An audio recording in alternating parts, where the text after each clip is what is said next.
golden throne. I carve my king from flesh and stone. At the end come down from the northern sky. I'll meet his sin with fire in my eyes. Oh, Christ split the night. Even gods run from this fight. The gods fear me and they know my face. I kick down pain and spit in his face. No chains or life gonna hold me still. I don't know rock running through my will. Loud heart I sing when I raise my voice. I was never built to follow choice from the mountain go to the Red Sea.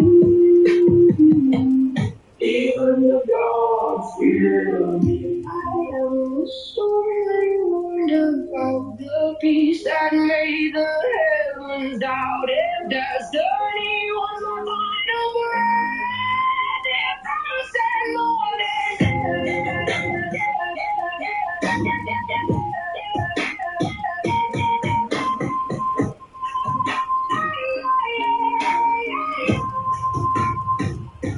The gods fear me. and they found the heart like something ancient has been reborn. Every step makes the earth like crack. Game of war, run the whole thing back. And when the final sky caves in, I'll still walk all through ash and wind. Hear my name to eternity. Even the gods fear me.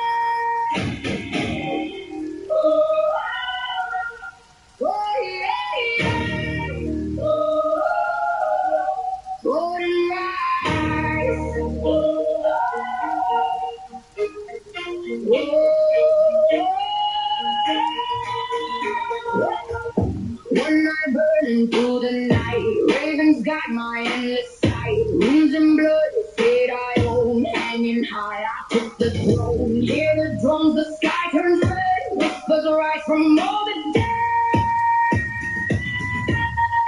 Golden rise, storm and flame, all Father, call my name. War and death, walk beside my love. Golden rise. Golden rise.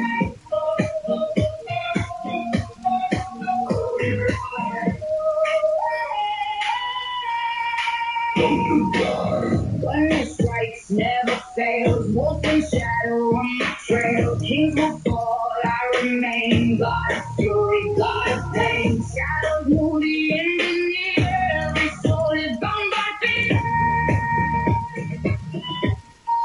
Golden rise, storm and flame. Oh, Father, call my name. War and death, walk beside my love.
sin mun. Hon hör mitt namn i dimman, han hör min yxa svara nu. Vi är födda ur vinter, vi är smida för din tur.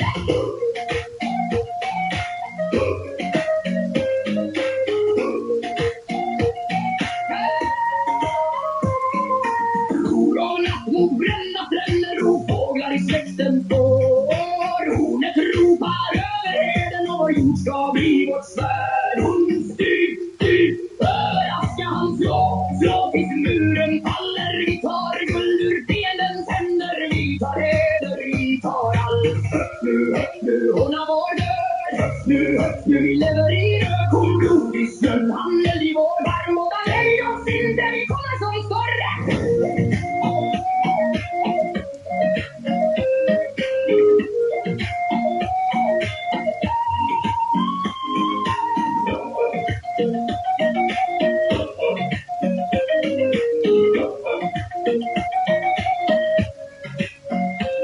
När vinden skär i natten och trumman går som jordens hjärta, då marscherar våra namn i sagans svarta kött. Och jag bär dig genom stålan, jag bär dig genom brand. Båda svart över flod, vi står kvar i vårt land.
came from the fate you saw. I rule alone, I rule alone. The sky is frozen now, takes you home.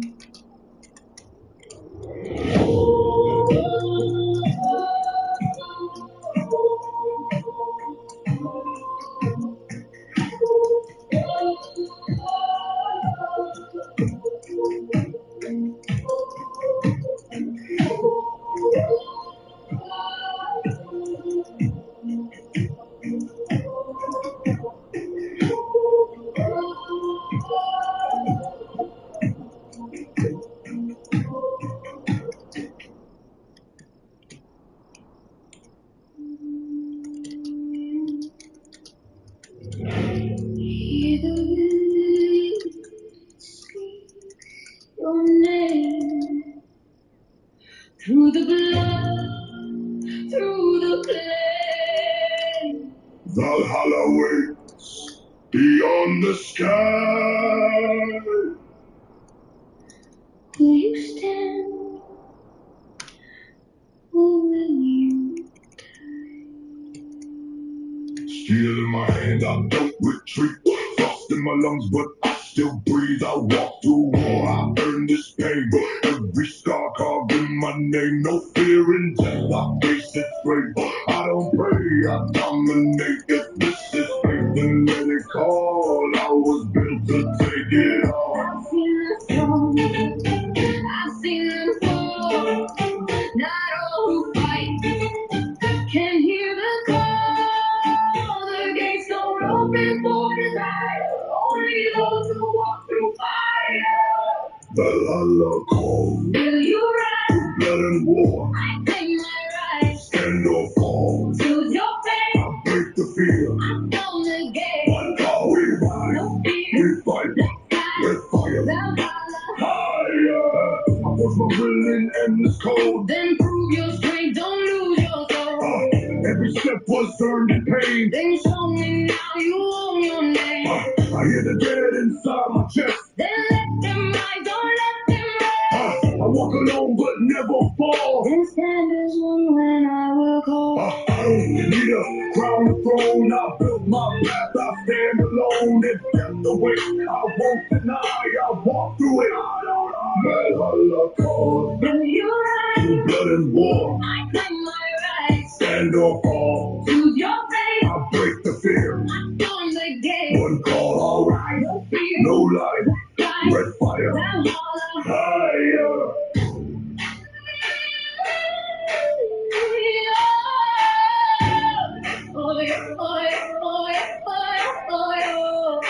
I am the voice beyond your death.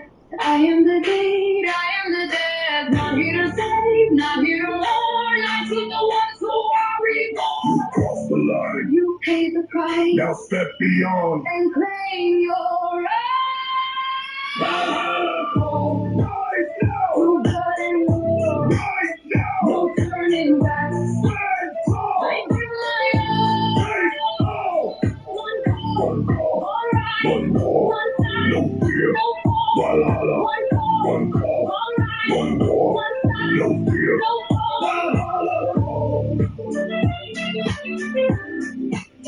One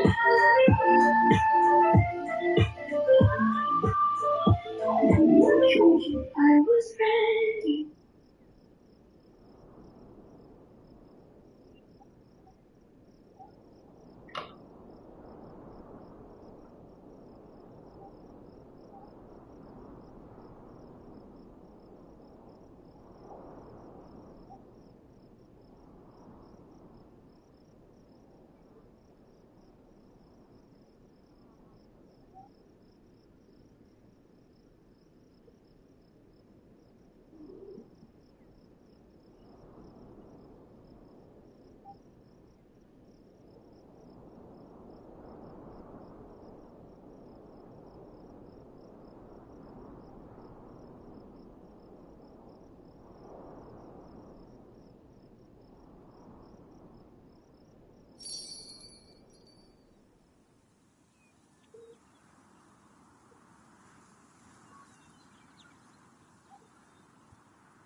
I am my father's savage daughter, the one who runs barefoot, cursing sharp storm.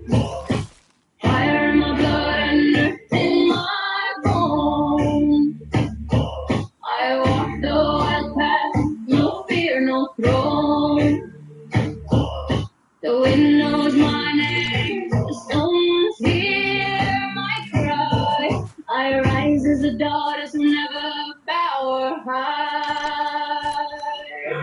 And your father means build up of them. So I beg for the render. Volandi casa sena. And your father means build up of them. And they get a man. And they get a Look me now. Morning, fine.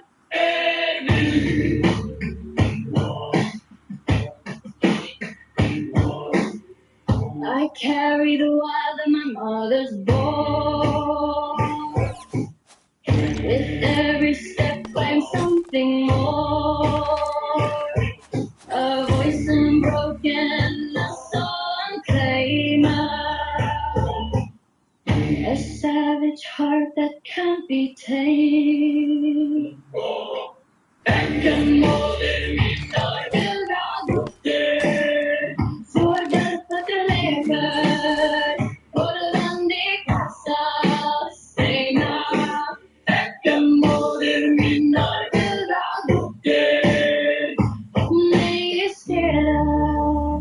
Make it lay out. Look me now.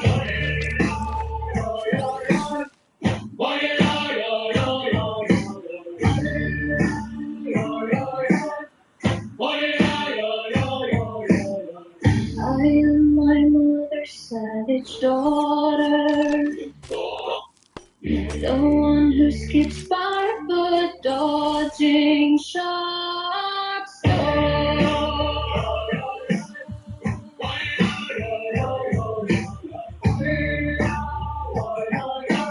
I will not lower my voice.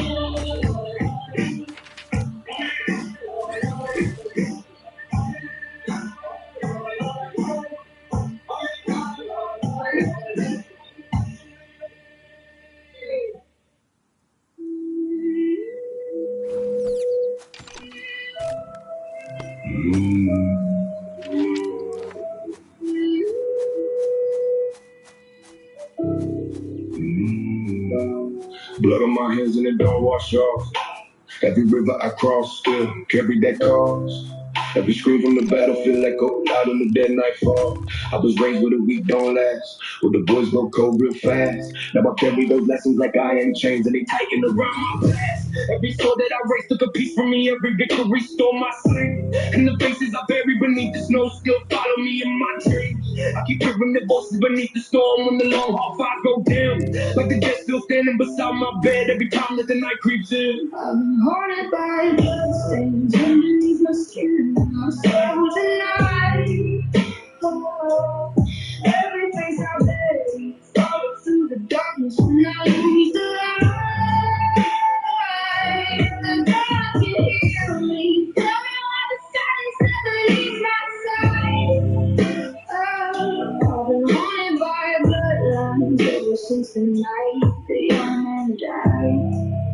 I done sailed through storms with the coldest man and watched brave hearts break within. Seen brothers turn into hollow ghosts after all the wars we lived in. Nah, the meat tastes bitter inside my mouth and the songs don't sound the same. Every toast in the heart just remind me you already dead attached to my name. If the God want payment for what I done, then the debt probably overdue. Cause I traded pieces of who I was every time that the steel cut. Soon as I burn low and the snow fall down. And the silence feels too loud and the getting close to the blood that I feel back and still linger around. Every shadow on my face, every dream become misplaced, every wall still bleed beneath, every breath feeling incomplete. I've been haunted by bloodstains underneath my skin and in my soul tonight. Every face I bear follows through the darkness when I lose the light. If the dark can hear me, tell me why the silence never leaves my side. I've been haunted by bloodlines ever since the night the young man died. Oh.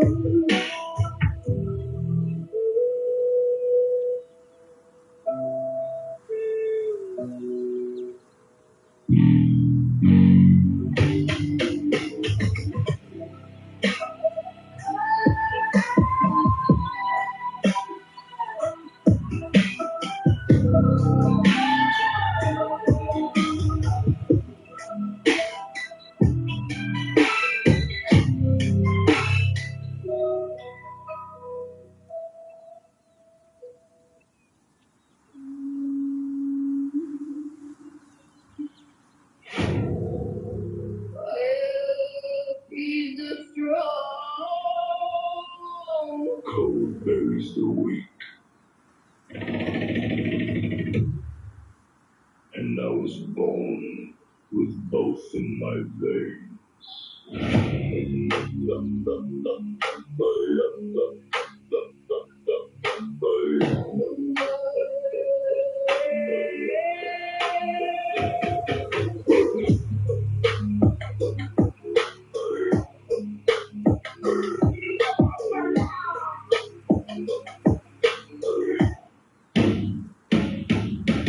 Black smoke rising through frozen skies, war paint burning behind my eyes, cold steel hanging up against my chest, north wind howling inside my breath. Engines roar like the waking beast. Storm festivals never rest in peace. Every mile through ice and rain only sharpens the blood in my veins. I don't call when the darkness comes. I walk straight where the war drums hum. Every scar got a story card. Every wound turned the spirit high. Flashing snow on my heavy boots. Ravens circling above the truth. And the truth is simple beneath the storm. The strong survive because they endure. Feel the thunder shake the ground. Feel the old gods gather round. Flames rise high against the night. Fuel and fire bring us life. Fuel and fire burning in my soul tonight. Stormborn hot night in the lungs. Raise beneath the northern sky. Fuel and fire. Hear the engine screaming wild. If the heavens split apart, we still ride into the light. Snowfall dancing across the chrome. Still I feel most alive alone.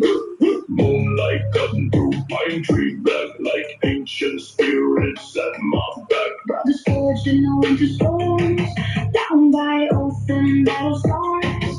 No soft throne and no safe walls, just open roads and northern gods. Every heartbeat sounds like drums, calling warriors one by one. And when the mountains peak at night, even silence sounds alive. Cold hands gripping heavy steel, every breath reminds me real. You can keep your sheltered homes. I was made for storm and fall. Feed the fire, honor the storm, ride until the saga ends. Fuel and fire. North wind breathing through my chest, black wolves running through the dark. Never bow and never rest. Fuel and fire. Flames reflecting our eyes when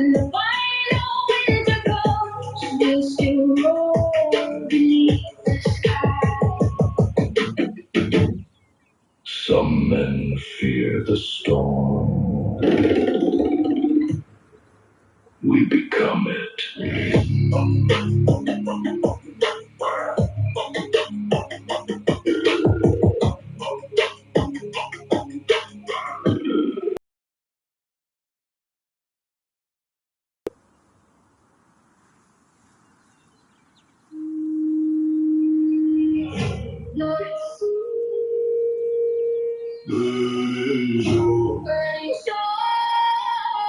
The weak return no more.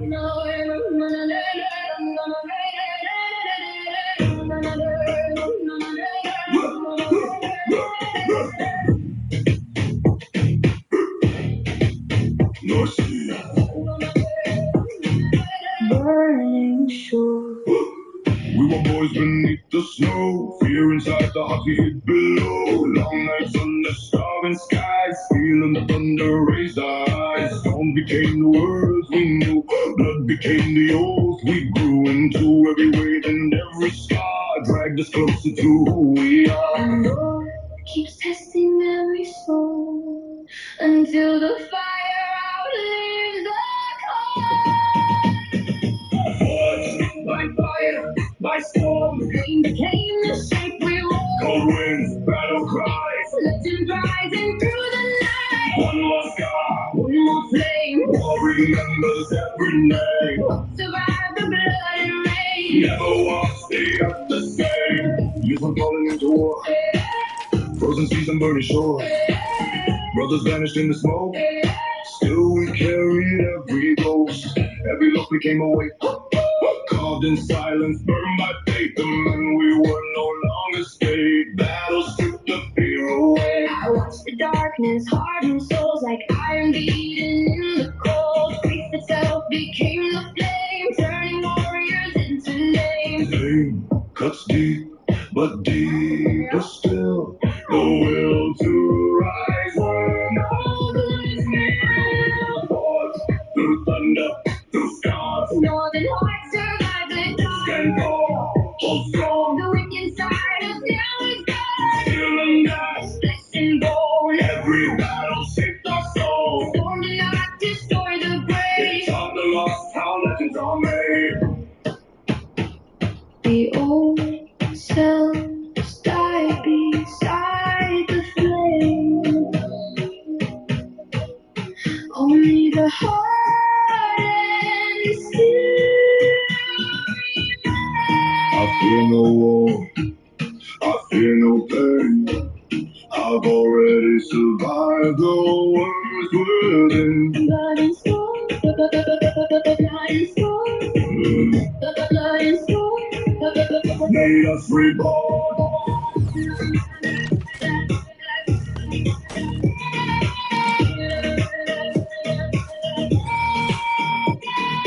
Forged by suffering, by war. We are not the men before. Black skies, northern skies. Still we rise, still we rise. Every star became our crown. Every foe still held us bound. The world may try to break the strong, but legends are forged by carrying on.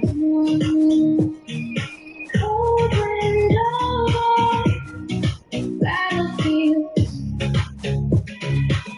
Only the forged refuse to kneel.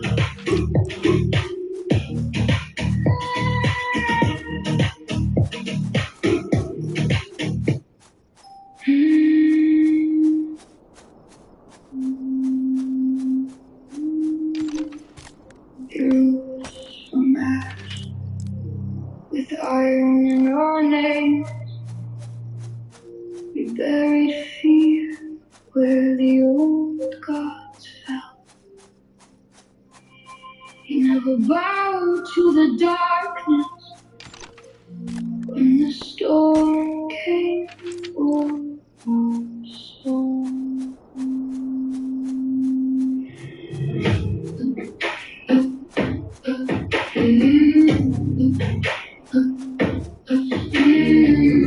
Every wound on our bodies turns to armor through the pain. We have walked through the the valley. We have heard the cold whisper calling us into the abyss. But our hearts kept beating like drums beneath the stone. There are ghosts on our shoulders, and we do not stand alone. Let the mountains tremble, let the red sky divide. There is war in heaven, there is fire in our eyes. Bring us the storm, bring us the night. We will stand where the brave fall, with our souls burning bright. We don't fight for a crown, we fight for the fallen. We were born to fight. We remain through the flame. We remain. Every scar is a promise, every loss that could break us only sharpens us now. We have carried the silence of the ones left behind. We have held their last prayers like a blade in our minds. So we walk into danger not because we are feeling, but because we are free. We were broken, we were on our knees. We heard the void whisper softly, lay your burden on me. But the blood in our bodies started singing like fire, and the names of the fallen lifted us higher. This is our final breath. Let it become a battle cry. Bring us the storm, bring us the night. We will rise where the gods fall, turning scars into light.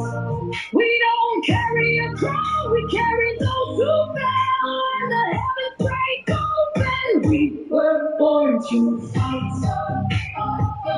We remain through the flame. We remain born to fight.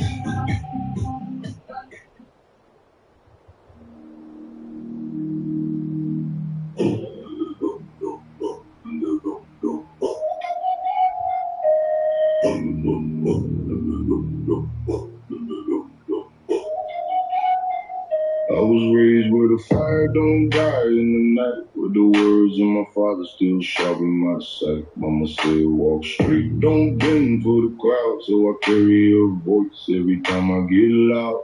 Pains in the dirt, yeah, I learned how to build, not from gold, but the strength that the struggle instilled. Every scar got a story, every lesson was earned. Had to walk through the cold just to feel how it burns. I ain't come from a throne, I was born in a home where respect wasn't told, it was lived, it was known. Every plate that we ate, every prayer that we spoke, put the weight on my name, now I carry that yoke.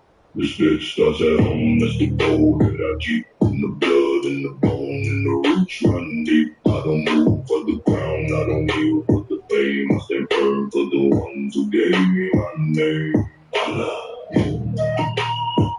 Bloodline, carry the name.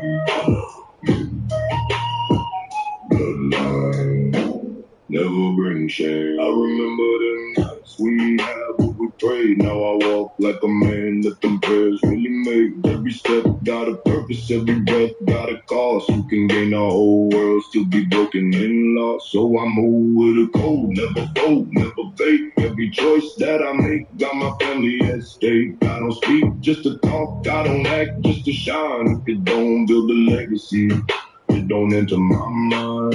Ancestors watching me, I feel it in me. Every drop of this blood got a will to be free. But freedom ain't chaos, control is command. It's the weight of your name when you rise as a man.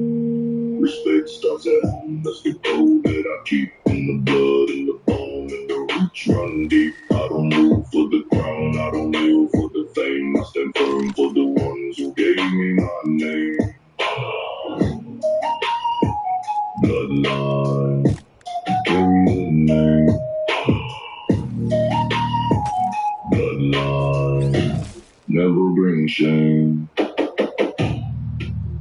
You are not self-made.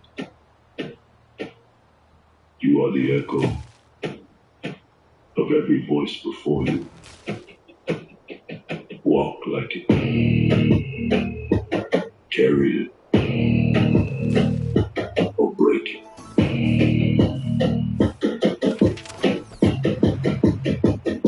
Respect starts at home. That's the code that I keep. In the blood, in the bone, in the roots run deep. I don't move for the crown, I don't kneel for the fame. I stand firm for the one who gave me my name. Begins at home. The first oath is never broken.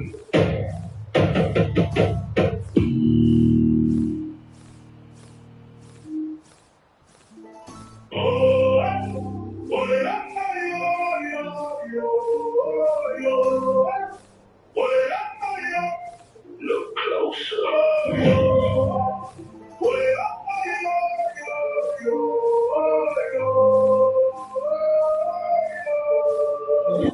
Point at the screen, look him in the eye. Ain't got that hammer on my neck, I never lie. Ain't got my skin, fire in my game. If you talking big, then you better be here. Don't even try. I'm standing tall, yeah, I touch the sky. You know why. Oh, spirit running, yeah, I never die. Hey, so, they see the beard, they see the mark. Think it's just style, now it's not a scar. Every line is story, every word is law. When I step to the mic, I'm the one you draw. Turn everything to the night. I bring the thunder ride on the night. You talk my line, but you hide away. I look right through you, yeah, I see the play. No blood running, go and go. I say exactly what I need to show. Don't need a boo, don't need a friend. Where legends begin, not where they end. Yeah! Point at the screen, look 'em in the eye. Got that hammer on my neck and never lie. Deep on my skin, fire in my game. If you're talking big, then you better be here. I do, don't even try. I'm standing tall, yeah, I touch the sky. I do, you know why. Old spirit running, yeah, I never die. Yeah, angry, yeah, you know I got the rage. Turning every page, yeah, I turn the cage. Into a throne, into a crown. I'm the king of the zone, I don't back down. Plan is mommy, loyalty is gold. If you cross the line, then you get the hold. Old empty those, don't bring the might. Everything I do is done out of sight. I put it right there, front and center. If you ain't with it, then you can enter. Line when you watch and you learn the rule. I don't play games and I don't play fool. You can type whatever you want, but you can't look me in the face. Let's go!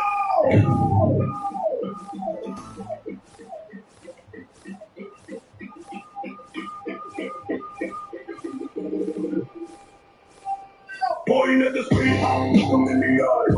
Got that hammer on my neck, and never lie. Ain't on my skin, fire in my game. If you talking big, then you better be here. I do, don't even try. I'm standing tall, yeah, I touch the sky. I do, you know why. All spirit running, yeah, I never die. Point at the screen, look 'em in the eye. Got the hammer on my neck, and never lie. Ain't on my skin, fire in my game. If you talking big, then you better be here.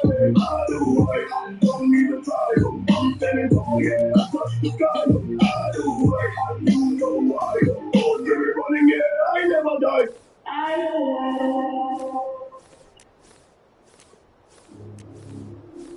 Turn the swivel.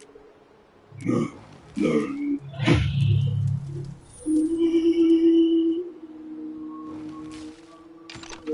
Yeah.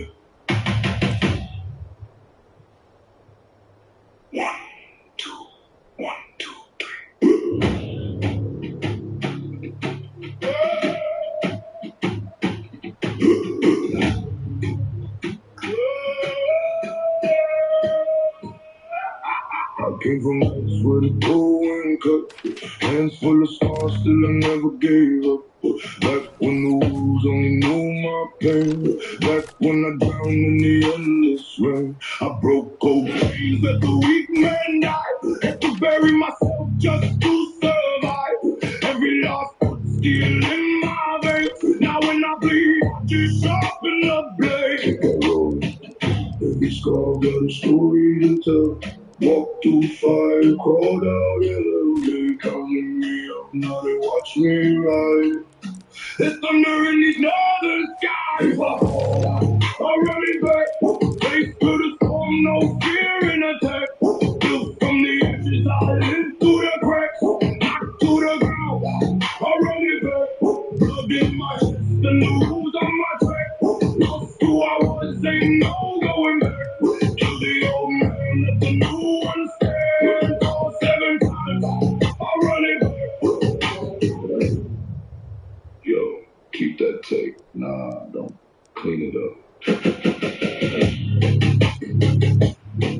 Again.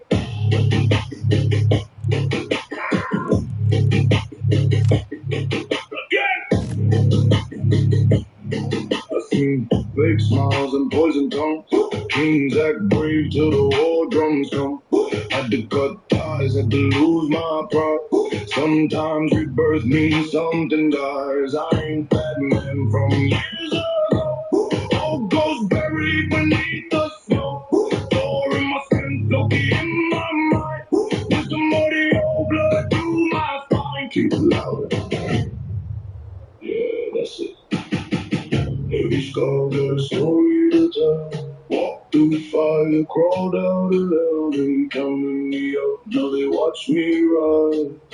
There's thunder in these northern skies. If I fall, I run it back. Take to the storm, no fear in attack. Built from the ashes, I live through the cracks. Knocked to the ground, I run it back. Blood in my chest and the wolves on my track. Lost who I was, ain't no going back.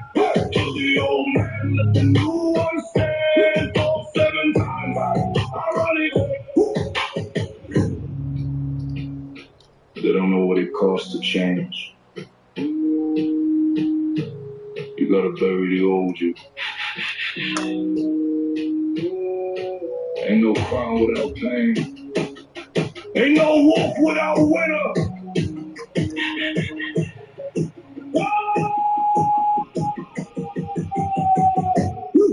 If I fall, I run it back. Built by the fire, poison attack. Northern blood and I carry that back. Knocked to the ground, I run it back.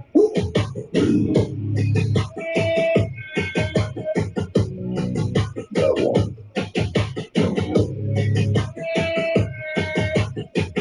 Don't touch the vocals. Running back.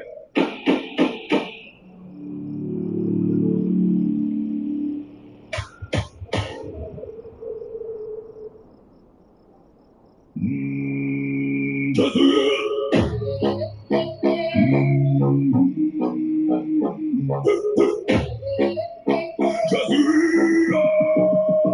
I just try to be real even when it ain't easy. Even when my head heavy, mind moving freely. I don't fake no vibe, I don't act like I'm fine. If it's real in my heart, then I speak what's mine. I just try to be real, I don't got no disguise. Some days feel low, some days I rise. I don't run from the truth, I just face what I feel. If I got nothing else, I just try to be real. I ain't always got answers, I just move how I can. Trying to understand life, trying to understand plans. Some days feel slow, like I'm stuck in place. Other days go fast, like I'm losing the race. People come and go, I don't question it now. Used to take it deep, I just let it down now. If it's not for me, I don't post the lane. I just stay in my zone, let it fall in place. I just spend time trying to be what I like. I lost myself just to feel alright. Now I'd rather be me and deal with the cause than pretend I'm something that I'm not. No pressure, no act, just truth. No pressure, no act, just truth. I just try to be real, even when it ain't easy. Even when my head beats, mind moving freely. I don't break no vibe, I don't look like I'm fine. If it's real in my heart,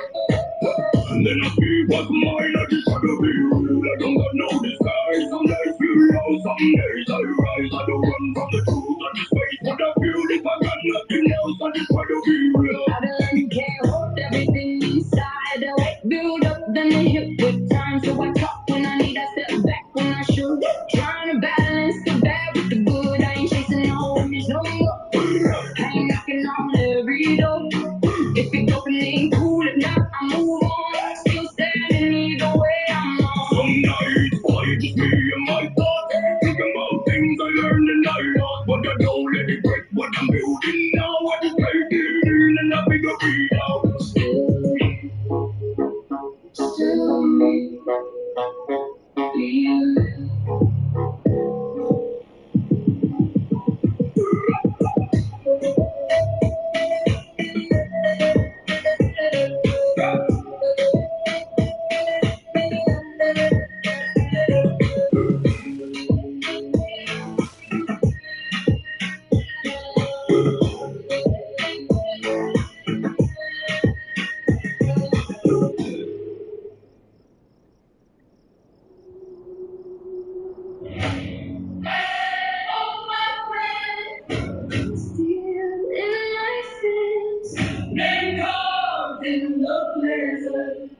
You do not exist.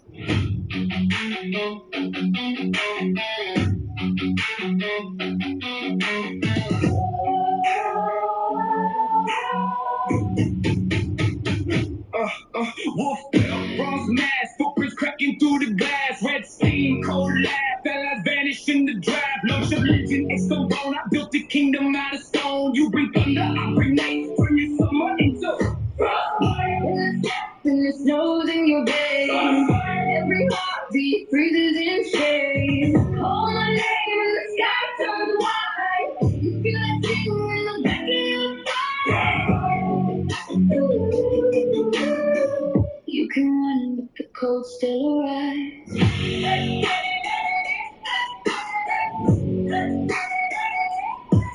War paint, drip black, battle cries echo off the black. Scars, ice rags, every loss welded to my back. You swim there, I swim there. Watch your courage crystalline. All that gold, all that ice shatters when you taste it. Frostbite when I step in, it snows in your veins. Frostbite, every heartbeat freezes in the same. Call my name and the sky turns white. You feel the ting in the back of your throat.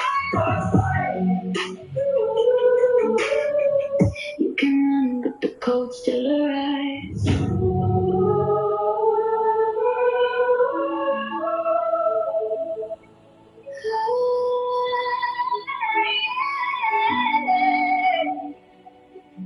I have walked on broken water. I have sat beside the storm. I have buried colder monsters than the ones that wait for me. You can beg the thunder find you, but the winter's on my side. When you breathe that final promise, I'll be standing in your eyes. When I step and it snows in your veins, every heartbeat freezes in chains. Call my name and the sky turns white. You feel that change in the back of your throat. You can run, but the cold still arrives.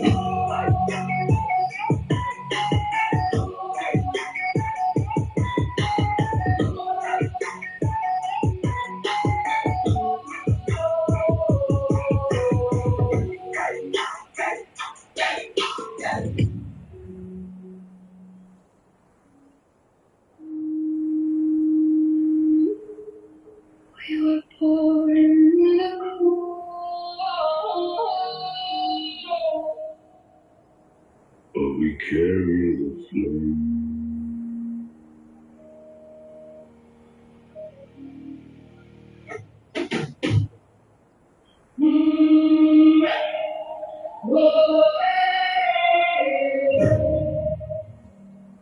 Snow on my arm, blood in the past. Every step that I take, I know it won't last. But I keep moving forward, I don't look behind. Got the weight of the world and the war in my mind.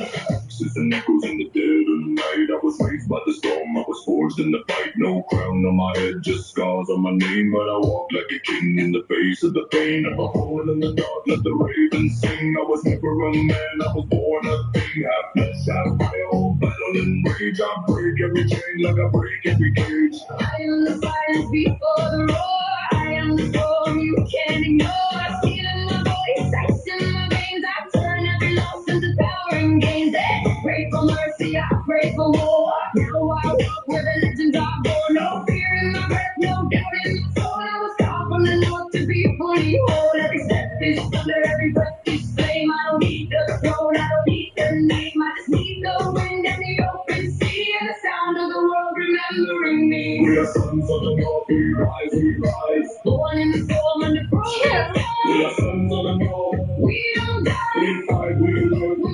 multiply. Rise, rise, Feel the cry from ice and flame. to the endless sky. Rise, rise, We don't hide, we are the strong. never dies.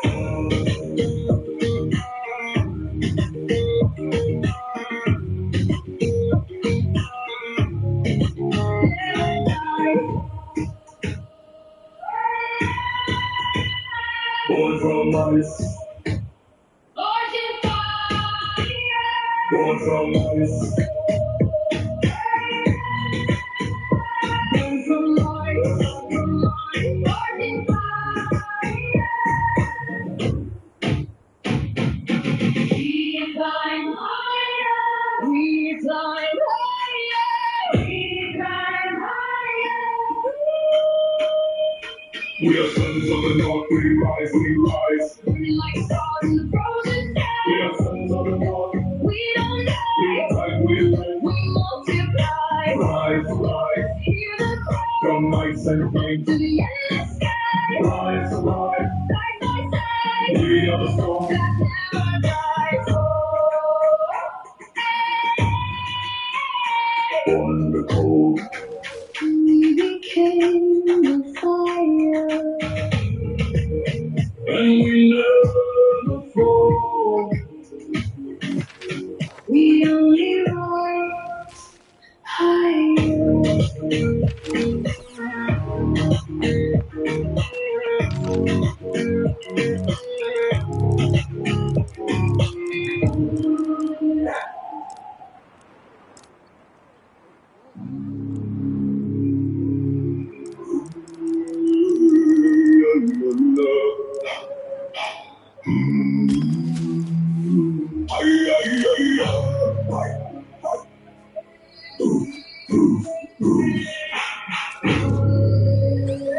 I run down. Cold meets cold, mind cold. I obey no hype, no lies. I hold what I say. Don't say no cracks when the pressure arrives. No time I stack every lesson to survive. No wind in my lungs, I don't know that you know. War drum in my chest, every step is secure. I want noise, I won't prove. I don't speak, I align. If you step on my line, you don't step a second time. Rooms in my veins, I don't break, I don't bend from the dark. I was made, I was built to ascend. Rooms in my veins, every scar got a name. I don't play with the weak, I don't lose, I don't change.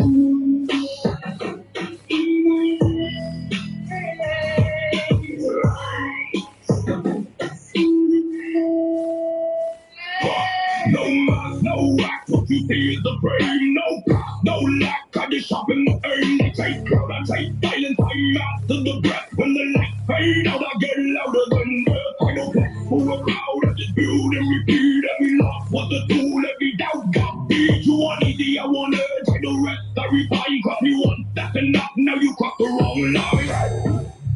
I don't raise my voice, I raise the standard. That's the difference. Wounds in my veins, I don't break, I don't bend. From the dark I was made, I was built to ascend. Wounds in my veins, every scar got a name. I don't play with the weak, I don't lose, I don't change.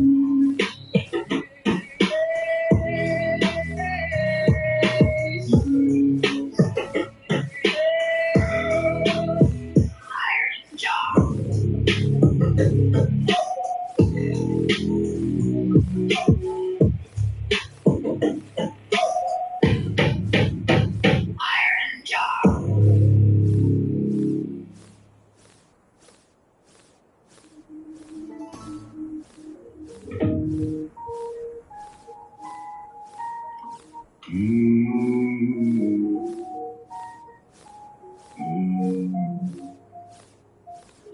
falling slow on a black wolf cloak. Bonfire sparks in the midnight smoke. She walked in quiet, but the whole house stayed like a curse from the gods had entered there. Silver rings hanging down her waist, red wine lips with the dangerous taste. I fought and war without fear before, but her blue eyes hit harder than war. She smiled once and got hotter. Northern temptation pulling me near, whispering softly what I wanna hear. Cold outside, but a touch like flame. Now my heart be never been the same. She moves slow like a midnight storm, wrapping my soul up inside her arms. I crave Valhalla for one more taste of that northern temptation.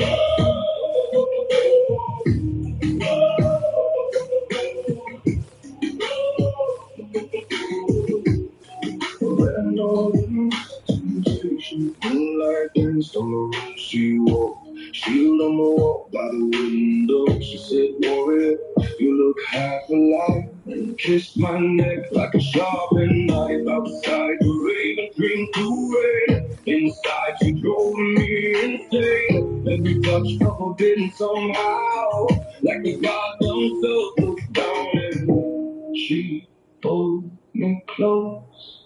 I've forgotten my own name. Temptation pulling me near, whispering softly what I wanna hear. Cold outside, but a touch like flame. Now my heart can never be the same. She moves slow like a midnight storm, wrap my soul up inside her arms. I trade Valhalla for one more taste of that northern temptation. No go, no go, no battlefield cry. It'll burn like those northern lights. And if this love is always my soul, then let the whole world know.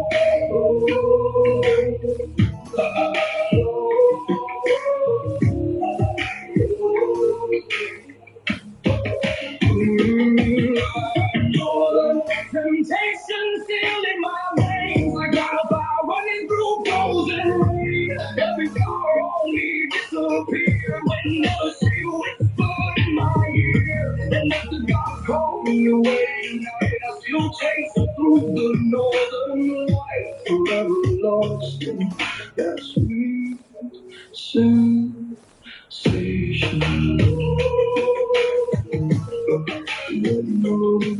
Temptation. The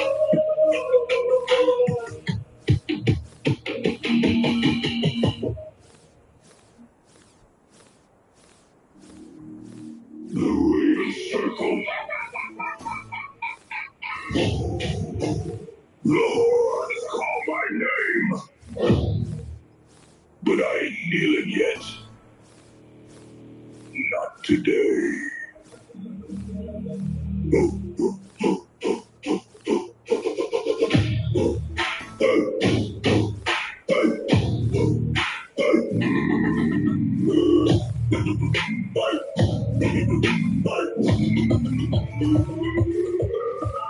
Midnight, echoing the war drums pound. Cold wind whispers and my time is now. Shadows moving, feeling close around. Valhalla ringing, hear the ancient sound. Line going crazy like floating on the line. Pick up, sun, it's your fate in your time. I look at the sky, let it ring one more time. Got blood on my hands, but the throne ain't mine. Still breathing, still fighting, still building my own. Not ready for a heart, be the gold in the stone. I'm covering my name with the dead to the blade. Not tying the legend, I'm getting one made. Call from the flames, from the sky. But I ain't done.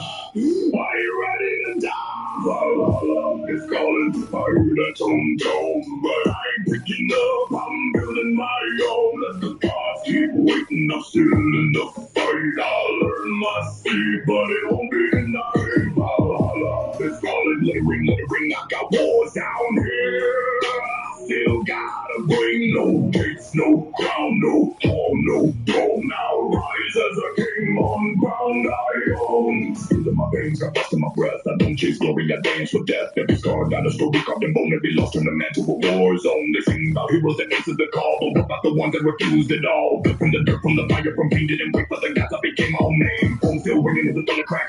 But still calling, I ain't calling back. Not disrespect, it's the path I chose. I'll walk it ready when my eyes finally close. When the ravens cry, will you answer them? When the sky falls down, will you rise again? Not yet, not now. Your war's below. Build your fire. Let the hollow wait. It's calling to ride that tone. But I ain't picking up, I'm building my own. Let the gods keep watching, I'm still in the flame. I'll walk those gates with a forked out name. It's calling, but I won't fold. I got a kingdom here, I still got a home. When I'm alive, it won't be unknown. I'll shake those halls like I built my own. Let it ring. I'll answer when I'm ready.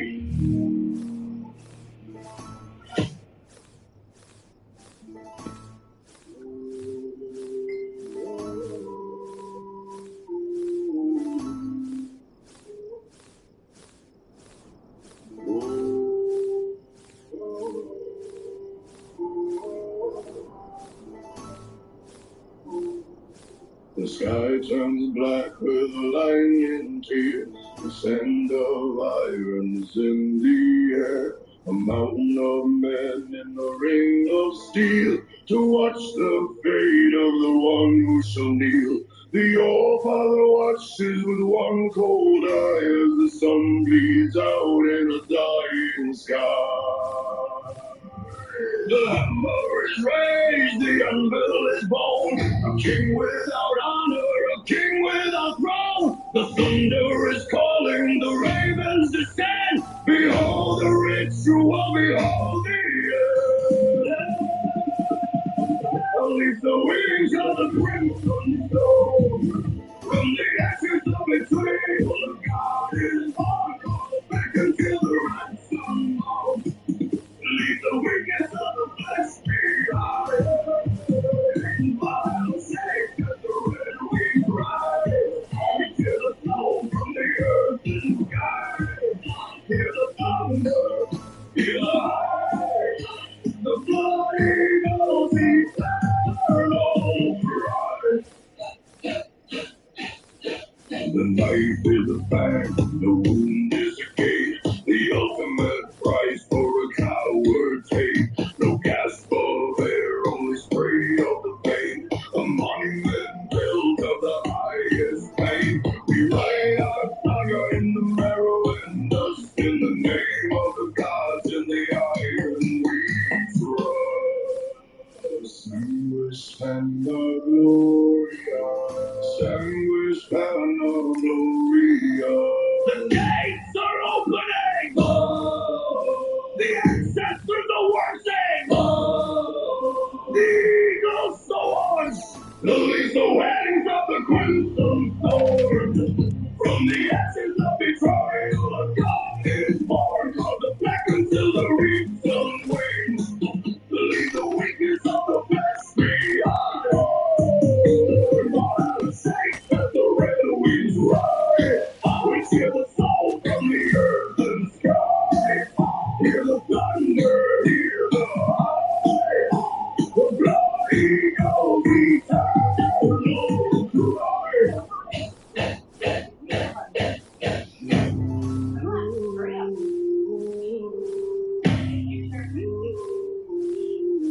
The sky is red. The day is come. The sky is red. The day is red.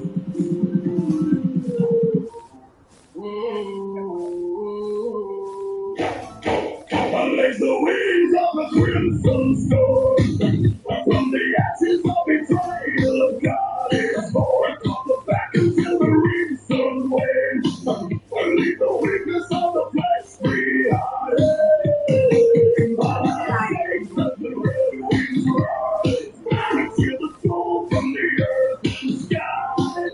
Hear the thunder, hear the high.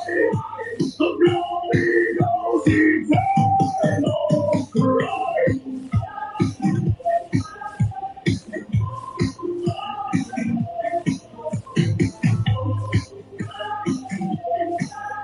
The bloody ghost eternal cry.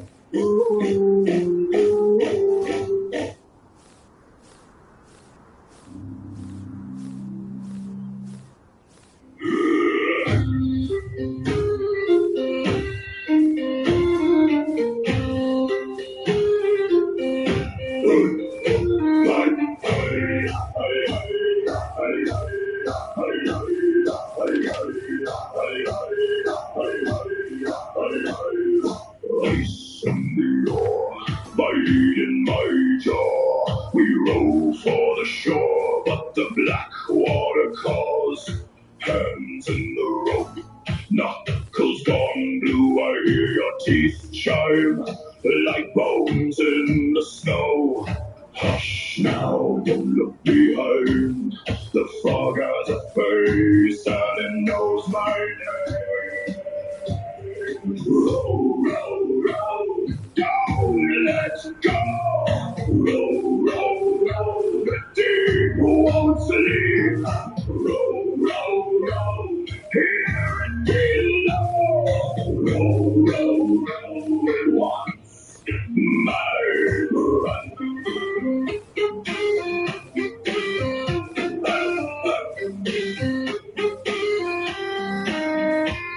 The mast starts to shake like a tree in a storm. Your eyes go wide when the moon turns wrong. I taste iron and salt on the back of my tongue. Every pull of the blade makes the dark come on. Hush, now don't look behind. The fog has a face and it knows my name. Row, row, row, don't let go. Row, row, row, the deep won't sleep. Row, row, row, hear it below. Row, row, row, it wants my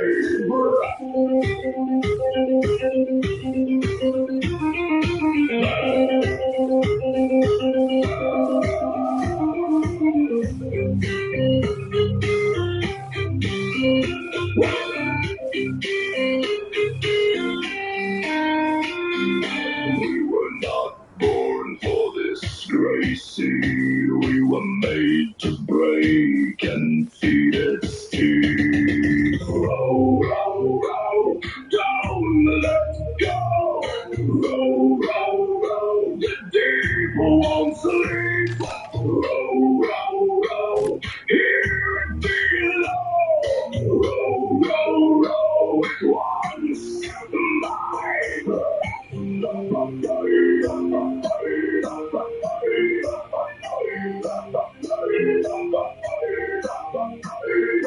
Shiver and pull and shiver, the shoreline drifts, and I am the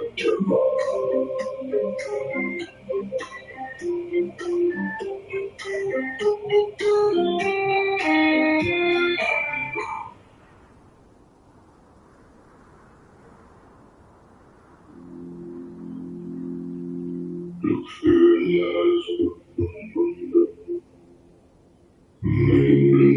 eyes.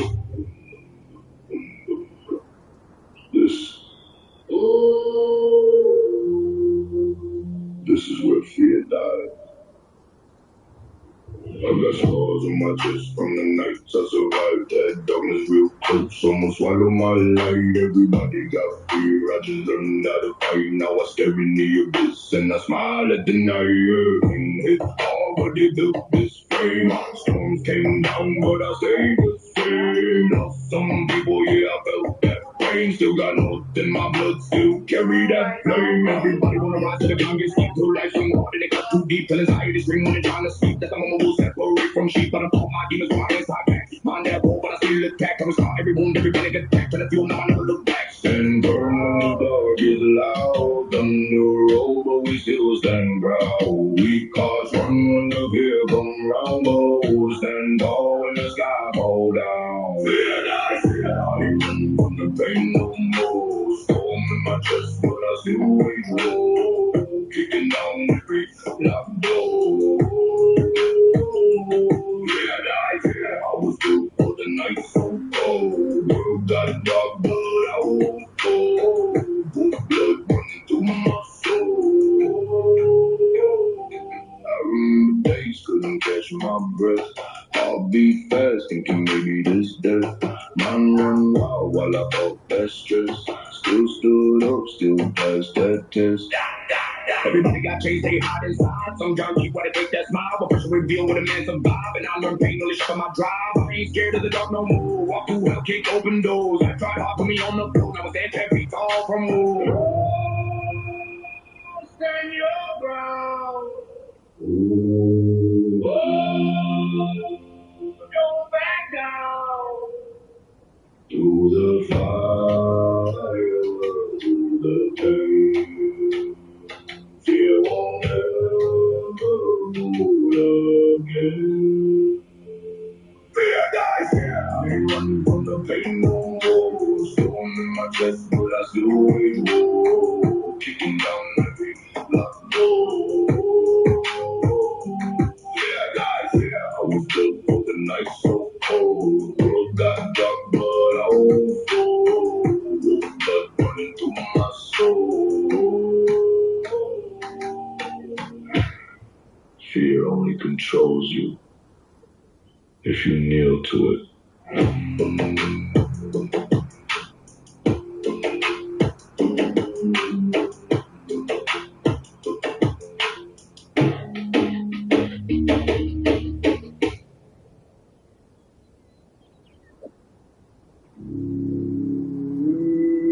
Yeah. Running out. No space for that. I'm gonna put on my iron shirt and take the devil louder. Put on my iron shirt and take the devil louder.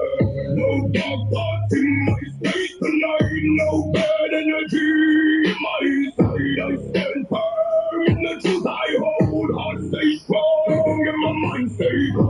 Too much noise trying to pull me down. Too much fake when they come around. They don't see what I carry inside. They don't know how I fight that tide. Every day it's a test I rise. Gotta keep that strength in place. If it don't feel right, I gotta clean. Keep my back when my mind stays free. No fear when the dog gets near. I'll be sharp, I see clear. What I hold too strong to break. I was built for the weight I take.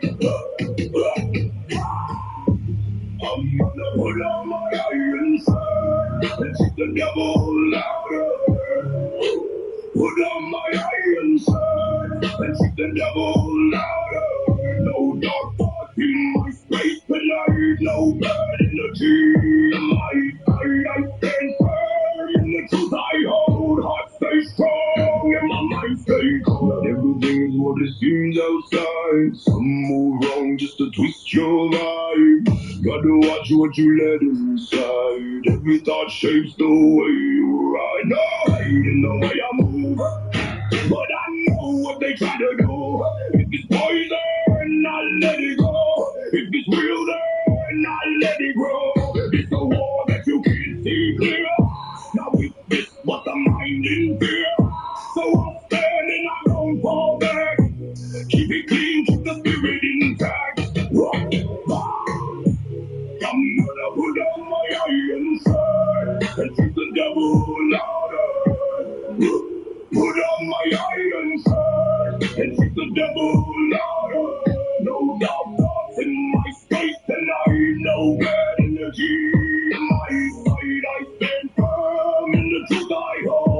stay strong and my mind stay cold.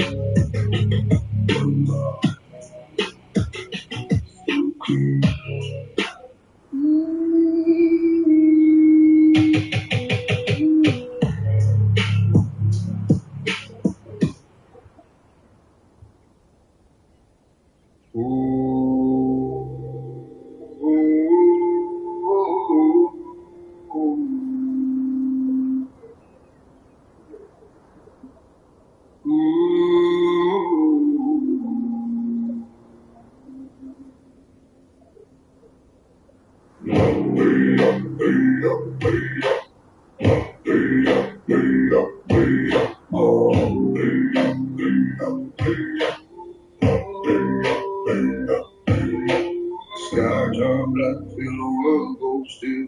Frost on the ground, but the air burns chill. Oh, gods whisper, the air feel close. Fire in the sky, the giants approach. Steps real slow, but the wind real strong. Oh, world crack when I move along. I don't know when the fear take hold. I was built for the end. Heart made cold. Right the rock, I hear it call my name. What's the lie? Nothing stays the same. My life is all I see. Stand my ground, this is destiny. Sky go down, but I never break. Feel the earth every step I take. Thunder roars, hear the old gods cry. I stand tall, I don't fear to die. Ashen flames gonna mark my day. Morning storm, feel the battle rage. In the hall, but I still remain. Through the fire, through the pain. Through the pain, through the pain, through the pain. Flames in the sky like the gods let go. Ocean rise and the mountains glow. Every soul got a face that light. In the days, but the strength still mine. Hear that drum like a heartbeat pound. Every second make a deeper sound. I don't break, I don't bend, I don't fold. When the last light fades, I still stand bold. Fur on my back, got the cold in my breath. Walk through the snow like I'm talking to death. Not too loud, but the weight in my tone. Speak one word, get it shade to the bone. Hey, Ragnarok, I hear it call my name. What's the line? Nothing stays the same. Paradise, yeah, it's all I see. Stand my ground, this is destiny. Sky goes down, but I never break. Feel the earth every step I take. Thunder roars, hear the old gods cry. I stand tall, I don't fear to die. Hey, hey, hey, oh. Hey, hey, hey, oh. Hey, hey, hey,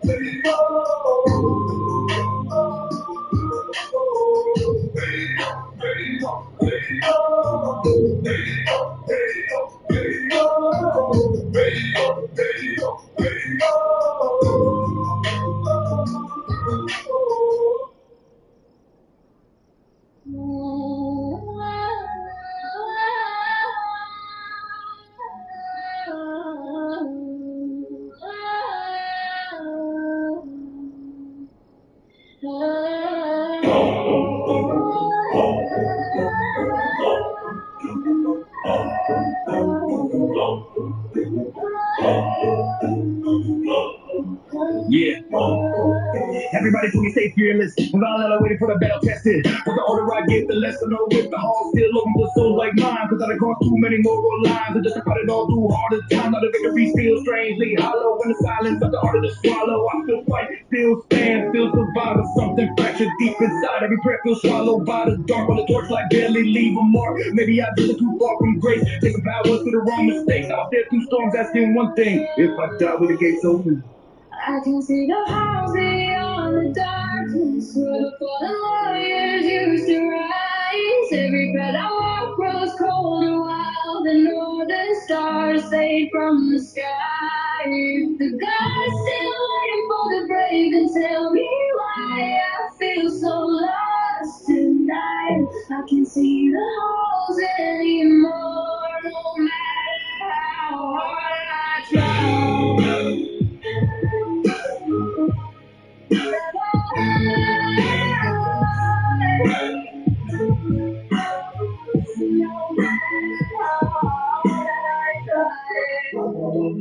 Yeah, one no warrior, stepping for the shore. Second, you don't dream about holler no more. To the dead, just vanishing. There's no way, nobody really knows where so slow that I feel gets stuck inside my mind every time the thunder shake the night. Cause what it fall is blood and sacrifice. Lay nowhere after this life. Got the ravens watching from the trees every time I fall asleep uneasy. In the fire, sing along all day where the old songs do stay straight with them. Maybe faith harder than building steel when the wounds inside become too real and the whole stay hidden from my sight while the world collapse another night. Gates no longer shine. If the gods no longer die, If the brave still die alone. what was all these fighting for? If the gates no longer shine. If the gods no longer guide. I can see the halls beyond the darkness where the fallen warriors used to rise. Every path I walk grows colder while the northern stars fade from the sky. If the gods still waiting for the grave, then tell me why I feel so lost tonight. I can see the halls anymore, no matter how hard I try.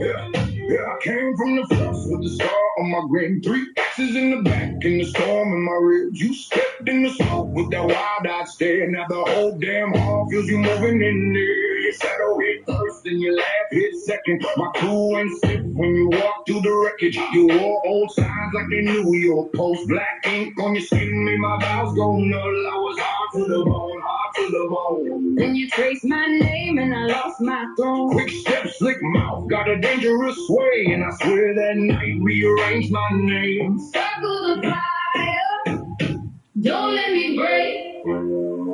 Say what you came for. Say it to my face. Rooms on the skin, Bones on the skin, blowing in the moon. dancing with wolves. She kissed my neck. Like a curse from God, No, I can't escape. no matter how far. A touch it hard. Been a battle good Turn my savage heart into something misunderstood.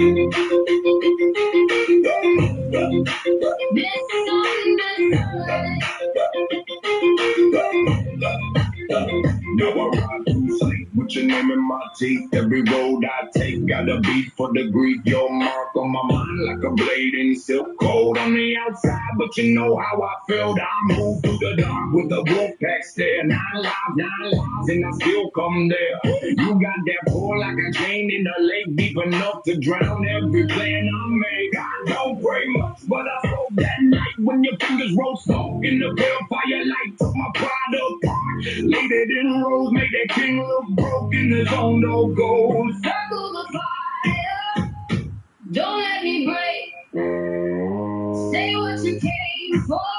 Say to my face, rooms on the skin, Rooms on her skin, blowing in the moon. dancing with wolves. She kissed my neck. Like a curse from God, Now I can't escape. no matter how far. I touch it hard.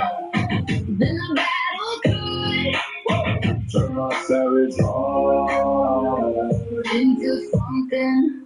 misunderstood. Hear the longhorns call, Hear the hear the ice crack wide.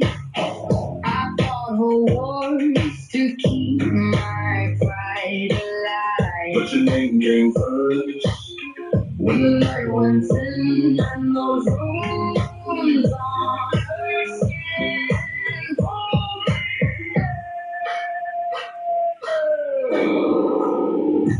Rooms on her skin. Not going in the moon. Dancing with you. She kissed my neck. Like a cut from God. Now I can't escape. No matter how far. But touch it harder. Than a battle could. It's hard into something misunderstood.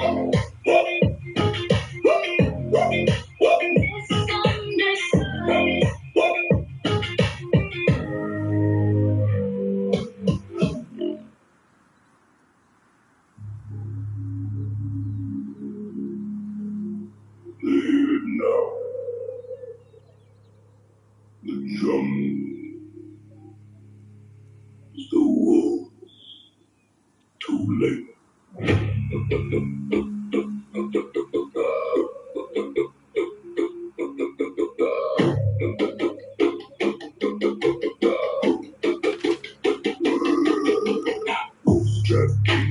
Blood on the beat, heart stay cold. I don't feel it. Step in my lane, you don't compete. They bow down low when I take my seat. Trap king, I don't be up. I don't chase, they follow me up. North wind now when I speak up. I don't lose, I made history. Came at the dog with the father, don't stay. Been from the court, I was carved this way. Most of the spoon just deep and tight. Now I move kings like pieces at night. They wanna talk, but they ain't got weight. I've been the pressure they can't create. Everybody hit like iron on bone. Every step taken closer to the throne. I don't flex loud, I just move precise. You paper clout, I collect the price. They chase the shot and I control the flame. By the time they arrive, I done changed the game. Trap king, blood on the beat. Ha! I stay cold, I don't feel it. Step in my lane, don't compete. They bow down low when I take my seat. Oh, trap king, I don't bleed. I don't chase, they follow me. North wind now when I speak. I don't lose, I make history. 808 hit like a war drum call. You hit a knock, that's your downfall. I don't play roles, I don't pretend. This ain't a phase, this how it ends. Tunes in the rhythm, I tune the flow. Every worker like a blade in snow. They try to rise, they try to claim. Now they just goes with a faded name. I seen the hunger inside their eyes, but hunger alone don't make you rise. You need that cold, that roof is mine. That leave the weak and the doubt behind. No ground given, I took that. No throne waiting, I built that. No voice louder, they feel that. No king higher, remember that.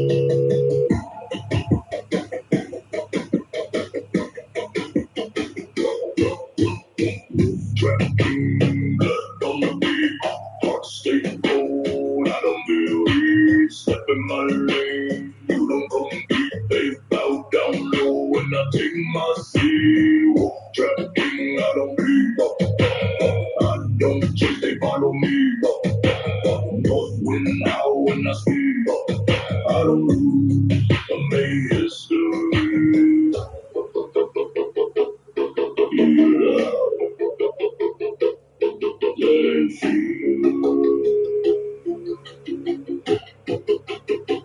That's recognition.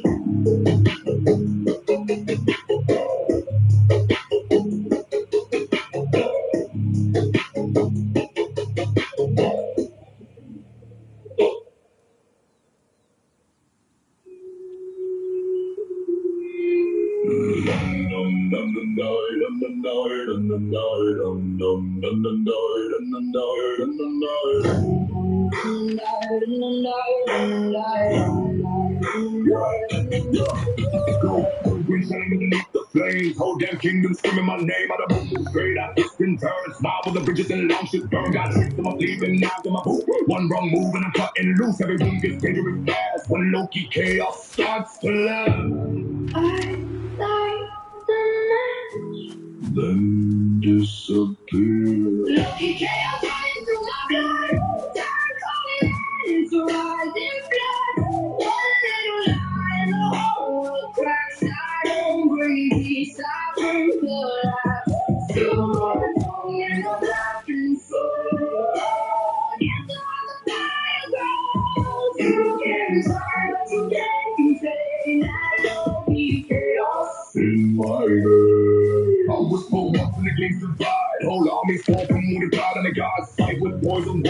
and vanish off the market. Women love me, warriors don't. Everybody swear that I cost them once, but everything gets loud and dangerous soon as they hear that laughter hit. No control. Looking at into my blood. It's rising blood. One little lie and the whole world cracks. I don't bring peace, I bring collapse. Silver tongue in a black and soul. Dancing while the fire grows. You can try, but you can't contain that low key chaos in my head. On the crack inside the crown, poison fires tumble down. Your curse, my name, my love, no show. That's how the chaos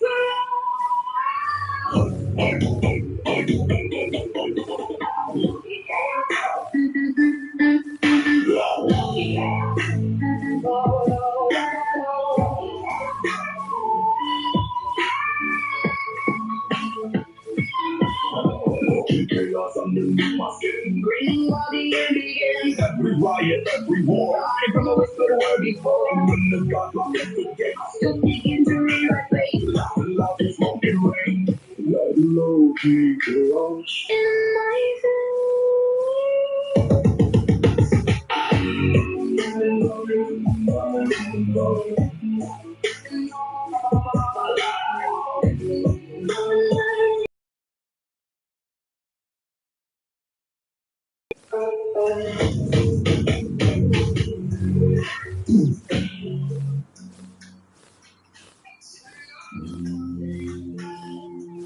chains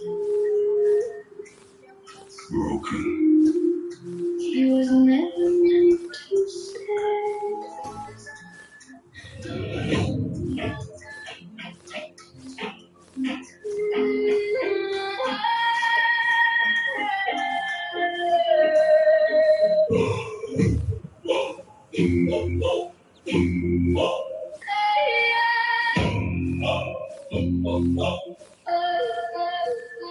Born in shadow, raised in fear. Gods themselves would not come near. Bound in iron, forged in light. Fire sleeping in his eyes. They called him beast, they called him curse. Tried to cage what could be worse, but fate was written long before. No chain could hold what's built for war. I hear them breathe beneath the ground. The silent rage, a rising sound. And we're rising. Hear the call, breaks them up. Chains fall down. The night ignites. Eyes of fire, burning bright. Run or stand. Face the storm. No escape. We take the fall. And we rise and feel the flame. Nothing left will stay the same. I see the sky begin to break, feel the earth beneath me shake. Every hope the gods once wore turns to ash and nothing more. They feared the truth they couldn't tame. Now the wolf has earned his name. No more silence, no more chains, only fury in his veins. No more prison, no more lies. Now the wolf begins to rise, and we're rising. Hear the cold, it breaks them up. Teeth like knife, claws like flame. Now it's fire. Too late, run or stand. Face the end, no escape, no despair. And we're rising from the flame. Nothing left will stay the same. You tried to bind him. You fed his rage. Now he walks unchained.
I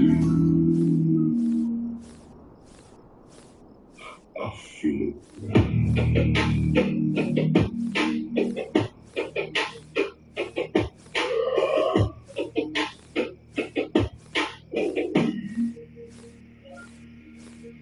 Cold in my blood, but I move like fire. Every step taking me higher and higher. Built from the weight that will break most men. I don't break once, I'll break it again. Hands in the dirt where the weak ones fall. I stood back up when I lost it all. No one left when it came down to me. That's where I learned what I meant to be. Regular, rising, you hear that sound? Like iron striking the hollow ground. Every heartbeat like a war drum now. You don't stop this, you don't know how. Feel that pressure build in your chest. That's what happens when you don't rest. No fear, no doubt remains. Only iron inside my veins. Still in my veins, I don't break. Every hit I take just raises the stakes. Even though I don't break, I was built for the warrior of baby. Still in my veins, I don't break. Brain just turns into what I need. No retreat, no change, only steel inside my veins. You talk about war like you've been in the storm. I lived in the fire, I made it my form. Every scar in the story I earned. Every bridge that I crossed got burned. I don't quit for a path to appear. I walk straight through the smoke and the fear of the stands in my way it falls. I don't hesitate when the darkness calls. Raven law, carved in bone and steel. This ain't a mask, this is what I feel. You see a man, I see a force. Something forged with no remorse. In my veins.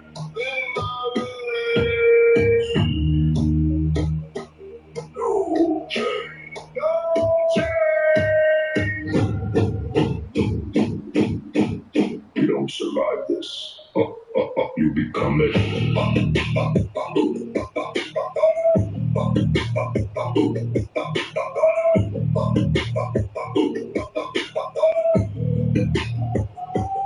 in my veins, I don't break.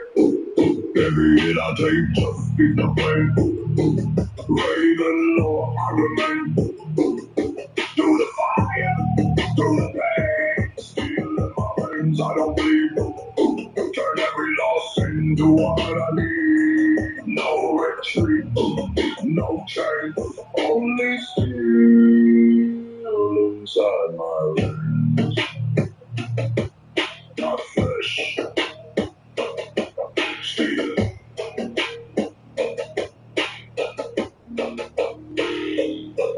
Not flesh.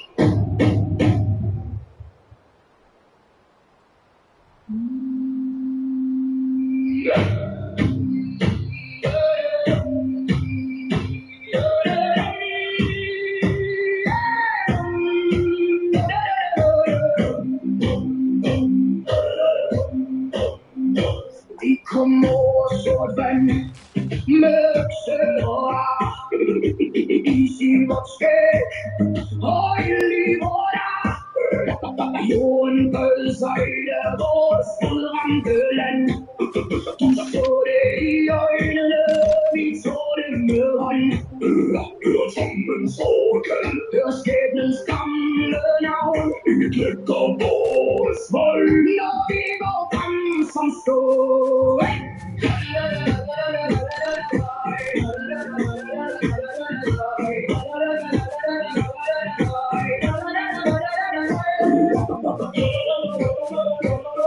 Vi er havets fuld, vi er hjertets bål. Vi knæler aldrig nu. Skjolde mod skjolde, som torden mod sten. Blod på åren, og fast i vor dag. Konger faldt stille, da vi stod i ring. Navnet blev knust under vores skridt. Hør trommens orkel, hør skæbnens gamle navn. Ikke knægter vores vold, når vi går frem som står.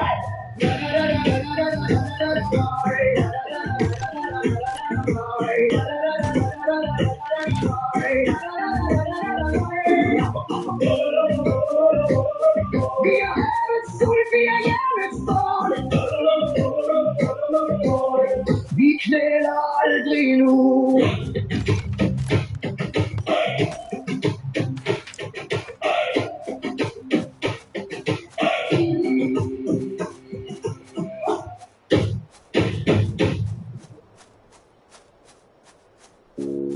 Bob Dominator here.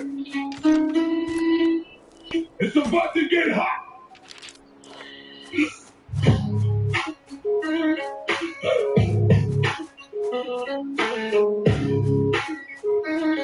Yeah. The cognizant when the room is still cold. The story of how the set to be told. My body says sleep, but my mind says get up. I'm drinking the fire, I'm filling the cup. No drag around the shoes on the pavement. Breaking the walls of my own self-confinement. The world is a storm and the winds never cease. But inside of the struggle, I'm finding my peace. It's me versus me. Every hour of the day, I'm clearing the shadows that stand in my way. Conquer yourself, conquer the world. Let the fire be heard. Conquer yourself, conquer it all. Stand like a mountain, never to fall. Conquer yourself, conquer the world.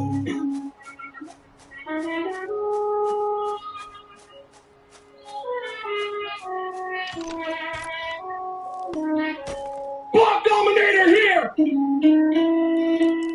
It's about to get hot! Listen!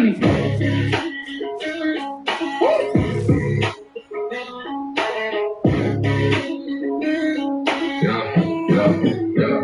The sun is up and the room is still cold. The story of how the shit to be told. My body says stay, but my mind says get up. I'm drinking the fire, I'm filling the cup. No drag on, water the shoes on the pavement. Breaking the walls of my own self-confinement. The world is a storm and the winds never cease. But inside of the struggle, I'm finding my peace. It's me versus me.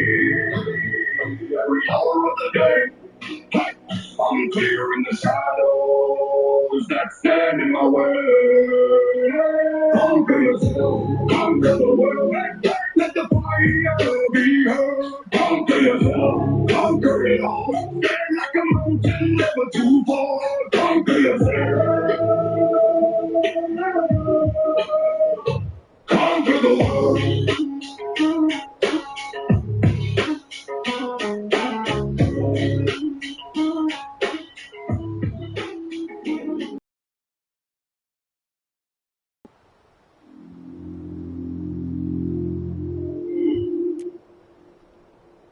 I just have one more day. One more hour. I wouldn't waste a second of it.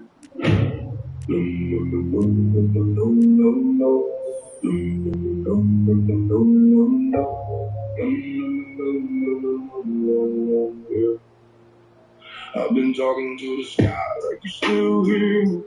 Like you somewhere close, still standing near me. Trade every breath just to rewind time, just to sit with you just one more time. I say all the things that I never said, every word I replay in my head instead. All the laughs, all the moments I brushed aside, now they cut so deep I can't even hide. I slow it down, I just stay right there. Wouldn't miss 1 second, wouldn't waste one breath. I know that moment till it turned to stone. And then I didn't have to walk alone. If there's a way, I'd find it.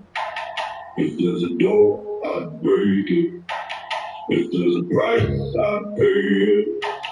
Just to see your face again. Give me one more day, I'd trade it all. Every breath I take just to hear you call. One more night, I wouldn't let you go. Hold you close like I should have before. I don't need forever, just one more chance, one more moment, one more glance. If heaven's real, then let me through. Just one more day with you. Yeah. I give up the future, I lose it all. If a man I could answer one more call, your voice say my name again, even if it breaks me when it ends. I'd ask you things I never knew, tell you how much I needed you. Every second I thought I had time, now I'll give anything just to rewind. People say you gotta let it roll, but they ain't feel this weight in the tape. They ain't sat in silence begging God for one more moment, one more night. If there's a way, I'd find it. If there's a door, I'd break it. If there's a price, I'd pay it. Just to see your face again. And one more day I trade all every breath I take just to hear you call. One more night I wouldn't let you go. Hold you close like I should have before. I don't need forever, just one more chance, one more moment, one more dance. If heaven's real, then let me through. Just one more day with you. You don't need to turn back time. I'm still with you in your life. Your breath in your soul, your breath in your soul. You were never alone. You were never alone.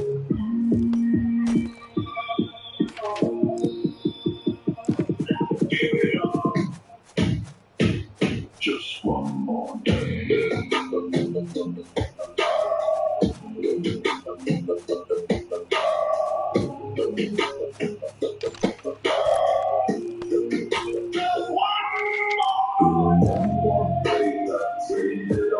Even if I knew I'd lose it all, just to hear you, just to see you, just to tell you I love you. If I had known it was the last time, I would have stayed longer.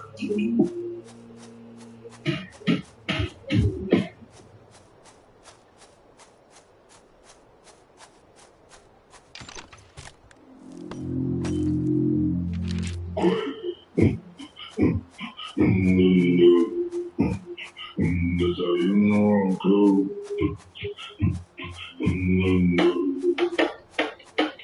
Hunters don't talk, we just move. No loud steps, no proof. You won't see me till it's through. When it's done, that's the truth. Hunters don't talk, no sound, no sound, no warning, no round, no round. You look up, I'm around. Then you're gone, not found. I don't announce, I don't declare. You feel the shift, I'm already there. Air get cold, room get still. That's the moment before the kill. No fast moves, no waste of breath. Every step lined up with death. You look ahead, you scan the ground, but I'm the one that's not around. They talk big, they make noise. I see right through all them toys. I'll get lost, quiet survive. That's how I stay, that's why I fly. Hunters don't talk, we just move. No loud steps, no blue. You won't see me till it's through. When it's done, that's the truth. Hunters don't talk, no sound, no sound. No warning, no round, no round. You look up, I'm around. Then you gone, not found. You chase attention, I chase result. You want applause, I build a code. You show your hand, I never rebuild. That's why you're lost already. Still no ego, you're just discipline. That's how you win before you begin. They think it's luck, they think it's chance. It's calculated every stance. You move quick, but you move wrong. I move slow, but I last long. By the time you think you see, that's the last thing you gon' be. No breath, no trace, no sound, no face, no fear, no trace. Just in your place. You still talking? I'm already done. Hunters don't talk, we just move. No loud steps, no proof. You won't see me till it's through. When it's done, that's the truth. Hunters don't talk, no sound, no sound, no warning, no round, no round. You look up, I'm around. Then you're gone. Calm. Silence.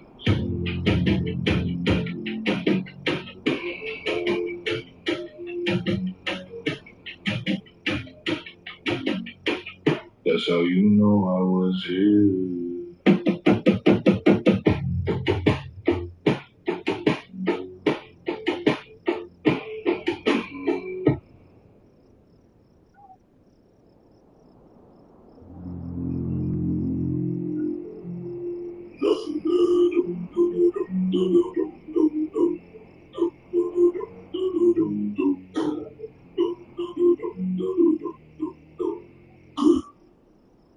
I watched it fall till there's nothing there. Every piece down, straight down bare. Don't not build it back. Not the same, no stronger than that. Every loss leading to the base. Now it's standing and it don't shake. Never know from what remained. Now who I was, not built the same. You see the end, I see the start. Something sharp or something hard. Break it down. Let it fall. If it couldn't stand, it was never strong at all. From the wreckage I rise again, stronger than I've ever been. Raven or I redefine what survives when it's redesigned. Built from the wreckage, no fear remains. Every loss turns into strength. You can take it all, watch it fall. I'll rebuild it, stronger than all.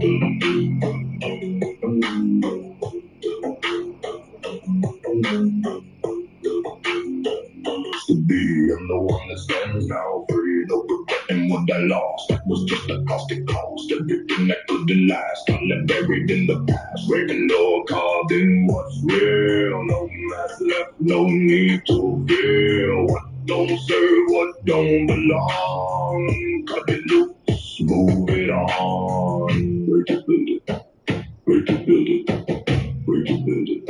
You don't rebuild what you were.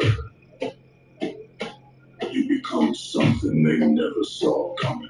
Built from the wreckage, I rise again. Stronger than I've ever been. Raven or I redefine what survives when it's redesigned. Built from the wreckage, no fear remains. Every loss turned into strength. You can take it all, watch it fall.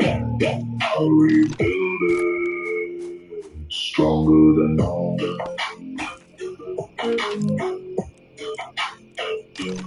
Try again.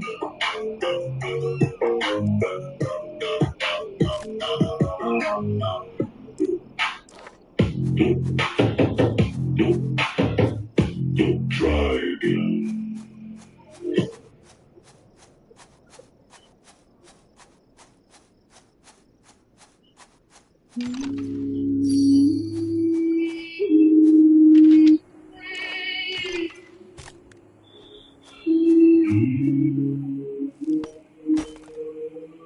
Yeah.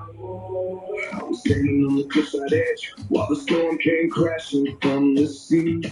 Couldn't feel my hands no more from cold, but something still kept pulling me. Every breath was sharp as shattered ice, while the snowfall blurred the mountain line. But I kept moving through the dark because survival lived inside the mind. I remember thinking if I quit, then the north was to be buried. Just another frozen soul forgotten underneath the weight of it. Wind so I clenched my teeth and pushed their head up on the road above my head. Cause resilience ain't dramatic strength.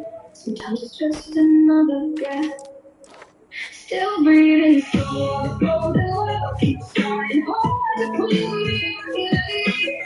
Every storm that's still I come through only makes me harder to defeat. If the coldest winds can chase my shadow, then let the blizzard scream my name. Still breathing strong through every scar. And every now the younger boys are glorified the battles, but ignore the nights, the quiet moments, the survival, mirror fusing, just illusion. Marcus strength ain't always raising souls, the screaming laugh of brutal war. Sometimes strength is standing back up after like a laugh collapse across the floor. I crawl through seasons full of grief. I'm trying hard to keep believing every week became a victory when the darkness almost swallowed me.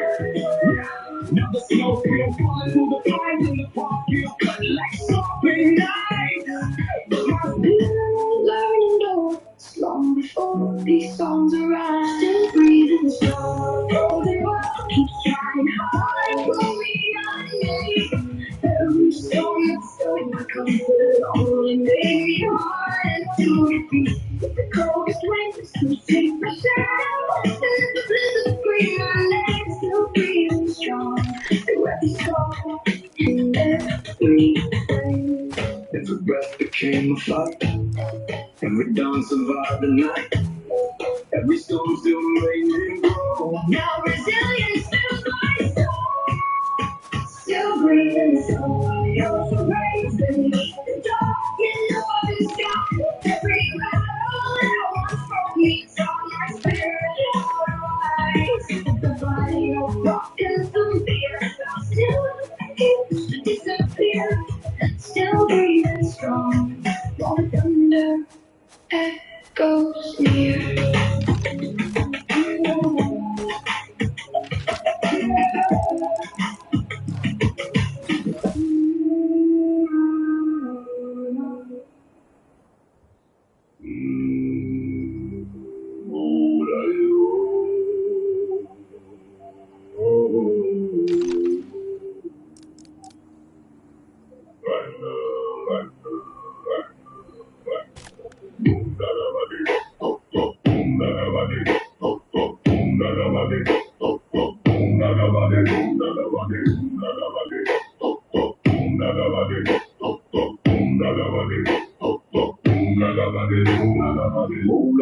Step to the beat, hands up high now, bounce with me, left to the right, feel that heat, we don't stop, we don't sleep, move like a Viking, feel that sound, drums hit hard, shake the ground, turn it up, let it go now, everybody move right now, yeah, step in the room, yeah, the vibe go up, cold outside, but we heat it up, every move got a rhythm lock, to the days when the speakers knock, from the north, but we run this flow, beat it every day, want some more, no slow down, we keep that pace. Everybody do that bass, hands up, let it move like this.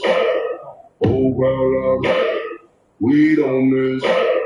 From the front to the back, we go lose control, feel that flow. Like a body step to the beat, hands up high, now bounce with me, left to the right, feel that heat. We don't stop, we don't sleep. Move like a body, feel that sound, drums hit hard, shake the ground, turn it up, let it go now. Everybody move right now, yeah.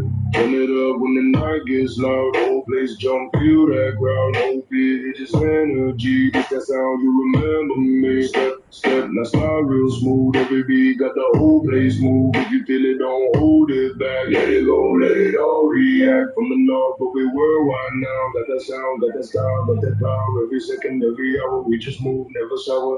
Move like a Viking, step to the beat, hands up high now, bounce with me, left to the right, feel that heat. We don't stop, we don't sleep. Move like a Viking, feel that sound, drums hit hard, shake the ground, turn it up, let it go now. Everybody move right now, right now, right now, right now, right now.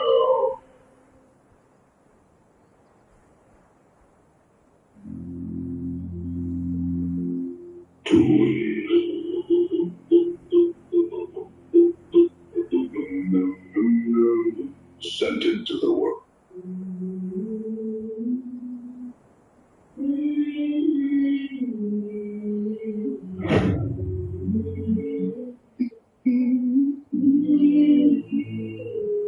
Came on the go with a weaker skin, no coat, just grit and the jaw locked in. Rain hit hard, but I never broke. I learned real fast how to breathe through smoke. Every lost guy, carving bow. Every night I stood there alone, no handouts, no subway through. Just stopped in my veins and a point to prove they talk that talk. I let it slide. I feel my end when they picked the side. Every song got weight, so it every move got fate. And it thunder roll when I step in place. Got storm in my chest and it shows in my face. If the sky wanna fall, let it crash. I stand where I stand, I don't flinch, I last. The stars make me out, I'll rise. Every star turns flame in my eyes tonight. When the sky comes down and the dark takes hold, I stand in the fire, I don't let go.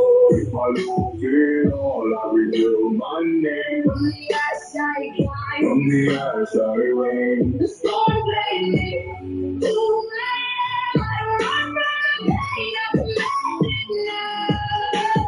Ice in my lungs till I breathe that deep. Got ghosts in my past, but they died with me. Every fall was a lesson learned. Every doubt got crushed. Every bridge got burned. No peace in the path I chose. Just gritting my teeth in the heart that flows. They want me gone, but I never fade. I sharpen the blade that the storm just made. Blood on the ground, I used to drown. Now I can't 10 feet when the pressure comes. Got weight on my back when I walk that line. At the end of the day, got my name signed. It's fate when it's at. I don't blink, I lean. I don't feel what I've already seen. The stars make me, I don't break the rise. Every star turns flame in my eyes tonight. When the sky comes down and the dark takes hold, I stand in the fire, I don't let go. If I lose it all, I rebuild my name. From the ash I rise, from the ash I rise. The stars make me who I am. I don't run from the pain, I command it now. Let it go. Let it break me down. I was lost, now I wear that crown.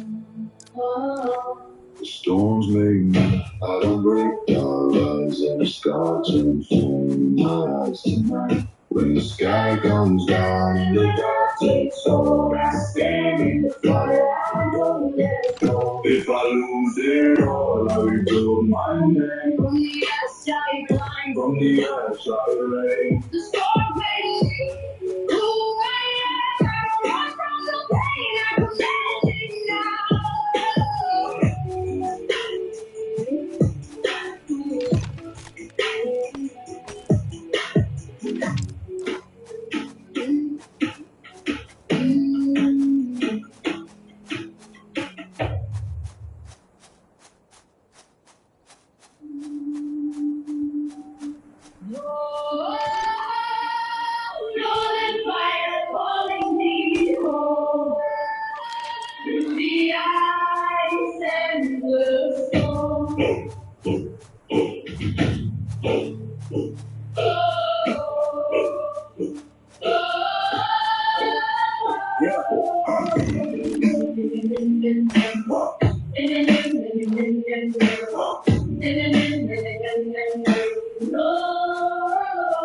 Cold wind rising when the long ships sail. Fire in the sky when the war drums hail. Born in the frost where the strong hearts stand. Steel in my grip and the fate in my hand. Storm in my chest when the dark clouds roll. North wind speaks to my blood and soul. If I fall tonight, let the world still know. I walk this path where the fearless go.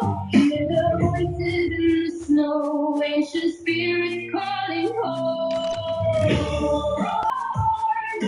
Stand alone.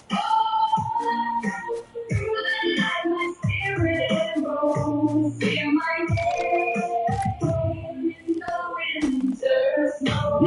Yeah. Hot steel shining when the shields collide. Brothers beside me in the rising tide.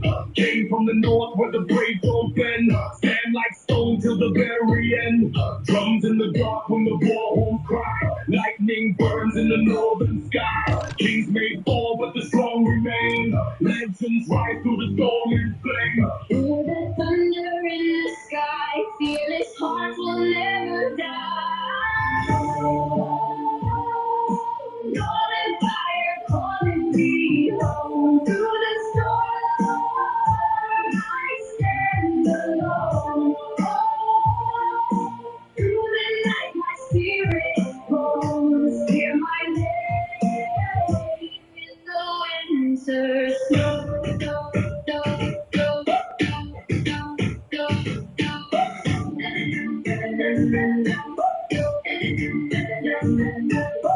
Raise a shield when the night turns cold. Walk the path of the brave and bold. Through the frost we are reborn. Stand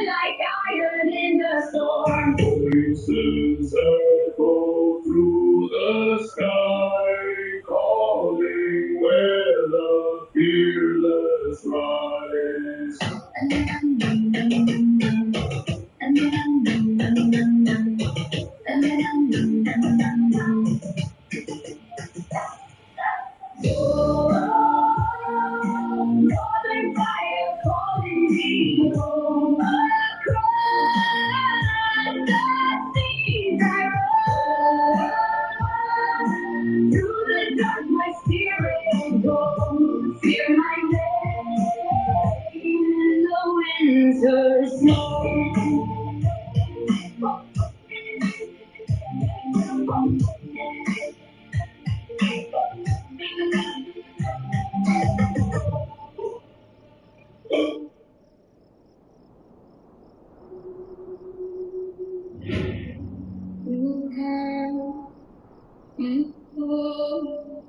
We were carved in the cold.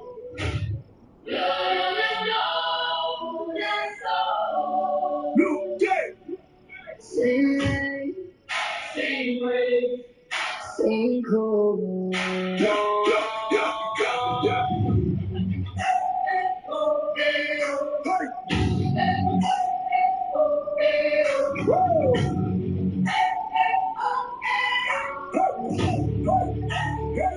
Scar, hands on the iron plate. Chain link swing when I migrate. Long ship dreams in a one room flat. Still smell salt when the heat kicks back. Used to put my fists on the stove gun. Bring every scar to the gold.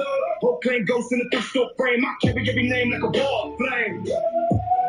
I was raised with 100 top, but I still no laws in the asphalt. Every year in my past I started, every door slammed shut, I forged me. Came from nothing, from ash in our lungs, and the floor made of dirt. Now every step that we take shakes the ground to the old God's word. We came from nothing, from nights where the cold cuts straight to the bone. Now the sky bends down when we march for the throne. For the throne. We rise from the dark, turn scars into sparks. We came from nothing, now we carry the mark. Whole life, just about a week. Frostbite face on a split lip bleak. Mama said, boy, don't beg, go take. So I took that pain, made blaze from the hate. Now the hall get loud when my boots hit stone. Every king looks small when I claim that throne. If they wanna draw lines, I'll break that chalk. If they wanna throw shade, I'll raise that torch. I was standing on the zero man on the tail about the valley and the dead and then. If the road fell off, we would still walk through it. If the bridge got burned, we would just swim to it. We came from nothing, from ash in our lungs, and the floor made of dirt. Now every step that we take shakes the ground to the old God's word. We came from nothing, from nights where the cold cuts straight to the bone. Now the sky bends down when we march for the throne. For the throne. We rise from the dark, turn the scars into sparks. We came from nothing, now we carry the mark. If it's us or the fall, I choose battle. If it's hate or the heart, I choose shackles. Every chain that they ripped from my neck, now a metal and it clanks on my chest. From the cinders, from the cold, we were broken just to hold all this fire, all this weight. We were born to bend fate. We came from nothing, from ash in our lungs, and the floor made of dirt.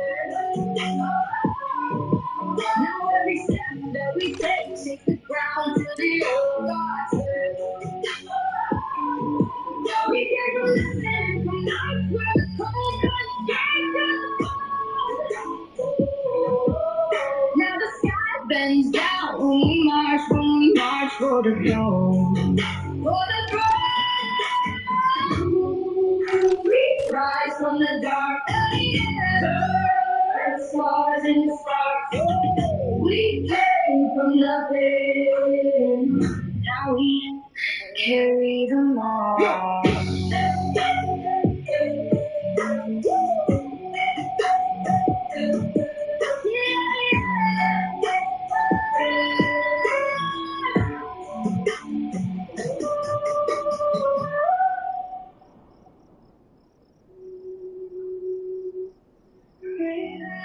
The sky, ash in my lungs. Days when I thought I was raised by the storm. Scar.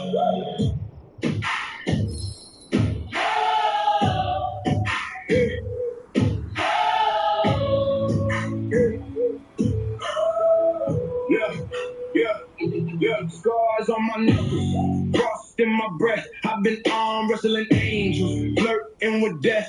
Blood on the snow, and my brothers once stood. Turned fear into fire, turned grief into good. Cold wind cutting through chain and cloth. Hot like a hammer, so let the know I'm grateful. Blessing, I crash through the gate. If fate is a river, then I break the straight. I hear the old drums calling my name. I see the long shifts riding the flame. We never bow, we break the frame. We rise and rule, we bend the blade. We are the children of Odin, born where the wild wolves run. Carved our story in thunder, under the dying sun. Raise your shield to the heavens, let the fight take fear. We are the children of Odin. We will not show.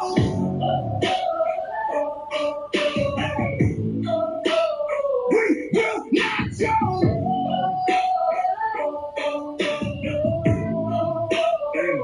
Hey, rules on my wrist, got a cold in my veins. Every loss, every win, engraved in the brain, turn pain into power, then I sharpen the edge. Put my ear on the pipe, made a holy pledge. Long road, heavy load, but my stride don't slow. I've been laughed at, passed on, buried in song. Now I stand at the cliff of the dark seas crash. If the world wants war, then I bring that clash. I hear the old drums calling my name. I see the long ships riding the flame. We never bow, we break the frame. We rise and rule, we bend the blade.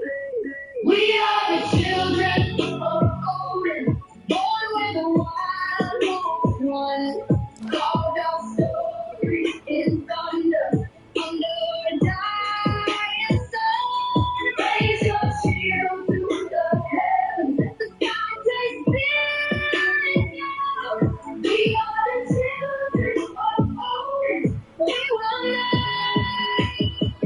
will not show.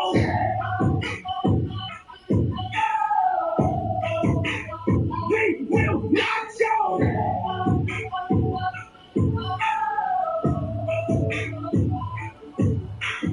I will not falter.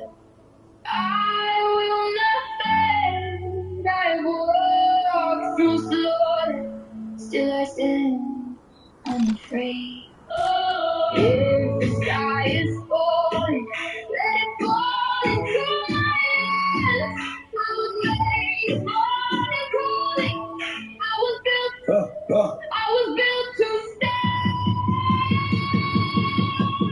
We are the children of Odin, born where the wild wolves run. Carved our story in thunder, under a dying sun. Raise your shield to the heavens, the sky takes fear and snow. We are the children of Odin. We will not show.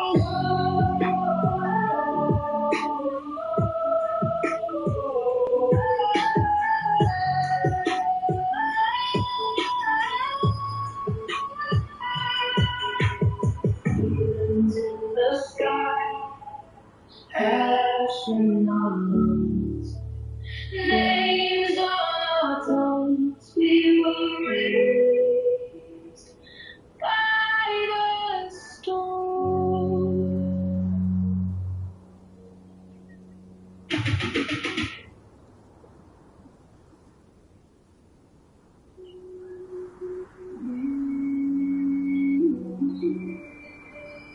Blood on my name, blood on my boots.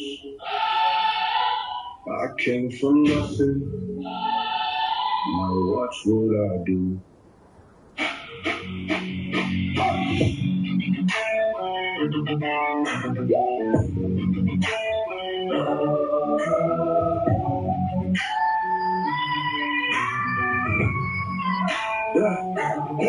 I was raised in the cold, rust on the gate, hunger in the soul. Fist for a fork, had to eat what I caught, had to bleed for the gold. Every scar on my skin reads like a saga. It's just the wind that buried me deep, but roots get strong when you're pressed by the wind. Stealing my joy when they stand still, grinding my teeth, big down on the hill. Carry that weight like a yoke on my back, turned every step to a wall pack. I remember that dirt in my lungs, spray with cracked hands, blade on my tongue. If the gates don't open when I call out, climbing those walls. And dirt to the hollow, hear me rise. Hear me rise. Ask for my own.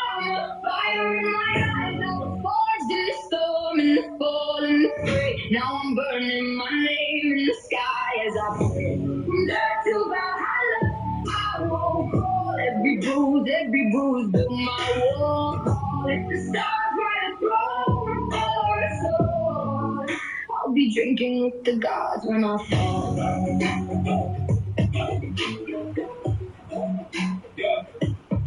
I was broken to bones, left at the halls, left out in the snow. Come from the beast, so I hunted my own, made a kingdom from no. Now they shake when I shout, echo through the fjords when the wolves pour out. I carry that grave inside my chest, just to sharpen my doubt. Turned every curse to a cool little crown on my rage like a red wolf pelt lay down. If they got a string around my neck, I bite. Rip that chain, walk straight into life. I remember that voice on my breath, singing to the night like I dated with death. If the door stays shut, when I roar, I'll break that door.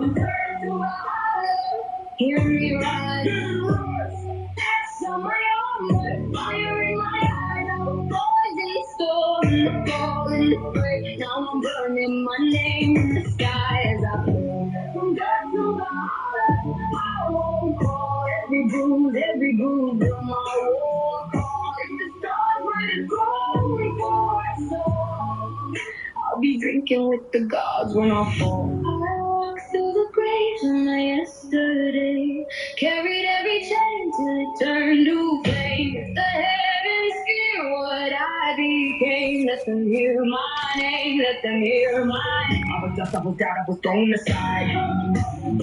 Now I rise like a northern tide. If the gates stand tall, I will break that wall. I was born to fall, I'll never fall. From earth to a hollow, hear me rise.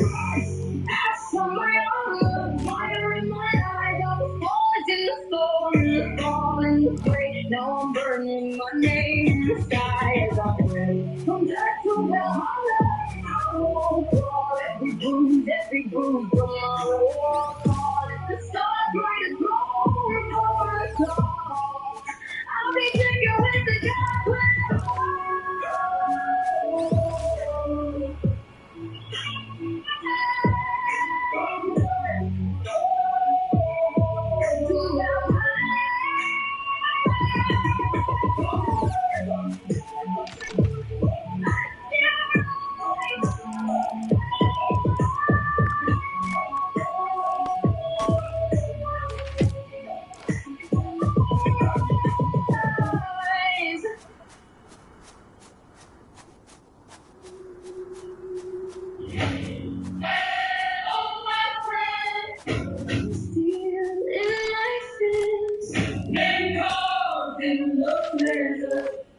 you do not exist.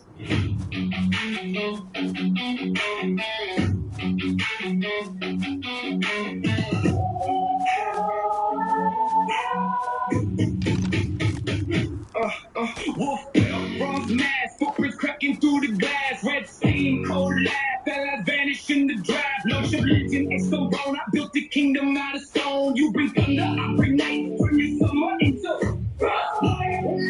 And it snows in your veins. Every heartbeat freezes in shame. Call my name and the sky turns white. You feel like finger in the back of your throat.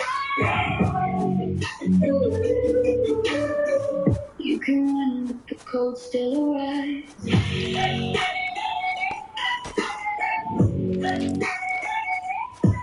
War, drip black battle cries echo off the black.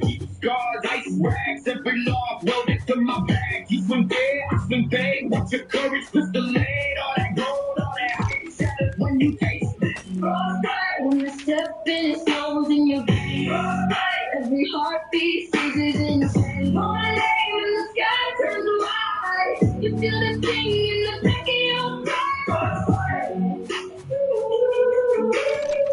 You can run, but the cold still arrives.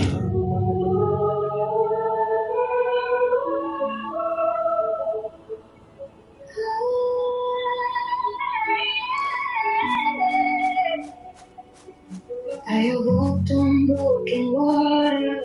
I have sat beside the storm. I have buried colder monsters than the ones that wait. You can beg the sun to find you, but the winters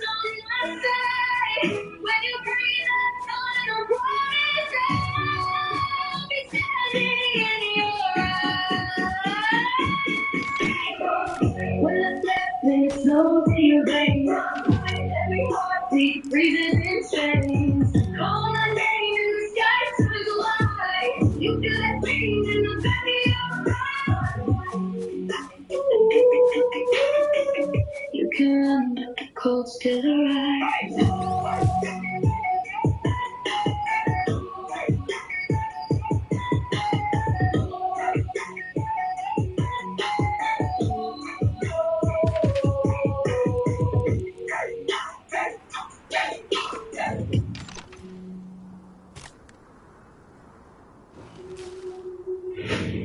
Winds in the smoke, ash on my face, gold on my name. Welcome to Loki's game.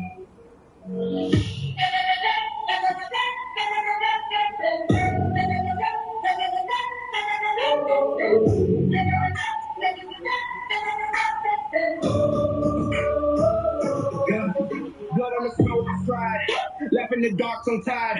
Prayers in the air, all lies. Gods in the hall, I rise. Chain on my neck will bang. Throwers in the rope, I bang. They sing at the king, I'm worse. Chick in the hand, they curse. Skull cup, drink that beer. Stay with me and Junior. They don't know then to clear. War, paint, war, saint, war, fear. They call for a hero. I come as a flame. This world a halo. I swear on my life.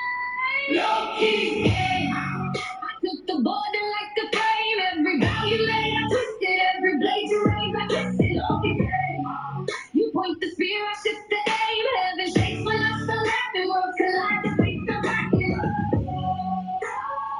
You hear the thunder call. Name called in the burning hall. Every oath the franchise. Dance with me in Loki's game. War drums, heart in sync. Gold teeth flash, I blink. Whole clan move on a wake. One word, whole world sink. Cold wave, cut that. Pride, long shit, split that. Side you pray, I pick that. Side you rain, I ride that. High, Cold on my shoulder. Fire torching the shoulder. Mine, truth is the data. I'll smile while I cross that they come for line. a savior. I enter in flames. You die for your honor. I live for the time.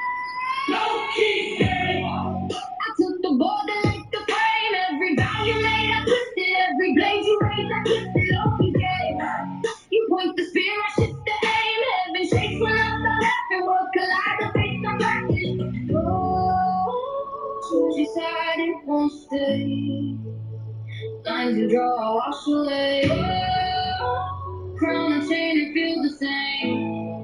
Every path leads back to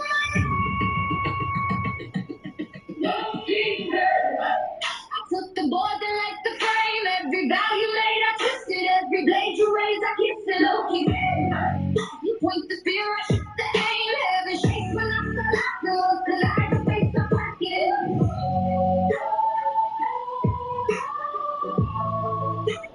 Raisins in the smoke,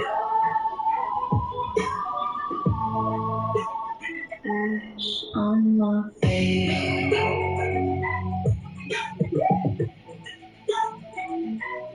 Last glass ended. Welcome to Loki's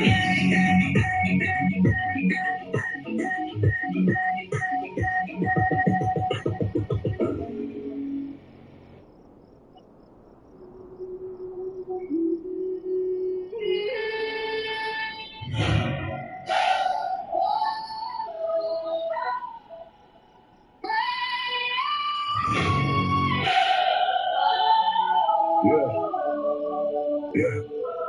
Blood on the floor. Breath turns to smoke when I talk. Names carved deep in the oak. I don't break, I don't bow, I don't choke. Been so dragging in the mud, iron in my fist, so grudges in my blood, storm in my soul. Every drum, every thud, every scar that I wear can't pay pouring flood. You hear that roar in the dark? That's not thunder, that's my heart. Every step heavy as stone, every gun I know is gone. No salvation. Only steel and resolve in my veins. No forgiveness. Only echoes of fire and rain. If the sky won't open, then the fire won't through the flame. No salvation. But I rise just the same. Yeah. Almost cut through the black. Wolves in the hole with the axes in the mat. Bruise on my palms, no prayers on my back. Left on my line and I'm done being attacked. I made peace with the end. I made those that I never could have met. If the world wants more, let it sin. I don't beg, I don't bleed, I sin. You feel the shake in the ground. That's my name, that's the sound. Every chain turn into dust. Every promise no salvation. Only steel and resolving my veins. No forgiveness, only echoes of fire burning. If the sky won't bend, then we can only through the fire. No salvation. But I rise, just the same.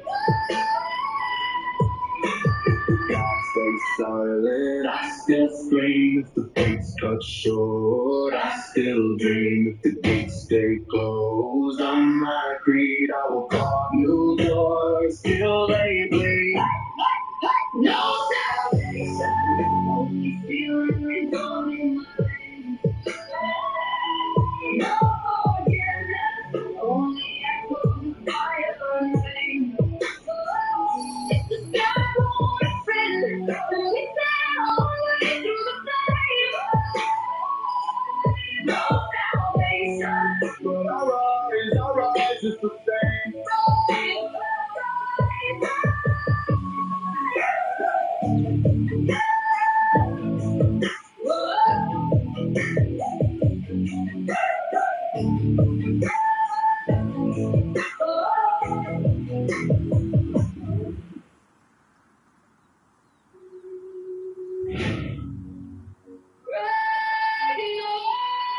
Ragnar, name burned in the blackened mass. Cuts deep as a sea slash. Carved bright on the prow edge. While we gamble our last breath.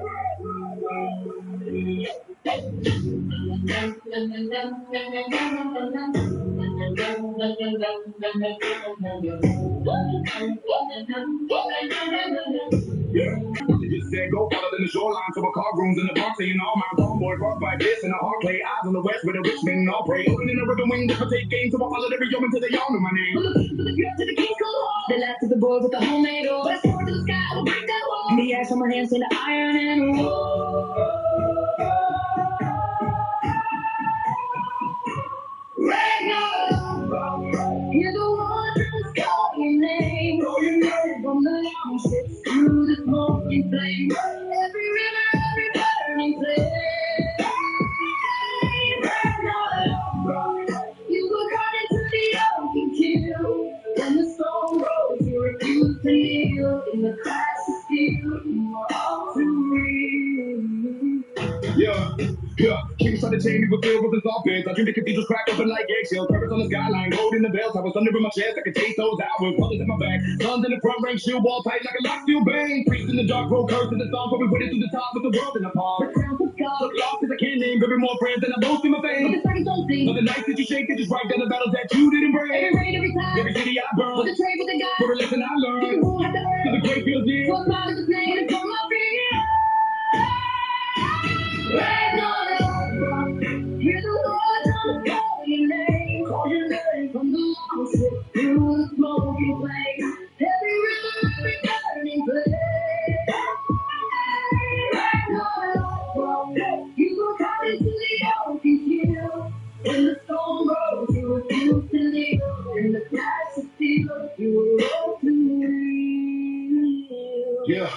Going to the pit skills, listen in the dark. Venom in my veins, but they cut into my heart. How the little pigs will grow when they hear that the father's gone down, yet his voice stays here. I laughed at the veins of a gun being mortal. Everyone fucked through down and court. I die in the cold with the Northern roar. But I sung from my fury like an iron sword. Call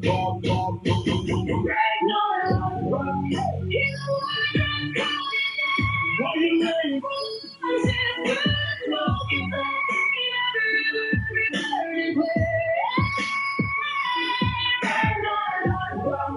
You were caught into the open kill. When the storm rose, you refused to kneel. In the past, still, you were all too real.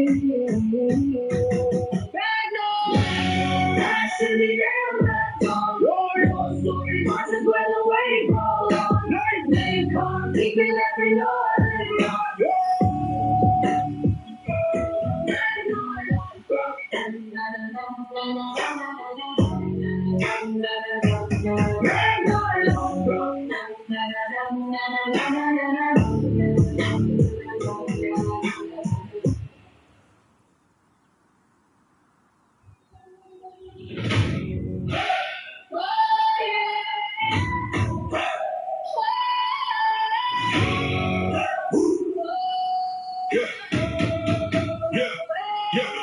On the shoulders, snow in my bed, axe in the hallway, rent gotta get paid. Rooms on the hoodie, steel in my jaw. Walk in the deli, turn fear in the ho, playing hungry. We hot in the rain, skies turn charcoal. We charge in the pain, drums in my rib cage. Thunder is stock when the storms hit the block. You move or you drop. Yeah, storms hit the block. We rise up, rise up. We see our names in the dust and the if the sky falls down, we'll hold it, we'll hold it. Hearts like stone, but the love for our own stays golden. Storms hit the block, we stand here, we stand here. Broken glass with the flames in our hands burn clear. If the night grows loud, we roll back, we roll back. Storms hit the block, and we never turn back.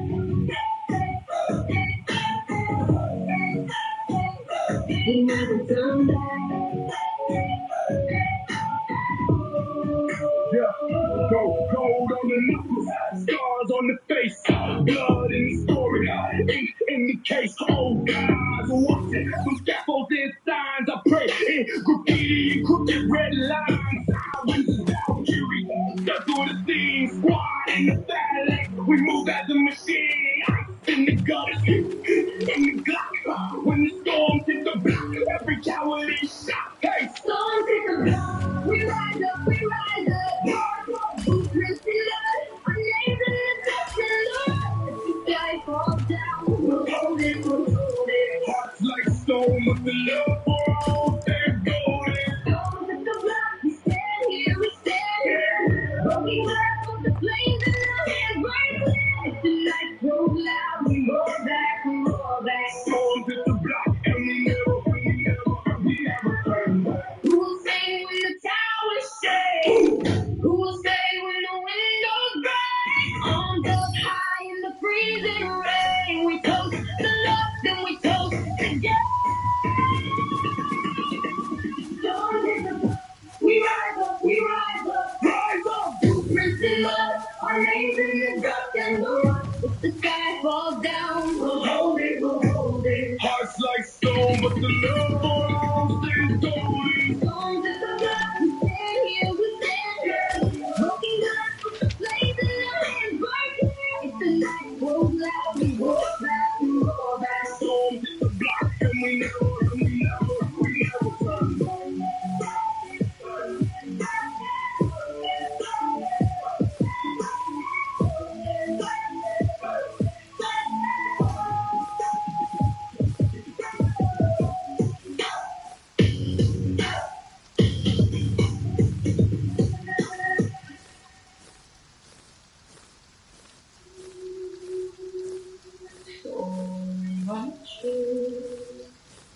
Ice in my veins, blood on the snow.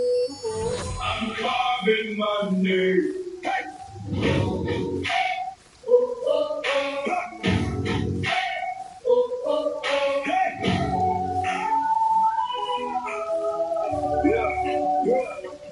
Woke up to thunder, waving, circling low. Rings on my nipples, I was called for the cold.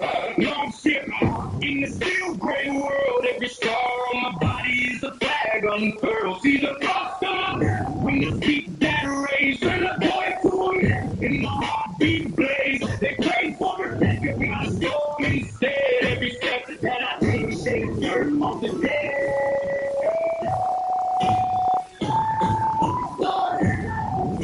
I raise it to the sky. Feel the mountains breaking down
how I walked alone from the cold, from the ice, from the blood and the storm. I was born, reaching straight for the stars.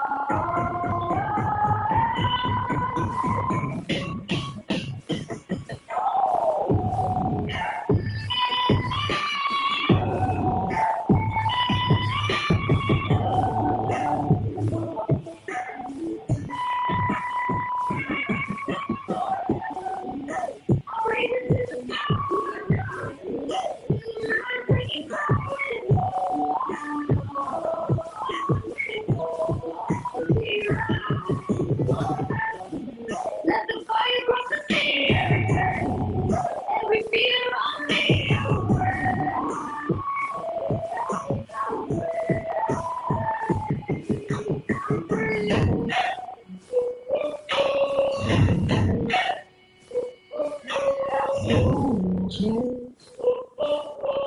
Ice on my veins, say my name to the thunder, and who's the same?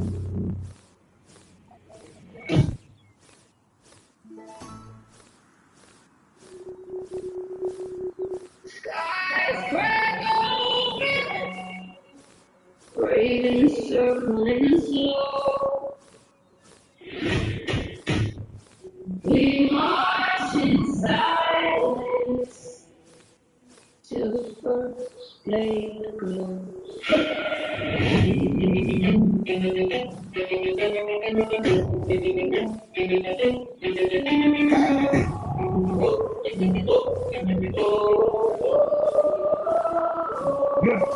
Blood on my boot from the last campaign. Fur on my shoulders, asking my.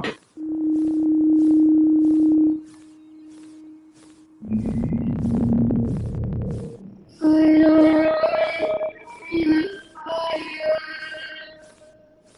I don't run from the fire.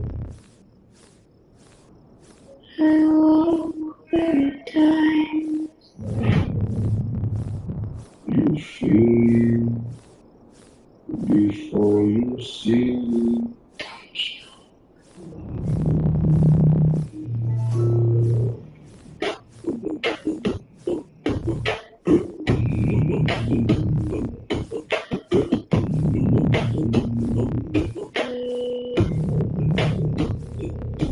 I've seen the view of the falling light.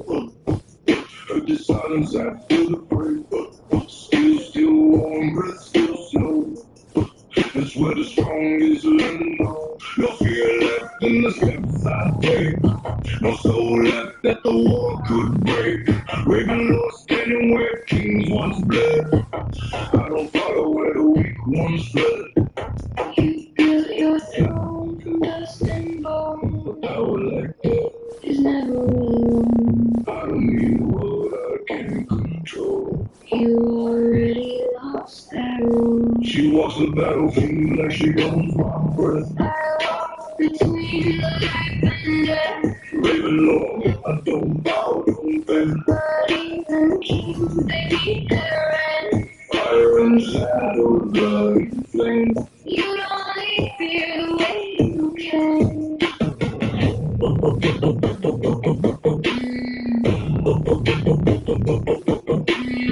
I watched you rise, I watched you fall. You think you've conquered, but not at all. There's something deeper you haven't faced. Not every war is strength and grace. Feel that pull when I step near. That ain't weakness, that's something real. I don't break, man, I reveal what they hide beneath the steel. I don't bend to a voice in the dark. I don't break what's dark in the heart. Everything I am, I built alone. No one stands beside my throne. It's something near. Don't feel like war, no play a drum, but I feel it more like every wall I ever made starts to crack when you invade. You don't fight me. I don't mind. You don't win. Neither one. This ain't battle. This ain't war.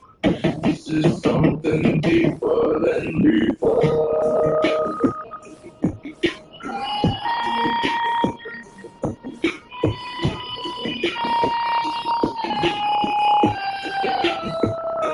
She walks the battlefield in got my mind. Living hope still stands alone. Like your own stand on this road. Sun, shadow, golden flame. You only hear the way you can.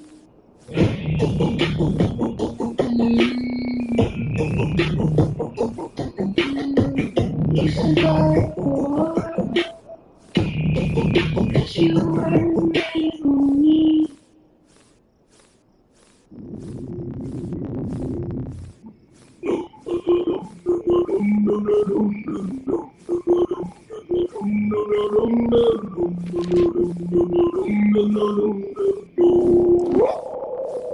Mama told me someday I'll ride, stone in my hand and fire in my eyes. Skelly cut waves while the storm wind cries. Scraping low, calling, no man survive. Stand on the power, I don't bow, I don't bend. Steel in my grip, I was born for the end. Steady I sail with the broken woman. You down the pole and never again, never again. I was raised where the cold winds bite, where the week don't last to a single night.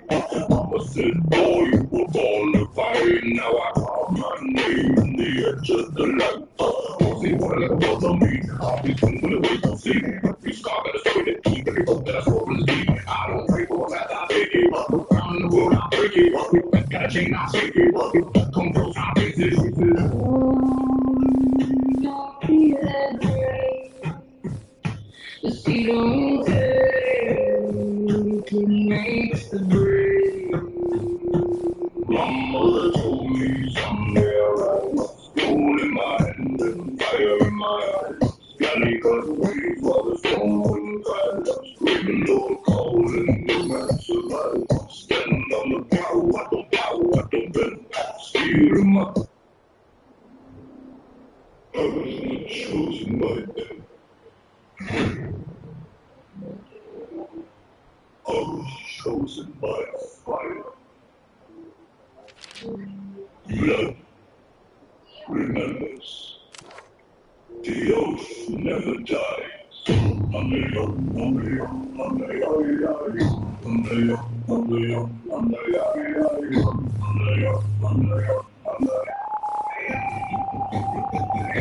I walk through the cold where the lost men breathe, where the weak don't last and they get to their knees. Every scar I carry got a name and a cost. Every brother beside me was a line I never crossed. I don't speak of fear, I carry that deep in the bones of the fallen that still run with me. When the sky turns higher and the war drums rise, you'll hear us coming like a storm in the night. I was born in the dark where the silence screams, where the fire don't move. If we're dying, what you need? If I fall, I rise. If I break, I become something colder than death. And so I do outrun. We don't kill, we don't break, we don't run from the fate that we take through the ash, through the flame. We are bound, we are naked. We run with the wolves, now fear in our eyes. Marked by the fire, we don't compromise. When the sky turns black and the war drums call, we rise together.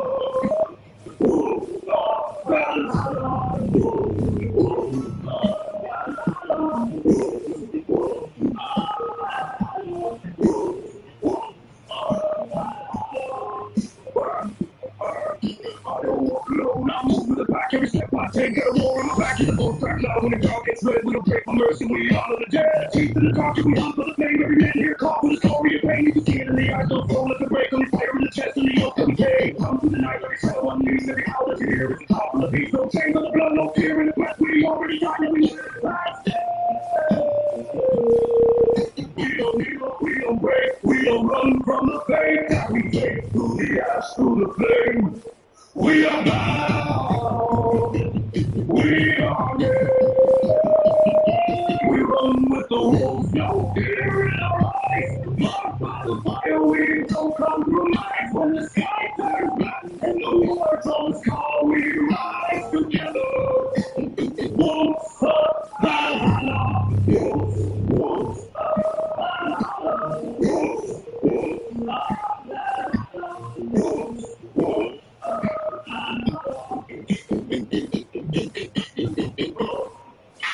the blood, fire.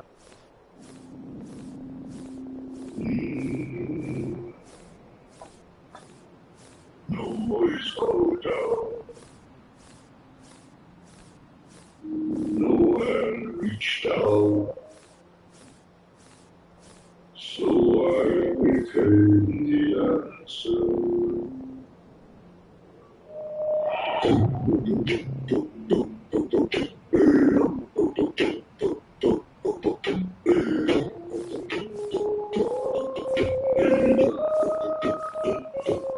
I walk the line where the people need.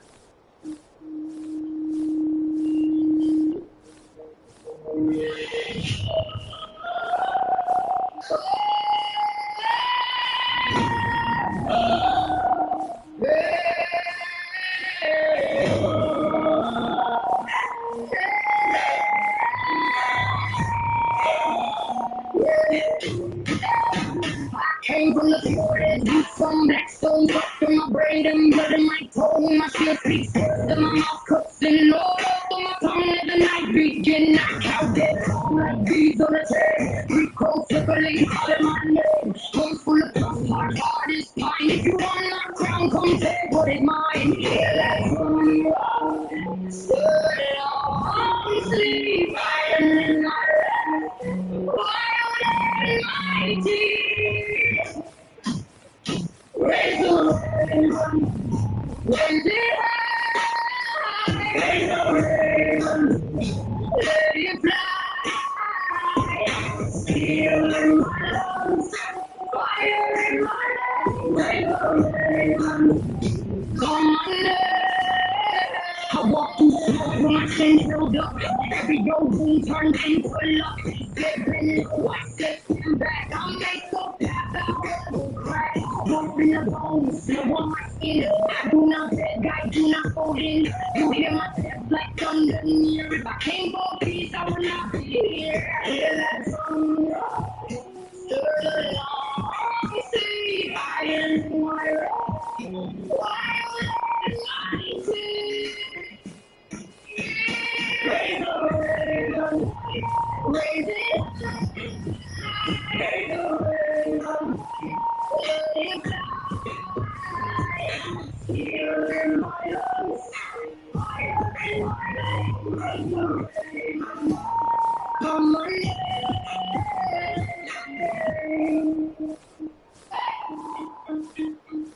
Odin, watch close, I am the storm, mother, the wind, keep me warm from broken love through the wall, born playing myself through the eyes and night.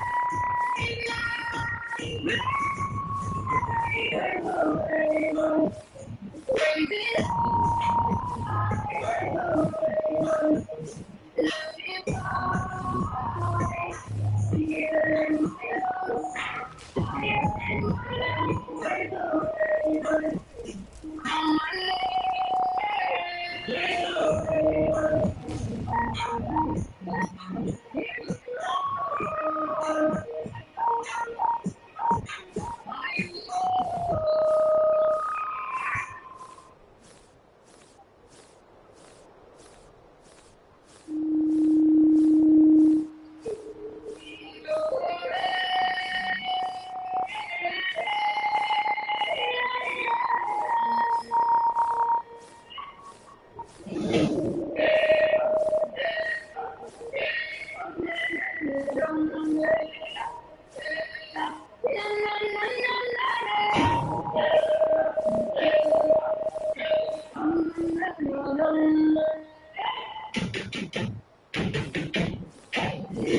born in shadow, chained in fear, gods will tremble when I'm near.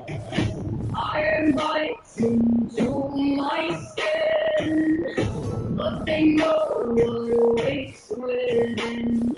Feel the ground begin to break every time. It's mine to take. Then we rise, tear the sky, give the gods the end to cry. Thank the night, welcome, Ragnarok has begun.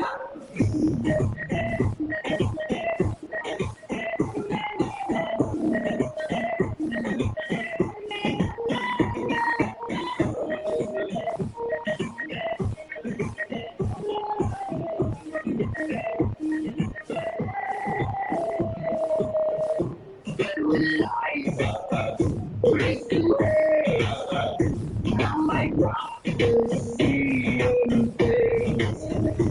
Night break, none will stand. Blood will drown both sea and land. Like grass, silent sky, silent can hear that rise. And realize, get the sky, get the gods begin to rise. Wings of night, run, and the road has just begun.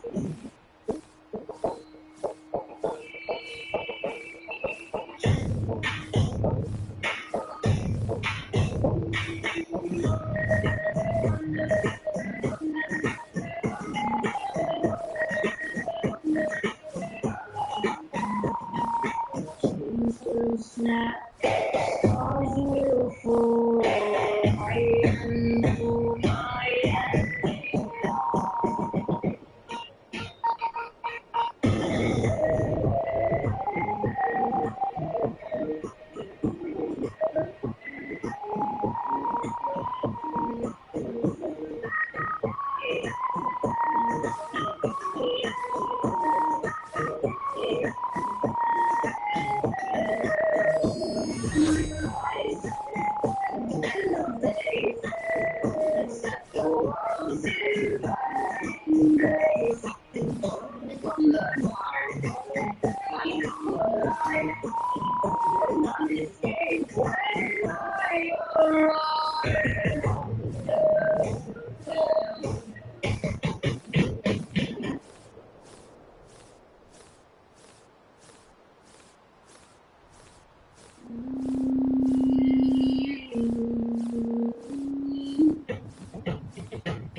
I walked through the ash and the wind so silent.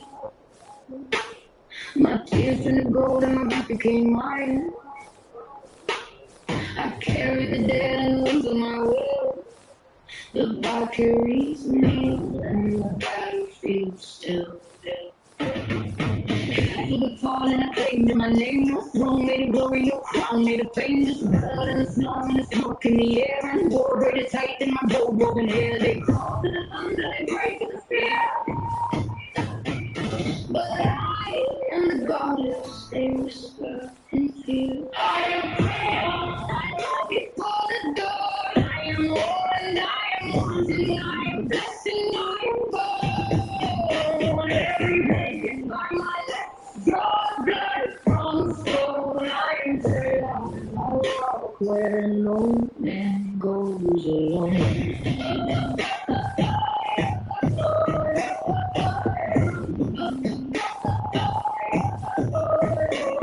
They say there's a magical power in land, but magic was born in the touch of my hand. The cedar runs cold through the roots of the world. My cloak made of feathers, my fury unfurled. I loved and I lost and I burned it to fire. The gas in my chariot higher and higher. My neck is breathing on my burns on my chest. The God is a warning, no man to attest. They cry for the thunder, they cry for the light. But I am the darkness that swallows the night. I am I am before the dawn. I am war and I am wanting. I am blessed and I am bold. Every breath by my lips draws blood from stone. I am prayer. I walk where no man goes alone. You think love is weakness? You think desire is chains? I burned through Asgard and carved my own name in gold, in gold, in grave, in I am before the dawn, I am warring, I am wanting, I am blessing, I am born. Everything is mine, soul, blood, soul, stone, I am fire. I walk where no man goes alone.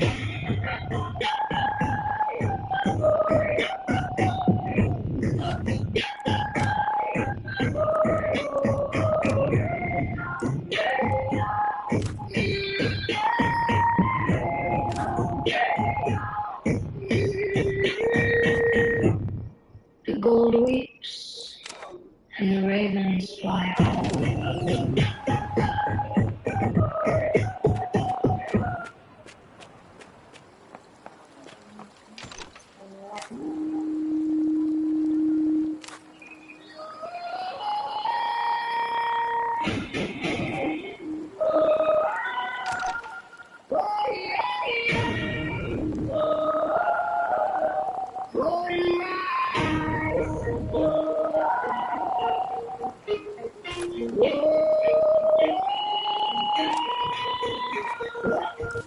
When I burn through the night, ravens got my endless sight. Wounds and blood, fate I own, hanging high, I took the throne. Hear the drums, the sky turns red, whispers rise from all the dead. Golden rise, storm and flame, all Father, call my name. War and death, walk beside.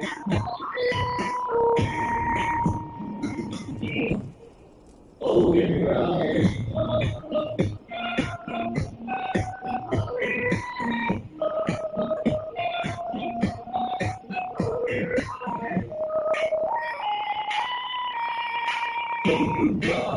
Thunder strikes, never fails. Wolf and shadow on my trail. Kings will fall, I remain. God's fury, God's pain. Shadows moody in the air. My soul is bound by fear. Golden rise, storm and flame. Oh, Father, call my name. Lord and death, walk beside.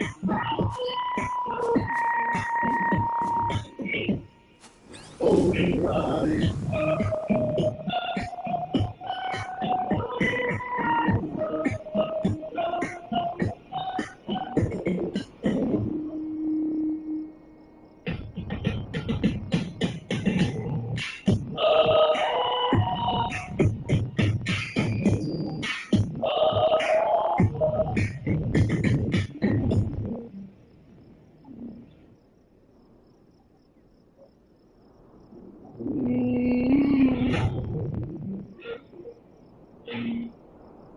Below the 9 worlds where the cold never breaks,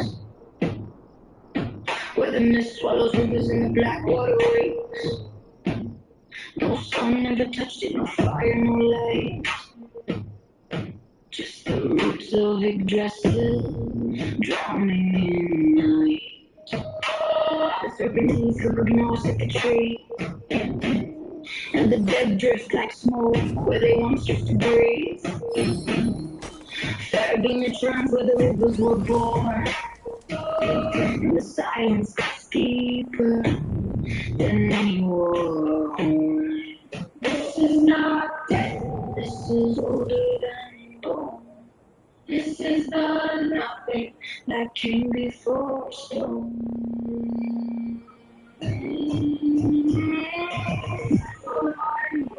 Where the cold eats the soul, where the lost become whole. No glory, no heaven, no pain, no wrong. Just mist and the dark and the way of the Lord.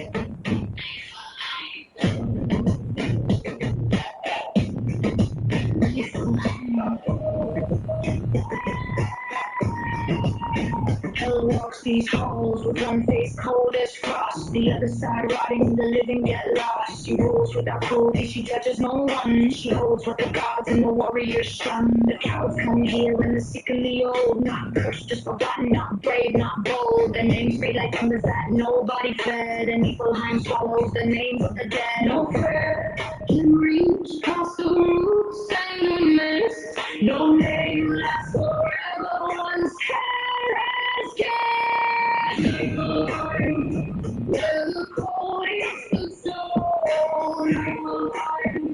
where the lost become home. All the glory of the stand in the dark and the way of alone. Before the gods breathed, before the fire met ice, before Odin spoke the first word, there was this stillness, mist, nothing. And it is still here, waiting. The rivers flow outward, yell, silk and tremble. From Thormir's mouth comes the cold and the rumble. Even in the dark rivers that poison the air.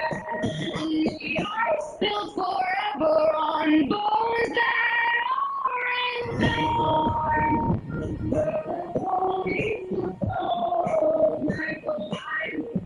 where the lost become whole. No glory, no pain, no growth. Just listen in the dark and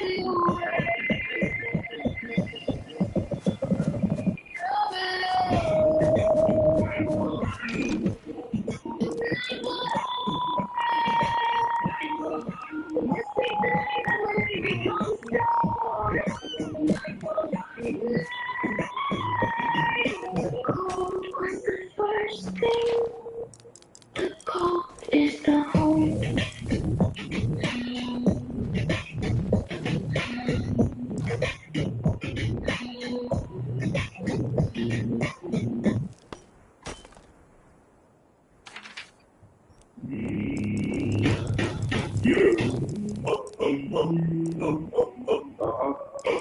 Let's go!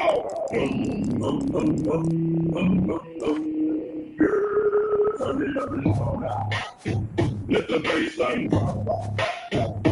This is the feeling. It just won't stop.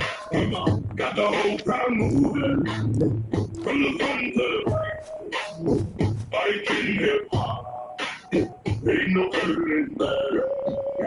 Yeah, but I don't back. Yeah, but we do fight back. Listen to the day, rocking through the night. That's the rhythm. Feel the energy fire. This is the moment. On the verse, yeah, got the long shit shade on my face. Got the swagger, got the style, set the pace. From the doors to the clubs, tearing up the steam, turning up the heat, living up the dream. Got the booms on my kicks, the gold on my chain. Speaking fire verses driving you insane. Why? This ain't your grandpa's battle cry. This is the new town. Got the whole world spinning round and round. Feel the beat in your soul, let it take control. This is the anthem making you whole. 1, 2, 3, 4, let the good time go away. The party reach out, let the bassline come. This is the feeling. It just won't stop. Get the whole crowd moving. From the front to the back. Viking hip hop. Ain't no turning back. Yeah, we're taking flight. Listen to the way you're rocking through the night. Get the rhythm back to the energy back. This is the moment. Got the move like a bird for wild and free. Got the rhyme like a star for all to see. We're breaking the mold. Rewriting the rules, making history. Playing it cool. From the TikTok trend to the festival stage. Turning every moment to a brand new page. So grab your friends, let the good vibes flow. This is the track that everybody's gonna know. Oh yeah. Get down. the storm was away, was a fire bright, igniting the party, turning all light. Can you feel that? Can you feel that? This is the moment, let me feel it. Turn it up now, let the baseline drop. This is gonna feel like it just won't come. Got the whole crowd moving from the front to the back. Waking hip hop, ain't no turning back. Yellow, you were taking flight. Getting through the day, rocking through the night. It's the rhythm, feel the energy burn. This is the moment on the fire out. Like it burns, can't see. Peace out, yeah, we out.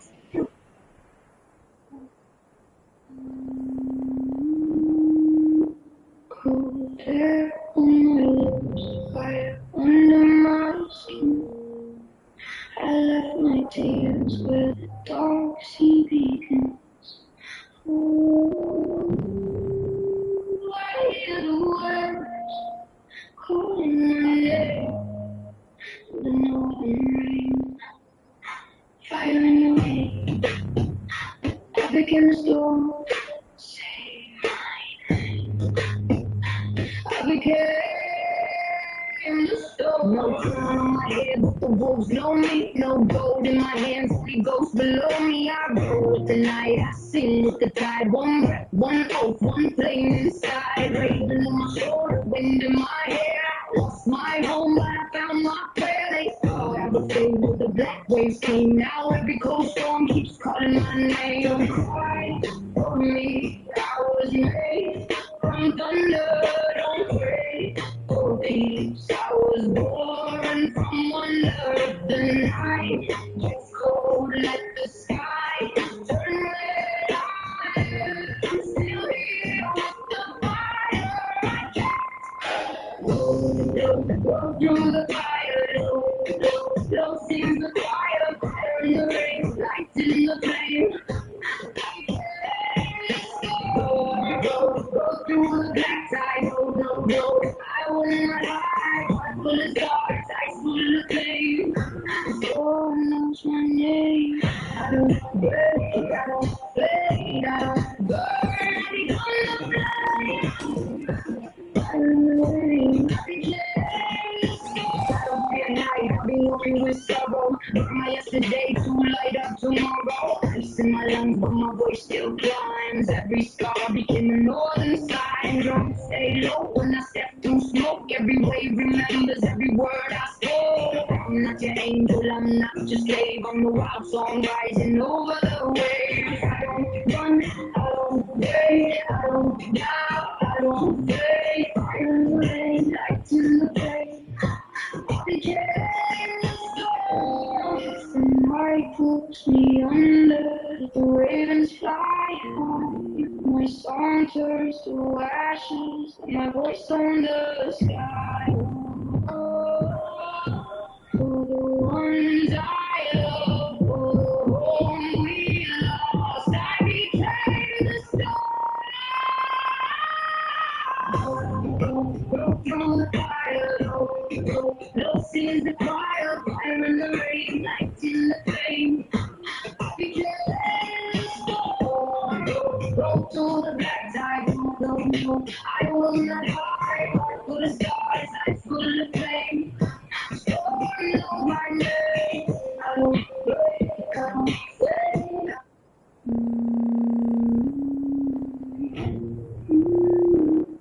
Through the ice and the thunder rise. The stars and our eyes.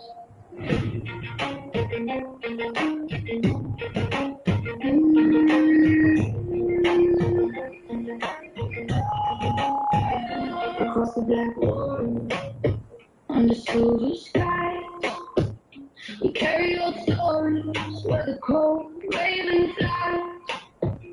The mountain is watching, the sea knows our name. We walk through the tempest, unbroken by flame. Hear the drums and the beat, Hear the wolves on the stone, every heart, every scar leads us back to our home. Raise your voice to the northern fire, sing for the brave and the fallen higher.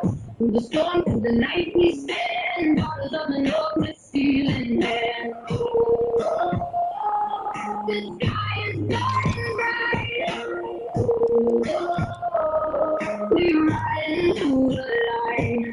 The frost on our shoulders, the moon at our side. We follow the echoes of warriors who died. No crown can command us, no fear can remain. We dance with the lightning and laugh at the rain. Hear the shields in the heart, hear the horns in the snow. Every step, every breath, where the ancient rivers flow. Raise your voice to the northern fire, sing for the brave and the fallen higher. Through the storm, through the night we stand, daughters of the north with steel in hand. The sky is burning bright. We ride into the light. The sea takes our names, let the waves speak them loud. If the night hides our flames, we'll burn through the clouds. No surrender, no chains, only thunder and bone. We were born from the cold fire. Raise your voice to the northern fire, sing for the brave and the fallen higher. Through the storm, through the night we stand, daughters of the north with steel in hand. The sky is burning bright. We ride into the light. Let the old hear, hear. We have no fear.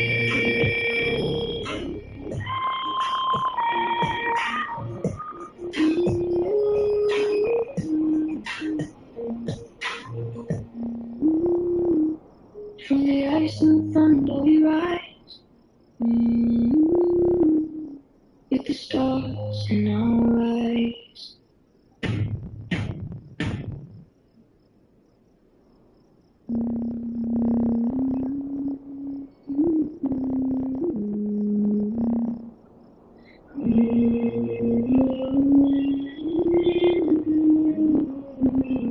Tonight the northern sea is cold. I hear your voice in waves of gold. The moon is pale, the sky is white.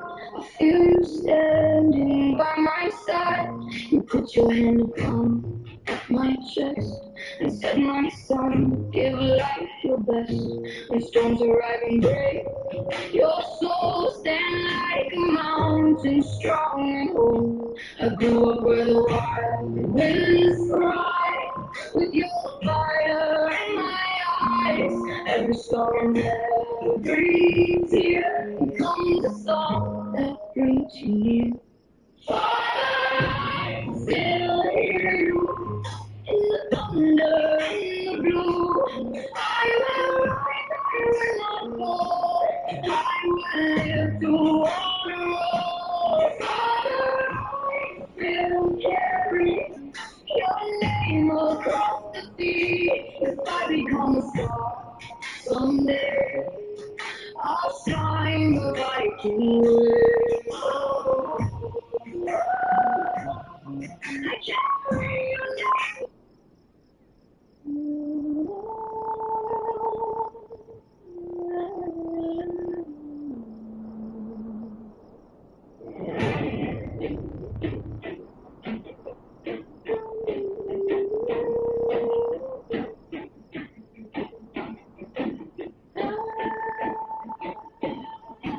name.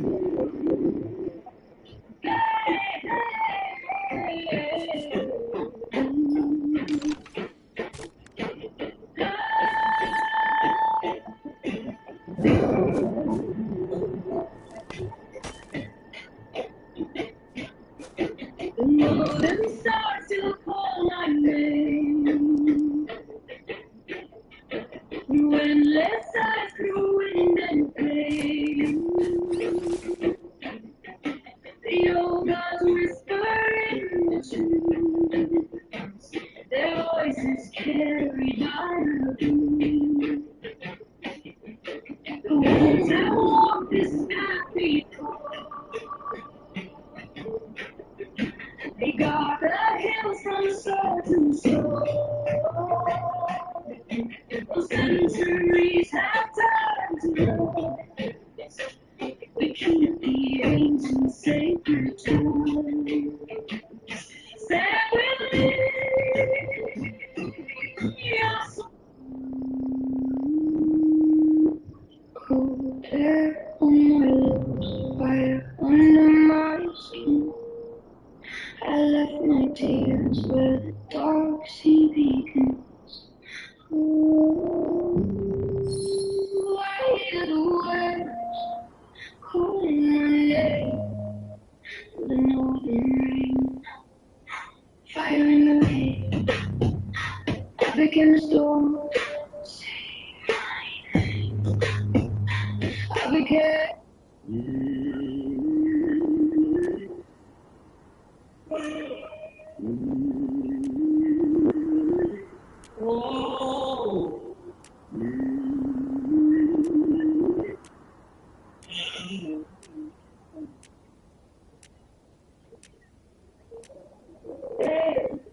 Cold air, feel like smoke in the night. Walk through storm, I was built for the fight.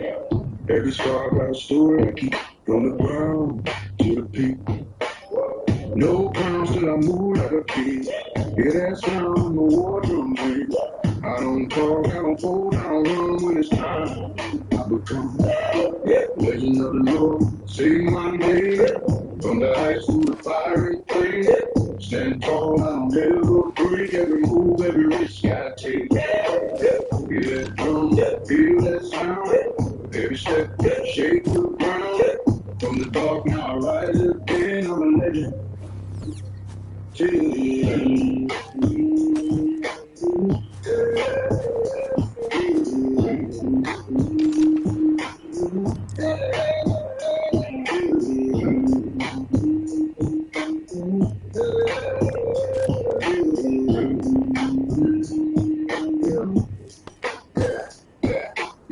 Hear that whine when they call my name. Every loss turned into a gain. I don't stop, I don't slow, I don't wait. Every move set my fate. From the sea to the frozen land, I am willing, steady hand. No fear left when the sky turned black. I stepped in, I attacked. Legend of the North, say my name. From the ice to the fire and flame. Stand tall, I'll never break. Every move, every risk I take. Legend of the North, say my name. From the ice to the fire and flame. Stand tall, I'll never break. Every move, every risk I take. Slow breath, I remember the fall. Every loss, every rise, every call. From the dark, I became this name. Through the storm, I remain the same.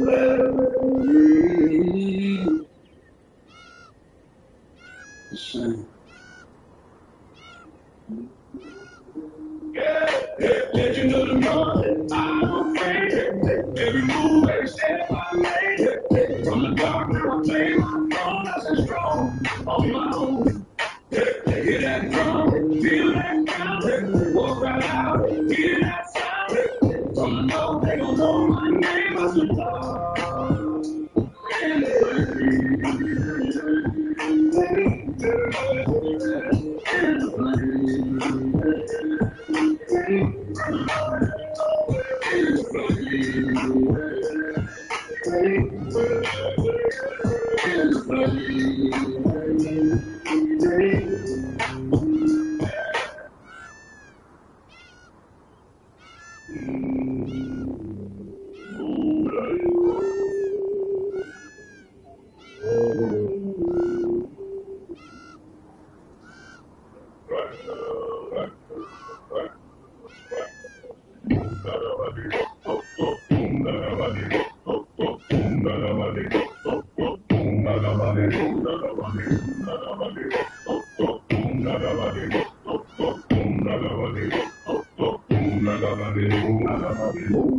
and step to the beat, hands up high now, watch me. Left to the right, feel that heat, we don't don't stop, we don't sleep. Oh, brother, I can feel that sound. Drums in, I'll shake the ground. Turn it up, let it go now. Everybody move right now, yeah, yeah. Stepping through the middle, I go up, oh, that's how we live.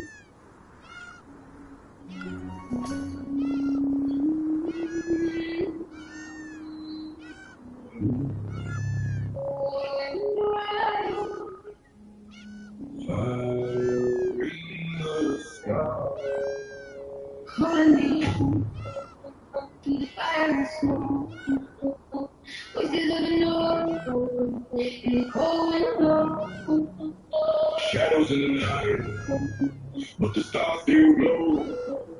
If I fall tonight, let the whole world know. Calling me home where the old nothing. Through the storm and the blood that sends the sky fall down and the rivers run flow. Hearing my name in the winter snow. Black steel in the air when the long ship sail. Cold in the lungs when the night winds wail. Came from the dark when the brave don't fail. Every star got a story to tell. Drums in the dark when the war on fire. Storm in the chest like the northern sky. If I walk through fire, I don't ask why. I can't rise one, but the legend never die. I don't run when the thunder cracks. Stay my ground when the wolves attack. Whole world cold, but I feel like stone. If the ground fall down, I take that stone. Calling me home the fire and snow. Voices of the north the cold window. Shadows in the night, the stars still glow. If I fall tonight, let the whole world know. Calling me home where the old goddamn. Through the storm and the blood red dance. The sky fall down and the rivers run slow. Hear my name in the winter snow. Yeah, run through the storm with a heart that's cold. Fire in the soul, never doing what I'm told. Raised in the north where the warriors grow. Blood on the shield when the battle glow. Look at the face when the rhythm collide. Thunder inside when the lightning strike. Living like wolves in the dead of the night. If you stand in the way, then you better take flight. I bring the force when I step in the zone. Voice like thunder when I'm up in the throne. Legends rise with the brave have grown. And the whole world here when the north wind moans. Warrior heart, never fall.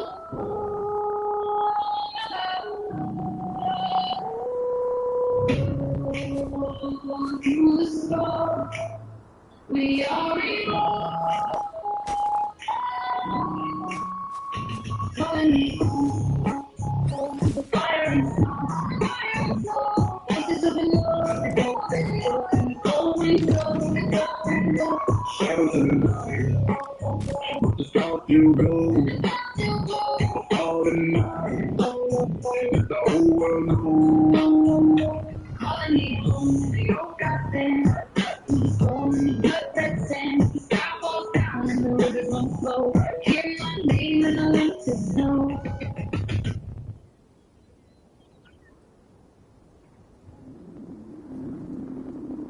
The sky split open, the seas turn black, and the old gods whisper, rise.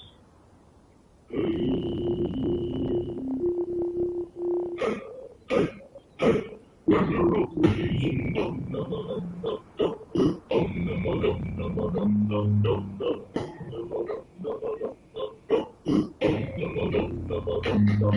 dum.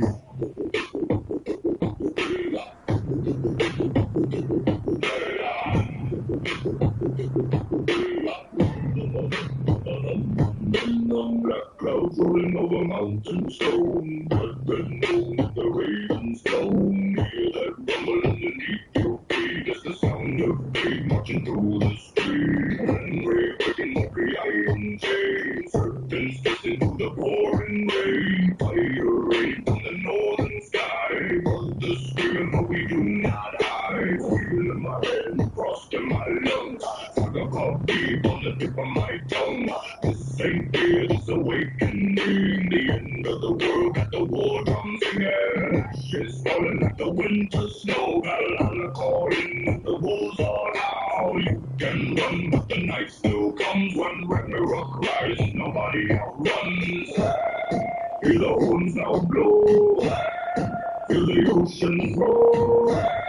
When the old world dies, only warriors survive. Ragnarok rising, fire in the northern sky. Ragnarok rising, hear the old wolves cry. When the mountains shake and the seas divide, we stand together till the worlds collide. Ragnarok rising, raise your axes high. We fall tonight and we fall beside the fire.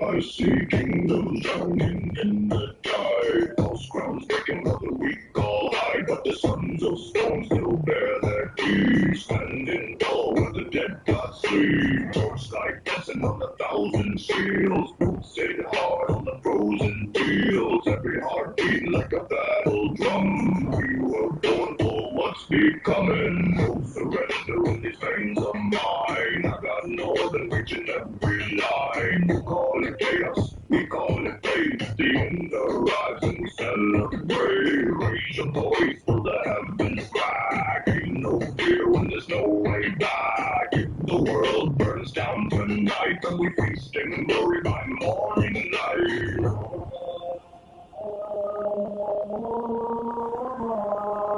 The giants wait beneath the eye.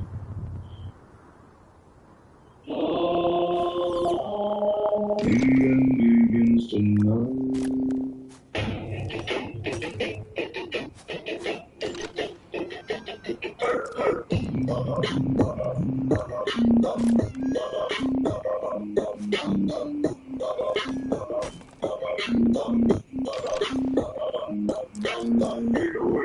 Like thunder on stone, more pain from the long ship's grown. Drums so loud, make the earth line split. Northern wrath, we live for it. Raise the banners like the flame. Carve our saga into history's name. Ragnarok rising, hear the heavens scream. Ragnarok rising, nothing but a dream. When the stars fall down and the gods all bleed, the wolves of the north still lead.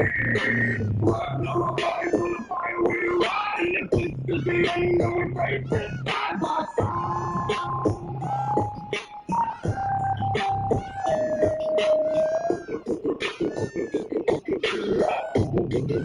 Ragnarok rising!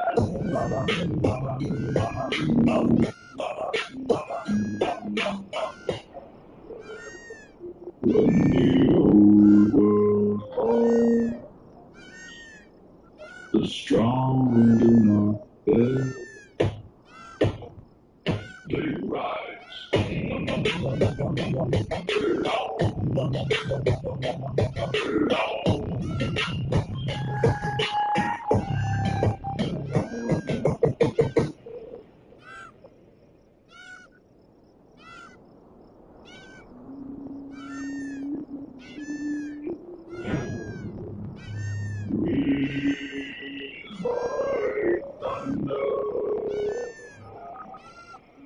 While the storm cloud cracked and the whole damn sky turned piling black. Old woman said the thunder spoke when my first breath cut through smoke. Ever since then I felt something strange. Every time I hit the mountain range, the storm itself moved through my chest, filling every vein with unrest. Now the rain don't scare me now. Walk straight toward what big men run from. Cause with the man I am, and I should shake these battle hands. Every scar I earned through walls and pain, while the scream above my name, and the gods themselves might know me now from all the storms I survived. Raised by pain, raised by chaos, raised by the sky, so survive. Every night is like that peace around me, taught my spirit how to stay alive. Break apart, the story I voice again.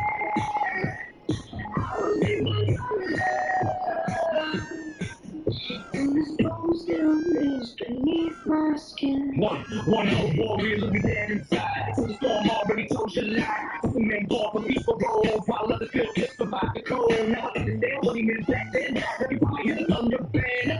The rage is how my bones feel ancient like a bloodline. My gas and hatred, I just beneath the laughing God. But we've been praying to close their eyes. Keep on inside who gets to lead. So move with lightning speed. Let the drive us off them and free. And the thunder still walk through my lungs. I'm another battle. I was made by raised by chaos, raised from those who die.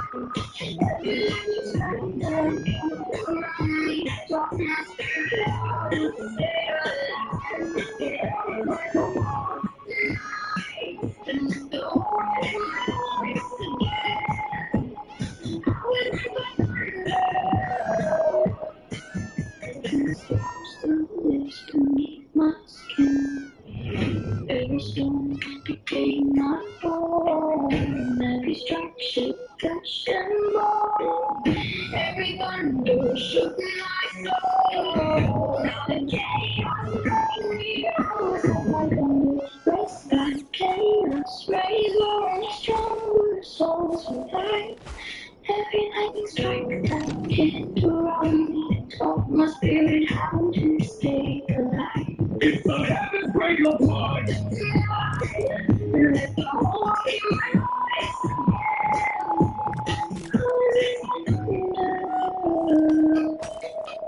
And the storm still lives beneath my skin.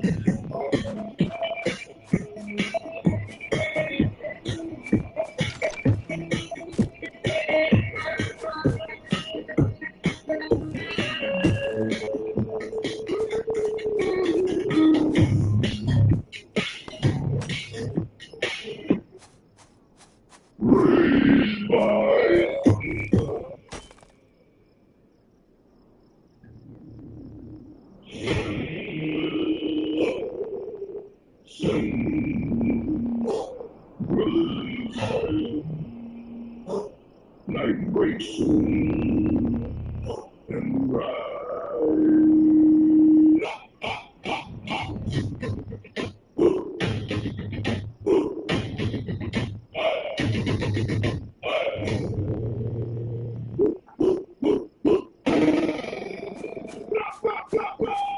Yeah, we line that road, cold in the lungs, but the beat runs hot. Blaze all down the war drums rolling, one man here, the beat of the drop. Eyes on me, I see that fire. Every man here built for the storm. If we fall like giants. If we live, legends are born. We don't break, we don't bend, we don't run to the end. See them know what we send. Love us wolves, sky is men. Good day, feel that weight. The story and I in the great. We started to carry this thing. It's the war that you already win. Look left, look right, that's a king. I'm a man here fighting alone. If you walk in the death tonight, then we walk like we already home. Get that on, that's the flow. Stand tall, give it out, give it all. We ride, we roll. Listen, before dawn, we alive in it. I like to drum, hear it down, we survive in it. Not before dawn, we ride, we ride, we ride. If we fall, we don't play, we ignite in it. Every night, every soul, we collide in it. Stand in the fire, no fear inside. Listen, before dawn, now we ride. If you got breath, then blow right now. If you got fear, let it burn right out. Ain't no turning, ain't no retreat. Only forward on blessed AP. Say it loud, who we are, who we are. Say it loud, what we fight, what we fight. For the ones that stand beside, for the oath we hold tonight. Your skin. Let the winds hear the sound. Oh, that light. We are iron, we don't bow. Brothers bound in blood and flame. No man here without a name. If we fall, remember this. We shall walk, we shall die. Listen, before dawn, feel the rage in it. Every heartbeat loud, we will make for it. Love before dawn, we rise, we rise, we rise. No regrets, no fear, we embrace the rest. If it's breath, let it come, we don't run from it. Stand in the fire, look here inside. This that blood before dawn. The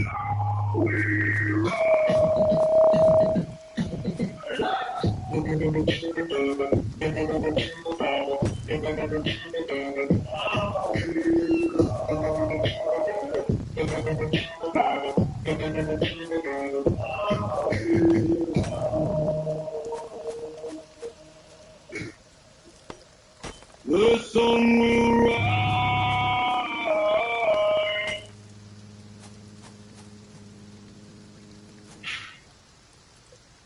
but not for all. Another rise of warriors.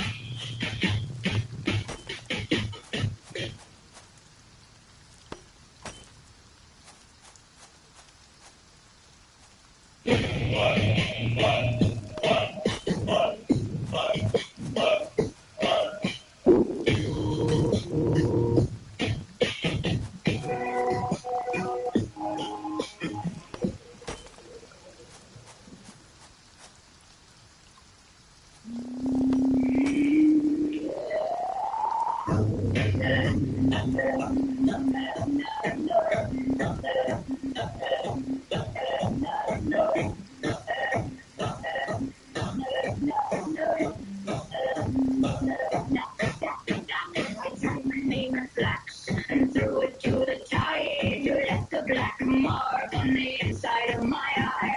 The earth took time for us. The gulls began to grin. I heard the boat complain when you came limping in. Hush now, the knocks. Hush now, hear them rock. My throat is full of swords. My hands are full of blood. I know the road you took. I know what you have lost. My name, spit my name. Burn in your mouth. Spit my name, spit my name. I will not go down. Spit my name, spit my name. The dark hear me sing. Spit my name, spit my name. The life in the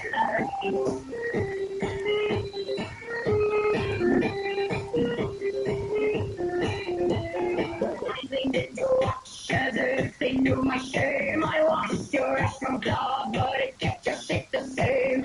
A lantern in the fog, a chain against my wrist. I set the fire your lies and watch it hiss and twist. Hush now, count the bones. Hush now, hear them call. My feet are split, my eyes, my back is bowed and bare. I wear the sword you made like teeth and broken hair. My name, spit my name. Burn in your mouth, spit my name, spit my name. I will not go down, spit my name, spit my name. The dog hear me sing, spit my name, spit my name. I am the light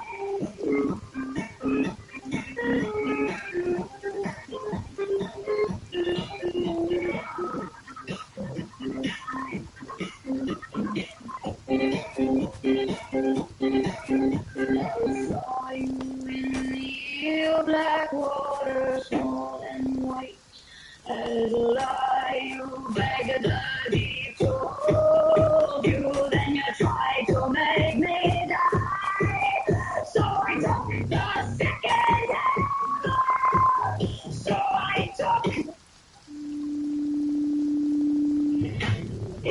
my gray horizon. Northern tide, Northern sun. fading firelight,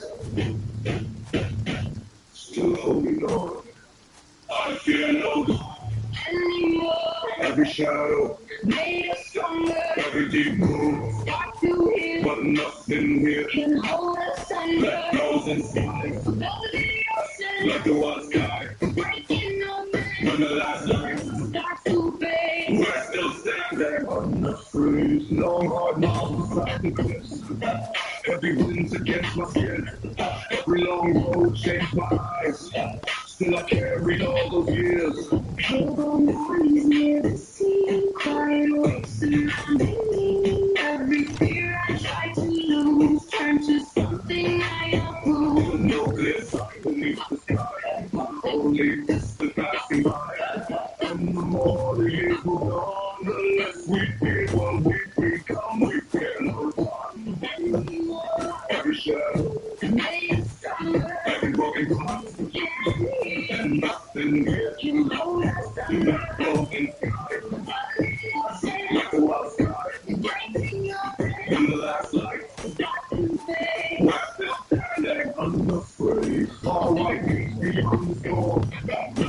streets, I've always known every scar I carry deep only taught me what survives. Silver currents through the night, moving slowly toward the light. Every time the tide pulled back, left another piece intact. Through the distance and the strain, through the fire and the change.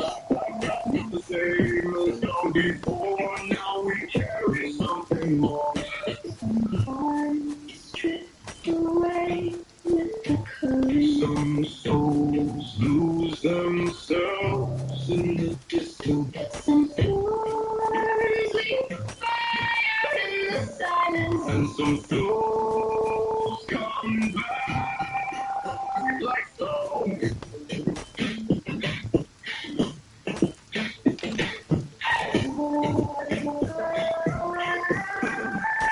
We feel every shadow, Made us stronger, every deep hole. learn to hear. Now nothing here. Can hold us on. Black holes in the sky. Let the world sky. Breaking open, When the last light, stop to fade. we're still standing on the street. Rises, Taking stock. should be tied. Who we are. When the last light is the door, we still walk through it all. There's water, Northern winds northern winds, still that feeling. still remains within.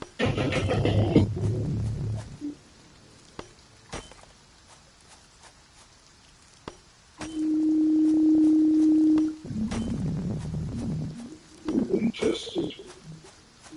We've been broken, But we did not kneel. we've been broken.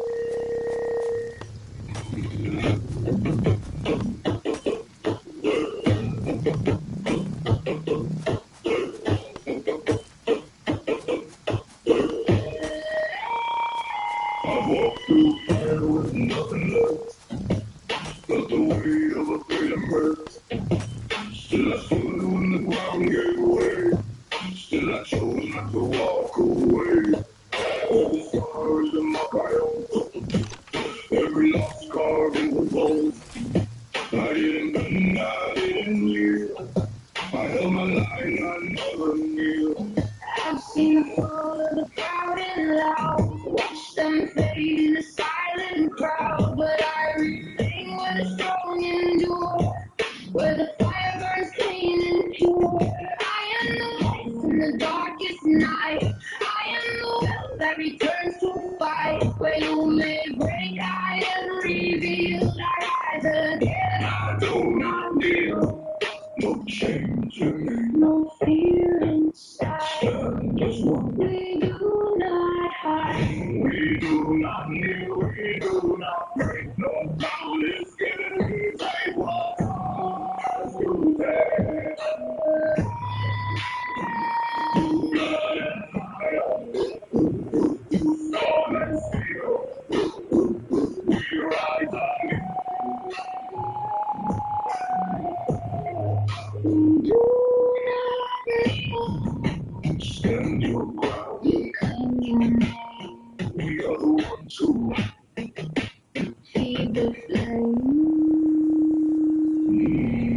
no voice left that can call me down. No way left that can take this crown. I faced the dark and I stood tall. Now there's nothing left to make me fall. I am the echo that never fades. I am the truth and the choice you made. When all is gone and the line is sealed, you know the one who never knew. Hold the line, Feel the fire. we rise above.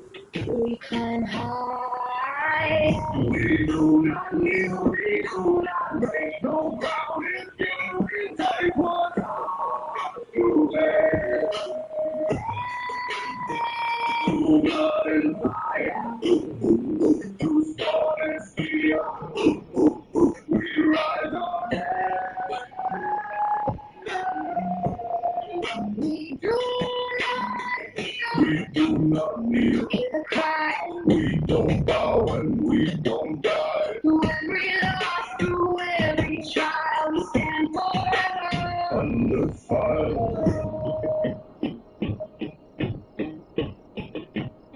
When they speak of us, Let them speak of strength. let them speak of fire. Let them speak of Refuse to kneel.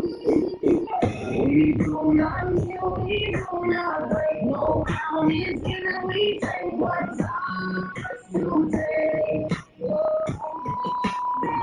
Through blood and fire, through storm and steel, we rise as one.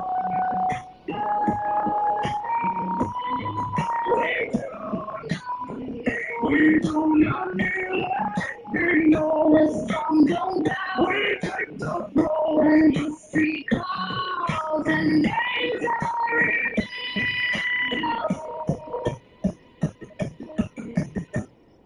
They'll speak of us. We did not kneel.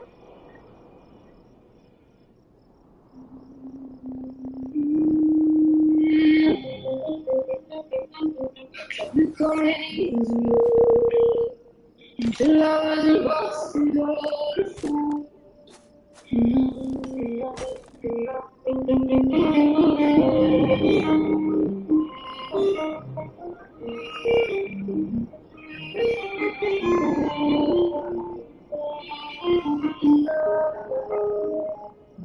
I don't know read their faces before I listen to my heart. And when to stay quiet, and to follow apart. I smiled at the right moments when no one felt the way. I made myself convenient because of being safe. Every time I gave up, they moved the line. Every time I said I'm sorry, I let myself behind.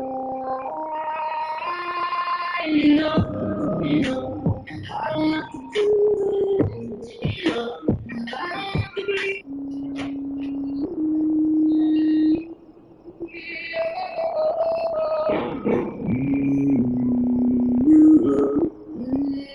I don't need a Bugatti, don't need all that noise. I don't chase the money, I don't chase the toys. Living right now, yeah, move my way. I'd rather be real than fake all day. I don't need a Bugatti, don't need that life. All I really need is my peace, my tribe. They run with the crowd, I stand alone. From nothing now I own my throne. When the sky turns gray, I don't hold, I adapt. They talk for the crowd, I move in the gap. Never needed gold, just a few. He's been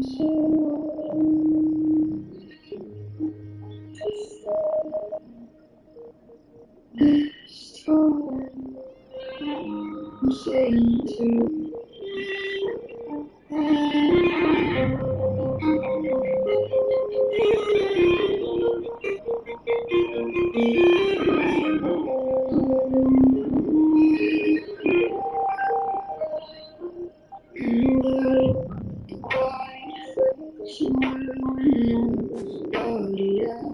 if you're okay, you answer too fast, you smile too clean, you make it sound easy to disappear. You call it survival, you call it control, but every time you go quiet, you lose a little more. You don't need another reason, you don't need another fight, you don't have to be strong one tonight.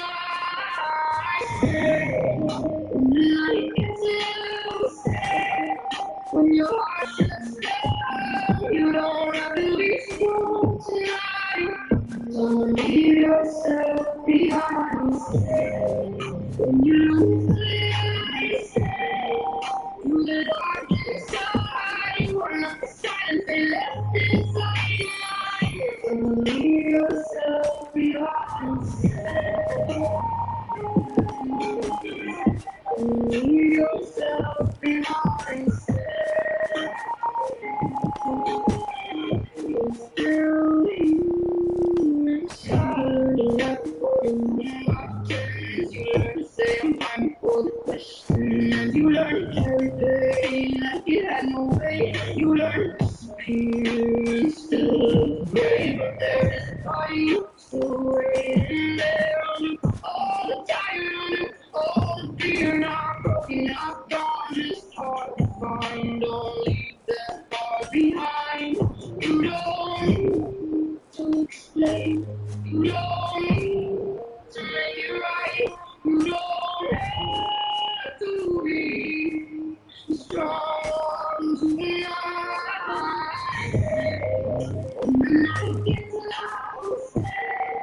When your heart shuts down, you don't have to be strong tonight. Don't leave yourself behind.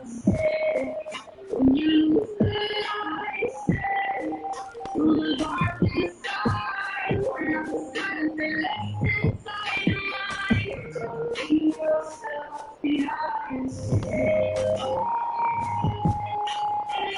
Don't leave yourself behind. Still you inside.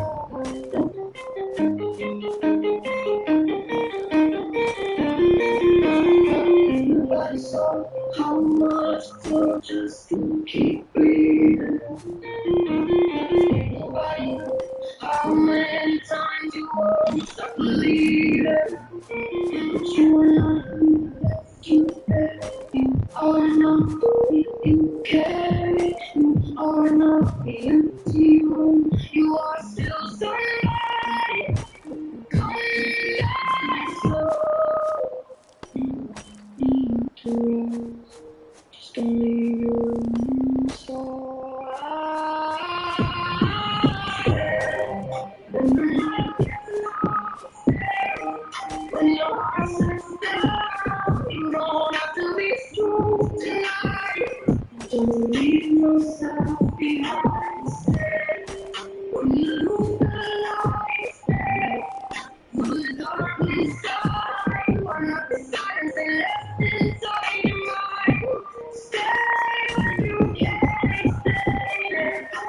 When you don't feel brave, you don't have to be strong tonight. You only have to stay.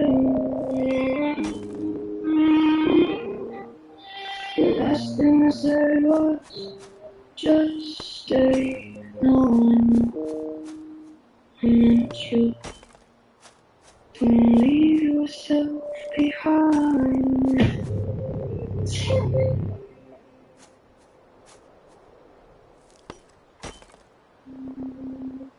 These things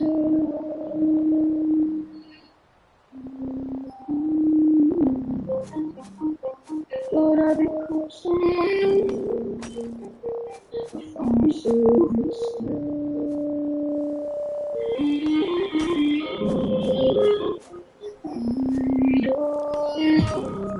when I stop being me, it happens so slowly. I never saw it everyone wants something different, so I changed until there's nothing left to change. I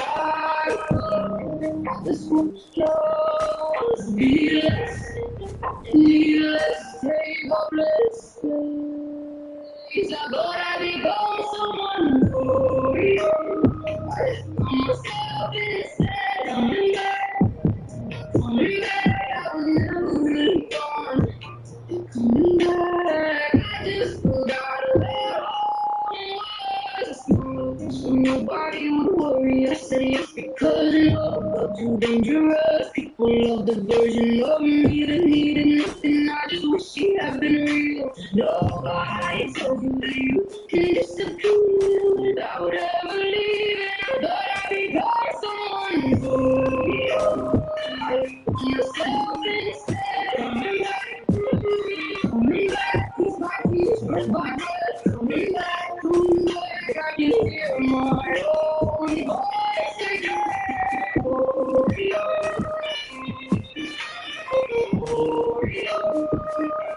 The hardest part wasn't letting people go, it was letting go of the person I became to keep them inside.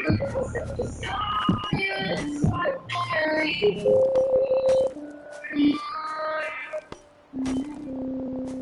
and I thought I'd become someone new. I found myself instead.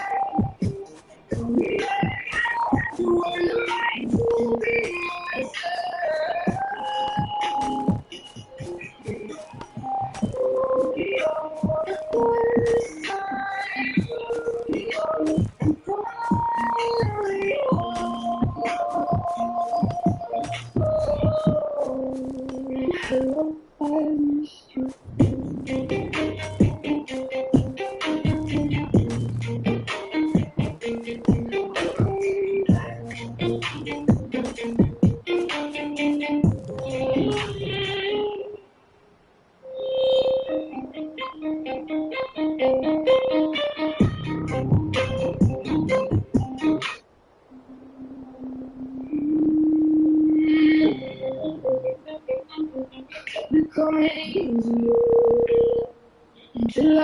busted all the fall.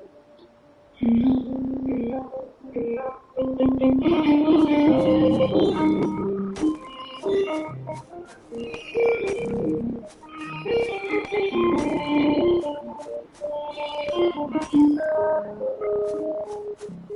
don't know their faces before I listen to my heart. And when to stay quiet, and I smiled at the right moments when no one else would. I made myself convenient and called it being safe. Every time I gave up, they moved the line.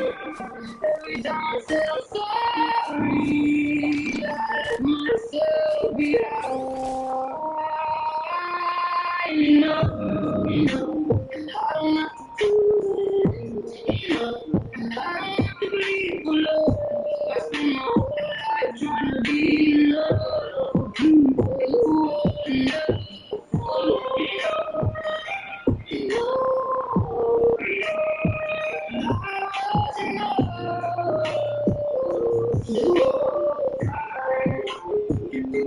If you said yes too quickly, just to keep the room warm. I swallowed every no before it could become a storm. I carried every silence that it was mine to solve. I miss for being needed, for being loved. Maybe love is not something I have to survive. Maybe I can be one and still feel alive. No, I don't have to do it. No, I don't have to bleed for love. I kept becoming easier to hold until I was impossible to find love. No, I wasn't the whole time. I thought love meant staying smooth, saying sorry. I needed anything at all, but I know you to explain. I am not dead to be paid. No more begging to be chosen, no more begging to belong, no more calling me love. When you only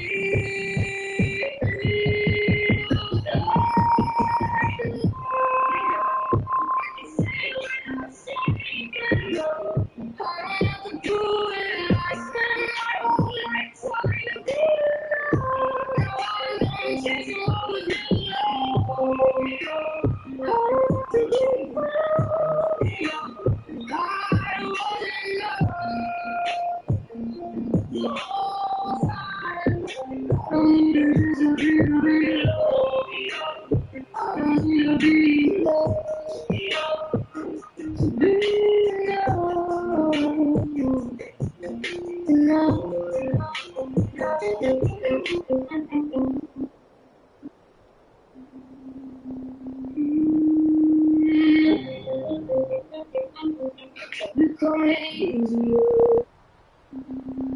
Be strong. You something I chose. Nobody asked what it cost me.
I know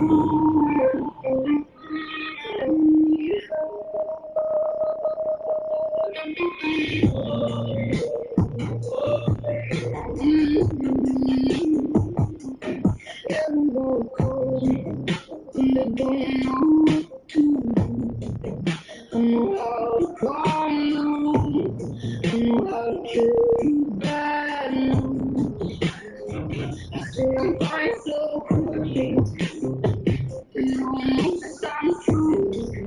Then I close the door behind me. Don't know who to turn to. Keep it cool. They never see me when I stop. I never get tired. I don't get I never have to be the one to carry it all. Maybe I don't stay strong. I'm okay when I call. Let me be tired. Let me be held. Let me be human. Let me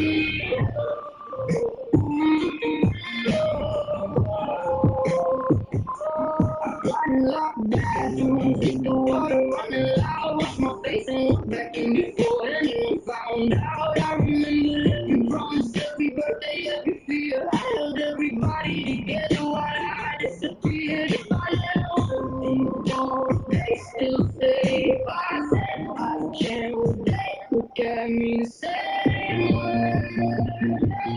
They probably so, 'cause I always survive, but nobody actually got me to survive.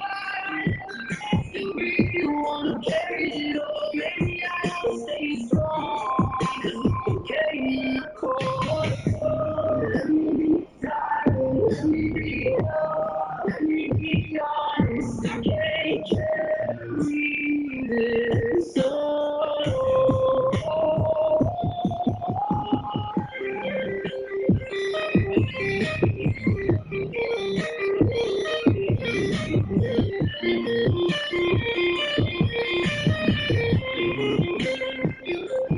I don't need tips and I don't need advice. I don't need someone telling me that I'll be alright. Just sit here beside me. Don't ask me to smile at me. Put down the weight I carry so long. I can still be brave and admit that I'm scared. I can still be strong. Need someone and he's all alone. Maybe strength is funny saying I can do this on my own. I don't have to be the one who carries it all. Maybe strength is letting someone see me when I fall. Let me be tired, let me be held, let me be human, let me be whole.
Don't get some sleep.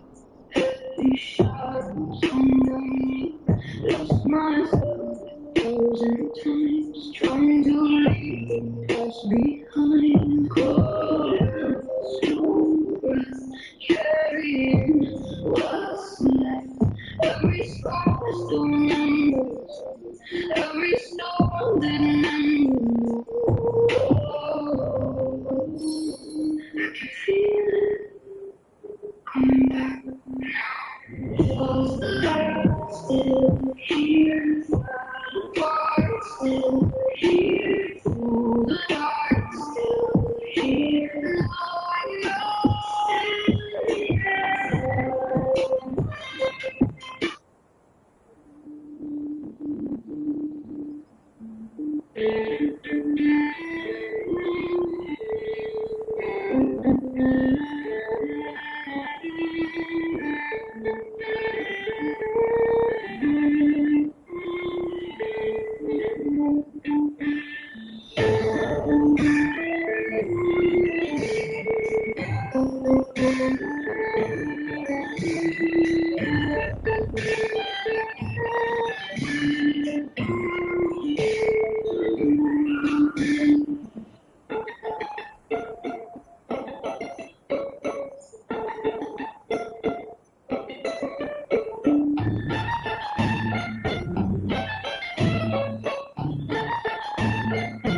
Stephanie drew a rough sketch of a few dark board streets with several points of interest, including the fair location, sports fields, and how to reach them from the pack house. If you walk leisurely, it will take you about 20 minutes to get there. If you get lost, just ask anyone to direct you to the town square with the clock tower. That's the center of the fair. Anyone can show you which way to take to return to the pack house. Will you come to the fair? Talia asked. Maybe later. Stephanie responded with a smile, but Talia noticed Stephanie's movement drop. Stephanie hoped Lisa would come, and she made plans with her daughter. Yet Lisa decided to stay in the light call pack because of her boyfriend Anthony.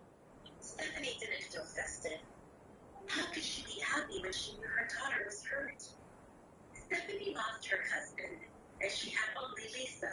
As much as she hoped Lisa would move on from her infatuation with Anthony, Stephanie couldn't force her. Knowing everyone would be at the fair, Stephanie decided to stay in the pack house where she wouldn't need to force a smile. If she changed her mind later, she could always come to the fair, but Stephanie didn't want to make any promises, and Talia didn't feel she had the right to insist, so she dropped the topic.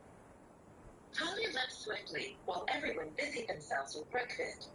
On her way from the kitchen to the main entry, Talia heard Miss Mindy talking and several other unknown voices. Talia rushed out, happy that no one stopped her. Talia didn't want to risk Alfred Damon asking her to join them at the table, and she didn't want to feel sad if he didn't come to look for her either, so she left first. Anyway, Damon already said he wouldn't be able to spend the day with Talia, which meant he'd be busy with guests. Guests like Miss Mindy and other important people. Talia felt confident that among the guests there would be several other females. Would any of them pursue Damon? Would one succeed in becoming Damon's woman? Or maybe his company for the night? Talia pushed those thoughts away. What was the point? Even if Damon held Talia's hand and brought her to the table to sit by his side, Talia would just feel uncomfortable. This seemed the best possible outcome for everyone. She reminded herself to focus on things that mattered. Tomorrow, she would think about moving out of the pack house and figuring out her life. But today, she would have fun at the festival, and Damon's presence or absence wouldn't make a difference. Talia had plans and the determination to make the most of it. Only when Talia walked on the road that led to Darkboard and the pack house disappeared from sight behind the tall trees did Talia peek into the insulated bag to see what Stephanie packed for her. She found 2 quiches, a bottle of juice, 2 apples, a granola bar, and a side pocket containing $100, broken down into 10 bills, $10 each. Talia felt her eyes prickling as tears threatened to fall. No one ever took care of her like that. And Talia imagined that if she had a mother, she would wish her to be just like Stephanie. Talia made a mental note to thank Stephanie properly. Somehow, the sound of a car coming from behind caught Talia's attention, and she swiftly dashed between bushes next to the road. She didn't bother to see who occupied the car because she felt determined to enjoy the sensation of freedom that touched her the moment she stepped outside of the back house.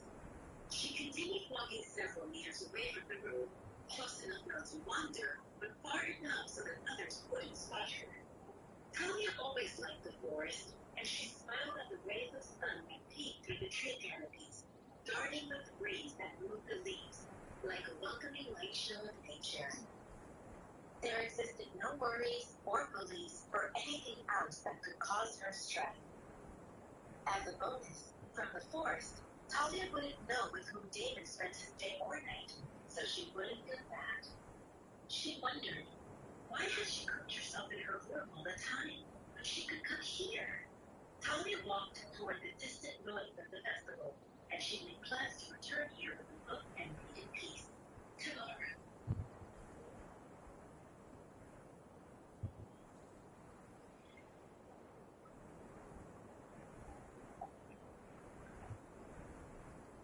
Damon drove toward Darkboard, his eyes scanning the road frantically trying to spot Talia, his anxiety increasing with every passing minute. Why had she left on foot without saying anything? Earlier that morning, after Talia had left the study, Damon finished some work and went to the dining room for breakfast. He greeted the guests, but couldn't eat. Damon knew that Talia would want to attend the festival, so he had instructed Maya to accompany her. Yet Maya was sitting at the table, munching on quiche, while Talia remained unaccounted for. Where is Talia? Damon asked Maya through the loudly. How should I know? Maya responded. I asked you to take her to the festival. Do you expect me to skip breakfast and neglect my duty because Talia needs company? Damon let out a little breath. Maya, has your bravery increased because I didn't punish you for allowing Talia to get drunk last night? Maya had been hoping that Damon wouldn't remember that. I apologize now. Maya responded hastily. I spoke with Talia about accompanying her to the festival, but we didn't discuss details. I plan to check on her after making sure that everything is in order for our guest. Seeing that Maya was out, David had stood up and headed to the kitchen, hoping that Talia might be there. In the kitchen, David found Stephanie sipping coffee while staring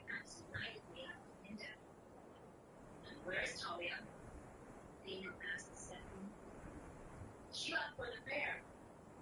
David. With whom?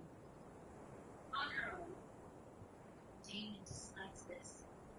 If she'd gone on her own, and she walked, Patty asked her pointed out that Talia was in so much pain that she could barely walk. When did she leave?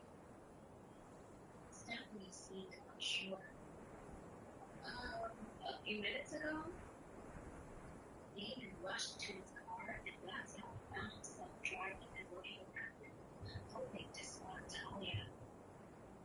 He'd wanted to give her a ride to town and warn her to be careful, and he didn't know what else he could say because he really wanted to be with her, but he felt torn. He hated this feeling of helplessness mixed with rage that gnawed at his insides. Damon cursed under his breath. With every passing day, it felt like Talia drifted further away. Even now, she'd gone to the kitchen and then left the house, ignoring him completely. Should he ask Talia to notify him before she left the house? If he had thought of that just a bit earlier, she would be sitting in the car with him now, instead of who knows where. Damon knew that Talia loved the forest. Had she gone off-road? He hoped that she would stay close to the road so that he could see her. Unfortunately, he reached the dark board without spotting her. Growing increasingly worried, Damon's chest tightened. He told himself to calm down. Talia had probably taken the route through the forest, and he missed her. Still, he feared that one day she would be out of his reach, for real. Without any bright ideas on how to find Talia, Damon turned the car around and drove back to the pack house where he left his guests having breakfast. On this day, Damon needed to play the role of alpha, no matter how much his soul cried out for Talia. Actually, for the sake of Talia and her safety, Damon needed to pull himself together and act like everything was fine.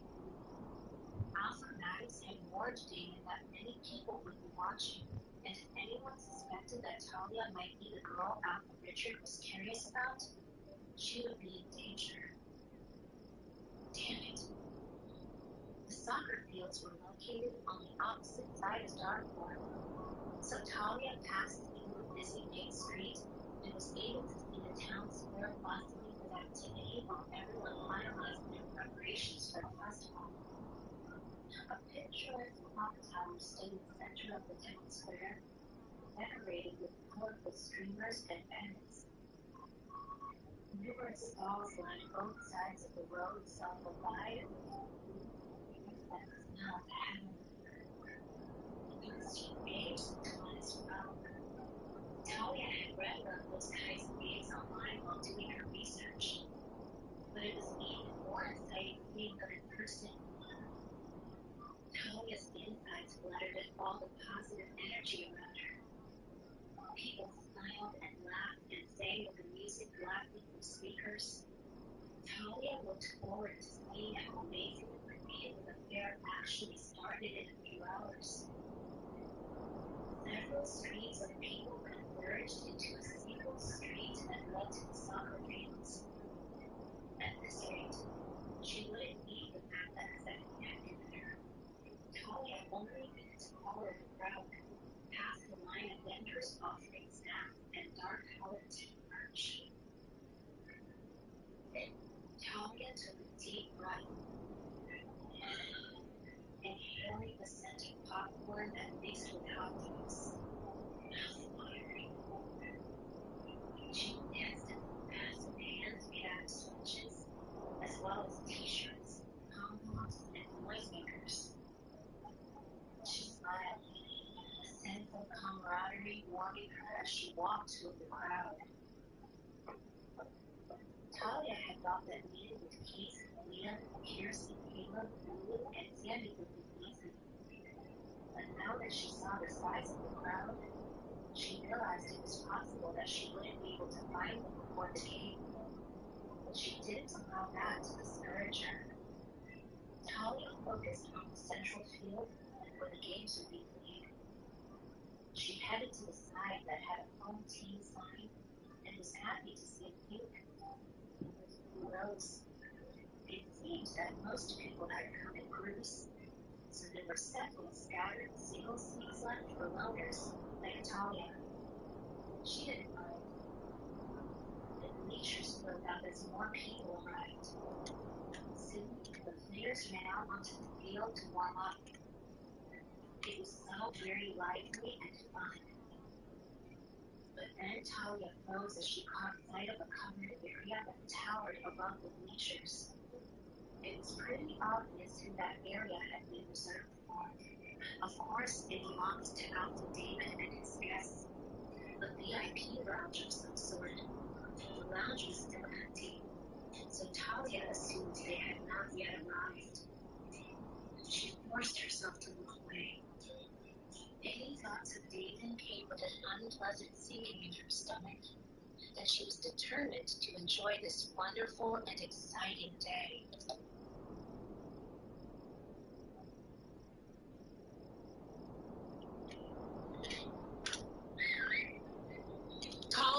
Talia! A voice called out. Talia saw Liam enthusiastically waving at her from the field. Just like a number of other players on the field, Liam wore a dark gray jersey with the outline of a wolfhound on it. On the back was a big number 7. Talia waved back at him, hoping that his shout hadn't attracted too much attention. But Pierce had heard Liam shout, and he quickly joined in. Pierce wore the same jersey as Liam, but his had a number 5 in it. Hi, Talia. Glad you could make it, Pierce said with a big smile. I said that I would come and cheer for you, right? Talia responded without shouting, confident that they could hear her. Keith also heard Liam calling to Talia. He craned his neck to see where she was sitting. He perked up when he saw that Talia had arrived on her. Ask Talia to come down here. Keith pulled Liam and Pierce through the light. Talia blushed as she walked down to the door that opened onto the sports field. Should she really be down here with the team? But Keith had invited her, so she went. Hi, Keith. Talia greeted him while eyeing the other guys who surrounded him. Smiled when she saw that Caleb, Lulu, and Sandy were also there. Are you sure it's okay if I'm down here with the team? She asked quietly. Keith laughed. Didn't I promise you the best seat for watching the game? Come join us. Talia thought the VIP booth was probably the best spot, although her previous seat had been quite good as well. But then Keith gestured toward the bench reserved for players, coaches, and other people involved in the game. It was right there, next to the field line. Everyone, Keith called. This is Talia. Treat her well. Players greeted her with nods and waves. A few people looked at Talia curiously, but most of them were focused on the upcoming game. Talia felt a bit intimidated by the situation she'd found herself in. She didn't dare to look at the crowd, although she was confident that some of them were looking her way. Is it really okay for me to be here? Talia asked Keith nervously. Standing on the field with players wearing jerseys and surrounded by thousands of people in the audience was not Talia's style. She preferred to be invisible. Absolutely, Keith assured her. I thought you would come with Beta Maya. She was busy with guests and other things, so I came on my own. Keith moved closer to Talia and suddenly checked her over to make sure that she didn't have any injury. Katya told me that you left last night before the fight started. Are you all right? Talia was touched by his concern. I woke up with a hangover, but after taking some medicine, I feel fine. Keith shook his head in disapproval. Next time, be more mindful of your limits. If I knew you would drink yourself into a hangover, I would have insisted that you left with me. Leave with him? Would he have taken her to the pack house, or... Talia remembered the naughty talk with Dawn and Zena. They'd insinuated that she'd spent the night with Keith. Talia's face exploded in blush. Of course, Keith noticed Talia becoming flustered. He chuckled. I would have dropped you off at home before you got wasted, but it seems like you have something else on your mind. A penny for your thoughts? Talia lowered her head in embarrassment. There was no way she would talk about it, ever. He thought that Talia looked adorable. He wanted to pinch her cheeks and tease her more, but people were watching, so he toned it down. I'm joking. You can roam around or just sit on the bench. I need to give a few more instructions to my team before the game starts. Talia scurried to the bench. She didn't want to attract any more attention. Keith likes you, Lulu said as she took the seat next to Talia. I'm sure he's nice to everyone, Talia said. You call that nice? Lulu gestured toward the Dark Howlers team. They listened to Keith as he waved wildly and shouted some things that Talia didn't understand. Talia had to admit that Keith's expression looked serious. She wouldn't have traded places with any of the players currently being yelled at by him. How come you aren't with them? Talia asked Lulu. Lulu pointed at the number 26 on her jersey. I'm a backup. Keith is giving instructions to the starting players. Lulu gestured to another group of people in dark gray jerseys who stood a few steps away, indicating that they were backups too. I see, Talia answered thoughtfully. Does that mean you'll play later? Lulu nodded. When someone gets hurt, it seems that you don't know much about soccer. It's my first time watching a game, Talia admitted. She knew that it involved people chasing the ball and trying to kick it into the opponent's goal, and she'd heard that it was much more intense when werewolves played compared to humans. But that's as far as her knowledge of the game went. Lulu started explaining. Sandy is the goalie. That's why her jersey is a different color. She's the only one who can touch the ball with her hands. Liam is a winger because he's the fastest. Pierce and Caleb play defense. Suddenly, they were interrupted by a gruff voice. Aren't you the invisible girl who put us on high alert? A tall guy with a head full of red hair towered over Talia and Lulu. He wore a dark gray jersey with the number 10 on it. Talia didn't understand. Invisible girl? Lulu saw that the mood had turned tense, so she tried to ease things up a bit. Mark, this is Talia. The coach said that she can be here. Talia, this is Mark. Mark didn't pay attention to Lulu. He narrowed his eyes at Talia. A few nights ago, we all searched for you in the woods, and I nearly tripped over you. I've never seen anyone so good at concealing their scent. Alpha Damon nearly ripped my throat out when we alerted him we found you. Talia had no idea what he was talking about. Someone had searched for her? Damon nearly bit his throat out? Talia didn't know that the man in front of her had participated in the patrol that found Talia as she'd fallen asleep in the forest.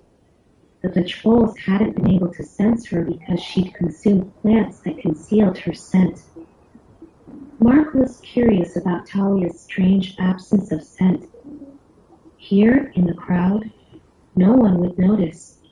But that night, As an experienced tracker, he'd expected to pick up Talia's scent, yet there had been nothing. How could he accept that? And to make things worse, his alpha had bared his teeth at him like he was the enemy. That night had been unpleasant for Mark, and he blamed Talia for it. "Chill, Mark," Lulu said. "Are you sure you've got the right person? Why don't you focus on the game instead of scaring the new girl?" Mark cocked an eyebrow and left, but Talia couldn't shake off the unpleasant feeling. She sensed that Mark didn't like her. Lulu tried to smooth over the situation. "Don't worry about him. Mark is playing offensive midfielder this time, and it's gone to his head." Seeing that Talia's brows remained furrowed, Lulu added, "Mark isn't a bad guy. He's just on edge because of the game." "Isn't this a friendly game?" Talia asked. "Of course it is, but we're the hosts, and most of the people here will cheer for us. If we lose in the first round, it will be a big downer. So we need to do our best and reach the finals. The pressure is much higher than when we play as the guest team." Lulu proceeded to explain how the teams would meet in elimination games until the top two reached the finals. The winner of that game received a big trophy and a whole lot of bragging rights. Talia prepared herself for an exciting first match.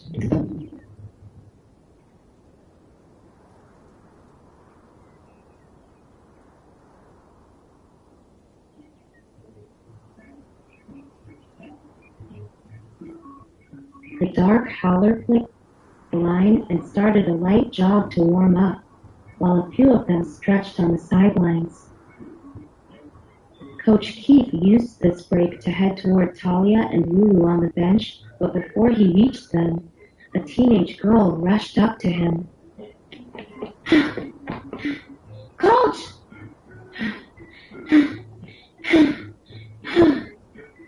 Keith glanced behind her like he expected someone else. Then he asked, "Where is Rosie?" "I'm sorry, Coach, but my sister found her mate last night." Keith's face fell. "Does that mean she won't make it?" The girl nodded, looking guilty. She pushed some items into his hands, mumbled an apology, and hurried off. Keith dragged his feet to the bench and dropped onto it. "I hope this isn't a sign of how the rest of the day will go." "Who is Rosie?" Talia whispered to Lulu. "She's our team spirit," Lulu replied, pointing at the things in Keith's hands. "Those are parts of her costume." Talia still didn't get it. A team spirit with a costume? Keith rubbed his face before adding, "Ugh. Rosie practiced our cheering dance. If I knew this would happen, I would have had a few backup girls learn it too." He felt annoyed with himself for making such a rookie mistake. This was his first year as the main coach. Until now, Keith had only helped the previous coach, who decided 4 months ago to travel the world and left Keith in charge of all the sports activities in the pack. Keith knew the game, the strategies, and how to train players. He focused on those parts and often missed all the little extras that came with the job. He really needed a team manager. Seeing Talia's confused look, Keith pointed at the other side of the field, where another team was warming up. "See that girl in the blue skirt?" Talia nodded. "She's their team spirit. Every team has one. Now we don't." Keith hid his face in his palms and let out a groan mixed with a few quiet curses. Talia wanted to comfort him but didn't know how, so she stayed quiet. "Aren't you giving up too early?" Lulu asked him. "The game starts in 10 minutes," Keith grumbled. Where am I supposed to find someone who isn't busy and can learn the routine? The routine isn't really necessary. And as for someone who's free, we have one right here. Talia's stomach dropped when she realized Lulu meant her. Before Talia could object, Keith looked at her, his eyes suddenly bright. Talia, you have to do this. For the team, for the pack. Do what exactly? Talia asked in a flat tone. Without answering, Keith slipped a headband with black wolf ears onto her head. Give me your hands. These are your paws. He pulled fingerless, furry gloves over her hands. While Talia stared at her new paws, Keith grabbed a dark gray jersey from the sports bag by the bench and tugged it over her head. It slid over her clothes easily and hung a little loose. The number 0 was printed on the front. Keith adjusted the headband and nodded in approval. Now you are the spirit of the Dark Howlers team. Perfect. Just like that, Talia became the team's spirit. Everyone, Keith mind-linked his team. Rosie can't make it, but Talia agreed to be our team spirit. Let's support her, and she'll support us. Oh! Howls rose from the field. Even Lulu and Keith joined in, and Talia hunched her shoulders. What just happened? She had only come to check out the festival and watch the game. How did she end up in a costume?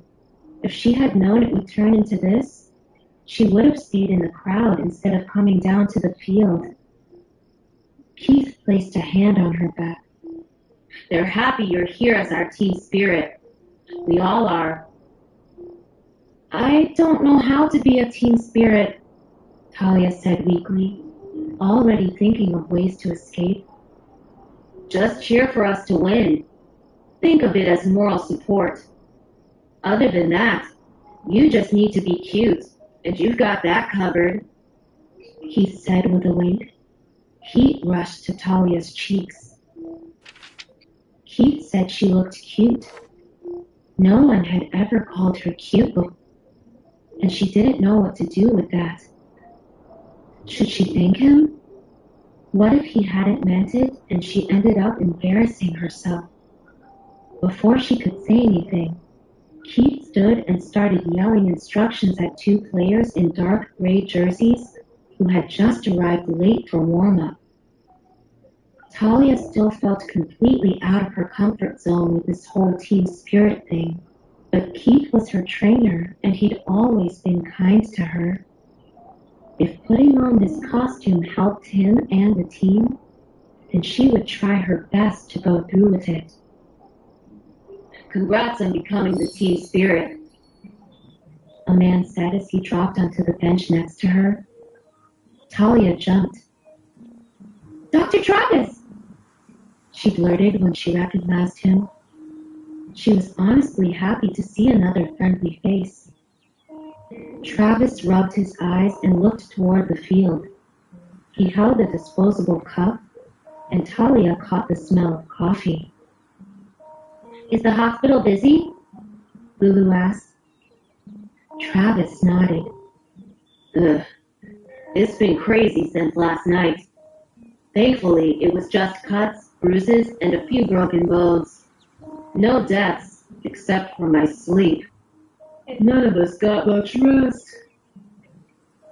Can't you get some sleep now? Talia asked. He really did look exhausted. Travis gestured toward the players gathered in a semicircle in front of Keith. Someone has to patch them up. Then he looked back at her with amusement. So, how did you end up as the team spirit? Talia stared at her fuzzy hands. The original team spirit found her mate and couldn't come. They needed someone, and I was standing here, so... Travis hid a laugh. Talia clearly felt awkward, but she was still doing it. You'll be great. Don't worry. It's mostly yelling, "Go Howlers," and doing a few cartwheels when we score. Travis said before yawning. Talia's eyes went wide. What? Lulu giggled. He's messing with you. No cartwheel, but shouting is encouraged. Talia wished she could disappear. A few more people in all black outfits stepped onto the field. Lulu leaned toward Talia. Those are referees. Coaches take turns being refs, but not when their own team is playing. Talia was thankful for Lulu's explanations. They helped her follow what was going on. Up in the VIP area, Damon sat with his guests and shot a displeased look at Maya. Maya noticed, but pretended not to. She knew Damon wanted her to go find Talia, but Talia didn't need a babysitter, and Maya was sure Talia could handle herself. Still, Maya felt a pinch of guilt. She might have gone to Talia if Damon hadn't acted so stubborn about it without giving any real reason. If he had simply said he cared about Talia and worried about her, it would have been. But instead, Damon slipped into dictator mode, bossing people around, and that was the opposite of how a mate should act. If Maya hadn't seen Damon cuddling a sleeping Talia in the backseat of the car when they left the Red Moon Pack, she never would have guessed that Talia was his mate. Maya took a few deep breaths to push aside her irritation and focus on Talia. Since Keith was one of the few people Talia knew, Maya guessed Talia would be with him and some of the players she had met at the training center. They had talked about watching the games, and Keith had mentioned saving seats for them. Maya stood and scanned the field where the home team had gathered. Thanks to her werewolf eyesight, it took her only a few seconds to spot Talia on the bench between Travis and Lulu with a pair of fuzzy black ears on her head. Maya smiled. Because Travis knew about Talia's situation, Maya mind-blinked him. Let me know when Talia wants to leave the field. She's new here, and I want to keep an eye on her. Of course, Beta Maya, Travis answered at once. Satisfied, Maya went to sit next to Caden, calmly ignoring Damon's glare.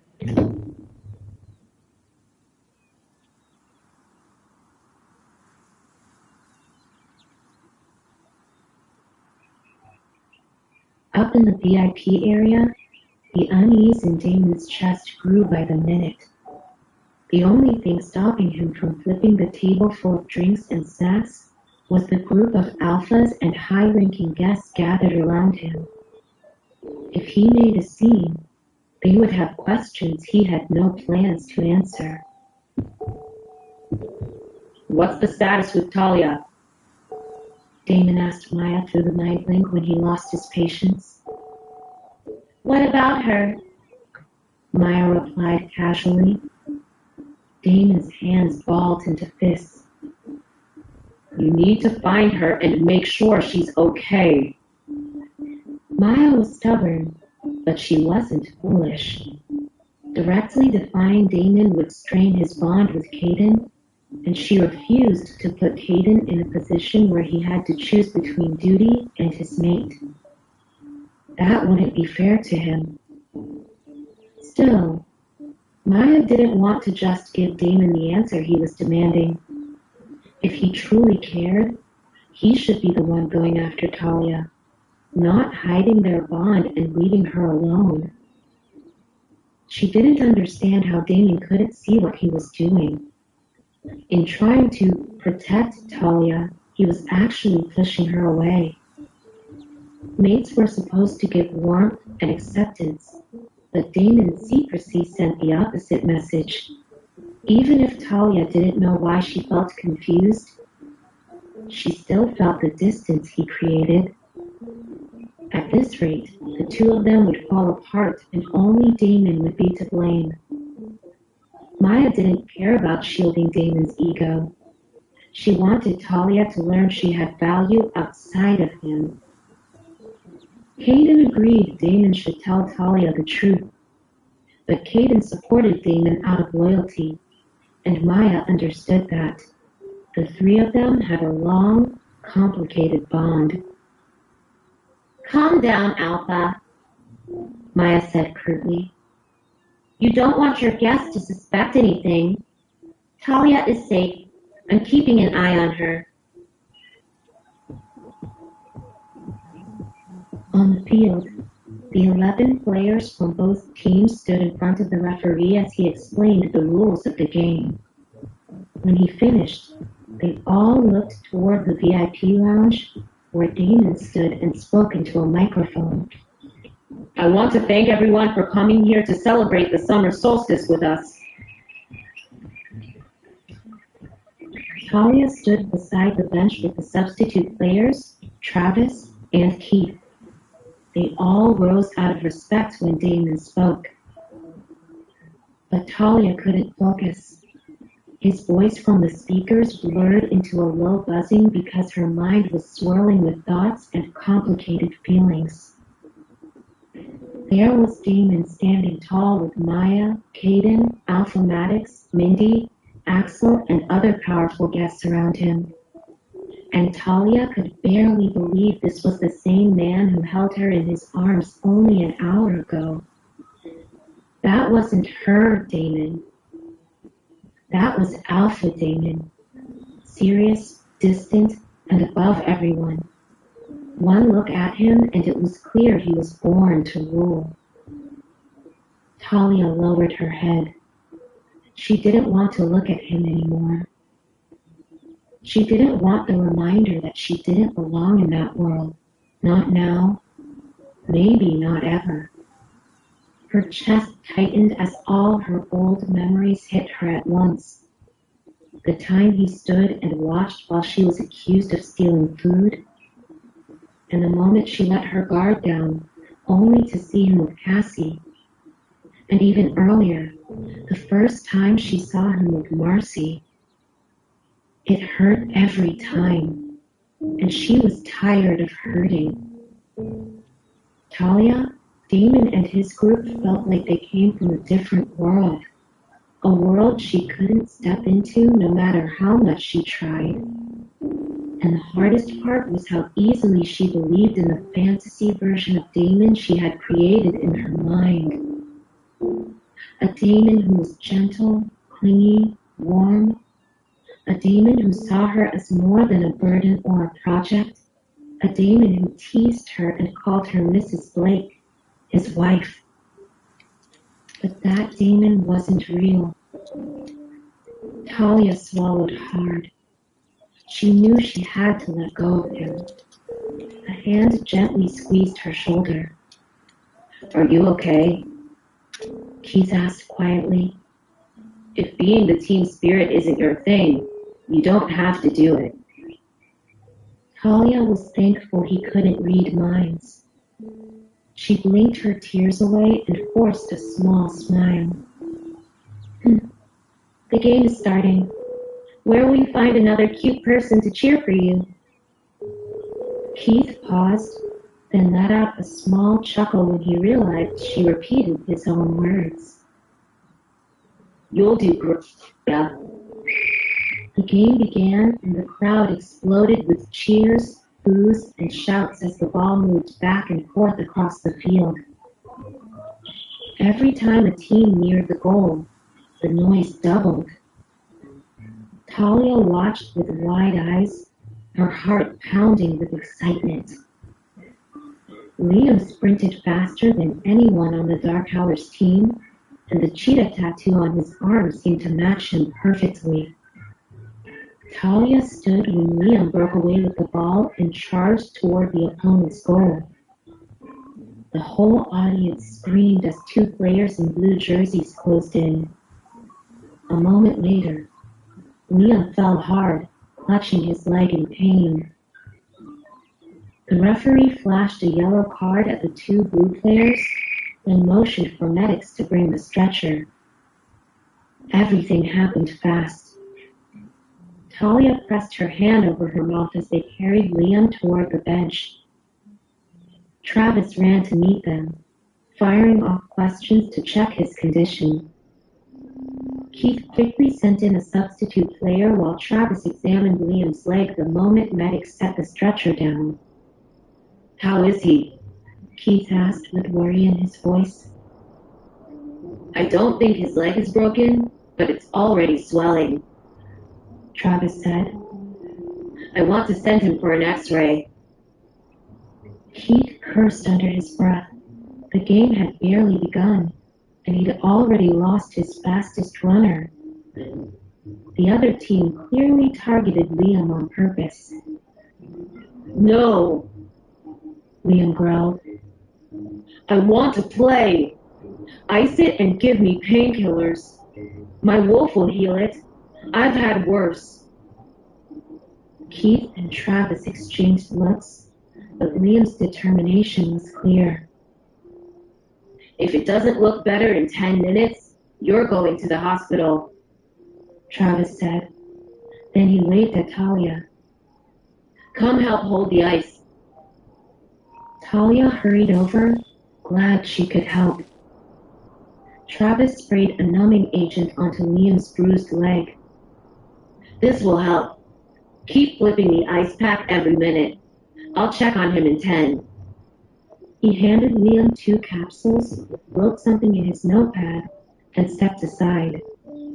Lou and a few substitutes gathered near Liam, watching both him and the game continue on the field. Talia held the ice pack to Liam's leg, wishing there was more she could do to help.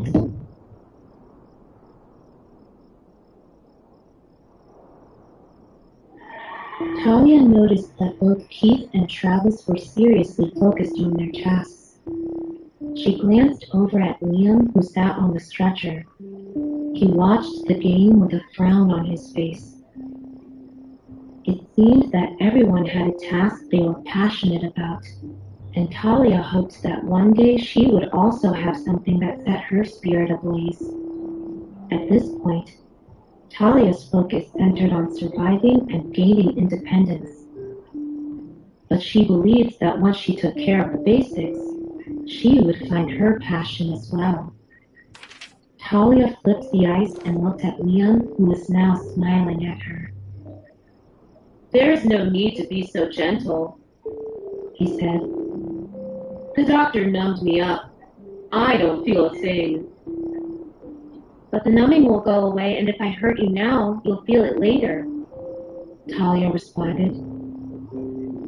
Liam shook his head, marveling at the sudden confidence he saw Talia exhibit.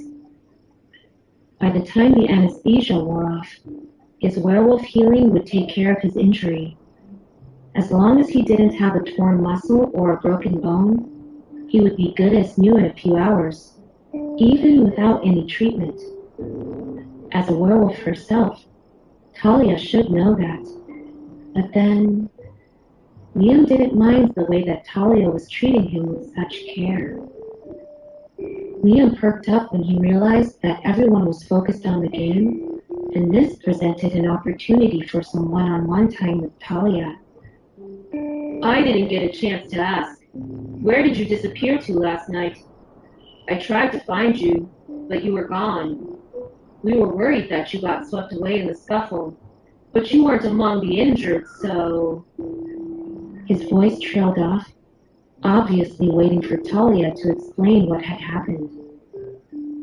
"I'm not sure," Talia responded honestly. "I drank too much. I remember dancing, and that's it. I woke up this morning with a nasty hangover."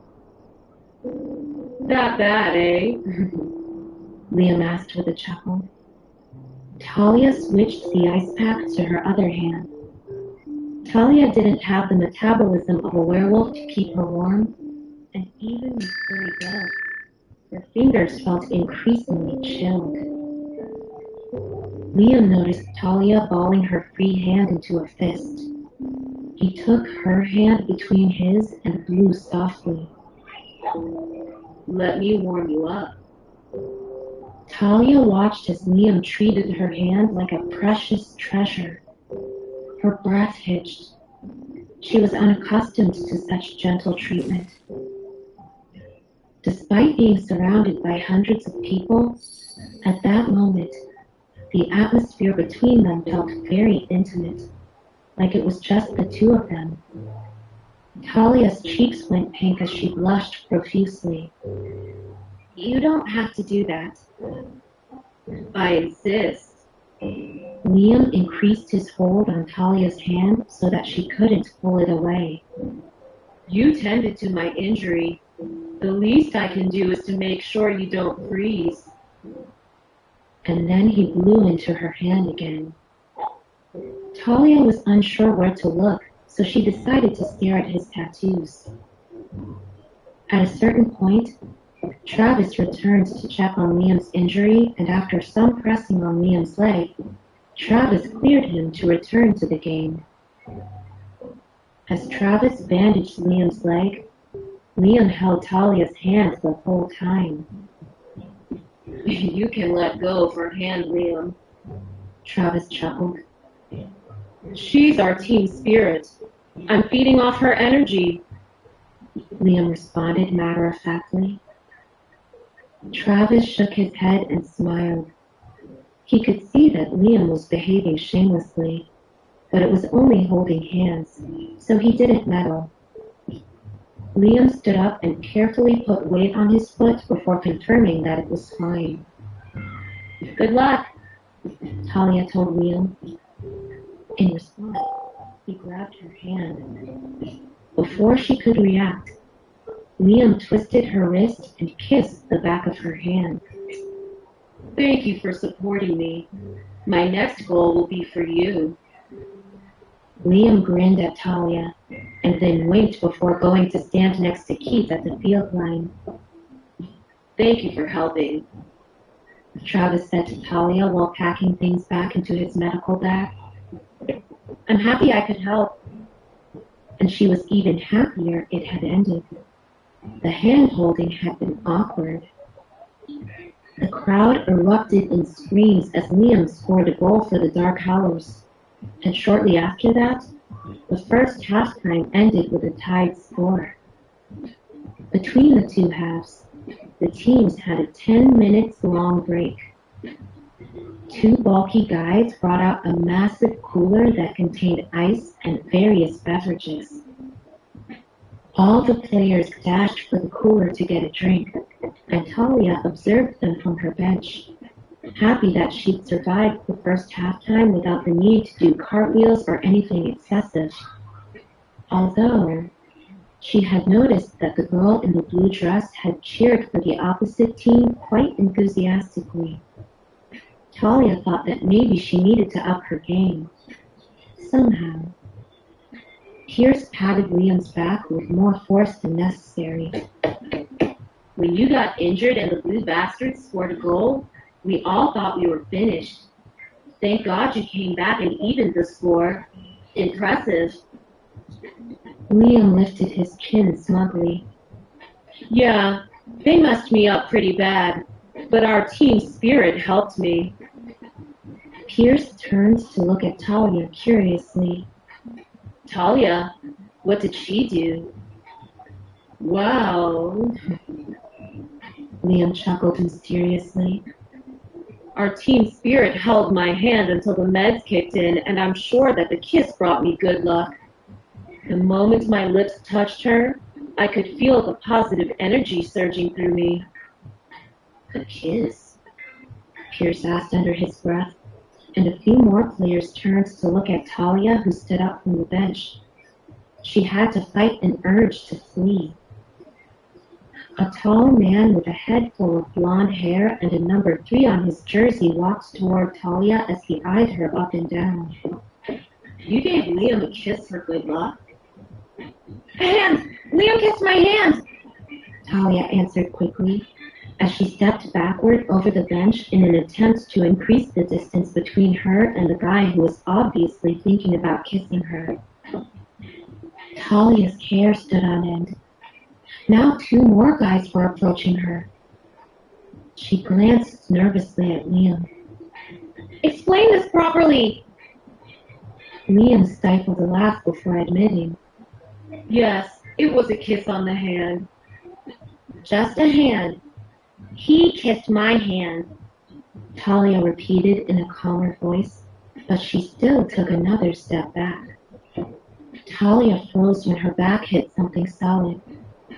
It turned out to be Keith. Soccer players are a superstitious crew, Talia. I think you might need to share your good luck with the whole team, he said playfully. When he saw the panicked look on her face, Keith murmured close to Talia's ear. I will make it up to you, I promise. Talia didn't care about making up anything. She wanted to escape, but players surrounded her on all sides. And just like that, the players from the Dark Howlers team lined up to hold and kiss Talia's hand. Even Mark, who had given Talia bad vibes before the game, now stood in line obediently. Meanwhile, in the VIP lounge, Mindy munched on freshly roasted peanuts as she asked, What is your team doing?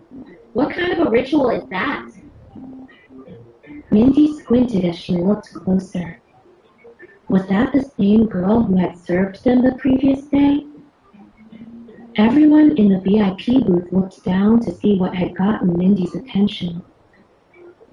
Alpha, Maddox, and Axel had matching expressions of confusion, mixed with some amusement as well. Caden craned his neck to satisfy his curiosity, and his eyes nearly bulged out at the sight on the field.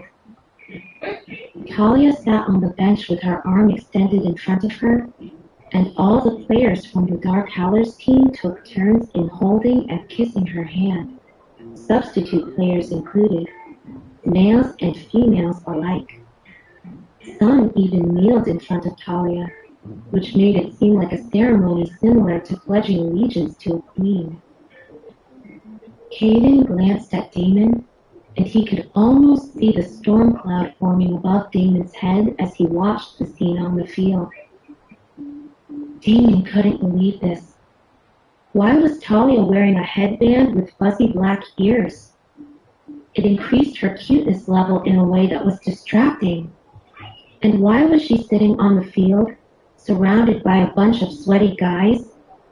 And what was with all the touching and kissing? A growl escaped Damon as the guy with number 5 on his jersey knelt before Talia and kissed her hand while laughing. Caden started to worry that their alpha was about to murder their entire soccer team in front of everyone. Damon glared at the scene on the field. Talia sat with a bunch of players around her as they took turns kneeling and kissing her hand. Damon felt like someone had wrenched his heart out of his chest. I told you that Talia was fine. As Maya's voice sounded in Damon's head, he had to fight the impulse to go on a rampage. You call that fine? Damon snapped at Maya through the mind link. What's going on down there? I know as much as you do, Maya responded honestly. Damon's wolf remained non-responsive, and Damon had never felt so lonely. With Talia by his side, Damon felt at peace. Now, seeing Talia enjoying herself with someone other than him made him infuriated and despairing at the same time. Damn it! He was losing her. Damon's jaw tightened as he reminded himself that snatching Talia away in front of all these people was not a good idea. Go down there and tell them to stop, Damon ordered Maya through the mind link.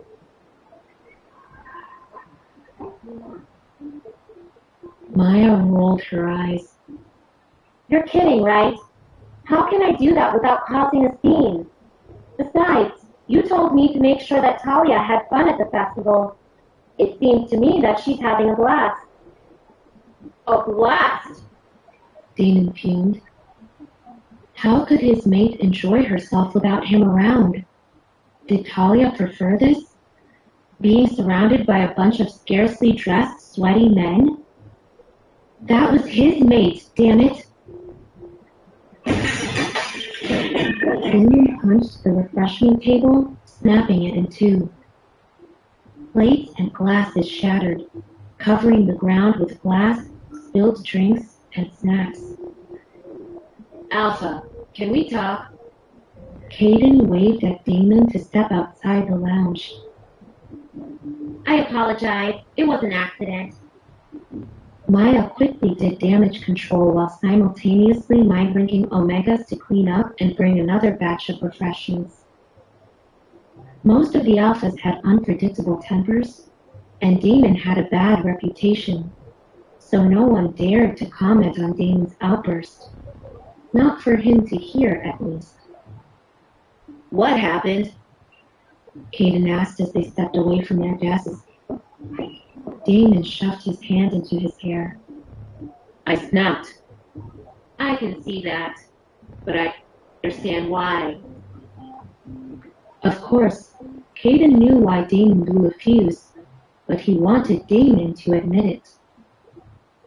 Damon remained silent, so Caden tried a different approach. I've known you for a long time, and I can see that something is weighing on you.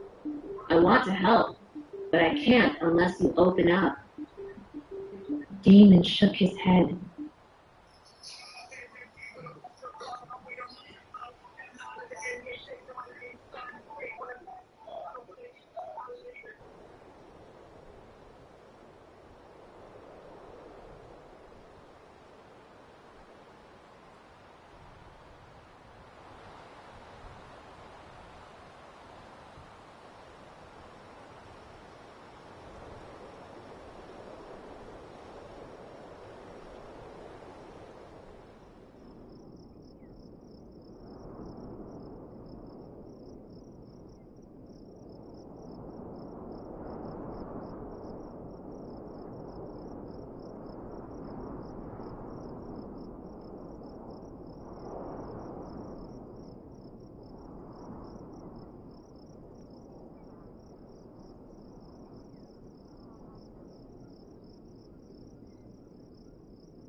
But if you keep breaking furniture in front of all these guests, people will start saying that you're mentally unstable. Damon frowned. Since when did others question his mental stability? They wouldn't dare. Caden shrugged. A few years ago, you said that they wouldn't dare to force marriage on you. Yet look at you now. As much as you don't want to admit it, they're winning, and it's only a matter of time before they force you to pick a Luna. Maybe you should accept Marcy. No! Damon roared. What the hell are you saying? The idea of being with Marcy made his skin crawl. Any woman other than Talia was out of the question. Caden lifted his hands defensively. Let's not talk about Marcy right now. Alchematics came with Mindy. What about her? What's wrong with you? Why are you talking about random women? Caden shrugged. I'm just reminding you of your options. There's also Cassie, Jade, Leah, Stella, Betty, and if you give me a minute, I can get you a much longer list of willing candidates. As long as you focus on the positives, any of them will work. Maybe you could prioritize them based on their skills in bed. There are so many women willing to serve you. Just pick one. That shouldn't be difficult. Stop! Damon angrily interrupted him. Caden sighed. You broke the table and made a mess. What happened? Damon didn't want to admit he was going mad with jealousy, but the scene from the field still played in front of his eyes and it was driving him mad. He needed help. Caden was his best friend and his beta. Caden always had his back, so... Damon inhaled deeply and inched closer to Caden. It's Talia. Damon glanced around to make sure no one could overhear him before adding. She is my mate. Damon's voice was barely audible, but Caden still heard him clearly. Damon looked at Caden apprehensively. Why wasn't he reacting? Did you hear what I said? Yes, my hearing is strong. Caden responded matter-of-factly. And you aren't surprised? Caden shook his head. The only thing that surprises me is why it took you so long to come clean. You knew? Only a fool wouldn't have figured it out.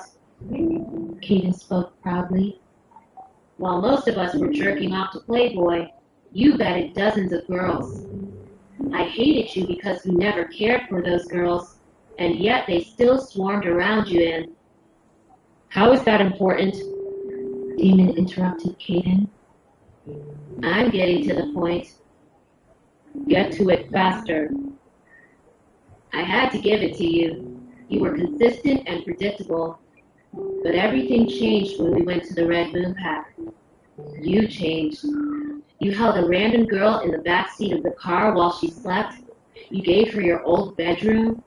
You came up with lame excuses to ditch work and do stuff with her. You even cut her food like her hands didn't work for anything other than holding your hand under the table. Should I keep going? Damon realized that he hadn't been sneaky enough. And if Caden figured it out, that meant... Maya also knows? Caden's lips lifted into a smile. Damon let out a long breath. That explained Maya's strange behavior related to Talia. Since this was out of the way, Damon wanted to mention one more thing.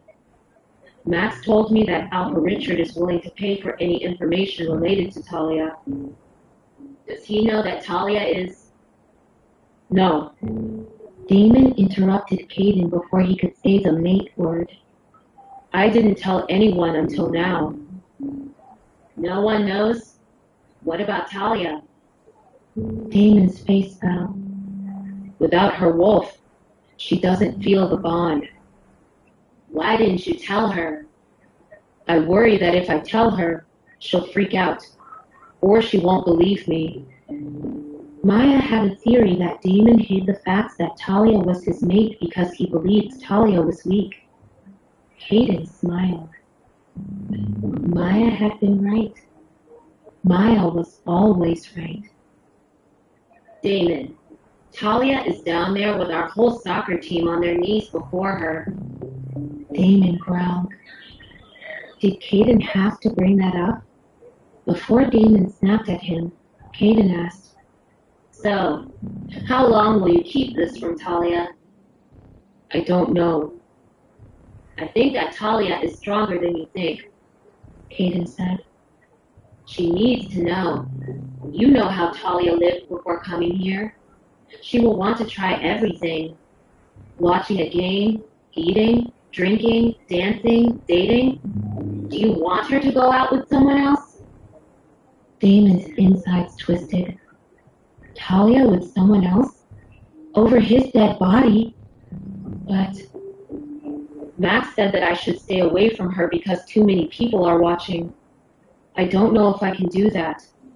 I feel like ripping the head off any guy who dares to approach her. I agree with Alphamatics. You should stay away from Talia and watch how much she's grown. Actually, I think this is who she was all along. She's come out of her shell. Damon frowned. Should I stay away from her or stay close so that she doesn't go out with someone else? Are you ready to announce that she's your Luna? Damon's brows furrowed, and that answered Caden's question. Until you're ready for everyone to know, you should stay away from her. But don't take too long. If she doesn't feel the bond, she might pick someone else. Damon knew that Caden was right. He didn't want to put Talia in danger, but what if he waited too long and lost her? His mind remained in turmoil. What should he do?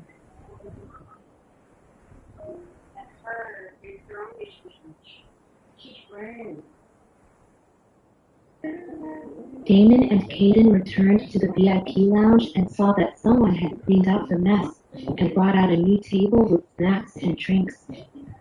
It was as if nothing had ever happened.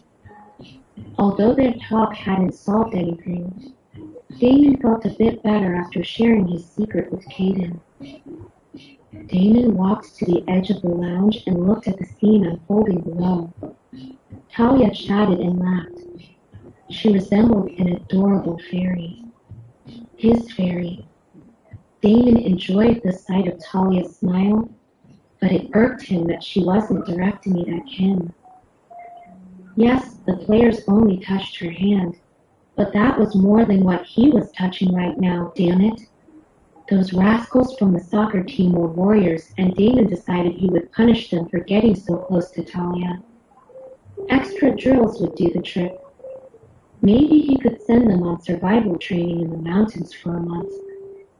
Caden's voice sounded in Damon's head through the mind link. Don't worry, Travis is down there. With a good doctor nearby, nothing bad will happen to Talia. Only then did Damon notice that Travis was on the bench next to Talia. Why didn't Travis stop this madness?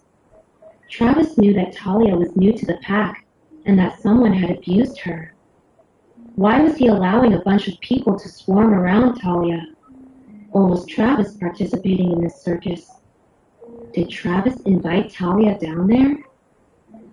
The more Damon thought about it, the less he liked Travis. Damon wanted to be with Talia, and this, just what was this? Why was he stuck in this lounge with people he didn't want to be with? The Dark Howlers team had won their first game, and now had a break until their next one. During breaks, the teams went into the building next to the sports fields. It had a massive room with long tables and benches, and every team had a reserved space. As Talia sat at a table with the Dark Howlers players, she helplessly let them hold her hands. Well, At least they didn't kiss her hand. That was reserved for before the game started. Maya's voice sounded from behind Talia. Are they bullying you? Talia's face lit up. Keith chimed in before Talia could respond.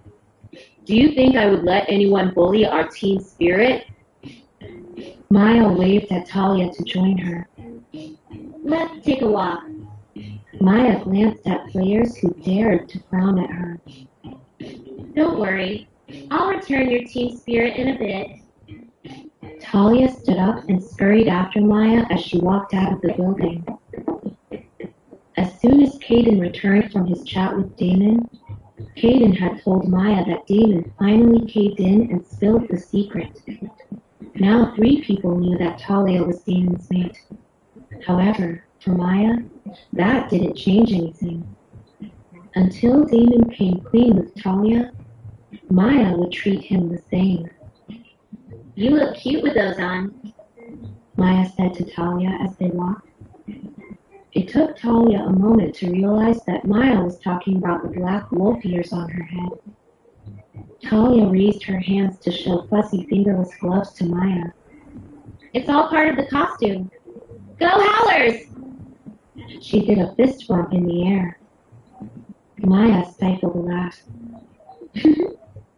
You're having fun. I had no idea this was how things would turn out when I came here this morning. The truth was that Talia felt uncomfortable with all the attention the players were giving her. But at the same time, they joked around with her and overall made her feel like she belonged and was part of the team. It gave her a good feeling. Maya. Talia paused and glanced around to make sure no one could overhear her. Do players believe in things like good luck rituals? Is that why they're kissing your hand before they go out on the field? Liam told them that he scored a goal after holding my hand, and now they think it brings good luck. They will believe in anything. It's mental stuff. Every werewolf has speed and reflexes, and sometimes it's just about the right mindset. Maya said. If it's bothering you, tell them to stop. Or do you want me to do it for you? No, it's not a problem. I'm glad I can help, Talia admitted. Everyone had behaved politely, and they kissed the fluffy glove anyway, so she didn't hate it. If she ignored the awkwardness of holding hands with people she barely knew, Talia was having a good time.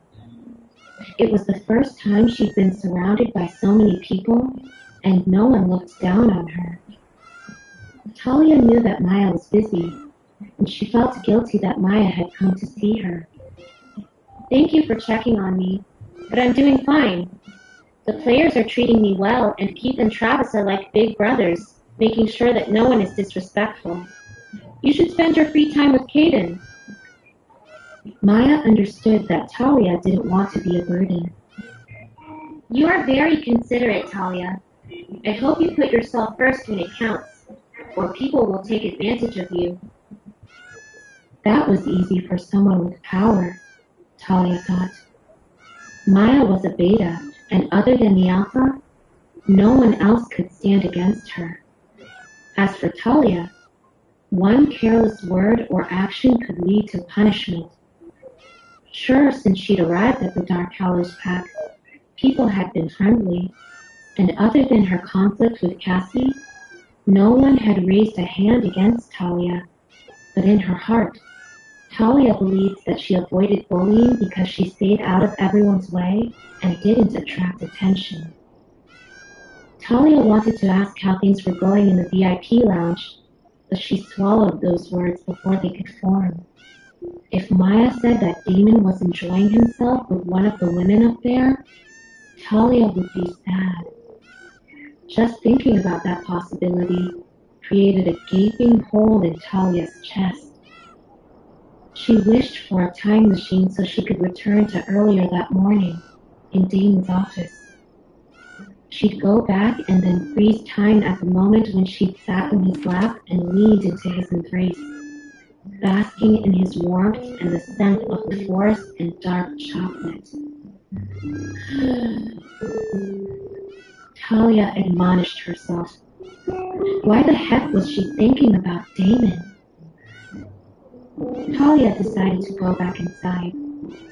She needed the distraction provided by the rowdy players who were already squabbling over who would hold her hands next. Game after game passed with breaks in between, and the Dark Howlers team found themselves in the finals. Talia learned the rules, and other than the hand-holding and kissing ritual before each game, she was in charge of holding the hands of injured players. Talia remained quite busy as the number of injuries increased with every game. It seemed silly, but Talia had never felt so useful. It truly seemed like her presence made a difference, and the players looked at her like she mattered. Talia even got to watch up close as Dr. Travis stitched the busted shin of one player, and Travis explained what he did while examining and treating players who came off the field with injuries, so she learned quite a bit too. Keith always stayed where Talia could see him, and during a few breaks when Keith refereed, Liam and Pierce made sure to remain close to Talia. The final game pitted the Dark Howlers against the Midnight Guardians. The game turned into an exciting, nail-biting affair that ended with a tied score of 3-3. Instead of returning to their rest areas, each team huddled around their coach on the field. Talia and Lulu stood on the field line, and Talia had no idea what to expect. Lulu practically vibrated with excitement, and Talia could feel it too. The win was within their grasp, but then suddenly the game just ended. Talia turned to Lulu in confusion. What's going on? The coaches are choosing 5 players to take penalty kicks. The teams take turns kicking the ball from the penalty mark into the goal. The team that scores the most goals is the winner. Every kick counts. What if it's a tie after everyone takes a turn? Lulu paused. That's never happened before, but in theory they'll continue kicking until someone makes a mistake. Coach wants you. Me? Yes, you. Lulu gestured toward Keith, who waved at Talia to come over. Talia swallowed a mouthful of air. Why on earth was Keith calling her to go to the middle of the soccer field? She had a bad feeling about this.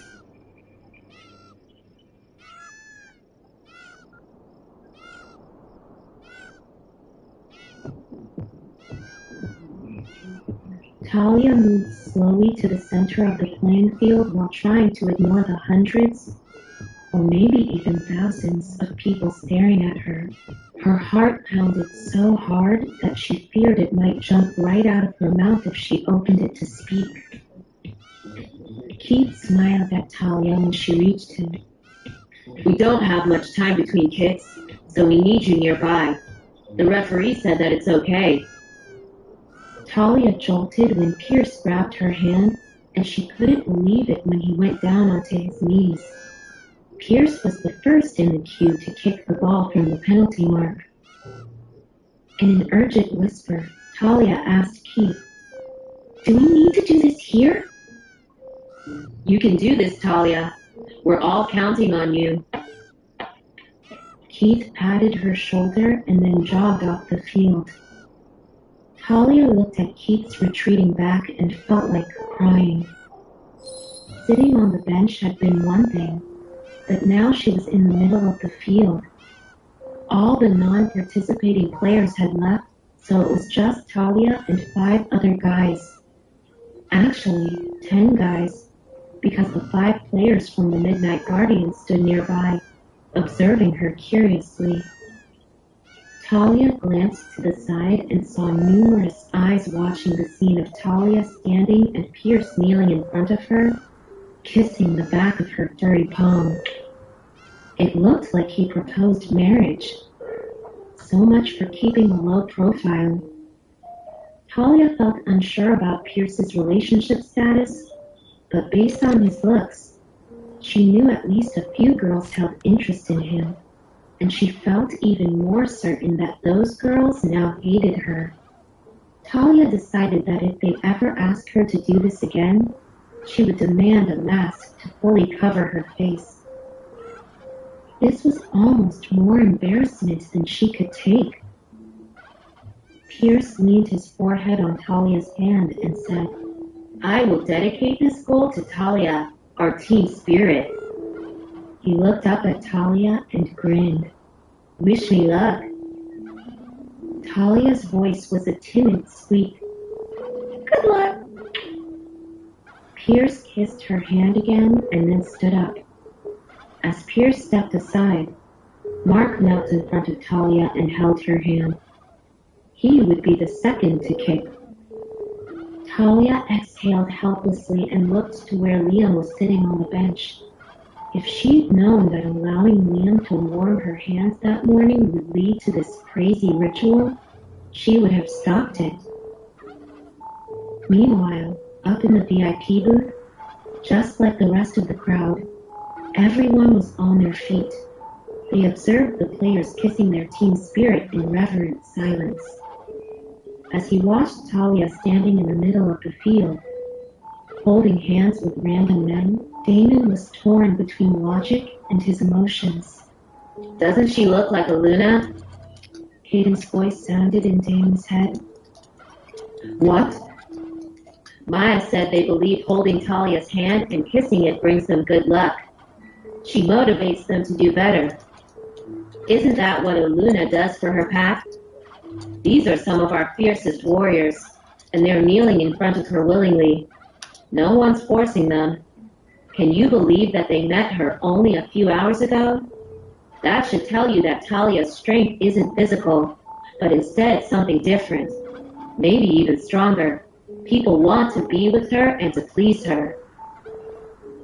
Damon had to agree, but at the same time, he wanted to be the one with Talia and pleasing her. Damn it. I have an insane desire to go down there and chase all those men away, he told Caden. That's the bond.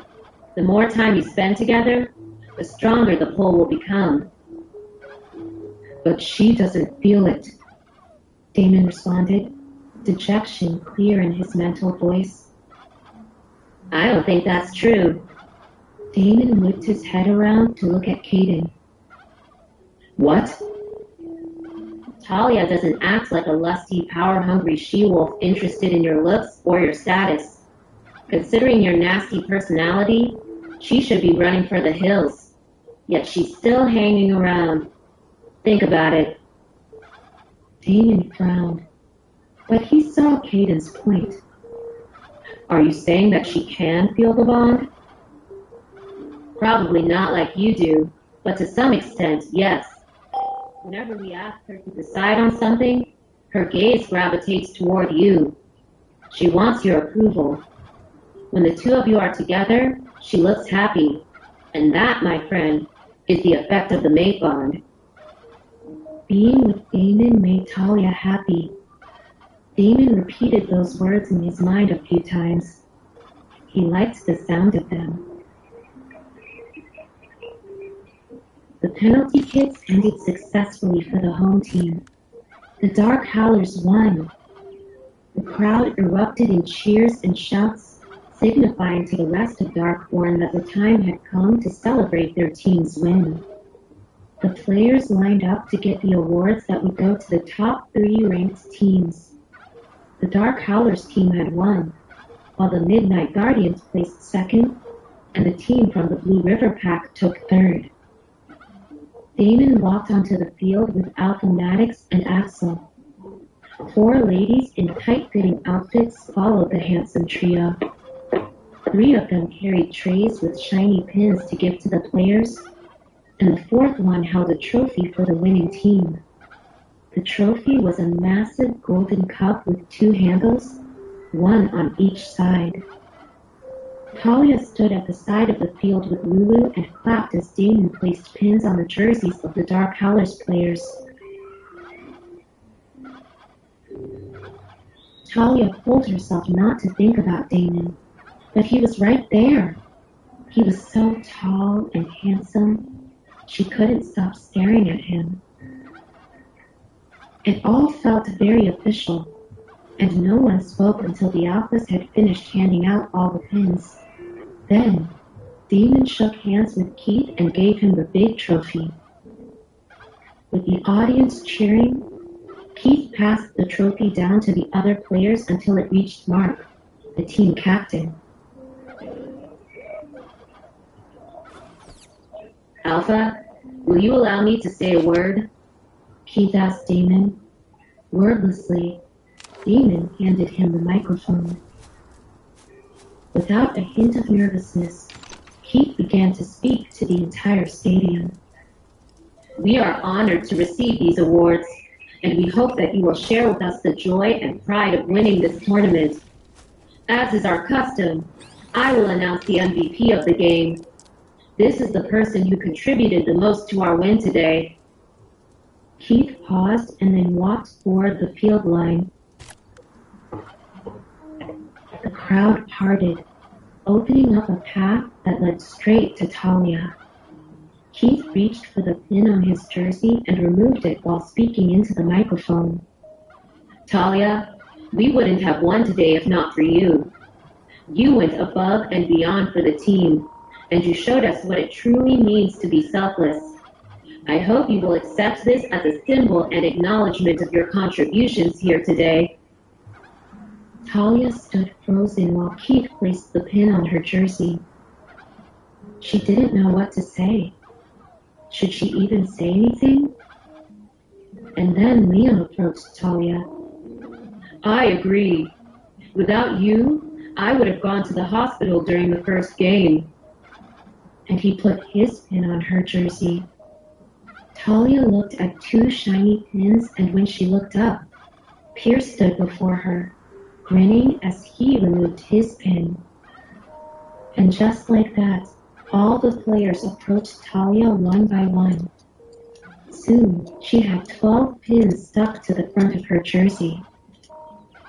Mark stood in front of Talia last, and he held out the trophy. Talia backed away, refusing to take it. You guys, I can't accept. You worked hard for this win. Keith patted her shoulder. As I said, you are selfless. You have no idea how much you did for the morale of our team today. These pins belong to you. You deserve them. I hope you will continue to be our team spirit. And this belongs to you also. Mark pushed the trophy into Talia's hands. The audience exploded into cheers. Talia could feel her cheeks burn red with embarrassment, but held on to the shiny trophy. Her heart swelled too. No one had ever acknowledged her like this, and it was happening in front of so many people. Talia didn't understand what she'd done, other than holding hands. It didn't seem like much, and she didn't understand why they would give her the trophy and pins. Talia decided to ask Keith for clarification later. Then she could give him the pins back so Keith could return them to the players. Damon watched all this from a distance, and he smiled a little. Talia receiving those tokens meant that they truly acknowledged her. He was proud of her. They all talked excitedly to Talia, and he could see that under all her shyness, she was happy. Damon really wished he could go over there and give Talia a hug. Not a little squeeze, but a huge, engulfing hug that meant no one else could look at her. She belonged to him, and he didn't like sharing her. But he forced his legs to stay put. If he did that, it would attract a lot of unwanted attention and spoil Talia's moment. This time belonged to her, and he needed to stay away, no matter how much he didn't want to. At least he could see her, right in front of him, happy and safe. That would suffice. It had to.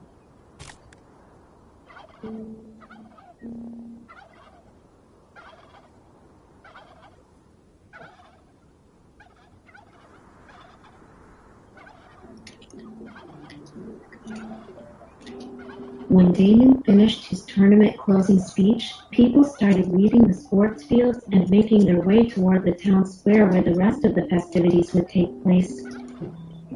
Talia had received a bag to hold her pins and the jersey.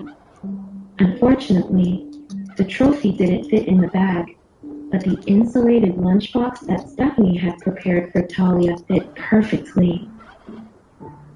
All the drinks and snacks available everywhere, Talia hadn't touched the food from the lunchbox, but she was confident that it wouldn't go to waste. She planned on having it later, still moved by the sweet gesture from Stephanie. Talia, Lulu, and Sandy waited for the guys to join them so they could get lunch together. Lulu had told everyone that her father's stand sold the best ramen they would ever taste. Talia was excited. This would be her first time trying ramen. As Talia, Lulu, and Sandy waited, many people stopped and congratulated Lulu and Sandy on their win. They also took a moment to praise Talia for being the team spirit and MVP. They were people Talia had never met, and yet they were all excited and smiling. Even though the mood was happy and celebratory, Talia felt empty inside. It was funny, she thought, how she'd always craved acceptance, yet now that she had it, she wasn't really happy. Something or someone was missing. Her eyes gravitated toward the parking lot where Damon was talking to people she didn't recognize. Most of them were men, but there were a few women as well. Whenever one of those women spoke to Damon, Talia averted her eyes. She didn't want to risk seeing Damon getting close to another woman. Just the fact that Damon and she were separated, yet he didn't seem bothered by it, was painful enough. Miss Talia, A deep voice called, and all three ladies turned to see Axel. I wondered if you would join me for lunch today. Talia nervously glanced at Sandy and Lulu. I apologize, but I'm having lunch with them. We're having ramen noodles at one of the stalls on the town square. Can I join you? Talia glanced at Lulu, who, clearly in shock, nodded robotically. Sure, if you don't mind street food. She imagined that someone as sophisticated as Axel would prefer dining with golden cutlery. Axel beamed. It's my favorite. Sandy and Lulu screamed internally like the biggest fangirls on Earth. This was Axel, the future alpha of the Midnight Guardians pack. Axel was like a celebrity in the world of werewolves. He had a shroud of mystery that only made him more attractive. And he was going to have lunch with them. Lulu extended her hand to him. We were just waiting for a few more people to join us. I'm Lulu. Axel shook her hand. I don't mind waiting. I'm Axel. Sandy introduced herself next. Keith, Pierce, Liam, and Caleb seemed surprised to see Axel. He wants to have lunch with Talia and doesn't mind the extra company. Lulu spoke into the mind link of the four newcomers. This only increased their interest in Talia. What magic did she possess that Axel decided to join them for lunch? Individuals like future alphas usually mingled with other alphas and close family members in their own exclusive social circle that were nearly impossible for normies to get into. Axel, Maddox called when he saw that Axel wasn't with the rest of their group. Are you coming with us for lunch at the pack house? No, Axel responded flatly. Miss Talia kindly accepted me as her lunch companion. We will eat at the festival. Maddox paused. Really? Can I join? Axel frowned. Maddox turned to Talia.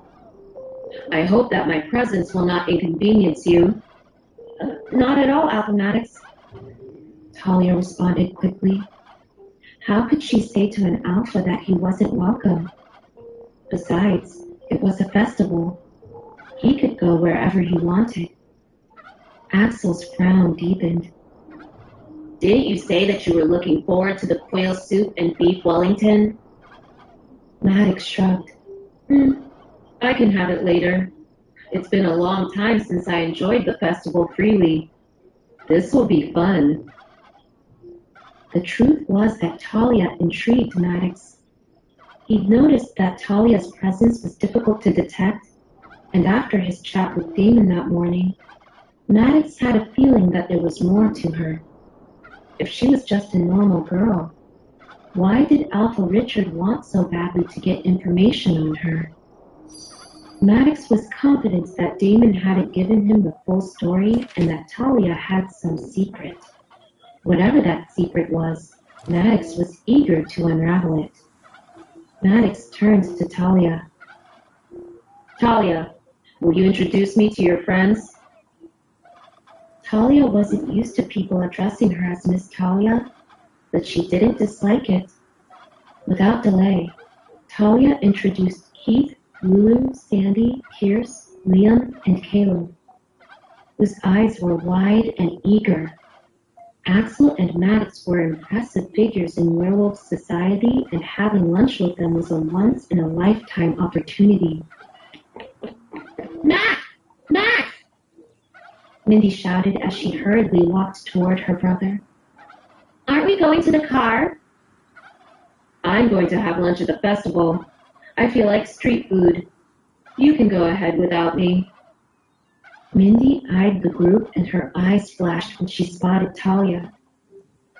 I will join you.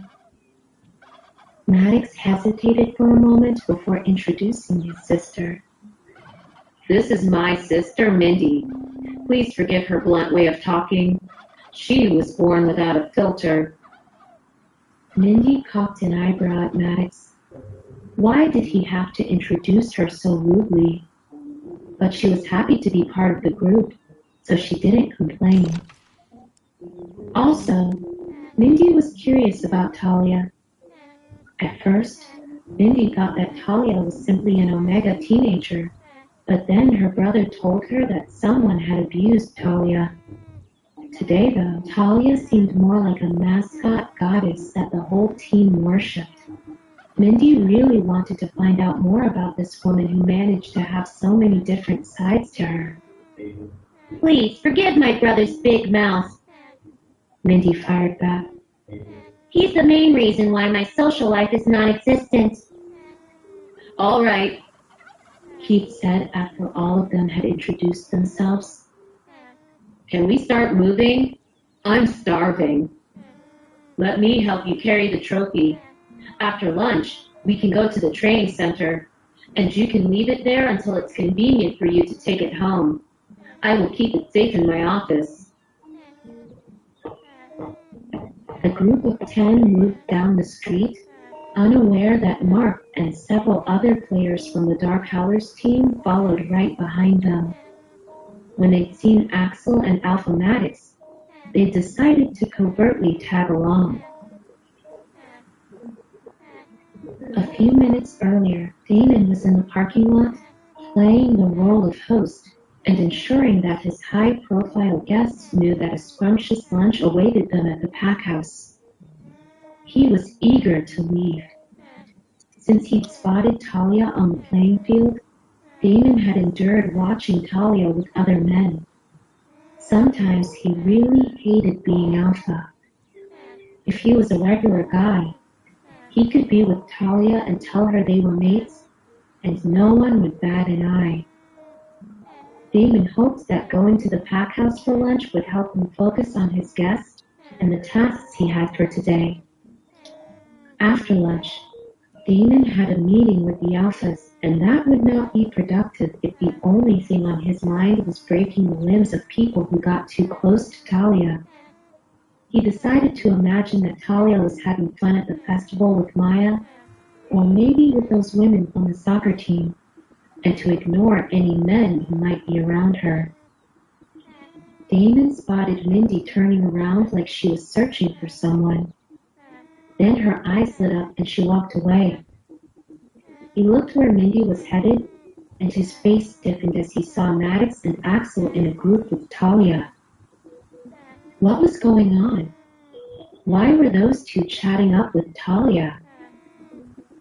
Damon remembered Axel and Talia sitting on the bench in the garden. Axel had sounded like he wanted to seduce Talia. He'd given her his personal number and some cheesy lines, too.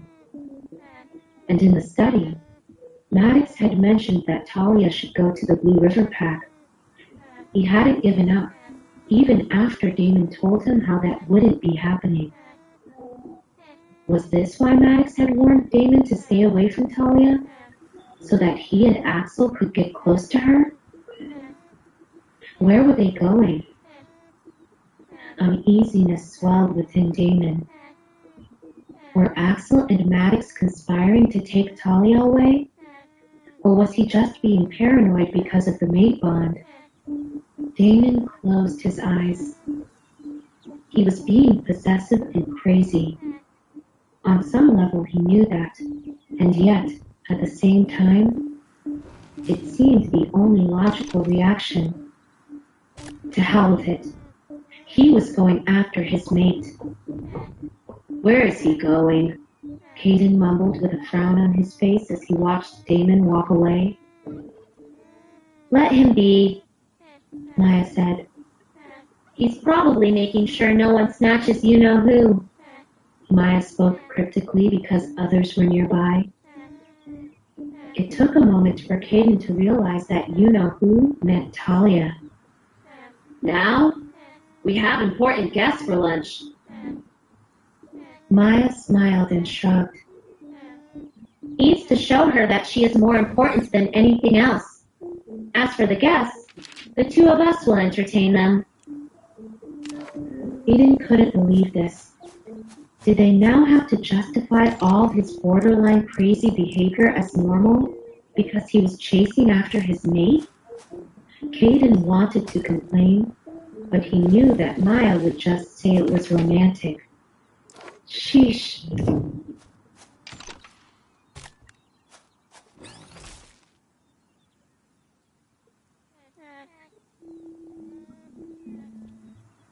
Talia stood in front of the stand that Lulu's father, Chef Page, had opened. She looked at the menu, grateful that it had pictures. Talia could see that ramen consisted of noodles and broth with various toppings like egg, corn, and green onion. Keith peered at the menu over Talia's shoulder. She looked up at him. What goes well together? Keith began to answer, but Lulu spoke faster. Don't ask him. For Keith, everything goes together.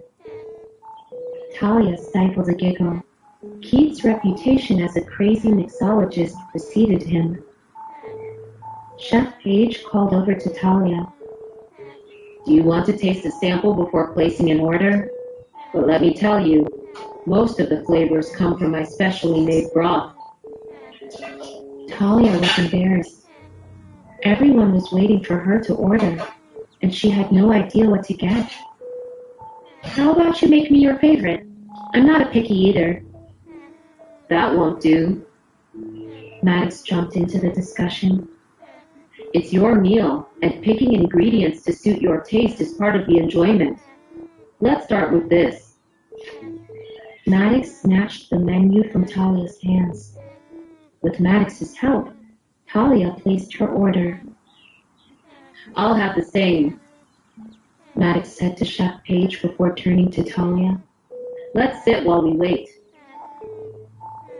Talia wanted to say this wasn't necessary, but Maddox's hand was resting on her back, and he pushed her toward the seating area. Mindy observed her brother hovering around Talia. Was Maddox interested in Talia? Mindy knew that her brother dated a lot of girls, but he didn't usually engage in such activities while on pack business.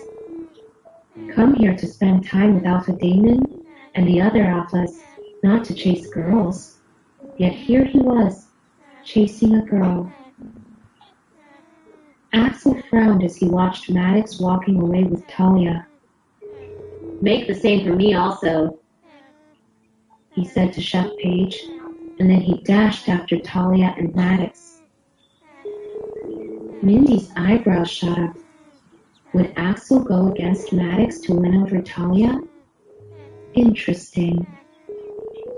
Damon had approached and was watching from a distance as Maddox sat on Talia's left and then Axel sat on her right. Damon gritted his teeth. What scheme were those two cooking up? They'd given him some nonsense about respect and staying away from Talia, but now they were attempting to get close to Talia behind Damon's back. Lulu, dear.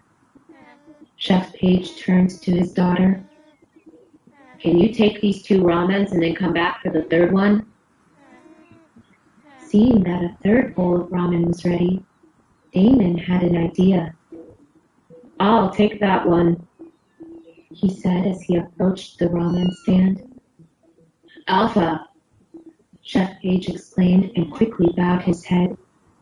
He hadn't noticed Damon because he was suppressing his alpha aura. Here. Damon handed a $100 bill to Chef Page as he took the 3rd prepared bowl of ramen that was meant for Axel. Alpha, I can't. This is on the house. Usually the Alpha didn't pay for any item or service in Darkborn. Technically, everything belonged to him. So how could Chef Page allow him to pay for the food?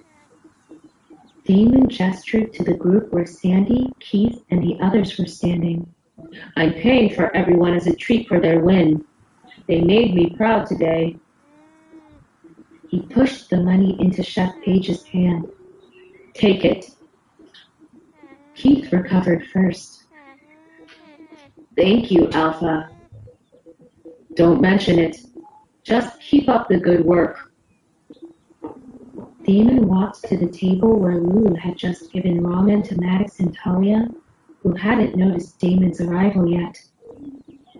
Talia looked at the steaming bowl in front of her with anticipation in her eyes. It looked very tasty. She inched toward the steaming bowl and closed her eyes while taking a deep breath. Smells good, right? Maddox asked, and Talia nodded. It smelled wonderful, but why did it smell of forest and dark chocolate? She'd expected something savory and... Talia swallowed hard when she saw Damon standing in front of her. Damon, Maddox called. I didn't know you'd join us. Damon's eyes flashed in irritation. How dare Maddox play stupid? You're the one who ditched our lunch to chase after my mate! Damon screamed in his mind. I had an unexpected craving for ramen. Damon responded stiffly and glanced at Axel. You should go and get your food. Don't expect my pack members to serve you. Axel frowned, but he stood up and walked to the stall. And don't worry, I paid for everyone. If someone took your bowl, just order another one. Damon shouted after Axel shamelessly. Talia wasn't sure about Damon's intentions, and her heart skipped a beat as their eyes met. The noise from the festival subsided, and all the other people faded away, making Damon the only person Talia could focus on. It was like he had become the only thing that mattered. And he was. She held her breath as Damon walked around the table without once breaking eye contact. He sat next to her, in the same spot that Axel had just vacated, but closer to Talia. Much closer. Talia remembered that Damon had said how they wouldn't spend time together at the festival, yet here he was. Or had he come because of Miss Mindy?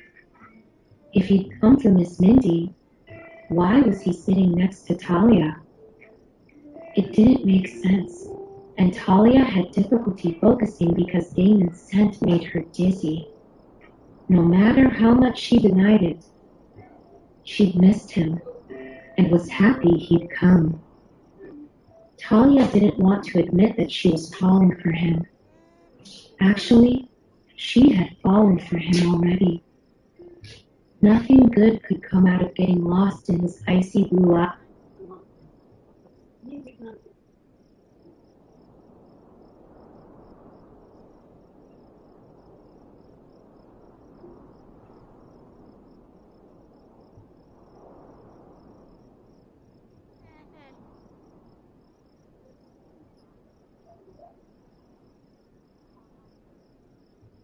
Let's go. Hidden rights, only they speak.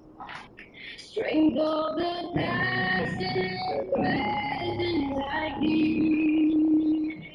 Bloodline knows I will not break. For every soul that came before my name. The fire and war through loss and pain. I carry the weight, I bear the flame. Bloodline knows heart in me. Down the past I'll never be. If I fall, let me know I stood my ground.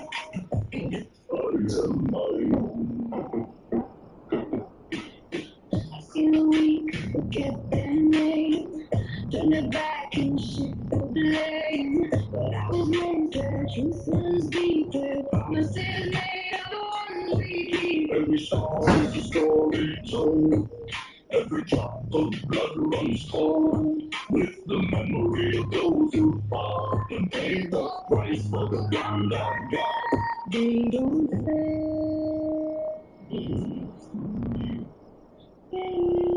Every breath. Bloodline oath I will not break. For every soul that came before my name. Through fire and war, through loss and pain. I carry the weight, I bear the flame. Bloodline goes hard in me. Down by the past I'll never see. If I fall, let me know I stood my ground. I am my own. You are not alone. You never were. Every step you take carries 1,000 before you. We are the blood. We are the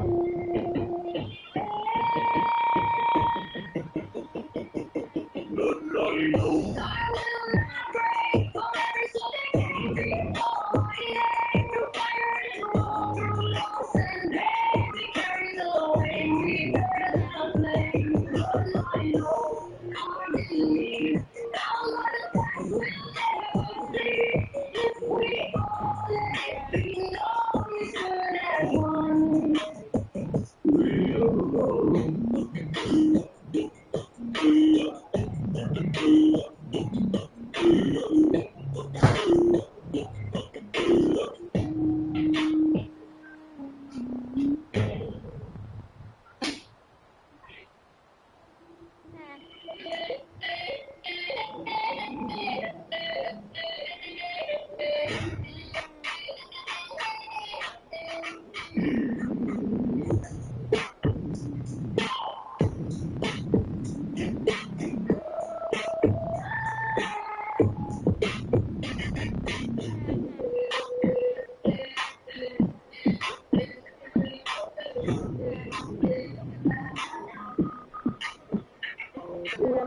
So the silence grows. You ain't too fast to the wild we know. Shadow dance in the pale moonlight. We are the flame in the endless night. Rooms awakening beneath our skin. Echoes of where we've always been. Voices woven in earth and sky. We don't fade and we don't die.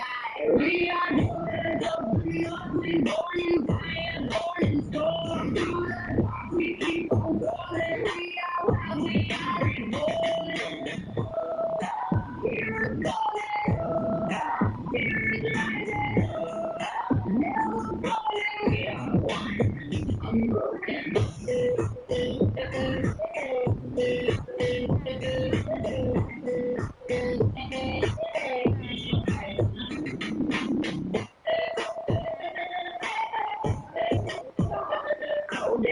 But we don't bleed. We are more than the world can see. Every step like a sacred vow. Ancient power lives in us now. Eyes like stars in the frozen sky. We carry truth that will never die. From the ashes, from the ground, we return with a deeper sound. We are daughters of the north. We're born in fire, born in storm. Through the dark we keep on calling. We are wild, we are red.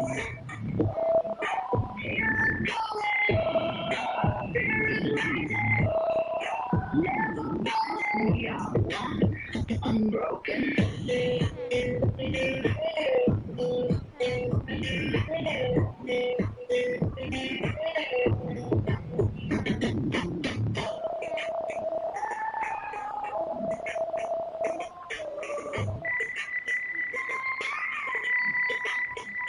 We are daughters of the north. When our voices shake the sky.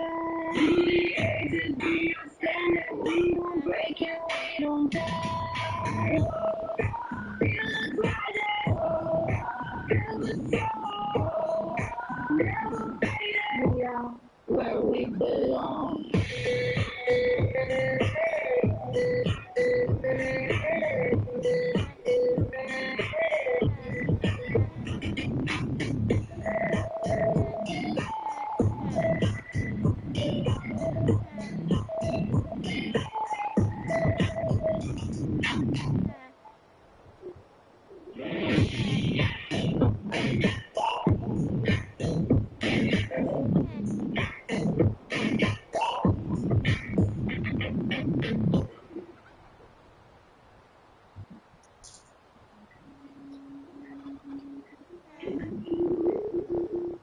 Right.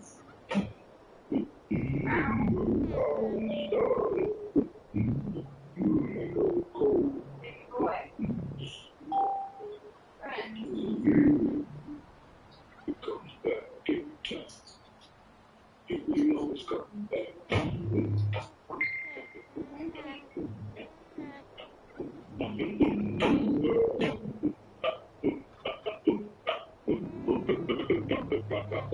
I'm back there in the front. The field doesn't care who wins or who falls. The field just takes. The field takes all. My shield arm is gone out of here. The body runs on something that might. Last one standing, eyes like a wolf, commanding. We've been at this for hours, both broken, both friends. I don't know what this means anymore. Just that I went into the dark and found something harder than the bone. From the thing inside, the refusal to go. These things are troubling. This is my throat body. I bet I feel the wind of it. That's how close I came under death. Hit the ground hard. Visions if the world goes right. I think of her. I think of her. I get back. Alright, one heartbeat, one breath, one last red of his eyes. He telegraphs the blow. I see it. I rise. The blow. One strike. Everything I had. Every star, every dawn, every name I carry. One strike, one strike, one strike, and it was over. This is the hole that opened the gate to. This is the moment that we brought my faith. Not long, not gone. One hand, the last bottle. I carry it still in the hall of the chosen. It burns in me still. You can sit at open stable. You can dream from but you never forget the feel where you were. I felt so when mountains fall like the earth had to decide if you believe that all. I stood a shaky place, feeling my grip through the sky, cracked open in the ravens. Dip, I didn't shout, I didn't raise my arms. Just breathe, listen to the quiet after the storm. The field was mine and the field was theirs. Victory and grief, the single and she was there when I started rocking. Like she always been there. She didn't speak, so she just held out her hand. And I knew this was always the plan. This is the blow that opened up gates. So this is the moment that really broke my faith. Not love, not God, just everything I am. Poured into one moment, one strike, one round. The last battle of every school in the hall of the chosen birds in the stool. You can see the little stable, you can drink from the horn, but you never forget the field where you were reborn. I don't visit you with regret. I visit you because I never want to forget what it cost, what it took, what it made me. To build a broken world and then save me. I was no one's champion, no legend, no name. Just a warrior on the frost in a desperate game. And then the second one was striking the breath, I became the story on the other side of death. The memory fades. The meat is still warm. The legends are still alive. You're still here. You made the blood.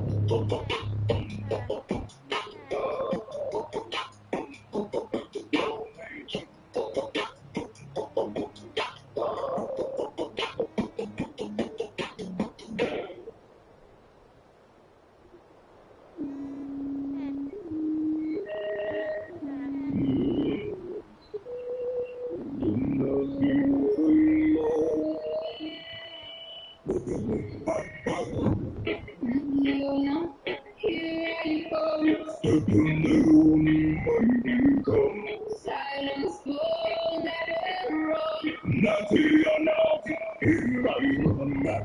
You attack, here I come. That's alright, feeling from back. You talk it out like on. Nothing or nothing, here I come. No doom, no light, just iron and breath.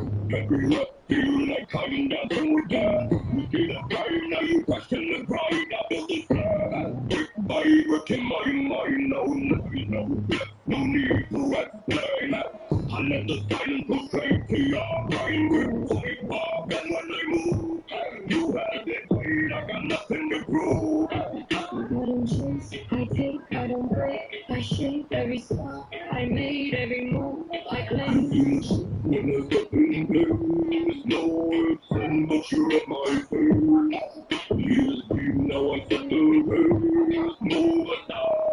In this space, I get amazed by life. here I come. Step in the room, I become. Nothing or nothing, here I come.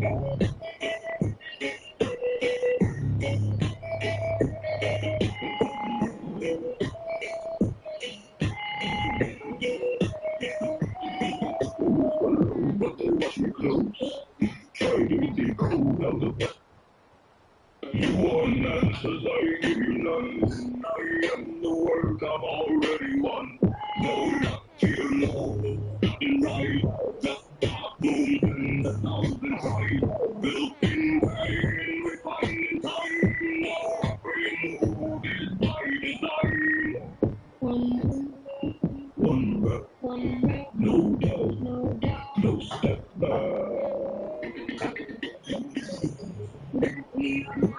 Here I come. You feel the way I become. It's already done. Nothing or not, here I come.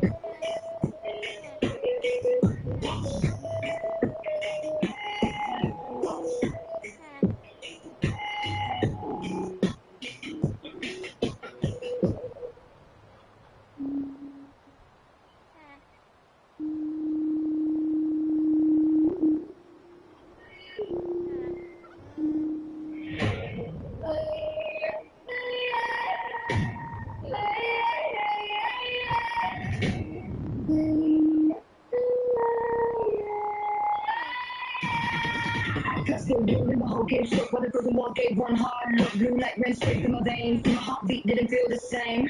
The snowfall moved when I raised my hand, and the rainy circle when I make my stand. So I'm waking deep inside like a storm got breathing through my mind. I hear whispers and forgotten tongues. Come in the night, tremble late at night. Like you know, oh God, fully alive. I was never meant for common road. Destiny carved through blood and soul. The power underneath my skin. The message to control within. The power of it. Riding through the storm and the falling. Every sound around me glowing bright and white as fire, no God. Praise be all God's way. And let me feel it. Let your heart fall in the power of grace. Burning deep enough to wake the world below. Stick with me for brain every time I scream the ancient names in the wall stand stretched along the cliffs. Like they're waiting for another ship. I see shadows moving through the storm. Over clouds no more to level war. When one blue watching from the dark every time the lightning leaves its mark. Maybe they told me long ago when first survived, kill us slow. Maybe it was lost alone. That's just preparing me for something else. Cause the strength inside me grow wild and the fear inside me find eyes. Never holding no good, feeling like a cat themselves. We turn to life again. Life again.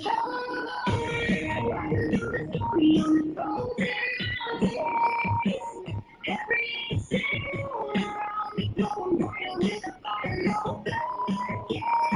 Take me all God's doing walk again. And I can feel it go on so. Feel the power of it. Burning deep enough to wake the world below. I hear thunder in my veins. I see fire in the rain. It's the gods that call my name. I will never fear again. Feel the power of the wind blowing through the thunder while the heavens split apart. Every frozen river, go back the ancient fire raging through my heart. The gates of grace and open wide, and let the whole world hear my feel the power of prayer surging through my heart. We got tuna for the day, buddy.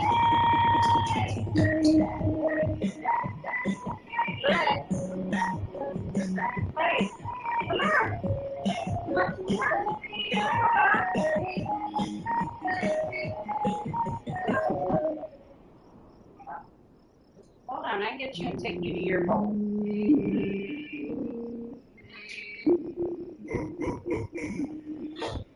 Come here, Papa.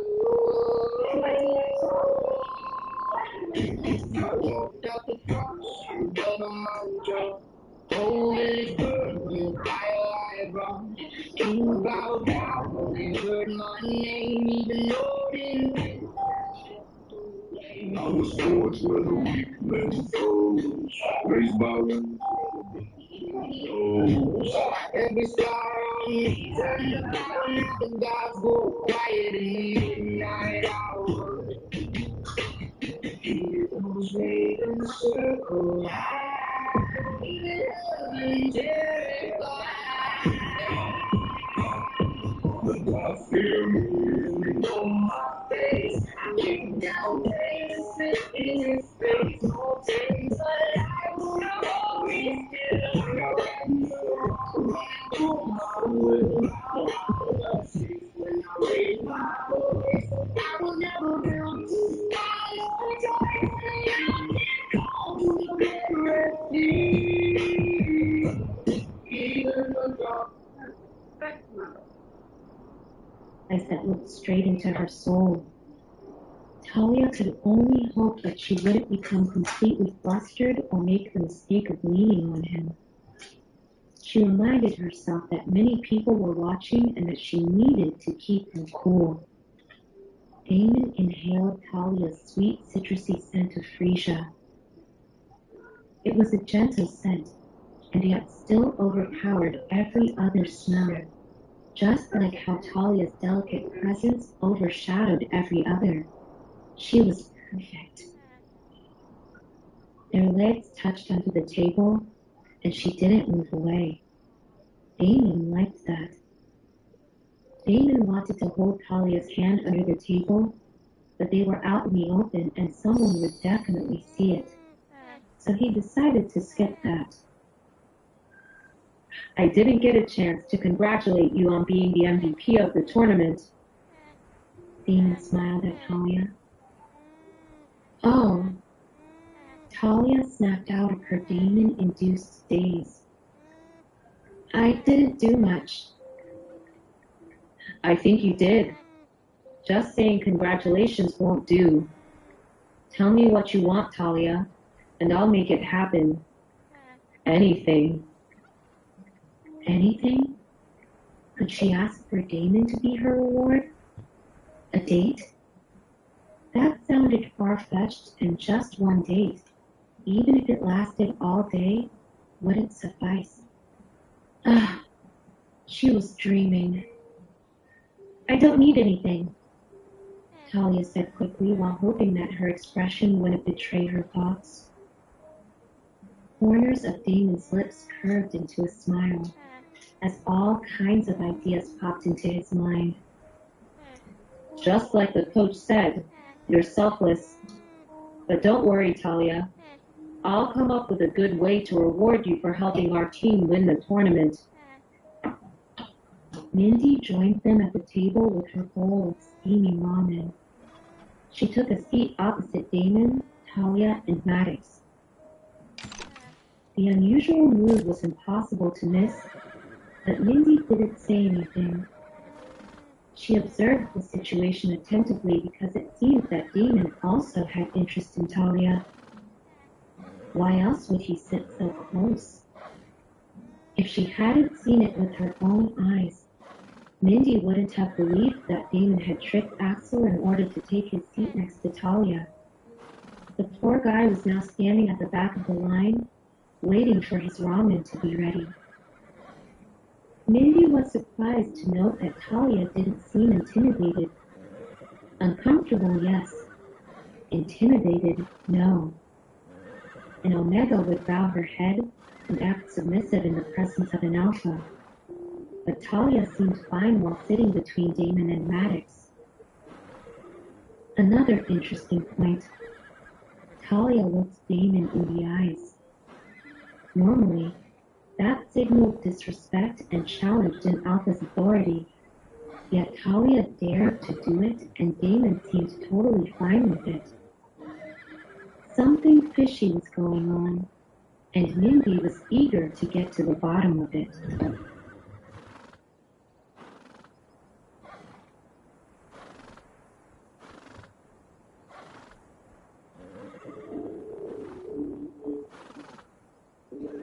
Damon saw that Maddox was leaning toward Talia, and he didn't like it. Damon decided to assert himself. Talia, Damon called.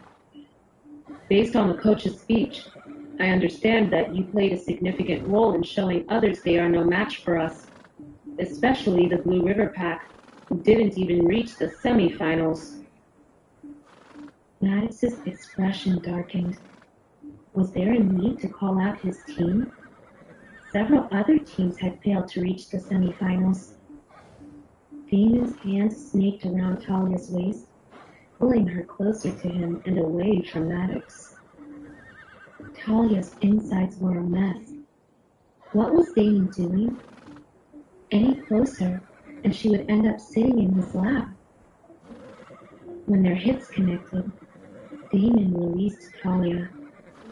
She nervously looked up at him, only to find him glaring at Maddox. Maybe losers should focus on training their teams until the next tournament instead of scheming to poach my people. Maddox was unsure why Damon had turned unpleasant. Did he need to rub in that they lost? And what was that nonsense about poaching? It took him a moment to realize Damon was talking about Talia. Ah, so this is about Talia. Maddox smirked. Earlier that morning, Damon had talked about Talia as if it were no big deal. But Maddox recalled that Damon refused to let Talia move to his pack, even though she might be safer there. Is it possible that Damon was interested in Talia for more than just one night of rolling in the sheets? Well, she was staying in the pack house, and they could do it without anyone noticing. Maddox didn't care about Damon's private life, but he disliked lying, so he decided to poke around a bit and see what would happen. Don't you have something else to do? Maddox asked. What should I do during lunchtime other than eat? Shouldn't you be having lunch with your guests at the pack house? Many women will be disappointed that you're not there. Damon was fuming. What women? There was only one worth mentioning, and she was right next to him. Damon's outrage was well concealed under a cool facade as he responded. Why would it matter if they are men or women, regardless of gender? If they want to talk business, they should schedule an appointment. If they want something else, I'm not available. There is lunch at the pack house, but everyone is free to eat where they want. Take yourself as an example. Besides, when I saw Talia, I thought it was a great opportunity to get to know my team spirit, the MVP of the tournament. Damon lifted his chin provocatively. Why are you here, Maddox? If you have free time, why don't you chase after your team spirit and leave mine alone? You are in my spot. Axel grumbled at Damon when he approached the table with a bowl of steaming ramen in his hand. When Axel reached the ramen stall, he realized that Damon had taken his serving, but everyone else had placed their orders. So Axel had to wait. Others would accuse him of skipping the line based on his status. As a guest, that was not polite. On top of taking Axel's food, Damon had taken his spot next to Talia. Axel was outraged at the thought that Damon was shamelessly claiming he paid for all the food, making himself sound magnanimous while backstabbing Axel. Your spot? I didn't see your name anywhere. Damon replied matter-of-factly, waving toward Mindy. If you want to sit at our table, I won't stop you. There are still spots that no one claimed. Axel was visibly displeased, but he didn't want to cause a scene, so he sat on Mindy's left. While Damon talked to Axel, Talia scooted away from him. She didn't want to risk people talking about how she was chummy with any of the alphas. After all, they were in the town square, and many people were walking around. Do you need help cutting that? Damon asked, pointing at the pork in Talia's bowl. She still hadn't touched her food. Talia paused, wondering if Damon would cut her food here in front of everyone, but she didn't want to risk it. I can manage. Thank you. Talia hoped someone would come to her rescue, but then she saw that Keith, Sandy, Lulu, Liam, Pierce, and Caleb were sitting at the neighboring table, observing the squabble between Damon and Maddox with Talia in the middle. They thought Talia was very brave to still be sitting there. At the table next to them were Mark and several other soccer players, all of whom were munching on ramen that Damon had paid for. The truth was that Talia was not concerned about Damon and Maddox bickering or Axel's grumpy mood. Talia was anxious because Miss Mindy was looking at her with an unreadable expression. Was Mindy upset because she wanted Talia's spot to sit next to Damon? But Damon was sitting so close that their legs were touching. It was not Talia's fault that Damon didn't give attention to Mindy. Talia, Axel called. why don't you tell us about the unusual ritual where players held your hand? What exactly was that? Damon gritted his teeth. Why was Axel reminding him of horrid scenes where Talia was worshipped by a bunch of sweaty guys? Was that on purpose? It was an accident, Talia said quickly. Liam was hurt, and Dr. Travis asked me to help by holding the ice pack. It was cold, so I switched hands, and then Liam offered to warm up my free hand. After that, he scored a goal and told other players it must be because of the hand-holding, and that's how it started. Axel was interested in one detail. Your hand was cold. Is your wolf not warming you enough? All werewolves have increased metabolism and temperature compared to humans, and unless they are suffering from blood loss or enduring icy conditions for a long time, they don't get cold. Talia was unsure how to respond, and after a moment of silence, Damon spoke. Talia was hurt, and her wolf suffered as well. Axel's brows furrowed, and he looked at Talia with concern. How bad is it? Damon was irritated. This was something between him and Dr. Travis, and Talia was unaware of the possibility that her wolf might recuperate. Yet this blabbermouth couldn't shut up. Is it normal for you to pry into the personal matters of women you just met? Damon grumbled. I apologize, Axel said to Talia. I didn't mean to make you uncomfortable. It's okay, Talia replied, wondering why Damon came to her rescue. Was her wolfless state part of a secret that could endanger the pack? Probably. After that, the conversation turned more casual as they chatted about the ramen, festival, weather, and just like that, they finished their meals. Talia, can I have a word with you in private? Damon called, beckoning her to step aside.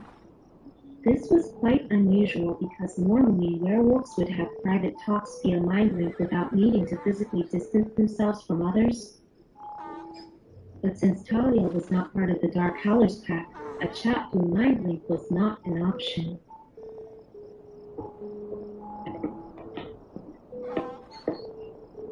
Talia followed Damon away from the tables until they reached the clock tower in the middle of the town square.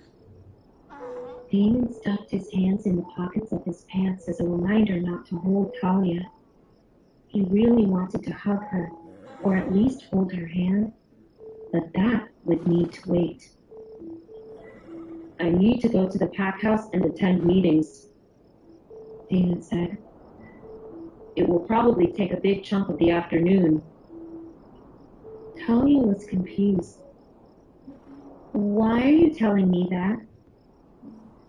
Why was he telling her? Damon was not sure. He never shared his schedule with anyone other than Maya and Caden, his betas. Part of him feared that Talia would disappear during his absence, or that one of those numerous guys buzzing around her might win her over. Instead of answering her question, Damon said, I should be back in time for the parade, and I would like to check out the festival together with you in the evening. Wait for me, all right? There was something in his expression that moved her heart, but she told herself not to get carried away. You said you wouldn't have time for me today, Talia reminded him. Damon leaned closer, whispering only for Talia to hear. I did say that, yet here I am. It seems I can't stay away from you, Talia. A million butterflies exploded in Talia's stomach, making her feel like she was floating. Why did this sound like a confession? Or did her ears malfunction? Damon inched away and chuckled when he saw her completely red face. He really wanted to kiss her all over. I will take that as a yes, Damon said to Talia, who was unresponsive because his words, I can't stay away from you, echoed in her mind, blocking anything else. Damon couldn't stop himself from pinching her nose. Are you all right? Talia blinked herself back to reality. Why was Damon looking at her expectantly? Did he say something? What was it? Whatever it was, the answer was, yes. All right. I look forward to tonight. He didn't lie. No matter what the next few hours of meetings would bring, Damon knew he would be thinking about spending his evening with Talia at the festival. Damon remembered one thing he had seen while following Talia and her group. Keith was carrying the bulky trophy for Talia. Do you want me to take that trophy to the pack house? I can leave it in your room so you don't have to drag it around. Unless you are coming to the pack house now. I can give you a ride. I have plans for this afternoon. If you can take the trophy, that would be great, and... Talia paused. I'll see you tonight. Damon's smile reflected in his eyes. Definitely.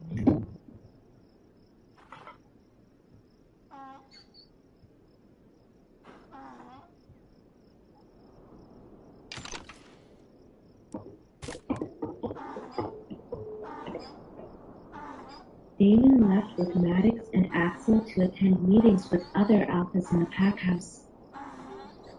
None of the three men wanted to leave. Damon wanted to stick close to Talia, and Maddox and Axel wanted to do the same, for different reasons.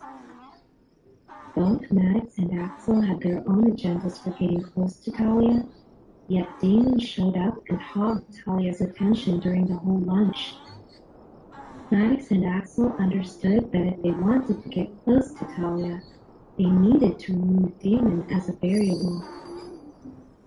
Mindy was not eligible to attend the meeting because she was not an alpha or a future alpha. She didn't want to linger in the boring pack house when there was a festival going on, so she stayed behind. When Damon took the trophy, Talia also gave him the bag with the jersey and pins. The only thing she kept for herself was the insulated bag that Stephanie had prepared for her. Talia was confident that she would get to eat that food eventually. Talia wanted to join the table where Keith and others were, but she felt awkward about leaving Mindy behind, so she offered, "Do you want to walk around the festival with us?" Instead of answering, Mindy asked, "Can I have a minute with you?" "Sure," Talia said. Keith, Lulu, Sandy, Pierce, Liam, and Caleb were full of questions for Talia about why 3 alphas joined her for lunch. Yes, Mindy was also famous, but she was more like a celebrity princess, while Damon, Maddox, and Axel were rulers worthy of everyone's awe and respect. As soon as Talia sat down next to her, Mindy asked bluntly, "What's up with you and Alpha?" "Which one?" Talia had to ask. Mindy stifled a laugh. "Exactly. Why are there 3 alphas fighting for your attention?" Alphas didn't typically fight over one woman. There were plenty of attractive females willing to entertain them. Mindy had counted at least a dozen women stealing glances at their table. Sure, Talia was cute, but she wasn't a pheromone-releasing bombshell. The only time an alpha would be set on a female was if she was his mate or a matter of pride. Yet neither Axel nor Maddox had interacted with Talia before, and none of the 3 alphas acted smitten. Mindy leaned closer and continued in a whisper, "What's going on? Don't tell me that 3 alphas ended up at the same table trying to impress you by accident." Talia thought that Mindy was exaggerating.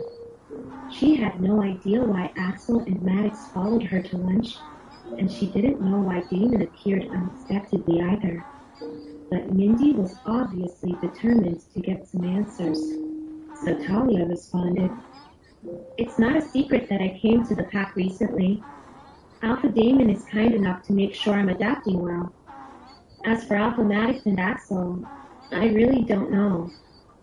Maybe they wanted to gather information related to the team spirit so that their teams can do something similar."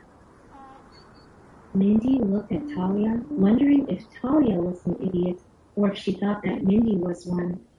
She could describe Damon with many words, but kind was not one of them. Talia squirmed under Mindy's penetrating gaze.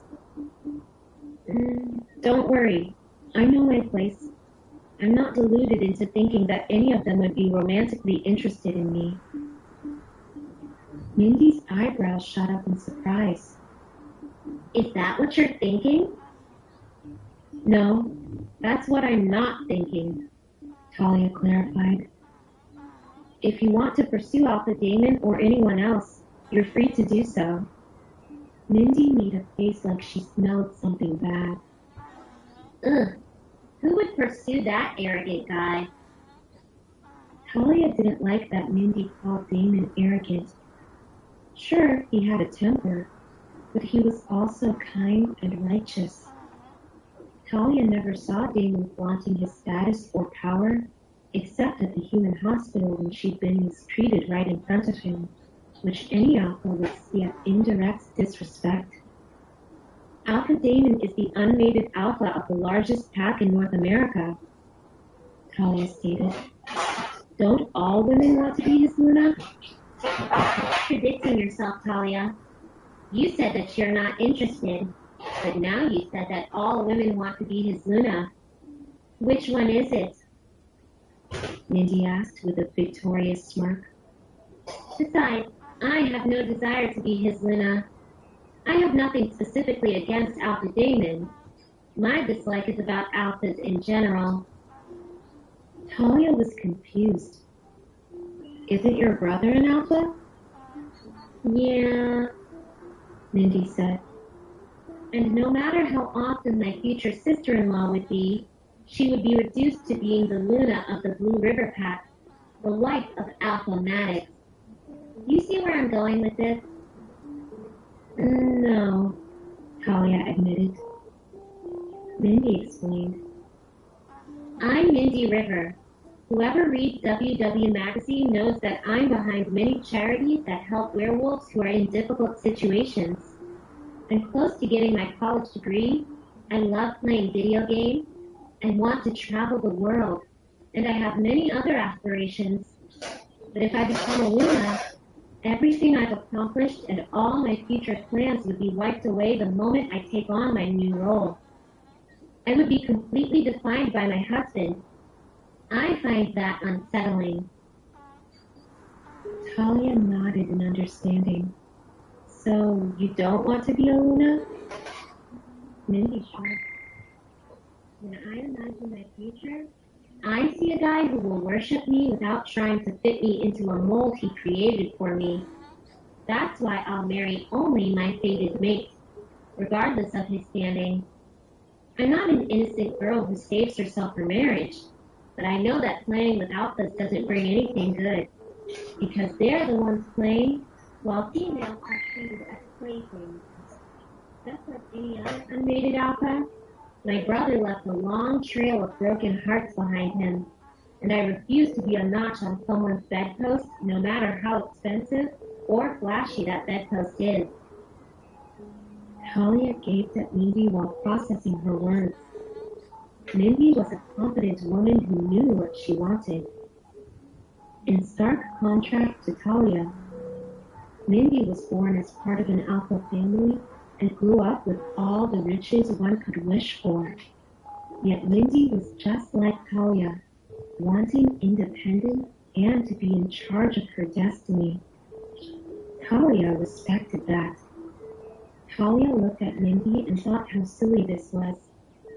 Yesterday, Talia couldn't wait to put distance between her and Mindy. Yet here they were now, at the same table, just the two of them, having a casual talk like equals. Friends, maybe. You're a crafty one, aren't you? Mindy said to Talia.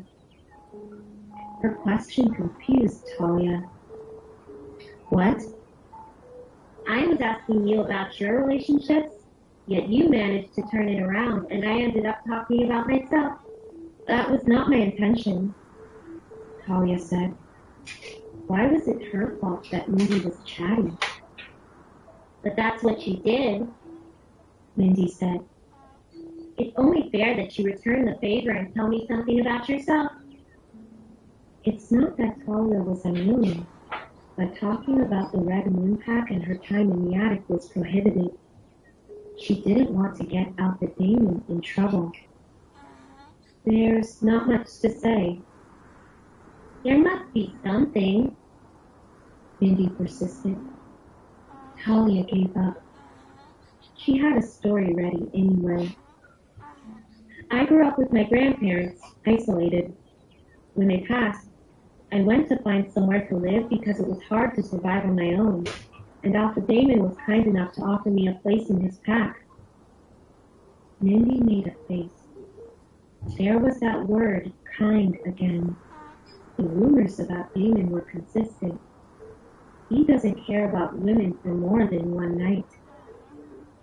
Besides, when a pack accepts new members, there are channels to put them through, yet in Talia's case, Damon was involved personally. How could Mindy not be curious?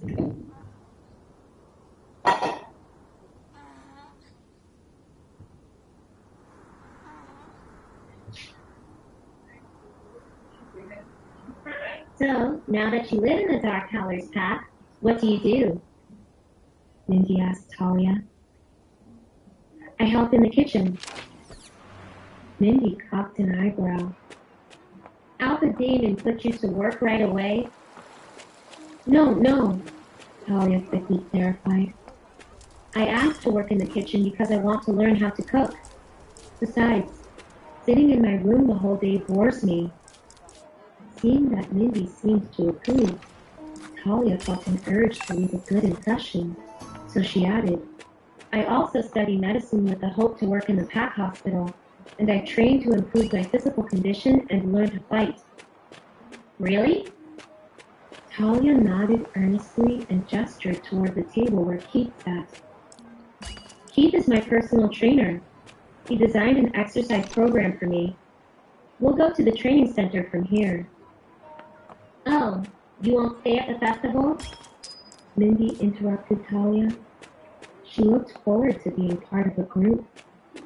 Sure, there sat the rest of the crew, but all of them looked at Mindy with stars in their eyes, while Talia treated Mindy like a normal person.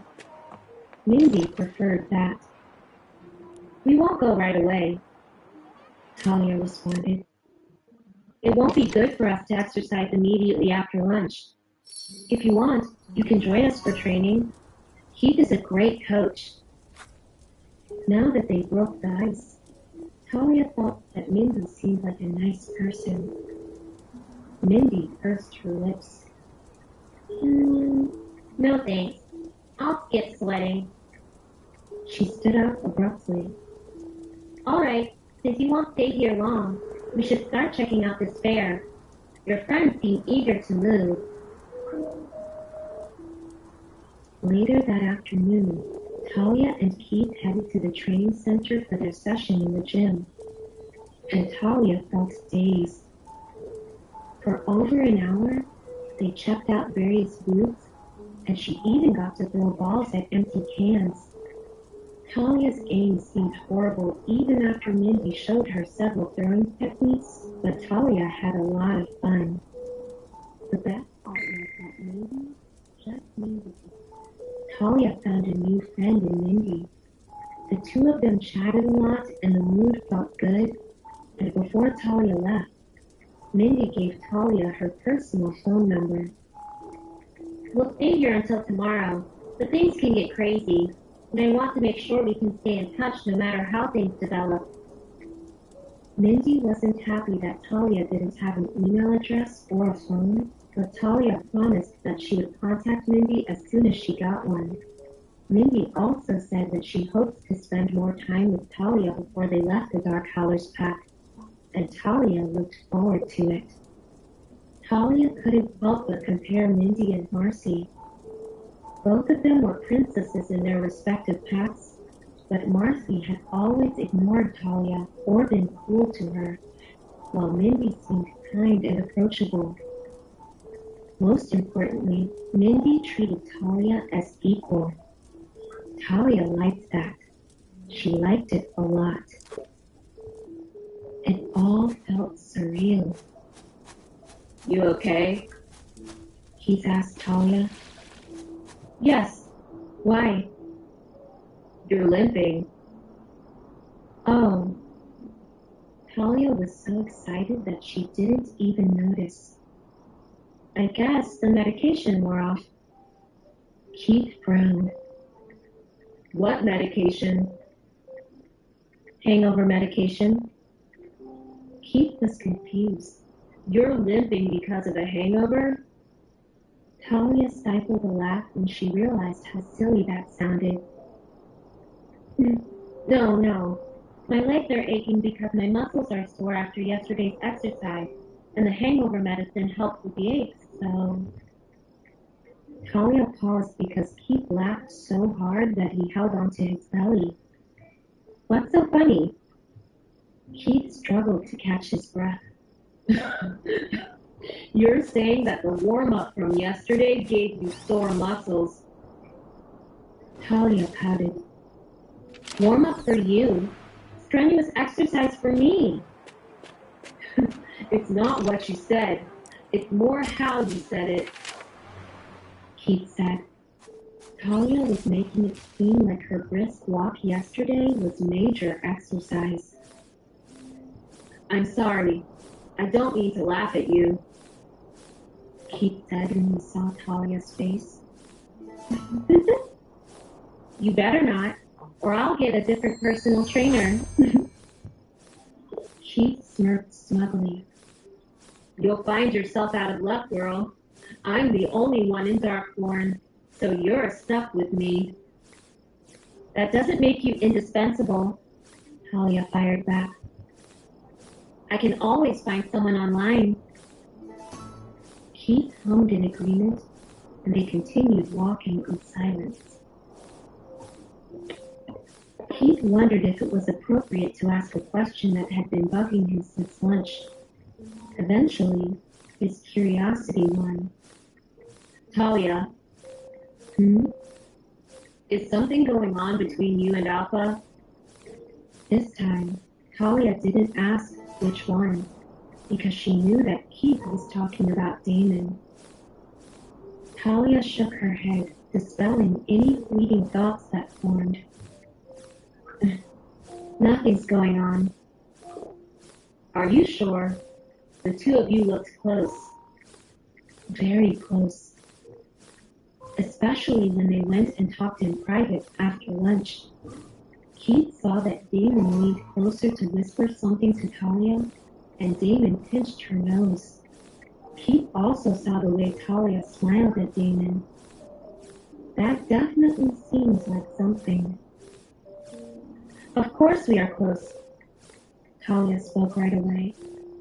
I don't know where I'd be if not for him. Maybe still in that attic, or somewhere much worse. Alpha Damon makes sure I go to my doctor's appointments, and sometimes he scolds me when I miss my meals. Keith paused. How could Damon know about Talia's meals unless... You're staying in the pack house? That explained why Alpha Damon took Talia's trophy and jersey with pins. But it didn't explain why Alpha Damon runs errands for a low-ranking girl. Alphas don't do that. A mix of emotions washed over Talia at the thought of her living arrangements, and her smile faded. I'll stay at the pack house until Dr. Travis says that I've recovered enough to move in with the Omegas. I'm still underweight and... It's okay. Keith interrupted Talia. He saw that her mood dropped, and he assumed that he crossed the line. You don't need to talk about it if it feels uncomfortable. I'm sorry for making fun of you because you had sore muscles. Don't feel sorry, Talia spoke quickly. I'll eat and exercise, and soon I'll build my strength and stamina so no one can laugh at me. Not even famous Coach Keith. Keith liked her enthusiasm, and he liked that she called him famous. By that time, they had reached the training center. Change clothes and meet me on the mat. Since you feel sore, today I'll show you stretching exercises that'll ease aches. Keith said. Talia nodded earnestly. It wouldn't hurt to learn how to stretch. She wanted to learn everything that could be learned. Talia walked into the women's dressing room and Keith stood there watching her. Why the hell did he ask if something was going on between Talia and Alpha Damon? That was none of his business.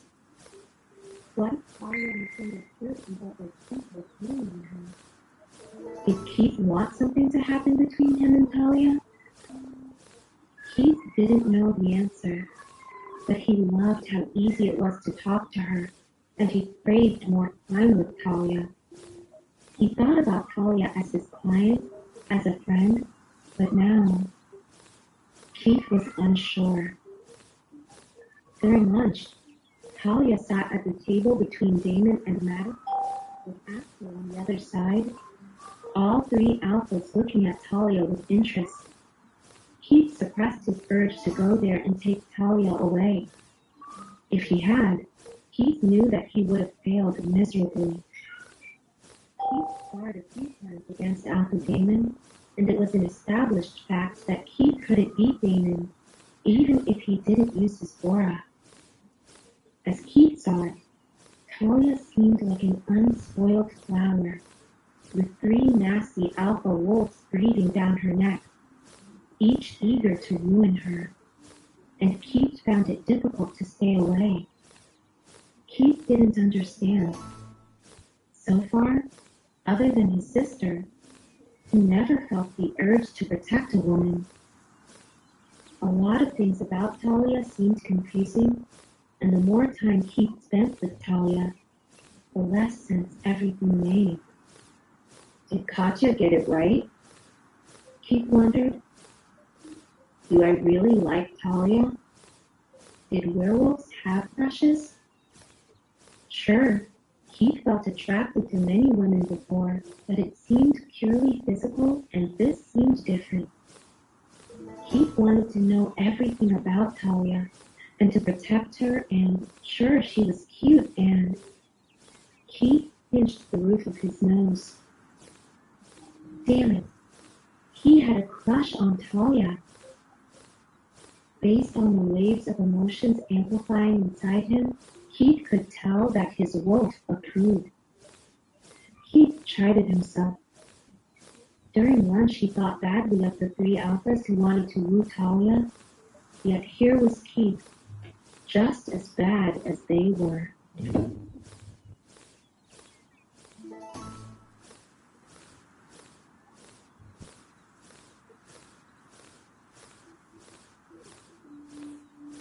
I'm ready, Talia said as she stepped out of the dressing room, surprised to see Keith was still standing exactly where she left him. Is something wrong? Keith stared at her and swallowed hard. He'd seen girls who were taller, curvier, or dressed in far less, yet somehow he still found himself out of breath. He was still trying to adjust to the idea that he liked her, and seeing her now, completely unaware of how she affected him, didn't help. With the training center empty except for them, Keith knew this was going to be tough. Keith? Yeah, I'm fine. He stumbled over his words nervously. Wait for me on the mat. I'm just going to get some water. And splash cold water on my face, he added internally. When he came back, he looked stiff and distracted. Talia figured he was thinking about the festival or someone from it. He seemed fine before they got here, but once they were alone, something changed with him. She remembered how reluctant he'd been to come today. Everyone else was at the festival or getting ready for it, and because of that, the whole building was empty. Guilt crept in. Keith was popular and probably had plenty of people to see and things to do, yet he left all of that just to train with her. Should we go back to the festival? She asked. Keith shook his head and waved off the idea. No, it's fine. Are you sure? We can do this tomorrow. Don't you want to do this? He asked, confused by her questions. I do, Talia said honestly, but it feels like something else is on your mind. Keith sighed. Ever since admitting to himself that he liked her, he had turned into a mess. Nervous, distracted, unsure how to act, and he hated that she might notice. He'd never had a real crush before, so all of this caught him off guard. But telling her he liked her while they were alone in an empty room felt like the wrong move. She was innocent, and he didn't want to freak her out or seem like a creepy guy. He'd think about it later, when they were back among people. Right now, she was expecting a trainer, and if he wanted to make a good impression, he needed to focus. Okay, Keith said. Sit on the mat and spread your legs as far as they go. Good. Now raise your arms, bend forward until your palms touch the mat. Keep your back straight. He placed a gentle hand on her upper back to help her stretch deeper. Hold that for 10 seconds. Keith noticed how small she seemed compared to his hands and wondered, against his better judgment, if his fingers would wrap around her waist. Maybe. He mentally kicked himself for not checking last night while they danced at Shifter's nightclub. He'd had a chance to be close to her without making things weird, and he missed it. Focus, Keith, he reminded himself, running through the next set of yoga poses in his mind. After stretching, Talia freshened up and they returned to the festival. The area had doubled in activity. So many more people filled the space now than when they'd left an hour earlier. Stalls lined every corner, spilling into nearby streets. Music and chatter mixed in the air, giving the whole place a lively pulse. Every stall has a line, Talia said in awe. Even more people will come tonight, Keith said. This is the best time to play games without waiting forever. Come on, I promised you a stuffed toy. Shouldn't we look for Lulu, Sandy, and the guys? And Mindy, if she was still with them. Keith could easily mind-link them, but he didn't want to give up time with her yet. We'll find them after the game. Here. He held out his hand. Hold my hand so we don't get separated. Talia didn't think much of it.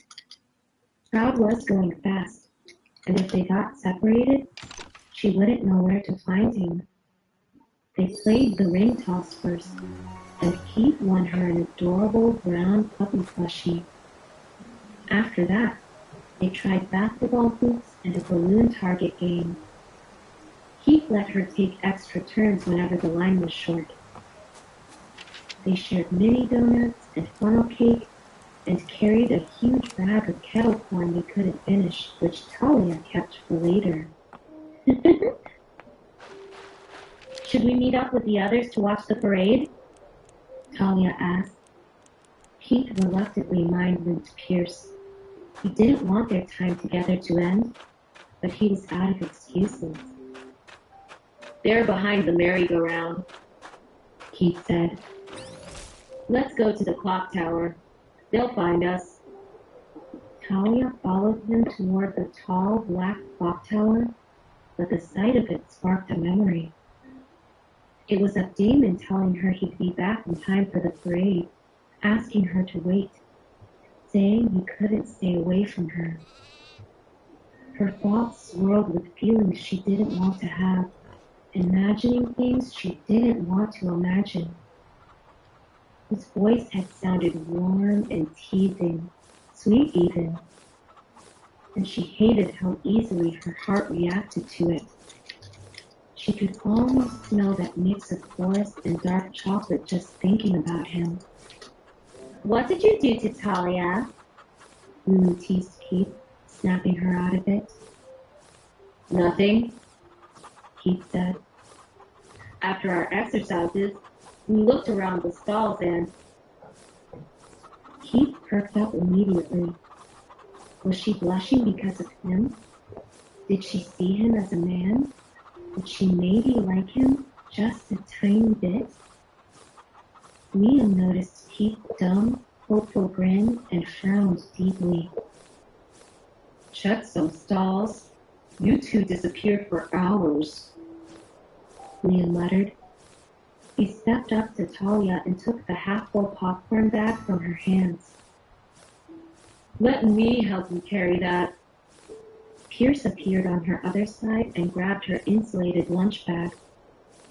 We should hurry if we want a good spot for the parade. Before Talia could protest, Pierce and Liam each hooked an arm through hers and began leading her away. Hayden rushed up. Let me hold the plushie. Sandy leaned toward Keith and whispered, "Did you bully Talia?" Keith rolled his eyes. Lulu and Sandy gave him suspicious looks. Keith acting polite? They knew his reputation. Every standout male werewolf drew attention, and Keith stood out in looks, skill, and confidence. That wasn't a crime, but acting shy now? That was unlikely. Oh, this isn't what you think, Keith said with a sigh. Beta Maya told us to keep Talia safe. We didn't do anything wrong. The most that happened was holding hands. Seriously. He cleared his throat again. Why did he feel like a little kid caught doing something bad? He and Talia had fun, nothing more. Now let's catch up to them, Keith added. Unless you think Liam, Pierce, and Caden won't take advantage the second they get the chance. Lulu and Sandy exchanged glances, then nodded. Keith unfortunately had a point.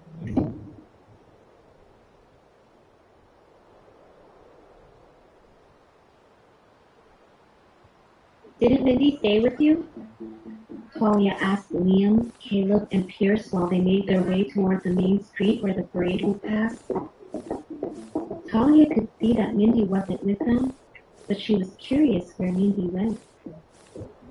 We lost her at the stand with barbecued seafood, Caleb said. She didn't seem very interested in squid, Pierce added. I think it's a girl thing. Lulu and Sandy also skipped that stand, but they stayed nearby. Liam noticed that Talia pressed her lips into a line. Do you want to meet up with Mindy? She'll probably be on the rooftop of the city hall. That's where all the big shots will gather to watch the parade. They normally couldn't go there, but considering that Talia had lunch with 3 alphas and Mindy at the same table, Liam thought that Talia could probably get access to that amazing vantage point, and they would tag along. No. I was just curious, nothing else. Talia responded. She had no intention of going where big shots gathered, as Liam called them. Talia knew that City Hall was a 3-story high building on the main street of Darkhorn. Her heart fluttered at the thought that Damon would be there as well. Damon said that he would finish with meetings by the time the parade started, and that in the evening he would go with Talia to the festival. He didn't specify the exact time, but it was already late afternoon, so it should happen soon. Maybe after the parade, he would come down from the city hall and find her. Maybe. They found a good spot on the opposite side of the street from the city hall. Sandy and Lulu pushed Caleb, Pierce, and Liam away and stepped close to Talia. Talia quickly snatched her insulated lunchbox and the brown puppy plushie that Keith gifted her. She didn't want to risk separating from the guys and losing her precious things, so she held on to them tightly. She let them have the popcorn. That didn't matter. The parade started as kids led the way with colorful floats, cardboard cars, and decorated tricycles with flowers, ribbons, and pinwheels. After the kids came elaborate adult floats with light effects, moving parts, and fog machines. But no matter how lively the scene on the street looked, Talia kept glancing toward the rooftop terrace of the city hall. She saw Mindy, Caden, Maya, and Stephanie, and a number of other people Talia didn't recognize. Damon wasn't among them. Of course, Sandy noticed that Talia didn't pay attention to the scene. "Are you looking for someone?" Talia wanted to deny it, but she already got caught, and there would be nothing unusual if she asked. "I thought that everyone important should be up there, but I don't see Alpha Damon." "Oh, he won't be there," Sandy responded right away. When she saw Talia's puzzled look, Sandy added, "You're new, so you don't know." Lulu listened to this exchange, and she inched closer to Talia and spoke in a hushed voice. "Our Alpha doesn't attend the later part of the festival." Sandy made a dreamy expression. "I wonder who's the lucky she-wolf that right now is getting the special Alpha treatment." Talia felt like 100 knives pierced her chest. What? Lulu and Sandy exchanged confused glances. "Don't you know how Alphas spend their time off?" Lulu said. "After the closing speech for the tournament, Alpha Damon finished his official duties. He probably had lunch at the festival in order to pick a woman, and we won't see him or her until morning." Lulu didn't lie. Everyone knew that's what Damon did during the festival. "Are you okay?" Sandy asked when she noticed that Talia paled. "I just need some air," Talia said and moved backward into the crowd. What did you say to her?"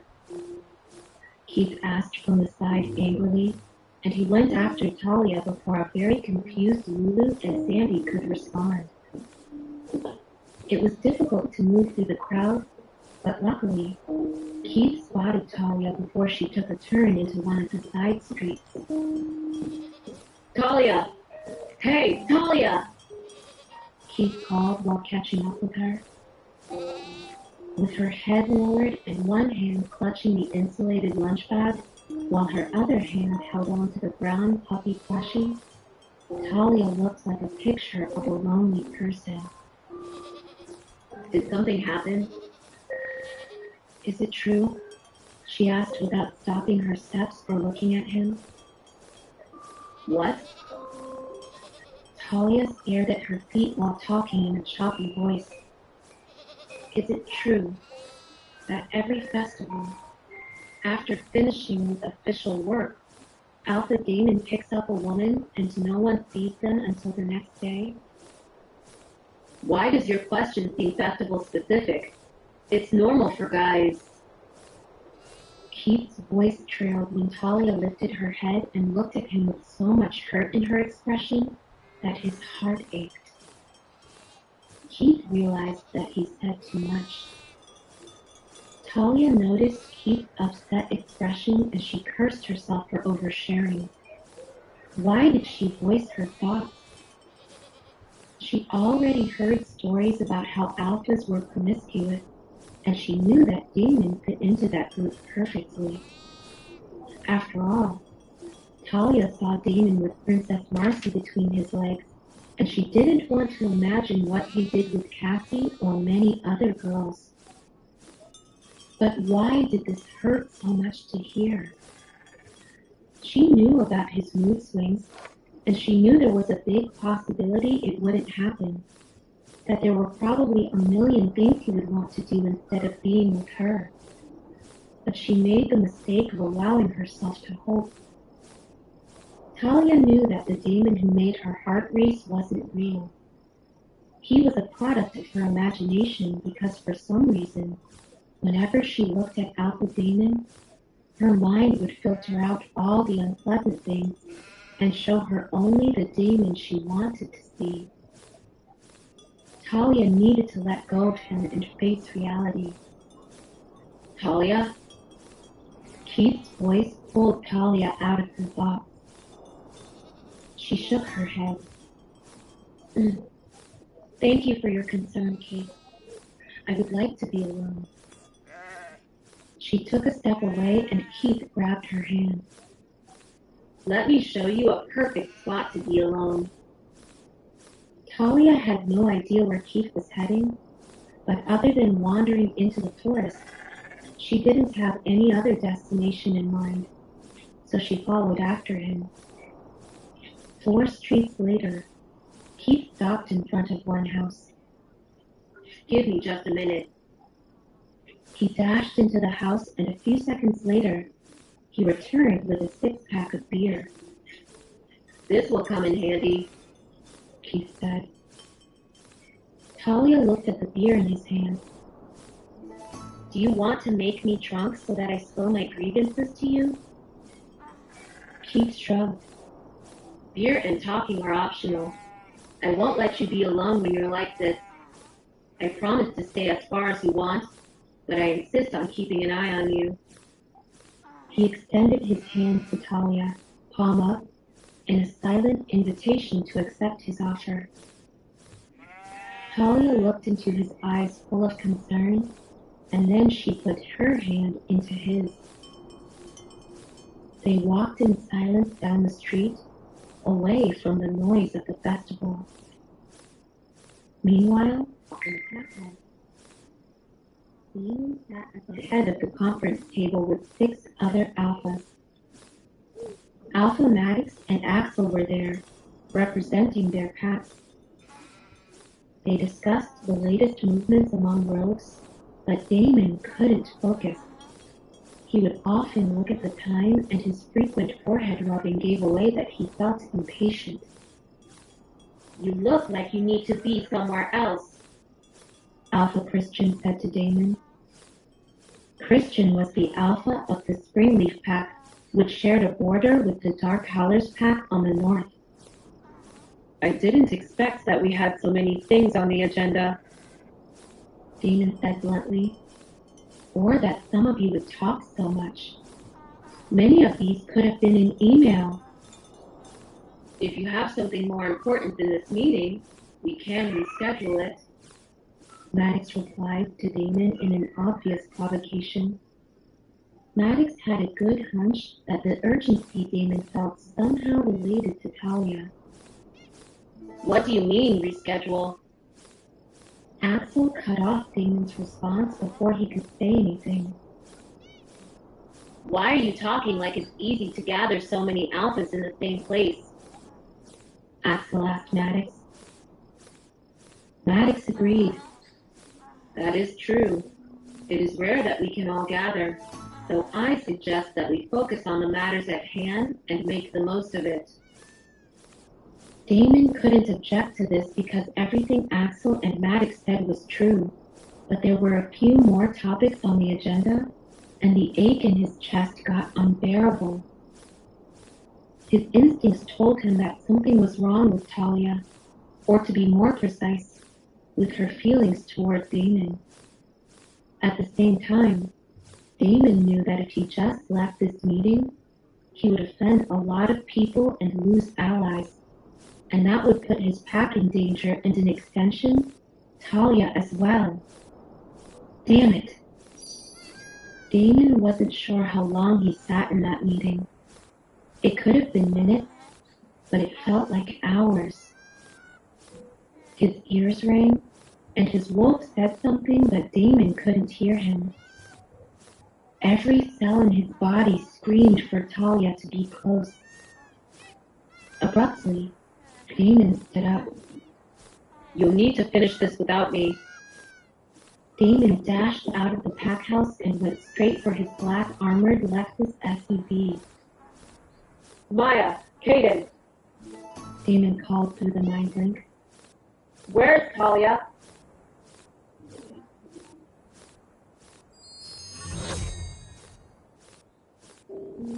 Talia sat on the soft grass as she took in the sight of the undisturbed nature around her.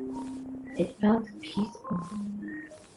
The tall rocks formed a natural shelter at the back and curved slightly on the side, opening up fully to a majestic view of the lake in front. The light noise of the festival from the other side of the lake felt miles away. This is where I come when I don't want anyone to disturb me, Keith said while taking a seat next to Talia. Keith made sure he didn't sit too close because he didn't want to risk Talia chasing him at play. There was enough space for a bulky person to sit between them. What do you think of this place? Keith asked. It's beautiful.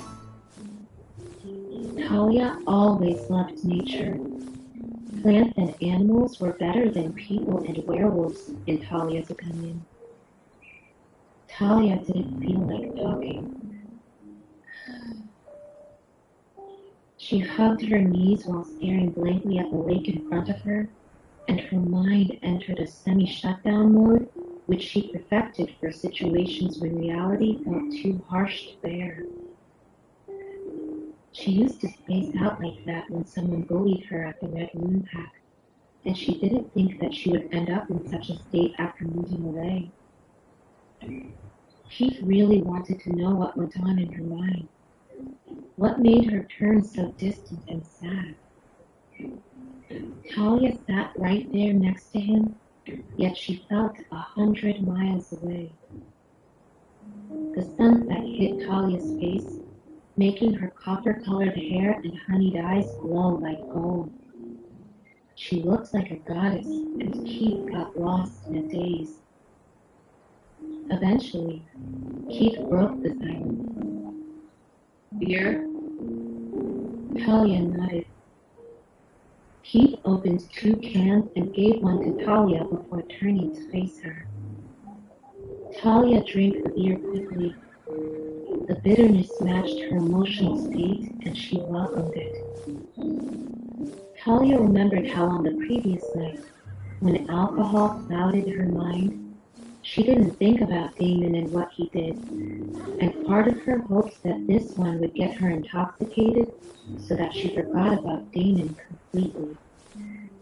Slow down, Keith warned her, and he shook his head in disapproval when Talia didn't listen. Talia finished the beer and noticed Keith's stare directed at her. What? I was wondering if you'd name him, Keith said while gesturing toward the puppy plushie.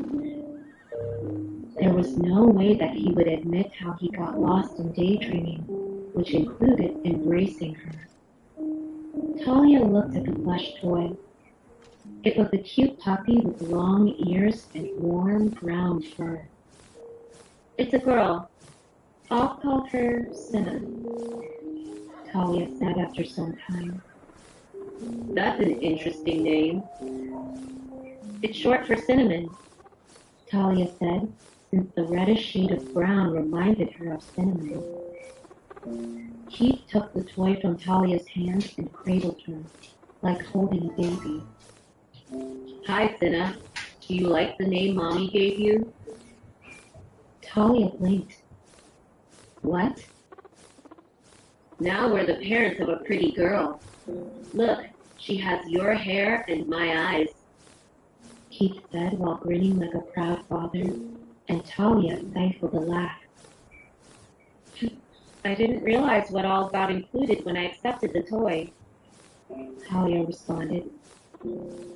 Keith felt glad to see that Talia smiled. She'd been gloomy since they left the parade, and Keith didn't want to ask for an explanation on what caused her mood to drop. He knew that it was related to Alpha Damon, but Keith guessed that it was better if he didn't know the details. Can I have another one? Talia asked while pointing at the remaining beer cans. Sure, Keith responded. but I hope you drink this one slower. Or do you enjoy hangovers? Talia realized that her behavior was worrying Keith. I'll drink it slower. Keith nodded in approval and handed her another can. Talia took a sip of beer and cursed internally when she realized that her thoughts went to Damon again. Why couldn't she stop thinking about him? He was now with some she-wolf in his room, which stood across the hallway from hers, and he absolutely did not think about Talia or about the fair or about his broken promise. And he said that he couldn't stay away from her. What a joke. The sad part was that she believed him. How stupid. Do you come here often? Talia asked Keith with the hope that a chat would keep her mind busy and she wouldn't think about that devil. It depends on how often I want privacy. Keith responded cryptically. So, is this like your hideout? Something like that. Keith had a room in Katya's home, but he never brought a girl there because Katya would not let him hear the end of it. Every time Katya heard that Keith stayed with a girl, she started getting nosy, hoping Keith had found a wife candidate. But if he said any of that to Talia, she would definitely misunderstand, so he decided to keep it short and devoid of details. Talia noticed that the usually chatty Keith was stingy with answers and acted mysterious, and she guessed that he didn't want to tell her the truth. She snatched the puppy toy from his hand. Hey, Keith exclaimed. be careful with our daughter. If you hurt her, I'll need to rush her to see Travis, and the poor guy is probably still sleeping after last night's insanity at the nightclub. If I wake him up, he'll be groggy and maybe misdiagnose her condition. Talia burst into giggles. Keith's expression was full of concern for their plush daughter, and it looked hilarious. Don't worry, Cinna. Your mommy drinks beer, but the overprotective daddy is still vigilant. Both Talia and Keith laughed, and that stopped when Keith abruptly gasped for air and lowered his head. Keith? Talia asked with concern, and it took her a moment to see Damon standing a few steps away with an icy expression. How did Damon find his way to Keith? Let's rewind a bit. Earlier that afternoon, Damon rushed from the pack house, convinced that something was wrong with Talia. When Maya told him that the group who stayed with Talia had no idea where Talia went, Damon thought that he would lose his mind. Don't call our warriors to search for her just yet. Cadence said into the mind voice with urgency. Everyone will get alerted, and it'll be the same as putting a neon sign above Talia's head for Al to see. Give us a few minutes to look into this discreetly, Maya added. Talia is the MVP of the tournament. Someone saw her. We just need to investigate this without alerting people. Damon eliminated the possibility of Talia willingly going with someone because she didn't really know anyone. The sliver of hope came when Maya confirmed that Coach Keith was missing too, and he'd been in that same group with Talia. A few seconds later, Caden said that Keith had been spotted going with the MVP of the tournament in the direction of Keith's house. Damon suppressed his worst fears and rushed in that direction. Katya got startled awake via the mind link from Maya less than a minute before Damon banged on the door of her house. Katya didn't know where Keith went. She was sleeping when he came to grab the beer, but she remembered that he had a few spots he would use when he didn't want to be found. As an older sister, Katya knew everything about Keith. Normally, Katya wouldn't rat on her brother, but this was her alpha, and she had to obey. Katya gave Damon the general direction, and Damon quickly picked up Keith's scent. And that's how Damon found himself looking at Talia and Keith sitting on the grass and sipping beer while talking about some mother-father nonsense. All this time, Damon was terrified that Talia might be hurt and suffering. But this, what the hell was this? Damon was glad that she was okay, but why the heck was she here with another guy? And why did Talia look at Damon like he wasn't welcome? Damon felt the urge to rip Keith's limbs off, and his fury got amplified by his wolf's rage. How dare he covet our mate? Damon's wolf growled. Let's kill him right now as an example. Damon wanted to cripple Keith, and he would probably do so if Talia didn't stay there. Damon knew that Talia was a gentle spirit, and if Damon gave in to his raging madness, she would hate him. He decided to deal with Keith later. Leave. Damon's icy tone sent chills down Keith's spine, and the latter could feel murderous intent. Keith was about to stand up when Talia grabbed his forearm. Stay. Keith felt like crying. How on earth was he supposed to refuse a command from an alpha? And why did Talia's one word dispel his urge to obey Alpha Damon?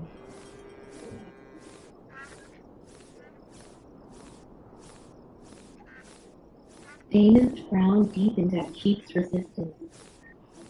I said leave. And I said that he should stay. Stubborn, Talia glared straight at Damon, as if his alpha aura didn't affect her the slightest bit. Damon would have been impressed by her tenacity, if not for Keith's continued presence. The only thing saving Keith's neck at this point was the distance between him and Talia.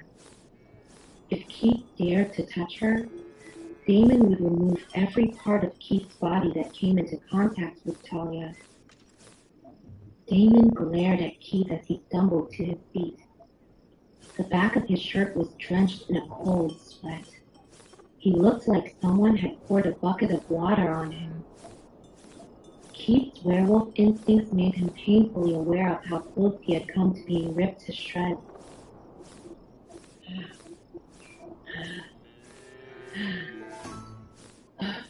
I'm sorry, Talia, but... Talia didn't like Keith giving in to Damon's unreasonable demands, but she was even more upset that Damon had come here like he owned the place. He might have been the alpha of the Dark Howlers, but he wasn't her boss.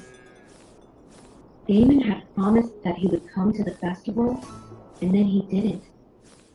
Instead of following through, he'd found a woman to entertain himself. Then he had the audacity to show up out of nowhere and spoil this little bit of peace she'd managed to create for herself. Even for someone as timid as Talia, this was the last straw. She was done being pushed around and humiliated. Talia had come here to improve her life, but thanks to Damon, everything had gone downhill. The moment she made any progress, Damon cast a shadow over it. At this rate, it would have been better if she'd just stayed in that attic. Actually, anywhere would have been better as long as it was far away from this devil. Fine! Talia exclaimed. She collected her lunchbox and plush toys, and then stood up. Talia grabbed Keith's hand. Let's go! Damon couldn't believe this. He swatted Keith's hand away from Talia and then pulled her toward him. Where are you going?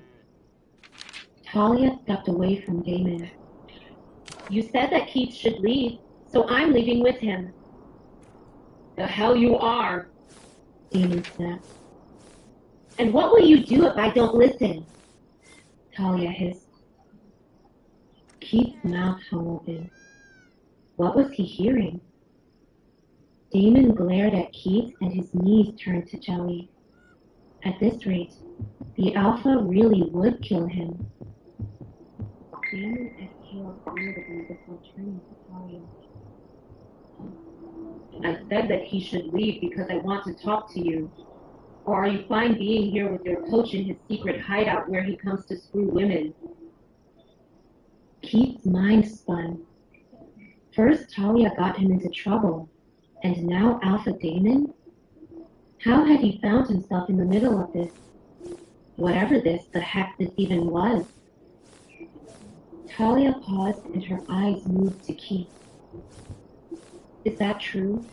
Do you bring women here to... She couldn't finish. No. Keith had no idea why he was denying it, but Talia looked like a disappointed girlfriend, while Damon was like a furious parent. And how did Damon know this was Keith's hookup spot? No one needs your explanations. Damon squeezed through his teeth. Leave. Or do you want me to make you? Keith saw Damon flexing his fingers into a fist. On instinct, he quickly stepped away. I'm just worried about Talia. Keith managed to say. Talia should be more wary of you than me. Damon answered curtly. Now leave. Keith hesitated. He didn't want to leave Talia at Damon's mercy, but at the same time, he knew that if Damon wanted to do something, Keith couldn't stop him.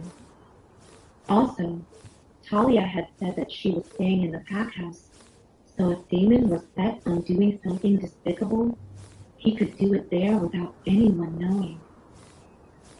After thinking about his options, Keith realized that staying wouldn't serve any purpose other than potentially getting himself seriously injured. Keith threw Talia a guilty look and then he scurried away. Talia couldn't believe this. She clutched her lunchbox and the plushy puppy and moved to pass by Damon. Damon blocked her way. Where do you think you're going? Talia was thoroughly exasperated. Why are you here? You said that you would wait for me. You said that you wouldn't leave me. All the rage disappeared from Damon's voice, leaving only sadness. It almost sounded like he was pleading with her. Talia realized that he wasn't talking only about the festival, but about the promise she'd made when he'd taken her to the amusement park. I said that I wouldn't leave as long as you needed me. I need you. Talia shook her head. That doesn't seem to be true. What makes you say that? Talia inhaled a shaky breath, regretting that the beer hadn't given her a bigger buzz. Maybe if she was intoxicated, she wouldn't care. If only these unreasonable and pesky feelings would simply go away, everything would be so much easier. Talia steeled herself. She looked into Damon's icy blue eyes that were full of questions. You don't need me, Damon. If you did, you would come when you said you would, and not spend time with some she-wolf you picked up after lunch. Damon was confused. What she-wolf? What are you talking about? Talia saw red at Damon's words. Unable to hold it in any longer, everything burst out of her. Why did you say you would come back? Why did you say you would spend the evening at the fair with me? Why did you make me feel like I mattered? Was the girl you picked up not good enough? Why don't you pick up another one and leave me alone? Talia exhaled in frustration. She couldn't believe that she'd lost her temper and said all those things. I'm sorry, Damon. I said that I would not leave, and I said that I would stay in that room, but I can't. I don't belong there. Damon touched Talia's chin and tilted her head up so that he could see her face. And where do you belong, kitten? Talia pressed her lips into a line. Why did he play with her heart? Why did he look at her like he cared? What do you want from me, Damon? You're asking the wrong question. And what question should I ask? The question is, what do you want? Damon inched closer to Talia until they were close enough for him to wrap her in his embrace. Talia could feel Damon's warmth all around her and his firm body against hers and his scent. And she hated that somehow she'd ended up leaning on him. How could she be strong and independent if one hug from the devil was all it took for her resolve to crumble? You want to leave? Damon murmured into Talia's hair. I won't stop you, but first, I need you to be honest with yourself. Where will you go? Is there a place where you would feel better than right here with me? Talia was stunned. Damon's words were outrageous and confident and right. She didn't have another place in mind, not because she didn't know where to go, but because right here in his embrace was where she felt at home. Talia looked up at Damon. None of this made sense. Why are you doing this, Damon? She asked in a whisper. Because there's only one girl who gets to call herself Mrs. Blake. It's only you, kitten. Why? Because you make me smile, no matter how my day is going. Your proximity puts my mind at ease. You make me feel not alone. And that did it. Talia's vision blurred with tears as the dam holding back her emotions gave in. That feeling of not being alone, she had that as well. Her entire life, Talia had always felt alone. She'd become used to it. That's just how things were. But when she was with this crazy alpha, he made her feel all kinds of emotions she'd never experienced before. Despite all her fears and insecurities, when Damon held her in his solid embrace, Talia, for the first time, felt not alone. And it was wonderful. The insulated lunch bag and plush toy fell to the ground at the same time that Talia's arms wrapped around Damon. Damon's heart cracked. He could feel her emotional turmoil. Yet another part of him was a little bit happy because he knew that she'd found comfort in him. Talia wasn't ready to admit the strength of her emotions, but she needed him just like he needed her. It didn't matter that she couldn't feel the bond. Damon gently picked up Talia and then he sat on the ground with his legs crossed before placing Talia on his lap. He cradled her in his arms and rocked gently while allowing her to cry it out. It's okay, kitten. Let it out. He murmured, and Talia cried even harder, releasing all the frustration and helplessness she'd held in over the years. Since Damon had met Talia, he'd seen her timid and embarrassed and happy and many other emotions, but he'd never seen her cry. He despised every sob that escaped her beautiful lips, yet he knew that this was Talia showing him her vulnerable side. She'd opened up to him. Finally. At that moment, Damon wasn't only embracing Talia's body. He was embracing her aching heart and her mind full of insecurities.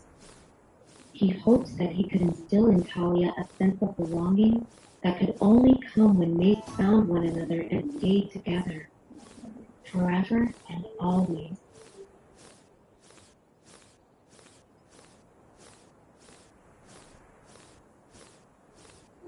Talia had no idea how long she cried in Damon's embrace. By the time she calmed down, his designer shirt was so messed up with her tears and snot, and the sun had set a long time ago. "I'm sorry," Talia said awkwardly. She just cried her heart out while the alpha held and comforted her. In return, she'd ruined his nice shirt. That was beyond embarrassing. She wiped her nose with the back of her palm, unsure where to look. Talia couldn't remember the last time she'd cried like that, and now she'd made a spectacle of herself. There is nothing for you to feel sorry about, kitten. Damon wiped her tears from her face. He really wanted to kiss those tears away, but feared that might freak her out. Talia was distressed, and this wasn't the right time for him to make a move, but it was perhaps the right time to clarify a few things. I'm sorry for not returning when I said I would. The meeting dragged on for longer than I'd expected, he said quietly. Talia looked up at him. Meeting? I told you that I had meetings in the afternoon, didn't I? But you assumed I'd found myself a woman. Damon scowled. He really did feel wronged. He hadn't fooled around with anyone. How could she think that? Sure, Damon had never had trouble attracting women. Just one look and they would swarm around him. They didn't ask questions or set demands. They were simply happy to be within his circle of power and privilege. None of those women had been anything like Talia, which meant that he had no idea how to treat this delicate girl sitting on his lap. She was pure and beautiful and easily frightened. He didn't want to scare her away. Damon didn't want to lie to Talia, but if he told her the truth, she would definitely run away, and he would never find her again. Maybe if he told her things little by little, she would accept him without feeling overwhelmed. But that approach would take time, and today, Damon had been blindsided. He'd known that Talia wouldn't be happy that he hadn't come as promised, but it had never occurred to him that Talia would leave the festival with that wretched coach, Keith. Just thinking about him made Damon want to gnash his teeth. He would get his punishment later. Damon wouldn't forget. Talia, Damon began in a somber tone. I know that I haven't done much to deserve your trust, but I promise that I will never lie to you. Next time when you hear something unpleasant, give me a chance to explain before you jump to conclusions, okay? Explain, Talia repeated. Are you saying that what I heard about you wasn't true? Damon exhaled heavily, Of course it was true. Damn it. I can't change my past, Talia. My promises can only be about now and the future. This made sense, Talia thought. But why would you do that? Damon smiled a little. Because you are Mrs. Blake. Talia opened her mouth to say something, but then she closed it again. She had no idea what to say to this devil who was teasing her again. Was there any point in talking? No matter what she said, he would either twist or dismiss it, so arguing was a waste of energy. Damon's gaze fell on Talia's lips, and for the millionth time, he thought about kissing her. When it seems right, you will know it. Damon's wolf spoke in his head. Damon understood that the timing was not right. No kissing tonight, but hugging seemed fine. Damon tightened his hold on Talia, pulling her to lean on him. Talia put her hands between them, and he could see the horror in her eyes. Damon was exasperated. What? They'd had a moment, but now she was pushing him away. Stop! Talia squeaked. Why? Because your shirt is all wet from my tears. In one swift move, Damon pulled the shirt over his head and tossed it aside. Talia inhaled sharply. The scent of the forest and dark chocolate overtook her senses. There. All better. Damon grinned as he wrapped Talia in his embrace. Talia stiffened. What's wrong? Am I so hideous to you? Damon teased her. You aren't hideous, Talia said in a small voice while trying to explain herself. It's just that this is all new to me. Damon took Talia's hand in his and kissed the inside of her palm. The kiss was chaste and long. The feel of his hot breath on her palm, it made Talia's face turn fiery red. Damon inhaled the sweet, citrusy scent of freesia, while delightful sparks danced on his lips. He placed her palm on his chest, pressing it with a little force so that she couldn't pull it away. There. Now you have touched me. Hold it until you feel comfortable. Talia's eyes opened so wide they nearly came out of their sockets. She was totally, completely, and utterly flustered. Talia sat on Damon's lap with her hand on his rock-solid chest. His skin was smooth and warm, and she could feel his strong heartbeat under her palm. If someone had told her that she would find herself in this situation, she would have called that person a liar. Talia jolted when a loud explosion went off nearby, and she instinctively moved closer to Damon, her fingers clutching his back as the night sky turned red. Damon chuckled, welcoming this sudden proximity. Talia was glued to him, and he didn't mind, not even a little bit. As Talia resumed breathing, another explosion erupted. This one colored the sky golden, and the next one turned it green. Talia stared at the vibrant night sky, and her lips stretched into a smile. This was her first time seeing fireworks. One color followed after another in rapid succession. Sometimes several fireworks exploded at the same time, in a pattern Talia couldn't follow, but she loved it. Talia became completely lost in the fantastic view of colorful explosions, unaware that she was still stuck to Damon.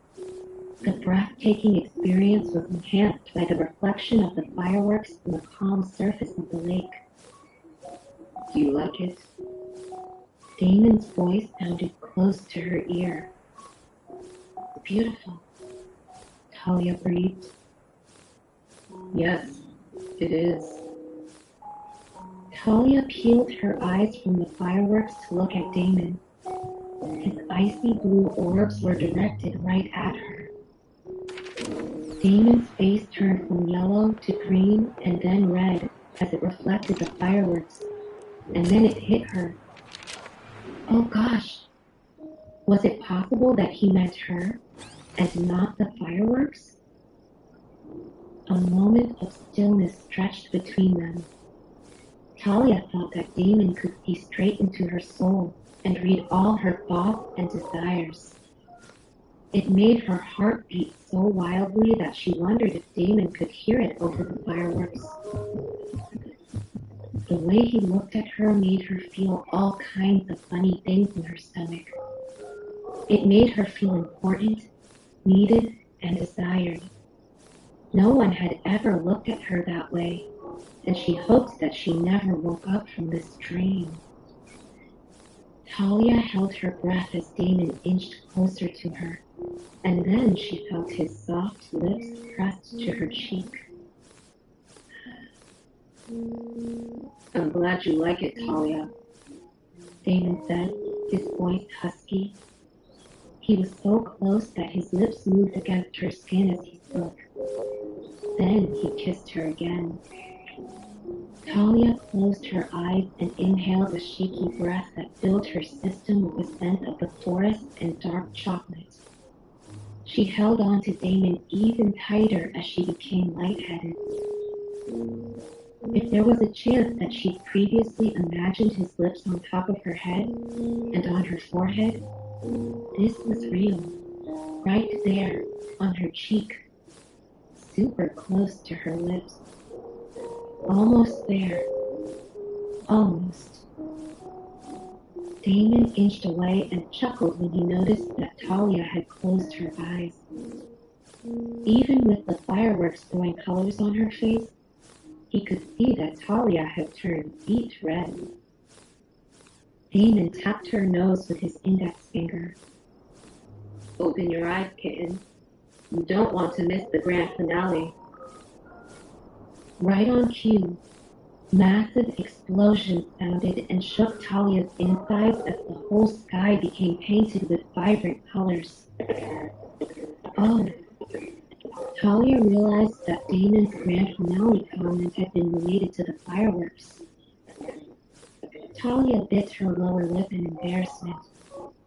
Part of her hoped that the finale he'd mentioned might be related to more kisses. On the lips, maybe. She let out a long breath and chided herself. What the heck was wrong with her? She shouldn't be thinking about kissing the devil.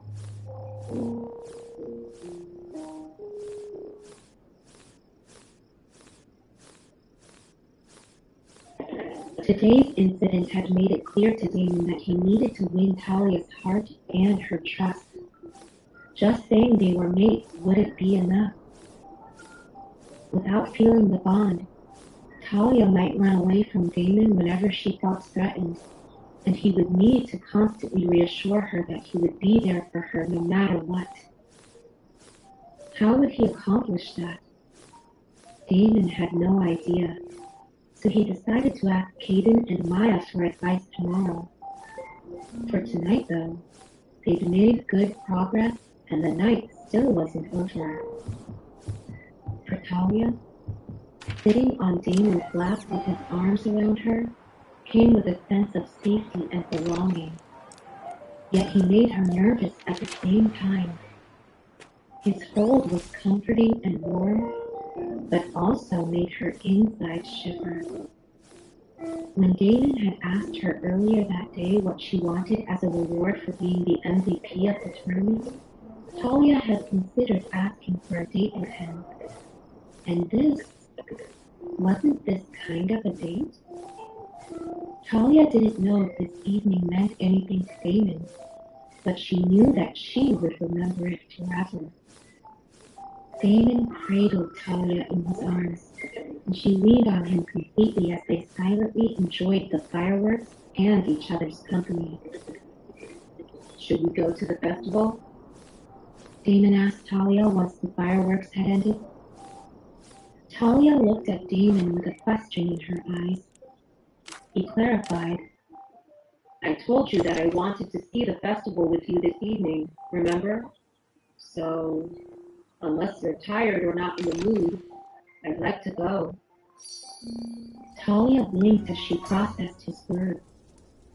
It seemed that this date wasn't over yet, but there was a problem. What about your shirt? It was made of some silky material that had been ruined with her tears.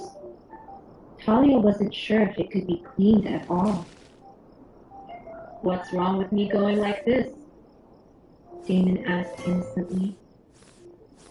Well, no, but...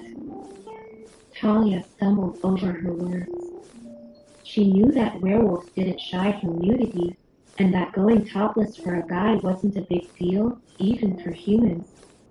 But this was a family-oriented festival, and in such a social setting, he should cover up. Besides, Damon attracted attention as is. If he went into town topless, Talia wondered if he would cause a riot. Everyone would stare at Damon, and at her if she was with him. How could they enjoy the festival then?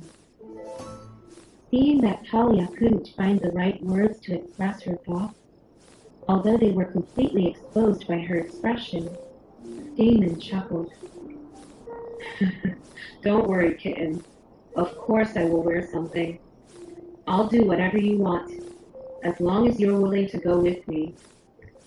He paused to observe her face. Are you willing to come with me? Talia stared into his eyes that smiled at her. Okay, she said, without even realizing it. Talia scooted out of Damon's lap and Damon hissed. What's wrong? Talia asked worriedly when she saw him frowning. My legs are numb. Oh. A sound escaped Talia's lips. Well, she'd sat on his lap for a while. No wonder his legs had fallen asleep. I'm sorry. I can help massage your calves. Would that help? Damon nodded. It was just the two of them on the soft grass in the darkness, with tall rocks on one side and a lake on another, and the expansive forest that encircled everything. Distant sounds from the festival drifted their way on the breeze. Talia realized that the atmosphere was incredibly intimate. Talia could literally feel the heat radiating from Damon's body. She didn't dare look at him, but she knew that his intense gaze was fixed on her. Talia couldn't believe that with Damon she could completely lower her guard and feel safe. At the same time, she couldn't help but feel anxious as she anticipated his next move. Is that enough? Talia asked after some time. It will do for now. Thank you. He answered in a husky voice. Damon stood up and Talia picked up dinner and the insulated lunch bag. She looked at the beer cans that had been left behind, but her hands were full. Should we pick up the cans so that we don't leave trash? Damon frowned at this question. He didn't want to touch anything related to Keith. I'll send someone to clean this up. Damon spoke stiffly, and then he offered his left hand to Talia. Let me hold something for you. Talia gave him the lunch bag, and he extended his other hand toward Talia. Damon smiled when Talia put her hand in his without a word. Their fingers intertwined naturally. Little by little, She was getting used to him, holding hands, hugs. They'd been walking for less than a minute when Damon stopped. Just a moment.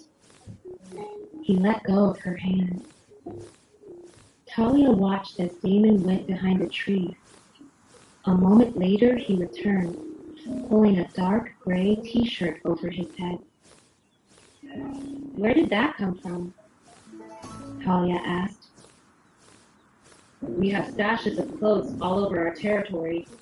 Anyone who ships without backup clothes can help themselves. Talia was speechless. She really didn't know what to say, so she kept quiet. They resumed walking while holding hands, and Damon saw Talia holding the plush puppy with great care. He had to ask, Where did that toy come from? Keith won it for me at the fair. Talia responded without thinking. Damon felt the fire of fury brewing in the depths of his belly. Did he now? Talia didn't notice the change in Damon's mood. Yes, at the ring toss. Isn't she cute? Talia smiled at the toy and rubbed the puppy's head on her cheek. I didn't have toys growing up. I love how soft she feels. Her name is Cinna. That's short for cinnamon. Damon's heart cracked when he heard that Talia didn't have toys as a child. He became determined to win a bunch of toys for Talia at the festival, and then he would buy her even more. He loved to see Talia happy, but he couldn't approve of an item that came from another man. Damon glared at the plush puppy while thinking what kind of an accident Cinna would encounter soon.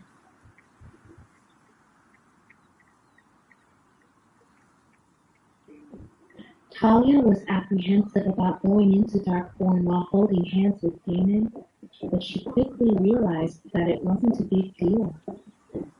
The streets on the outskirts of Darkthorn were dimly lit, so no one paid attention to the hand-holding couple. When they emerged onto the street that held the festival, it was well lit and packed with people. It was easy for Talia and Damon to disappear into the crowd where many other people held hands. To Talia's relief, she noticed several men with the same dark gray t-shirt as Damon wore.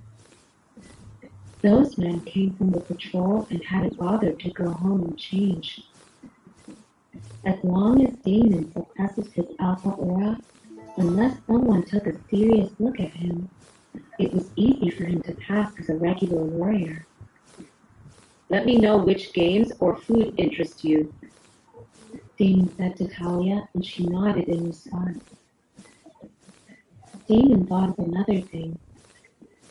Don't let go of my hand, kitten. But if we do get separated, meet me at the clock tower. He really didn't want to risk losing Talia, and he hoped that she wouldn't leave him on her own. As Damon and Talia moved from one stall to another, Talia observed everything with interest. They had visited more than 20 stalls when Damon realized that Talia wasn't asking for anything. Ugh. He facepalmed. Of course she hadn't asked for anything.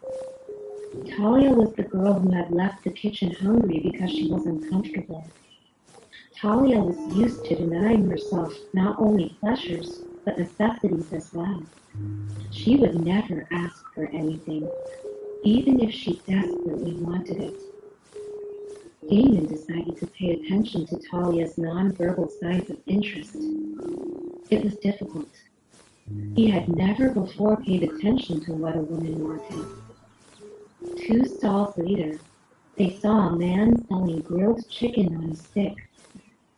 Damon perked up when Talia closed her eyes. A smile spread over her face as she inhaled the scent.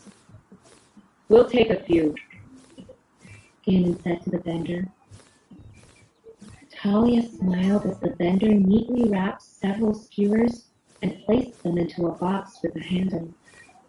Fascinated, Talia watched the whole process.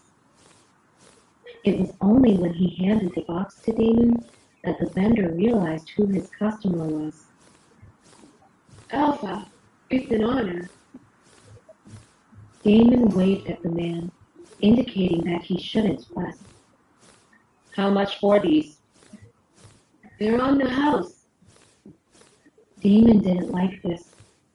Yes, things in Darkborn were free for him, but he wanted to show Talia that he could provide for her. Damon worried that if he took freebies, Talia would think badly of him. After all, if this were any other customer, that vendor would earn money from this transaction. Without a word, Damon fished a $50 bill out of his pocket and placed it on the counter. Let's find a spot to sit. Damon said. Talia tugged at his hand to get his attention. She nodded toward a group of people who were eating nearby. They weren't at a table, but instead walking around with food on sticks or in bags. I think that these are meant to be eaten on the go. This hadn't occurred to Damon. If it had, he wouldn't have bought so many. Damon opened the box and held it for Talia to pick first. She took a dainty bite of a chicken skewer that had been drenched in tangy barbecue sauce. As Talia chewed, she wondered what she had gotten herself into this time. Damon's hands were full holding her lunchbox and the box with grilled chicken, so it would make sense for her to feed him. She reached to swap sticks. Talia didn't want to offer Damon one that she'd already eaten from, but Damon moved the box out of her reach. I want to take a bite from that one. Damon gestured with his chin toward the skewer in Talia's hand. As Talia hesitated, Damon leaned down to take a bite. Talia watched in disbelief. Yes, they'd eaten together, and even fed each other many times, but having Damon eat from the same skewer felt unexpectedly intimate. Talia's heart skipped a beat.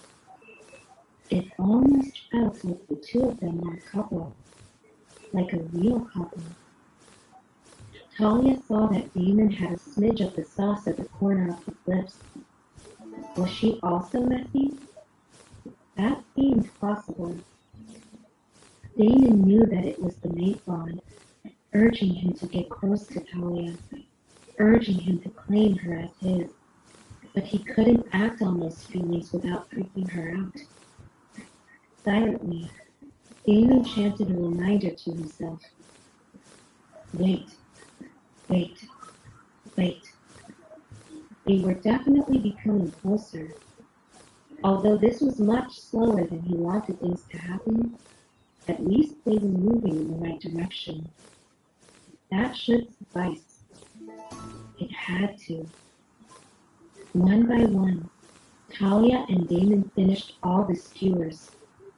Neither of them had paid much attention to the flavors of the sauce or the texture of the meat. They were both too lost in the job of being together mixed with the anticipation of what might come next. Damon's competitive spirit reached its highest when he saw the ring toss game. He would get Talia a toy much nicer than that little spinner. There were several pegs of various lengths, with the tallest one at the front and the shortest at the back. How do I get the biggest toy? Damon asked the vendor. 5 out of 5 on the furthest pegs. His voice slowly trailed off. Alpha, you don't need to. Damon raised his hand to stop the man from talking. Damon needed to prove he was superior to that measly coach who had dared to covet Talia. He didn't need any confessions. Well, maybe one small confession.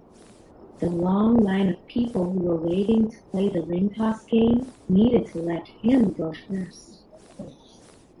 One glare from Damon quickly dispersed the 20 or so people who were standing in line. This left only the current player. The poor guy started sweating bullets as he debated whether he should finish his turn or get out of the way. Damon was pleased with his outcome. He gestured toward Finna as he talked with the vendor. That toy, is it the biggest one? Talia frowned at Damon's question. Finna was about 10 inches tall. There were obviously bigger toys on display. Oh no, Alpha. A female voice came from behind the vendor, and only then did Talia notice a young woman with a big smile on her face. We definitely have bigger prizes for our biggest winners, she said as she batted her eyelashes at Damon. Damon groaned internally. Who was this woman, and why was she flirting with him in front of Talia? Damon decided to ignore the woman and focus on the male vendor. How much for a round? Give me the rings and show us your biggest prizes. I want her to pick one. Or all of them.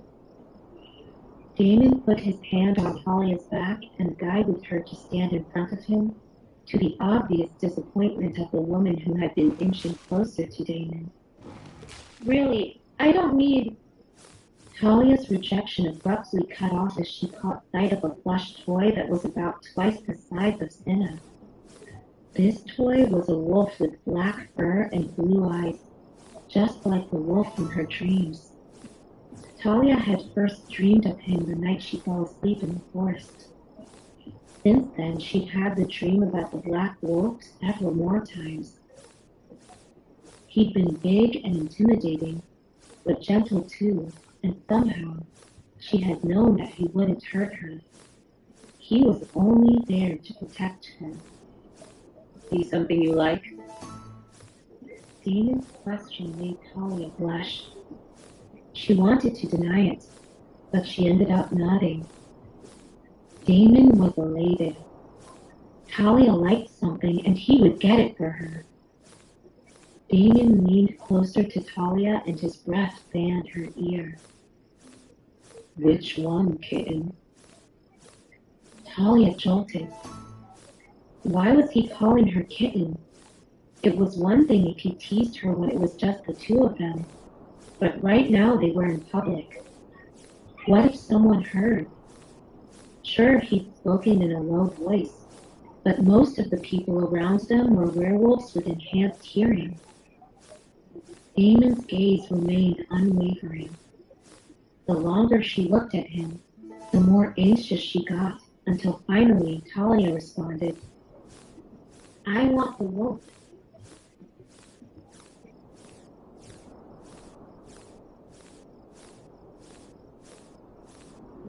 When Talia said that she wanted a wolf plushie, Damon glanced at the toys hanging on the wooden wall behind the ring toss game.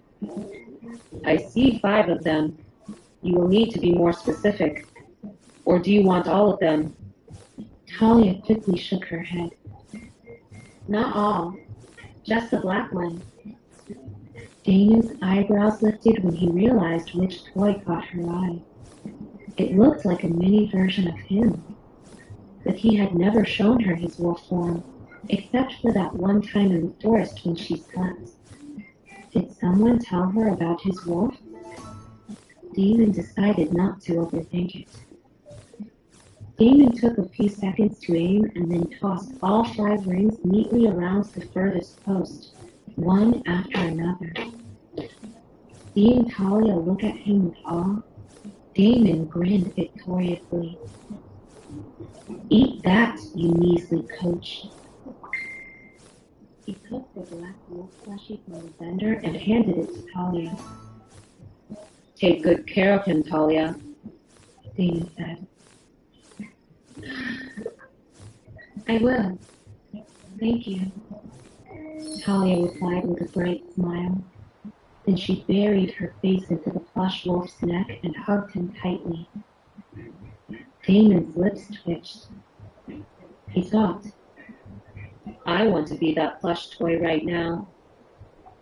Why was Talia always so reserved with him, almost like she thought he carried some illness, yet she hugs this toy without hesitation?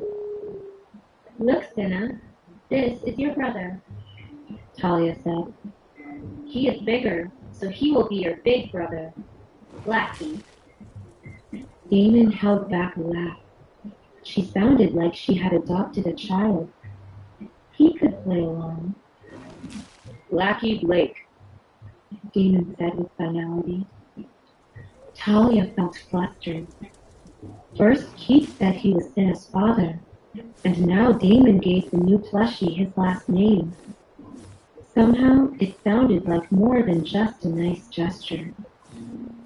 and I won him for you, so he will have my last name, Damon said as he inched closer. He added softly, and yours, Mrs. Blake. Talia inhaled sharply. She wished he would stop teasing her with names like Kitten and Mrs. Blake, but at the same time, it made her feel warm in a way she did not want to lose. She did not want him to stop at all. With their hands full, Damon asked for a large bag. They placed Talia's lunchbox and both plush toys inside for Damon to carry. Talia struggled to let go of the wolf toy, but she knew Damon would keep it safe. She also knew she was going to sleep cuddling Blackie later. Their next stop was a stall selling corn on the cob.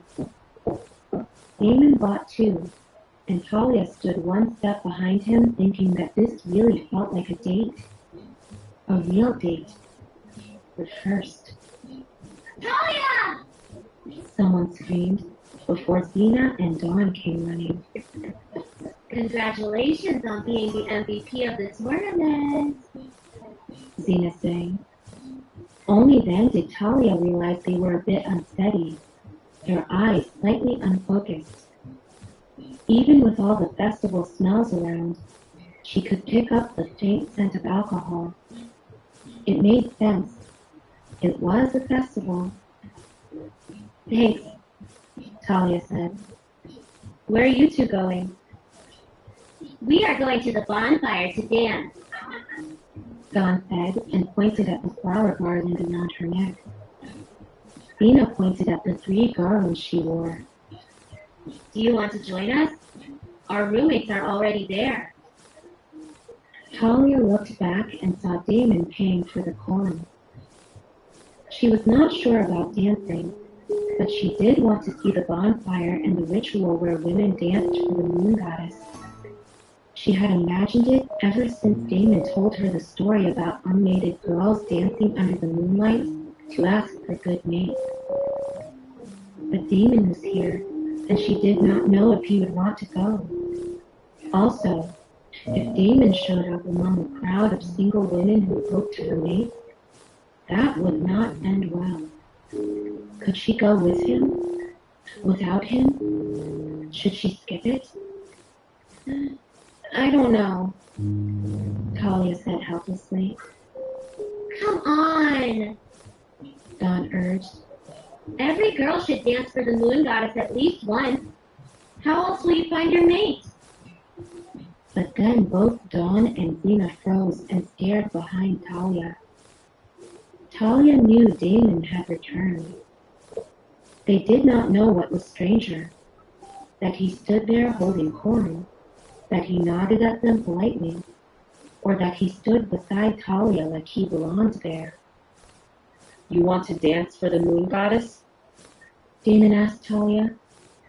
He did not try to conceal that he had overheard everything.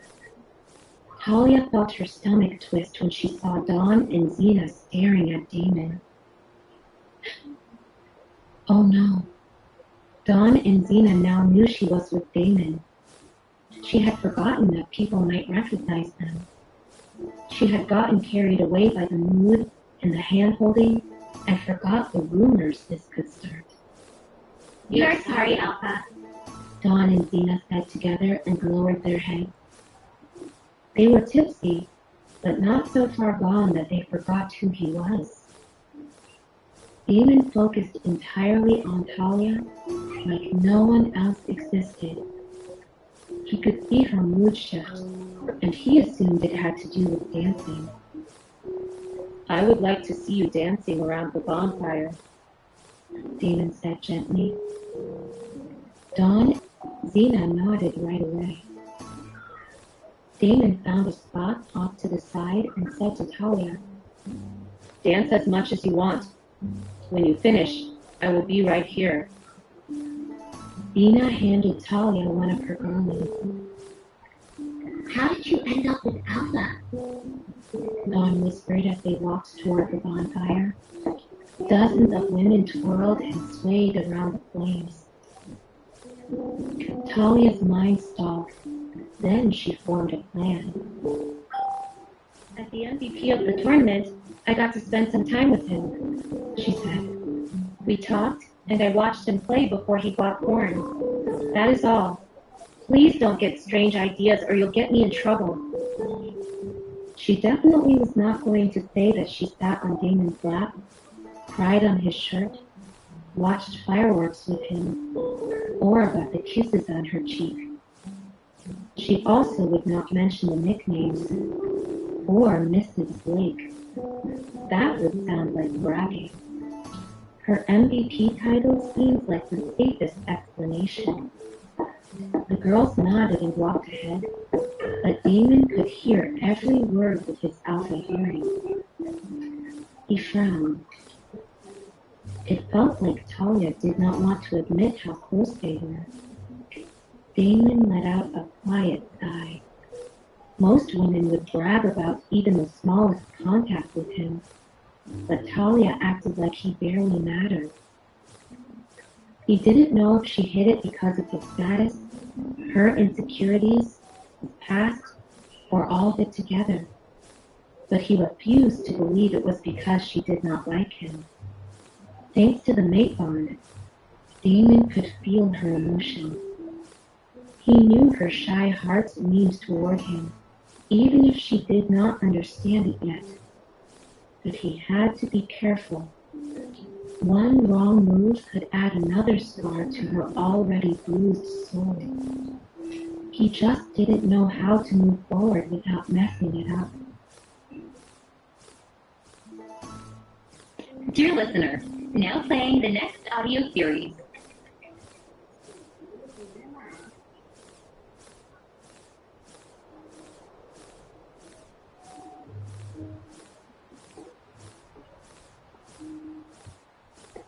Dude, Edgar, please stop.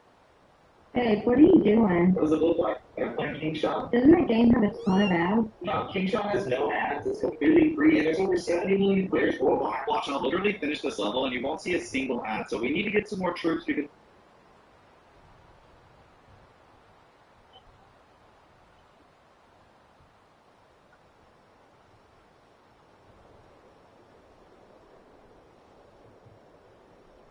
No ads, no ads.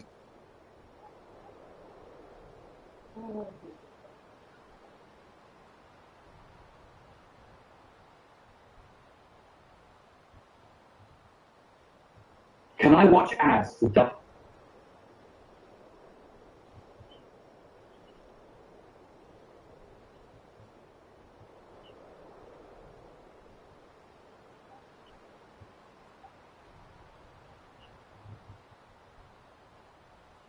Hey, what are you doing?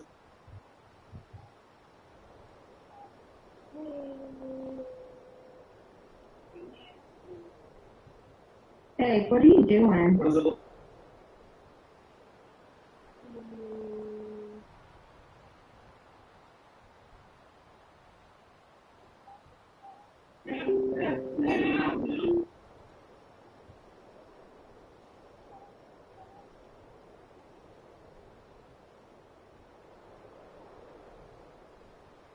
Are you still unlocked?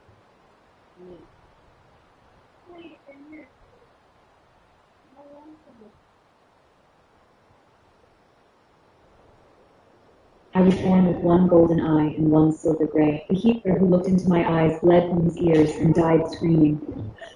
My pack called me a cursed half-blood. My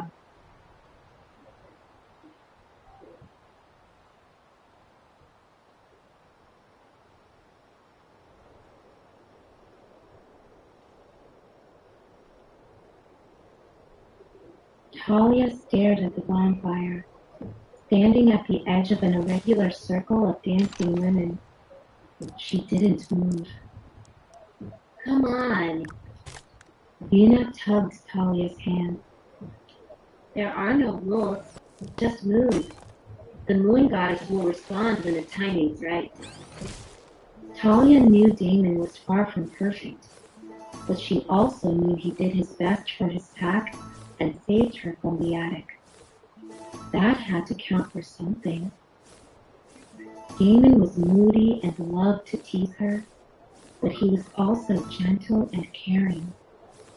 She'd seen him work seriously, hold her when she cried, take her to the amusement park, and stand up for her when a nutritionist mistreated her. There were many things Damon did right. At the end of the day, Damon fought his own battles like everyone else, but what made him stand out was that he smelled nice and treated her fairly. Talia knew Damon was off limits, but if not him, then who?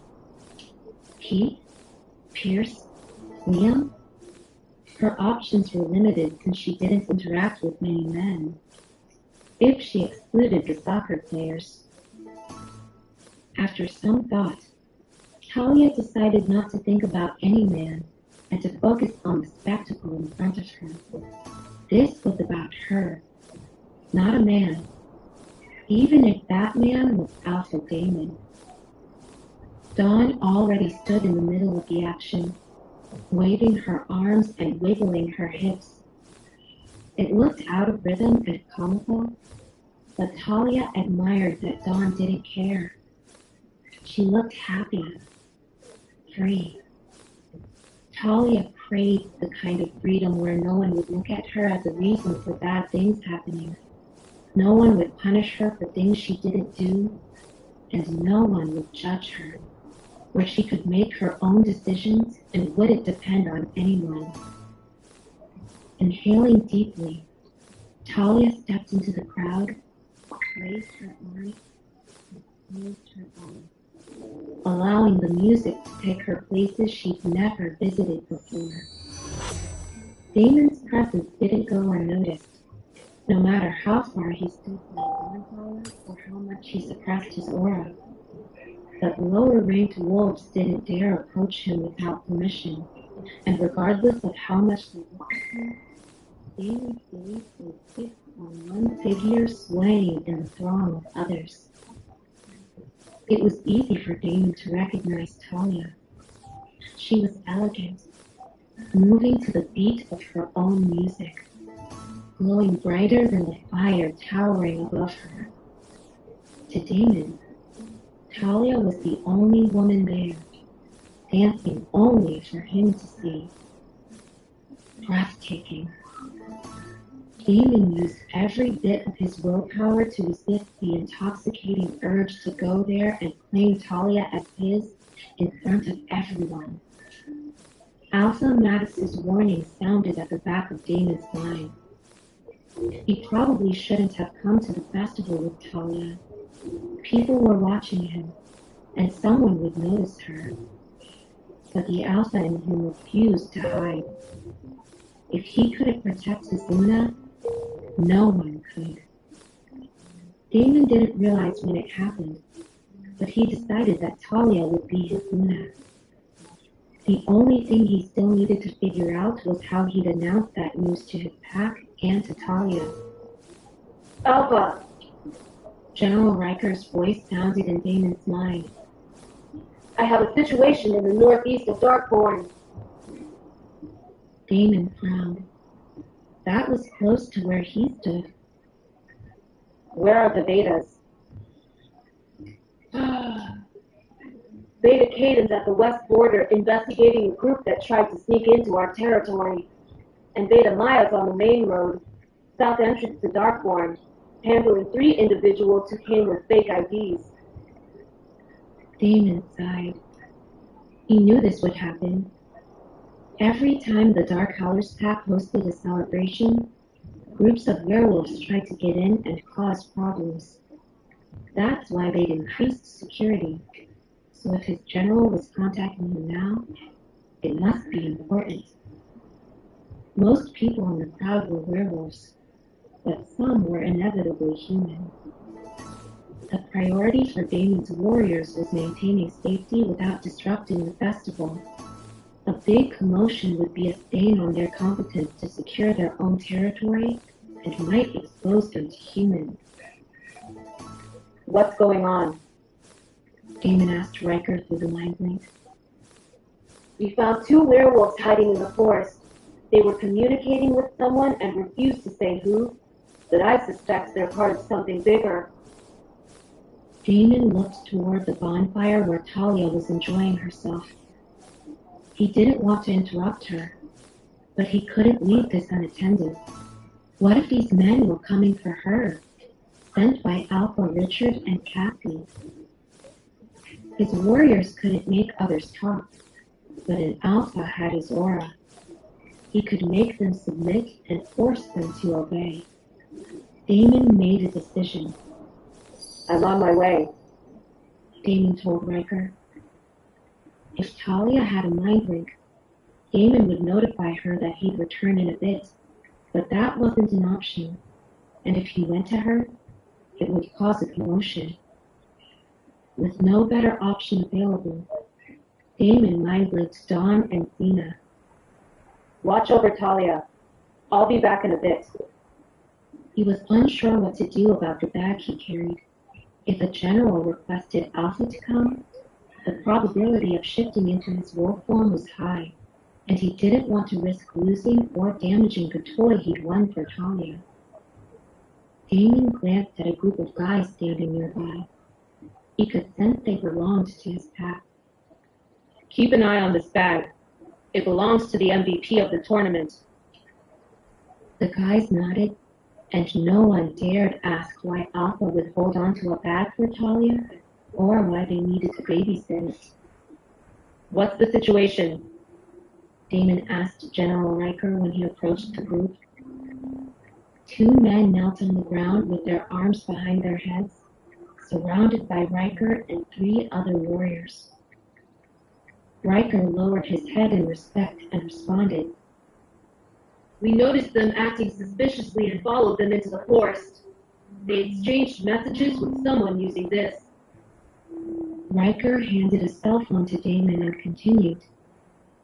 I contacted Gordon to come and crack the passcode so we can see the message history. He should arrive shortly. Damon knew this spelled trouble. Why would a werewolf need a cell phone? It meant communicating with someone who didn't belong to their pack or wasn't a werewolf. Damon told his warriors to step aside, then turned toward the 2 men kneeling on the ground. Which pack do you belong to? They groaned when Damon released his aura to suppress them. Yes, Gordon, the pack IT wizard, would crack the passcode, but that would take time. This was faster. The half-prepped pack. One of the guys responded with difficulty. You're far from home. Damon spoke. Why are you here? Who are you communicating with? Damon increased his pressure. He didn't have time for idle chit-chat. He wanted to finish this and return to his spot, ideally before Talia noticed his absence. 2 minutes later, Damon's mind raced, thinking about how to deal with the situation. The captured duo were part of a larger group tasked with coming to Darkthorn to spy on the festival. Damon knew there was a mastermind behind whatever the perpetrators planned. The 2 guys had spotty knowledge about their accomplices, saying only the group leader knew how to contact everyone. Whenever they found information of interest, they had to notify their group leader. Their task was to mingle with locals and find out as much as possible about the current situation in Darkthorn. That wasn't unusual. Damon knew spies were everywhere. Their leader also told them to keep an eye on a few individuals. Alpha Damon, Beta Caden, Beta Maya, and the mysterious girl with copper-colored hair who was close to Damon. Damon gritted his teeth. Kathy and Alpha Richard would pay for this. How dare they put a target on Talia's back? It was one thing when Maddox told Damon about it earlier that morning, but hearing it from these sketchy strangers made the situation feel urgent. Another worrisome detail. The leader of their group was trying to get his hands on Talia. The guys confessed they'd seen Damon with Talia during lunch, but weren't sure if she was the target since she was the MVP of the tournament, and other alphas were also present. However, when they spotted Damon and Talia in the evening, that confirmed she was the girl they were looking for. Damon's heart raced. If they'd followed them, didn't that mean they knew Talia was at the bonfire?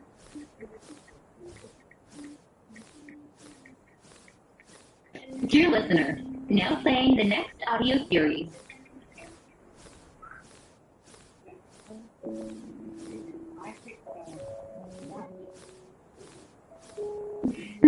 What?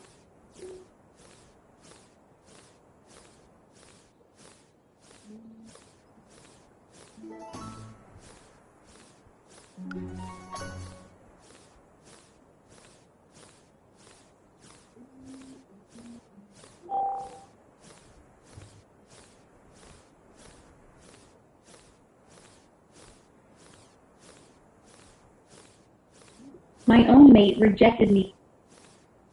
Did I say something wrong? The young... Told from Meredith's perspective, the lunar ball was supposed to be the most important night of my life, a night of destiny, a night where the moon goddess would finally show me mercy by revealing my mate, binding us together forever. But as I stood at the grand entrance of the Moonstone Pack's glittering ballroom, with the weight of 1,000 stairs pressing down on me, I already knew. This night would end Told from Meredith's perspective, the lunar ball was supposed to be the most important night of my life, a night of destiny, a night where the moon goddess would finally show me mercy by revealing my mate, binding us together forever. But as I stood at the grand entrance of the Moonstone Pack's glittering ballroom, My mate chose my stepsister over me. Then he took my newborn son and left me to die. I am... Don't do this! Please! I begged, my voice catching in my throat. I thrashed against the hands holding me down, but it was useless. I am your Luna! I screamed, my voice cracking, but a peal of laughter from the next room shattered the last of my fight. Dr. Luke, please! I rasped, my throat raw. From the other room, the voice of my husband, my mate, Alpha Vernon, cut through the air. Cold and final. Kill it as soon as it's born. Then toss her out. She's on her own. He can't mean it. Our pup! Our pup! The word was a strangled cry. Is a mistake from the moon goddess. Vernon's voice echoed back, refusing to even face me. A mistake I intend to fix. Now, do it. That's an order. Yes, Alpha. It was a mistake to come here. It was a mistake to give him everything. Oh, and Doctor! The voice was sickly sweet, a sound I knew all too well. My stepsister, Salem. I gritted my teeth as she added, no anesthetic. I want her to feel everything. Yes, Luna. The doctor turned back, his eyes full of a pity that meant nothing. He picked up a scalpel, and the glint of it stole my breath. Silver. The word was a choked whisper. He gave a slight, sorrowful nod. This wasn't just about the pup anymore. Salem didn't just want me gone. She wanted me dead. She'd poisoned Vernon's mind with faked photos, convincing him I'd cheated. An accusation so vile, so impossible. I had never even looked at another wolf, and I never would again. Not after a betrayal this deep. Why, moon goddess? I silently cried out. Why give me a mate, a pup, only to tear them away like this? Tears streamed down my face as the silver blade sliced into my stomach. A frantic thrashing started inside me. My pup. He knew. He knew it was too soon. This was a death sentence for us both. Bring me the body of the pup, Vernon ordered. Yes, Alpha. The world dissolved into excruciating pain as the doctor cut deeper. I screamed, a raw, endless sound as my blood poured onto the floor, the silver burning through me, weakening me with every drop. Any love I once had for my mate evaporated the instant my son was ripped from my womb. Please, I begged, my voice cracking. Let me hold him. Just once. Tears streamed down the doctor's face as he gently laid my pup on my chest. He was perfect. So perfect. I buried my face in his soft fur, marking him with my scent as I memorized his. My soul, my missing piece, finally in my arms. Doctor, now! Yes, Alpha. The doctor scooped the baby from my chest and rushed out, leaving me cut open and bleeding out on the table. The door swung open. Elam sauntered in, a smug smile plastered on her face. I told you I'd take everything, Sophia, she cooed, leaning down close. Your title, your mate. I've had him, you know, over and over, ever since he learned what a dirty cheater you are. She pressed a cold kiss to my cheek, and I could only manage a weak snarl in return. He's perfect, she purred. But don't worry, I'll give him another son. She laid a hand on her stomach, and I started to laugh. A wet, gurgling sound. What's so funny? She hissed. I coughed, blood spattering her perfect makeup. I can smell the beta all over you, I rasped. That's Derek's pup in your belly. A girl, by the way. Nice try, though. Her face contorted with rage. She growled, her claws lengthening for the killing blow. But before she could strike, the door was ripped from its hinges. There stood Vernon, the man I hated more than anything in this world, clutching our son. His eyes were glowing blood red. And I laughed again. You bitch, he roared, not at me, but at Salem. He backhanded her so hard she flew across the room. Vernon! Salem shrieked as she hit the wall, staggering to her feet. What's wrong? More blood poured out of me. I closed my eyes, the silver venom getting closer to my sluggish heart. You lied to me. His alpha power slammed against the walls, but I could barely feel it. He stared down at the tiny body in his arms. He's mine. I can smell myself on him. He was mine. She did cheat on you, Salem scrambled. I guess I was just wrong about the pup. You said you smelled it. He lunged for her again, and the last thing I saw before my vision faded was him, still clutching our son. I never wanted to see his face again. He did this to us. Salem played her part, but Vernon, he was the one who didn't believe me. His weakness, his doubt, That was his fault. It was the downfall of us all. Moon goddess, take me, I prayed. I want to be with my son. Save her, Vernon commanded the doctor. No! Salem shrieked. I am the Luna now. You marked me last night. I'm carrying your pup. So that's what that searing pain was. The final betrayal. Bile rose in my throat. I cracked my eyes open to find Vernon hovering over me. Stay with me, Sophia. I looked into his horrified eyes and let out another bloody laugh. It's Beta's baby, I choked out. She's been sleeping with Derek. His face crumbled. Save her, he roared again, desperate. No. The word ripped from me, imbued with a power I didn't know I had. Don't move. I used my alpha command. The room froze. Vernon, Salem, the doctor, all of them were paralyzed. How? Vernon stared down, his eyes pleading. Sophia, let me save you. I am a descendant of the moon goddess, I whispered, the words tasting of blood and victory. You don't deserve to save me. You don't deserve our son.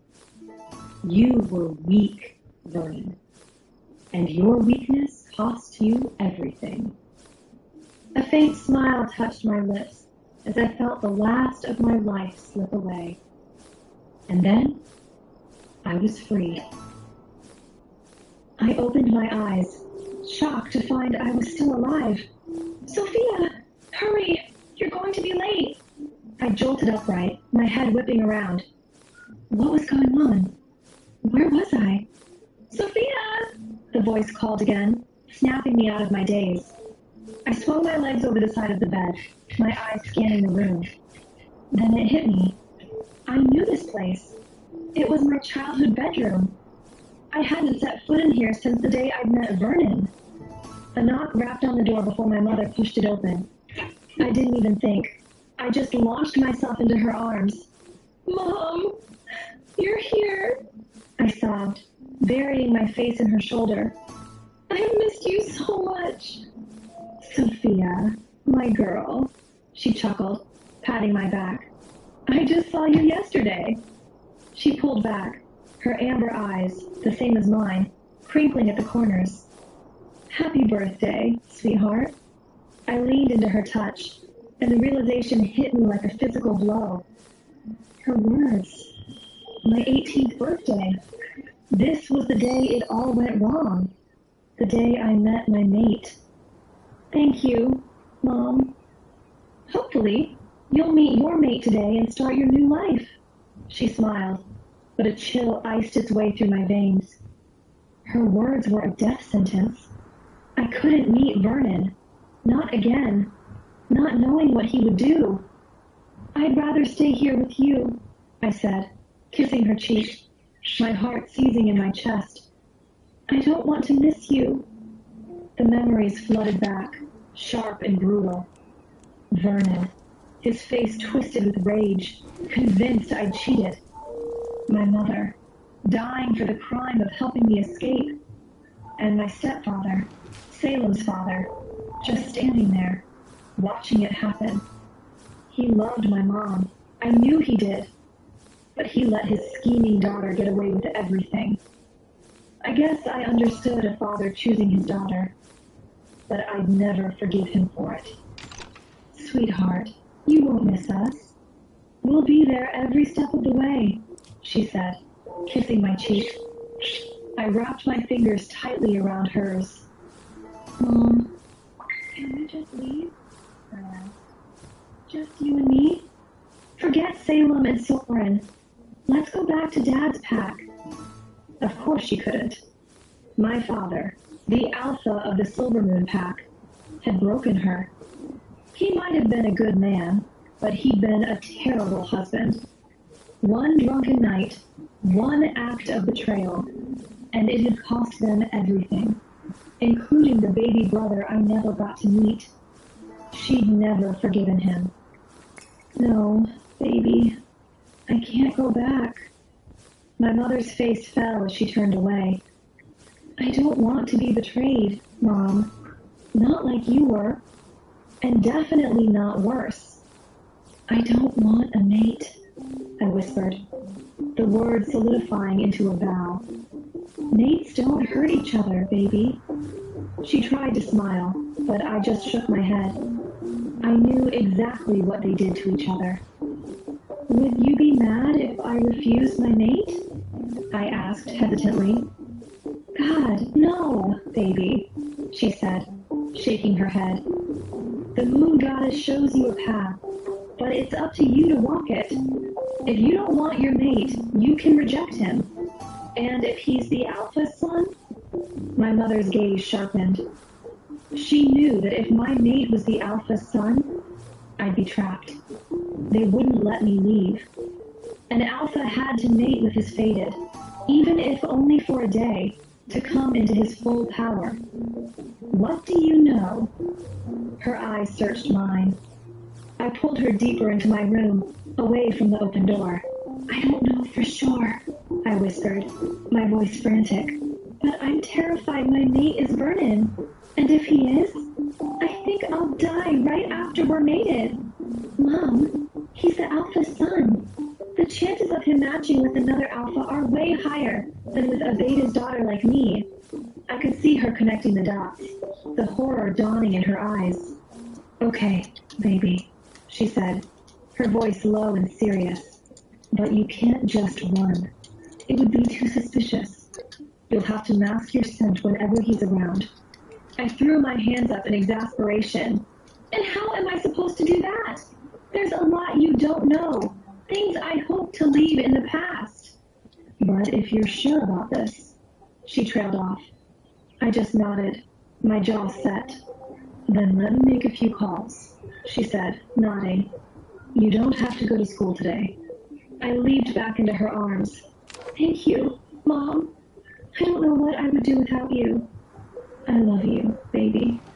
You will never be without me. That I can promise you. She kissed my cheek and then left me alone. I snatched my phone off the nightstand and checked the date. 2018. I'd gone back 6 years. 6 years! The moon goddess had given me a second chance. A chance to live. A chance for my pup to live. I rubbed my flat stomach. Don't worry, little one, I murmured. This time, no one will ever hurt you.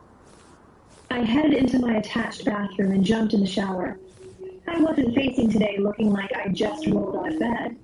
I was standing in my walk-in closet wrapped in a towel, deciding what to wear, when I heard my bedroom door creak open.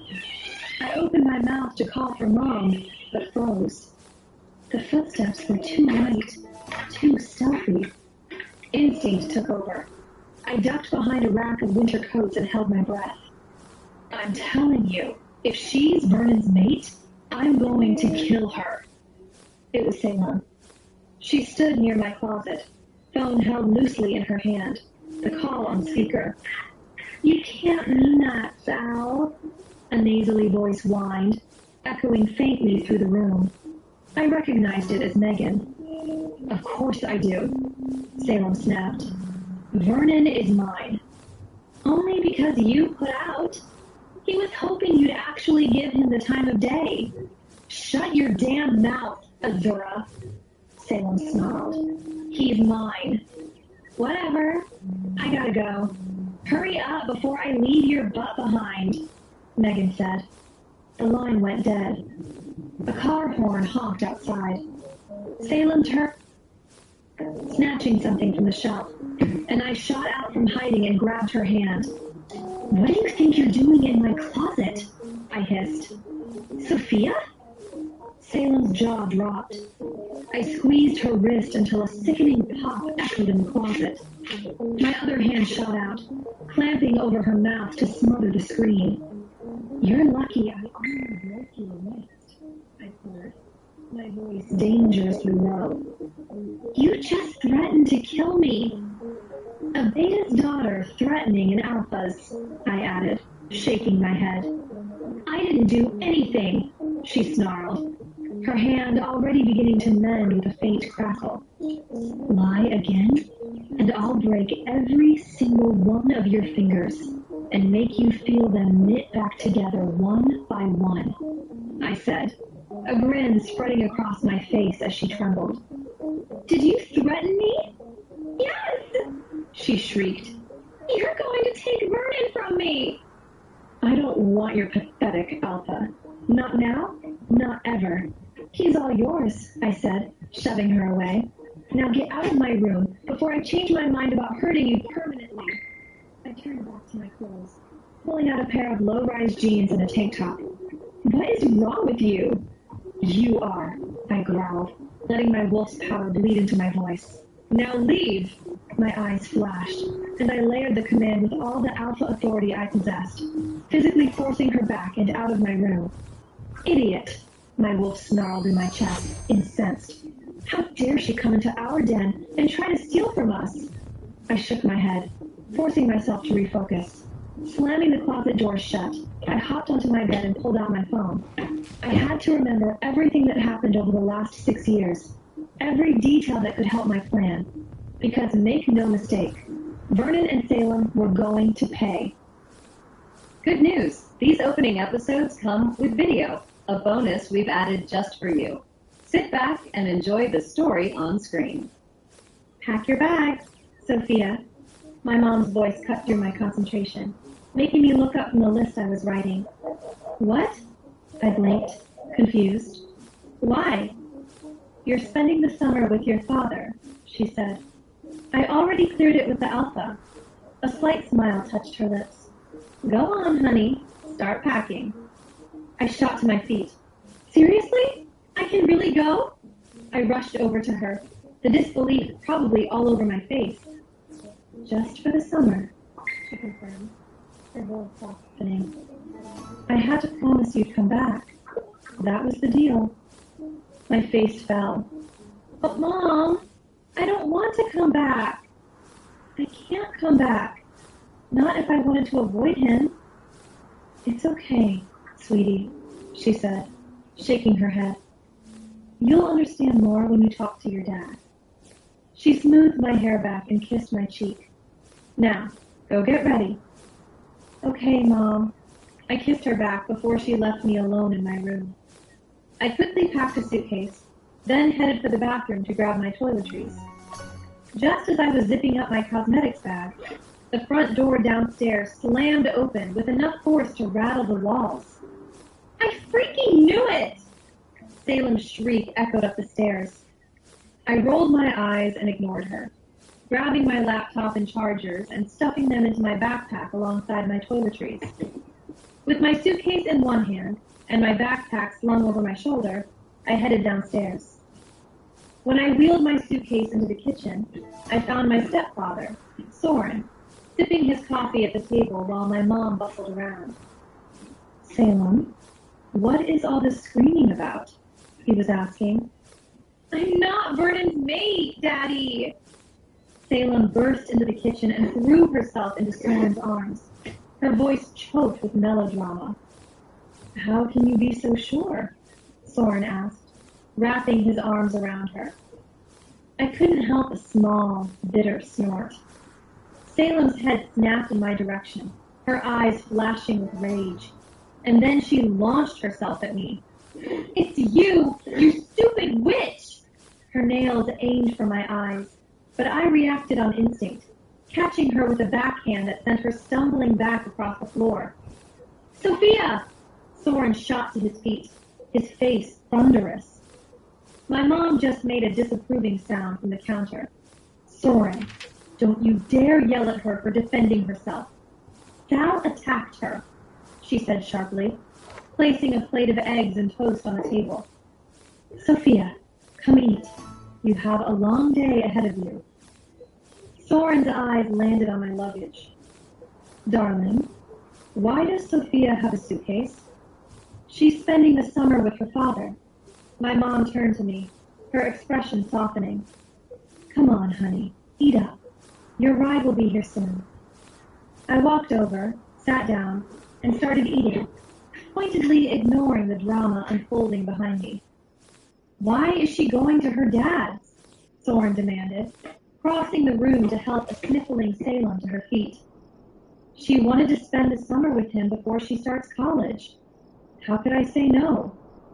My mom gave me a warm smile, and I returned it. I had no idea what this summer held, but it was my only chance to get away before Vernon figured out I was his mate. It had to be enough. Yeah, Dad called this morning, I said, putting on my sweetest smile for Soren's benefit. Since I haven't seen him since Christmas, he offered to fly me out. I just had to ask Mom. Across the room, Salem scowled. You're leaving? Salem asked, her voice laced with disbelief as she pulled away from Soren. Yep, gone all summer, I said, giving her a smug smirk. And my room is locked. It stays that way. My smile dropped, and I let a hint of my alpha command bleed into my voice, pinning her with my stare. Sophia! Soren roared. You know you're not allowed to use your command on her. And I wouldn't have to, Soren, I shot back, turning to him. If I hadn't caught her snooping in my closet this morning, trying to steal my clothes. I shifted my gaze back to Salem, raising an eyebrow in a silent dare. Go on. Lie. Is that true? Soren asked, his voice softening as he looked at Salem. I didn't look away from her, though. I watched her mouth open, the lie already forming on her lips. Don't even think about it, I said flatly. I'll just command the truth out of you. Yes! She shrieked, stomping her foot like a child. Are you happy now? I was looking for clothes because I know she's Vernon's mate. How? I threw my hands up in mock confusion. How could you possibly know that? We've never even been properly introduced, let alone scented each other. Because he smelled your scent on me. Her voice climbed to a nail on a chalkboard pitch. Salem, calm down. You're going to make our ears bleed, my mom said, sinking into the chair beside me and rubbing her temples. Just explain what happened. Last month, for Vernon's 18th birthday, I wore one of Sophia's dresses, Salem explained, her voice dropping to a pout. He caught my scent and said I smelled amazing. But now, when I'm not wearing her stuff, he barely looks at me. So he likes my perfume.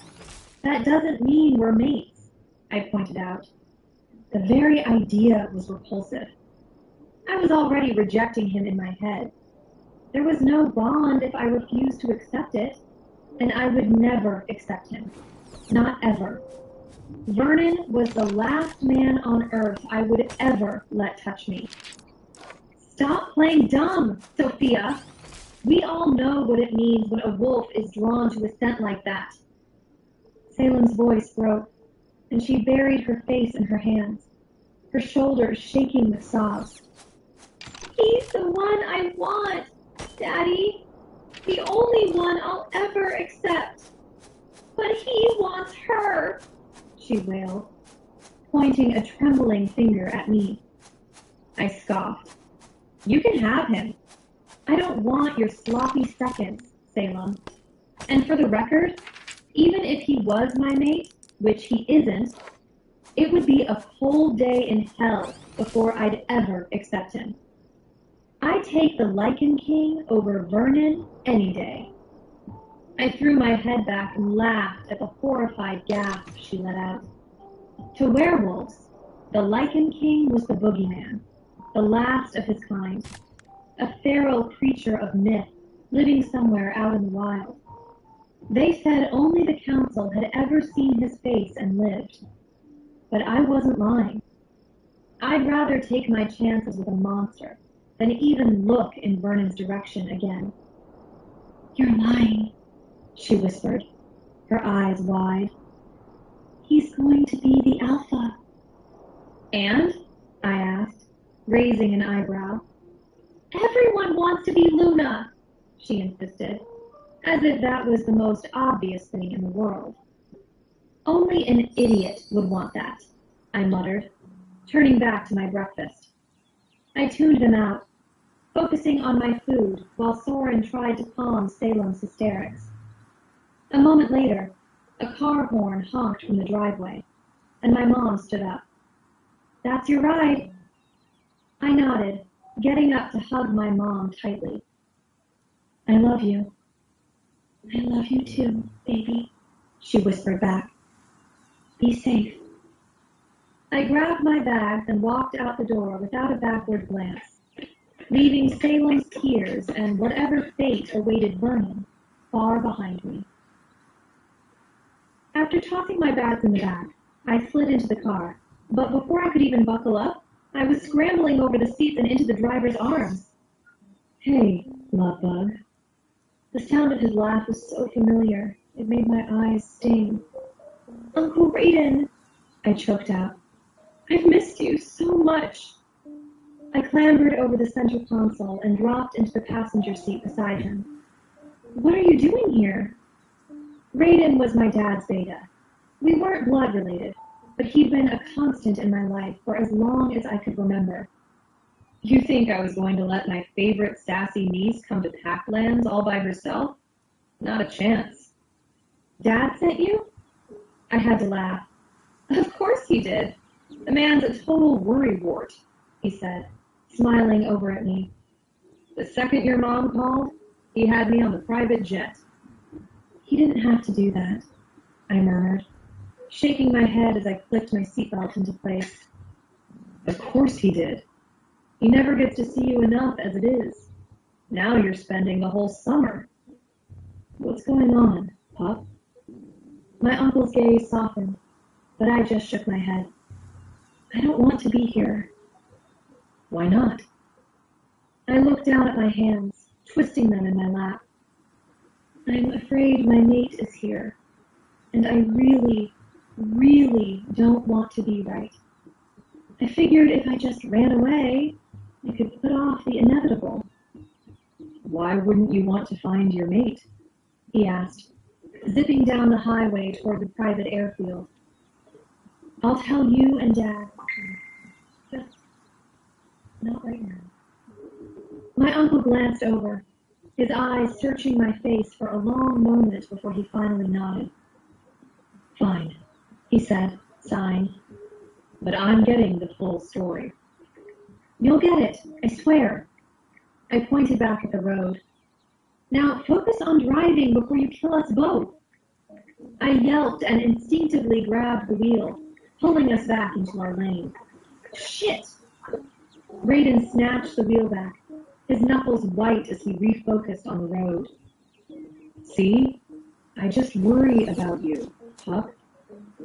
I couldn't help but laugh. Since wolves stop aging around 25, he barely looked older than me.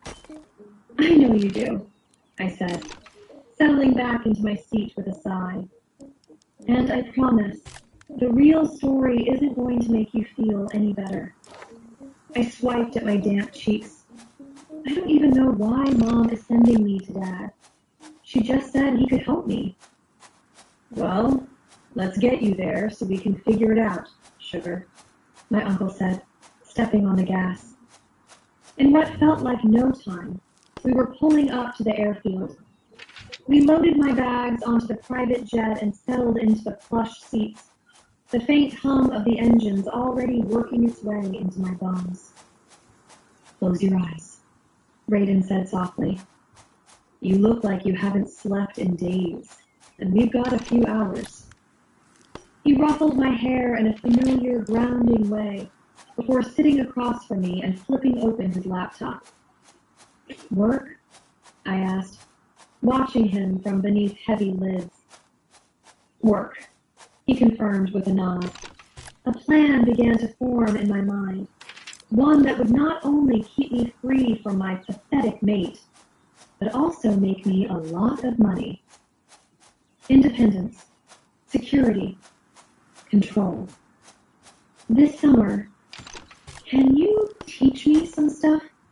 I asked, my voice small, almost hesitant. Of course, sugar. He smiled up at me. You know, your dad would teach you anything you wanted to know if you just gave him the chance. I asked to move to your pack, I mumbled, snuggling into the soft blanket a flight attendant handed me, exhaustion finally winning. Brayden froze, his fingers hovering over his keyboard. What is going on? His eyes flashed with sudden intensity, all warmth gone. All cool meter, I said, shaking my head. Just promise you'll try to believe me, and not judge. Of course, sugar. He managed a small smile before turning back to his laptop. Now, get some sleep. Will do. I turned toward the window and was out almost instantly. We're here, Pop. I woke to Brayden gently shaking my shoulder.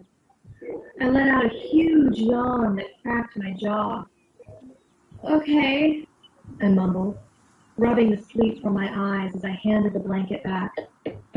Thank you. No problem, Princess. The flight attendant smiled down at me, and I realized a moment too late that she was from the pack. You don't have to call me that. You are the Alpha's daughter, she said with a respectful bow, then left us to ourselves. Come on, your dad has already linked me 3 times since we landed, Brayden laughed, whisking me off the plane and into a waiting car. 30 minutes later, we were pulling through the gates of our pack lands. You know your dad would let you move here in a heartbeat if you asked, sugar, Uncle Brayden said. I know, but Alpha Vance won't let me leave, I said, blowing out a sharp breath. I think he knows I'm running from something, and he won't let me go until he finds out what. You gonna tell me now, sugar? He asked, his voice sincere. Before I could even think about answering, the car door was ripped open. I was immediately enveloped in a pair of powerful arms and a scent so familiar.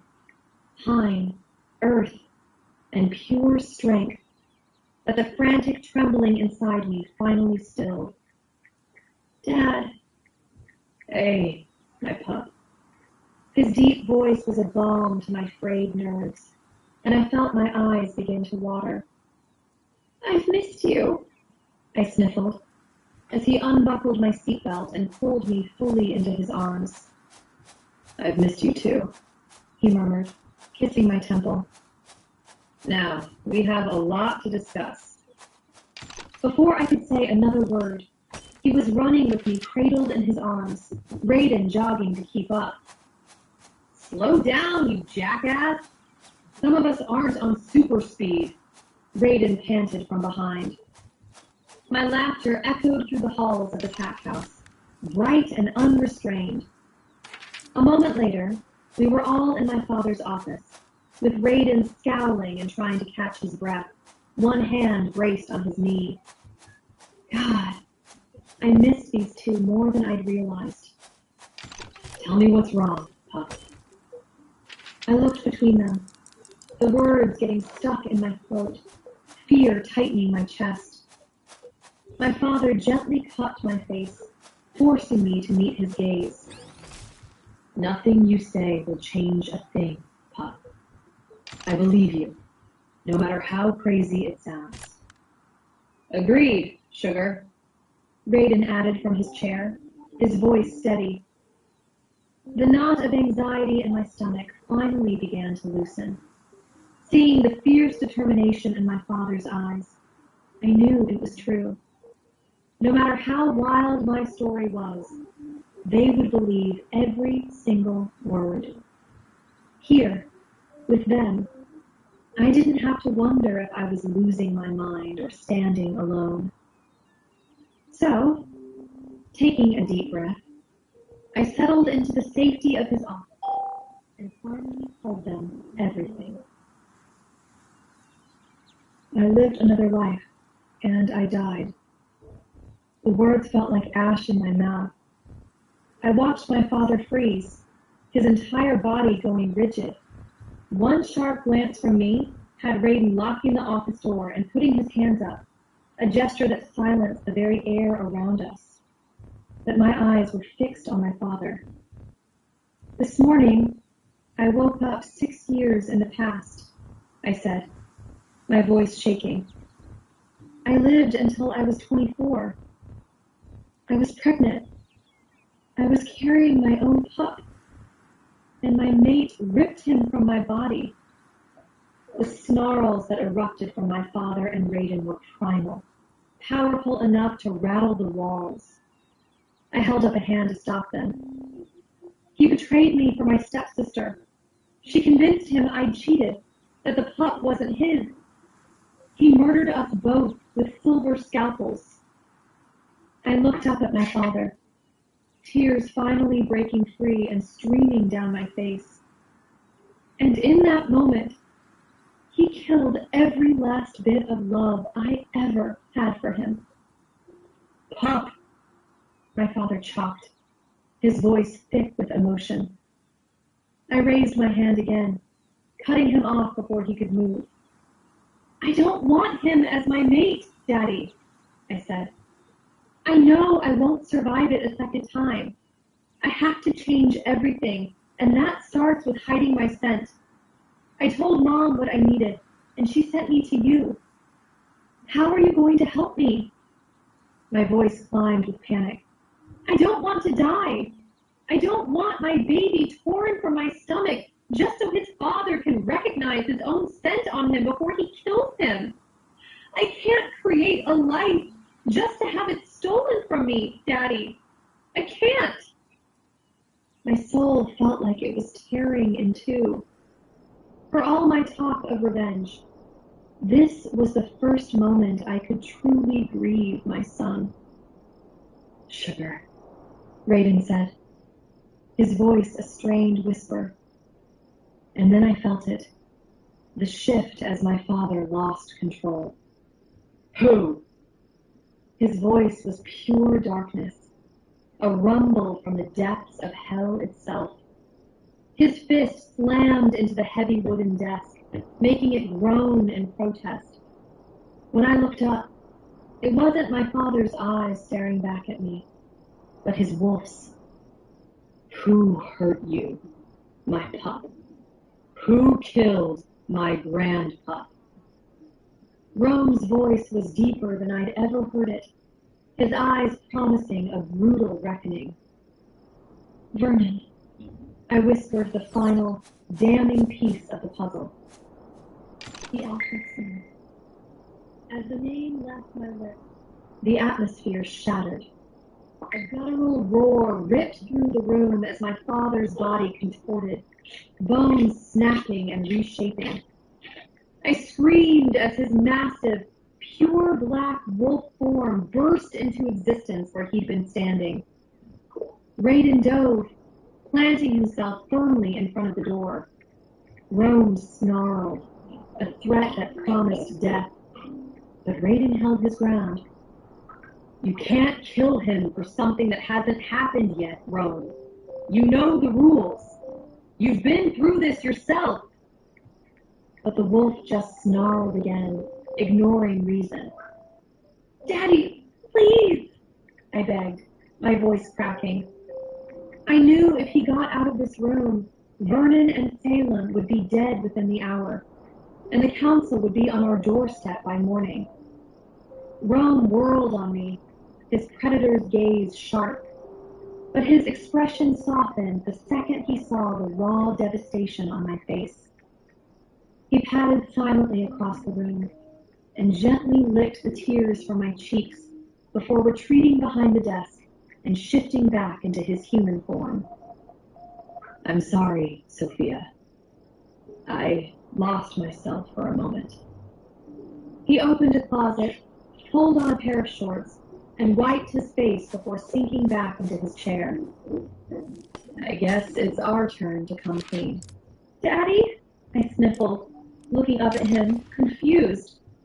I'm not just a wolf, sweetheart.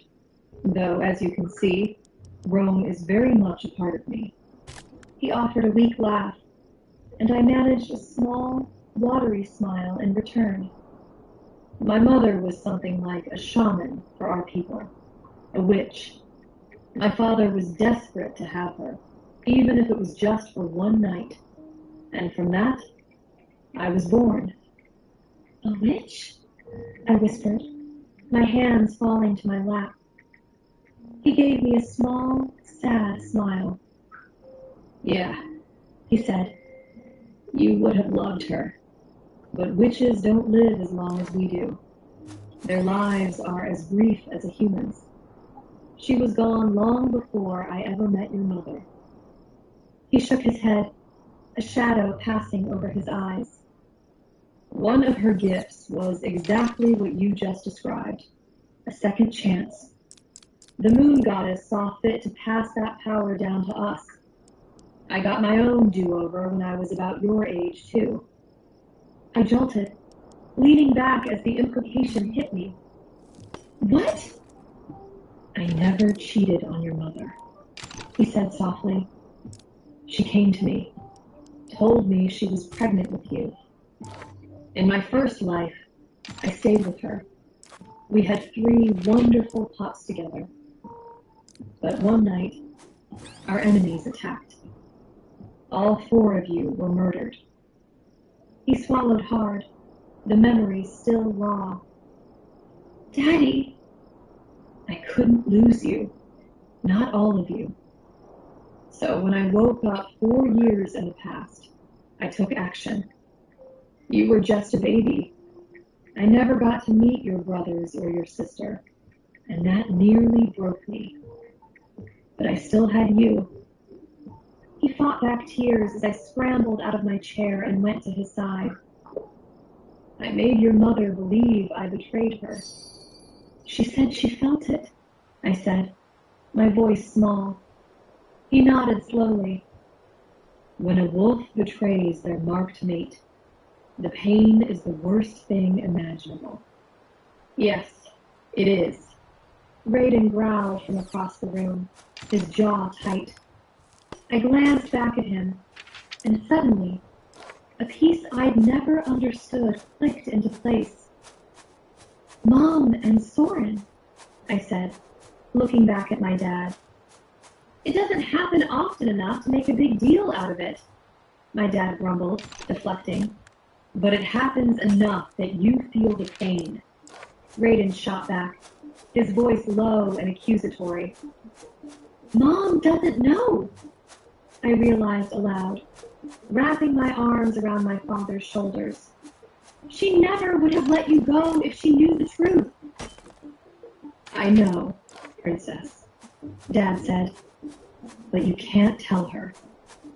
I'm sure I've outrun that fate by now, but finding out the truth after all this time, it would destroy her. He squeezed my hand. So she felt you with another woman? I hugged him tighter, but he just shook his head. No. I used my power to fake the pain of the bond breaking. While she was crying in our bedroom, I was in the room next door, breaking my own heart. Daddy! It was a choice between losing her and you, or losing everything, he said. I chose the one that let me keep my little girl. He pulled back, his expression turning serious. But I didn't tell you this to make you feel sorry for me. I told you so you know that you have power too. At the very least, the power to hide your scent. And I'm going to teach you how to use it. Thank you, Dad. Don't thank me yet, he warned. This is going to be the worst summer of your life. But it will save you. Once it's all done, I said, my voice firm, I need you to promise me something. What is it, Pumpkin? He always used new nicknames when he was worried. After I've handled this, we're telling Mom the truth. Baby, we can't. She's stronger than you think she is, I insisted. And she never moved on. She only got with Soren because she was in a new pack and thought I needed a man's protection. That, and she couldn't stand the way the alpha was looking at her. My dad let out another low growl and smacked his desk again. But then he gave a sharp nod. Fine, he said. We'll tell her. Thank you, Daddy, I said, kissing his cheek. Now, go get settled in. We start first thing tomorrow morning. Besides, he added, a real smile finally returning to his face, I'm pretty sure a certain someone is about to break down the pack house door trying to see you.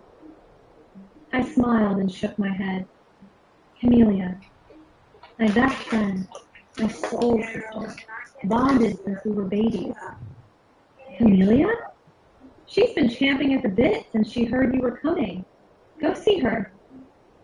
I love you too. And we love you, sugar, Raiden said, kissing the top of my head as I passed him. I'd kill that alpha mate of yours myself if I could. You'd start a war, I said with a weary shake of my head. And after one last hug from my dad, I left them. The second I stepped into my room, a scream ripped out of me as I was tackled to the ground. My heart slammed against my ribs, instincts flaring wildly before my panic dissolved into laughter. Camellia scrambled off me, grinning like she'd just pulled off the greatest prank of her life. Why the hell didn't you tell me you were coming? She playfully punched my shoulder as I pushed myself up, still laughing. I didn't know until this morning. I threw an arm around her, pulling her into a tight hug, breathing her in. Home. I missed you. I miss you, too. She pulled back, eyes shining, and tossed a small, wrapped box at me. Happy birthday. I caught it clumsily and laughed again. With everything going on, I totally forgot. She gasped dramatically. Unacceptable! The big 1-8! She grabbed my hands. Have you shifted yet? My smile faded, tension creeping into my shoulders. I don't shift, I said quietly. You know that. A low growl rumbled in the back of my head, sharp and resentful. I think you're just blocking it, Camellia said gently, bumping her hip against mine.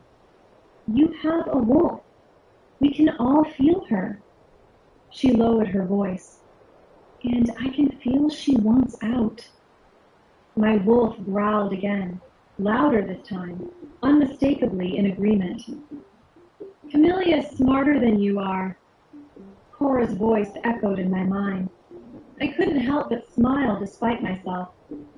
There are things I can't tell you. Not yet. But if we're lucky, you'll find the answers eventually. I rolled my eyes.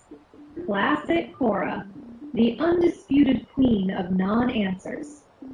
She just snorted at the thought and retreated deeper into my consciousness, leaving me with more questions than before.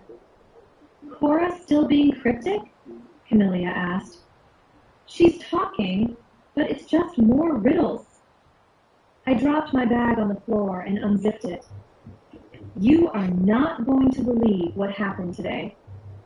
Camellia flopped dramatically onto my bed. Tell me everything. I opened my mouth to tell her about my past life, all of it.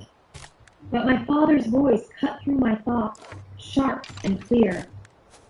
Baby girl, I know you want to tell Camellia, and I get it. But don't tell anyone yet. You can't guarantee their silence, and our heritage is dangerous. Okay, Dad, I won't. I love you. Just as quickly, his presence was gone, leaving me to scramble for a different story. So, tell me, Camellia urged, throwing a pillow at me. I shook my head, refocusing. I think the Alpha's son is my mate, I said. And so does Salem. She completely lost her mind and started stealing my clothes so he'd notice her instead. I shuddered in disgust. She tried to steal your mate? Camillia's eyes flashed with anger. She can have him, I scoffed. I don't want or need her sloppy seconds. Even if she hadn't already slept with him, which I'm sure she has, I wouldn't want him. He's mean, vindictive, and just, well, small. Like, small? Camellia held her thumb and index finger an inch apart, her eyes darting toward my lap. I absolutely lost it, bending over and howling with laughter as tears streamed down my face. She was right there with me, giggling uncontrollably. I have no idea, I finally gasped, wiping my eyes. And I have zero desire to find out. I just mean he has that small man energy, even for an alpha. I don't know how to explain it. When he pushes out his alpha aura, I feel nothing. Not even a fraction of the power I feel from my own dad. I collapsed onto the bed beside her. And you don't want a mate who's weaker than you? No, it's not that.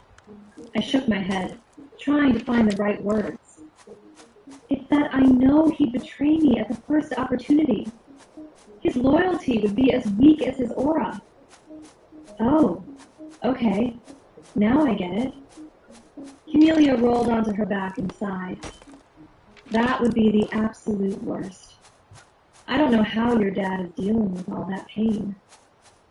She glanced at me and grimaced. Did everyone here know the truth about them? I asked. She shook her head. No, but after you guys left, we all noticed something was off, she said, her voice small. The alpha never stayed with that she-wolf, or any she-wolf, for that matter.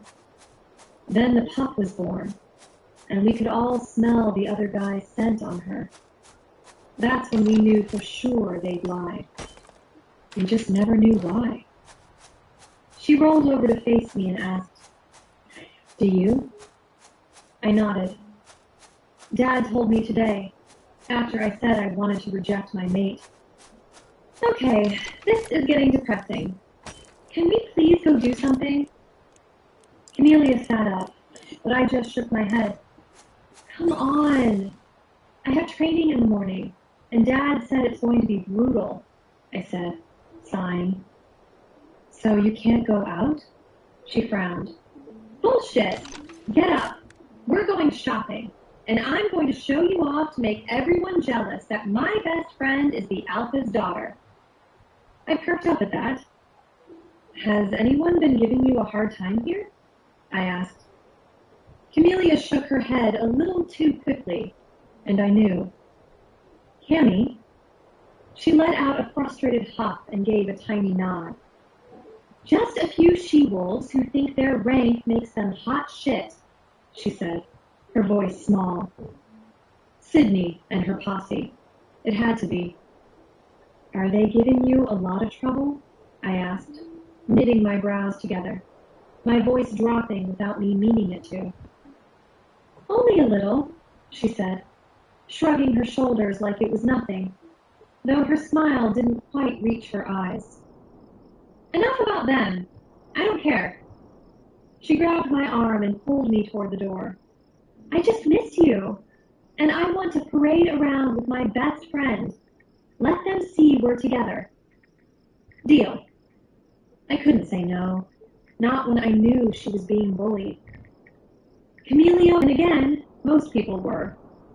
But she was the sweetest person I knew, all soft edges and kindness. And she'd been my friend since we were born. Our moms had been inseparable, too, the kind of friendship everyone envied. But you have to tell me who's been bothering you. No way! I can handle it, she said, lifting her chin stubbornly. I know you can, I replied quietly, but you shouldn't have to. I could feel Cora stirring, my pulse quickening as my own anger began to rise. You're not here enough. Her voice was a quiet whisper that made me stop and turn back to her. I don't want to make you feel bad, but you're not around enough to start a fight for me. It'll only get worse after you leave again. She looked at me with sad, pleading eyes. So, can we just drop it? I nodded slowly, but made a silent promise to myself that this wasn't over. Let's go have some fun, I said, forcing a bright smile. Parade me all you want. I'm here for the whole summer. I pushed the drama with Sydney to the back of my mind. I'd deal with her soon enough. The second we hit the mall, we made a beeline for a clothing store. Camellia moving with single-minded determination, like she had a mission to complete. She didn't even slow down as she wove between mannequins and discount racks. I need a new dress, Camellia said, pulling me toward the racks in the back, already flipping through hangers with quick, practiced motions. What's the occasion? I asked, pulling a random dress off the rack and holding it up against myself. It was a beautiful, form-fitting mermaid gown, the kind meant to turn heads. But the stark white wasn't my color, and definitely not my vibe. Your homecoming ball? Camellia barely looked up as she spoke. She grabbed a short, bright pink dress that I knew would clash horribly with her skin tone, the kind of pink that should have been outlawed. Put that down, I said firmly. And what do you mean, homecoming ball? Camellia froze, her hand still gripping the pink monstrosity, and slowly turned to face me, eyes wide.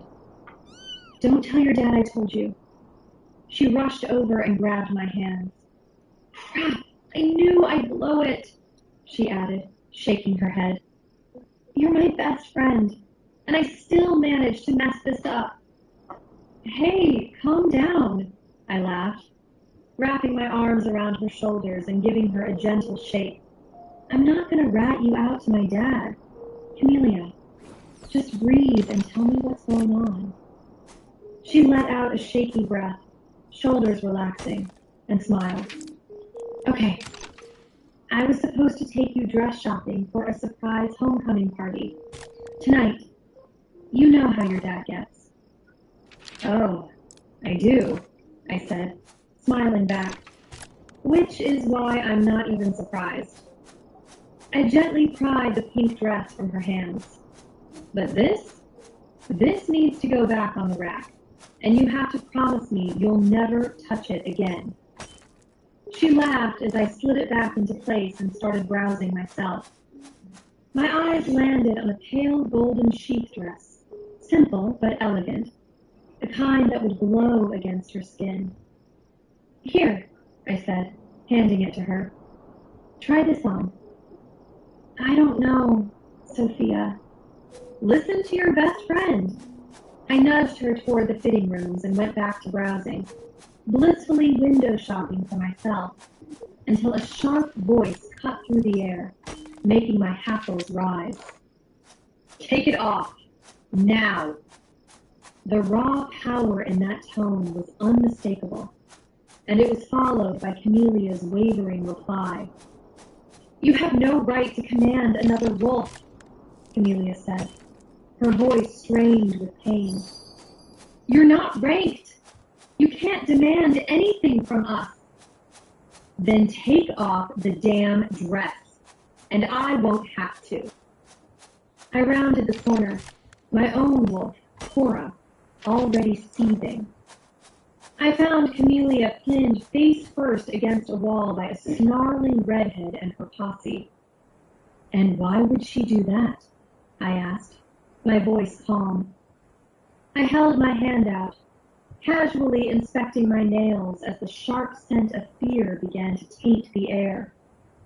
The group of she-wolves turned one by one, and finally, their leader, Sydney, faced me. A sickeningly sweet smile plastered on her face. Sophia, welcome back. I curled my lip at her. Why are you touching Camellia? My own smile was slow and cold.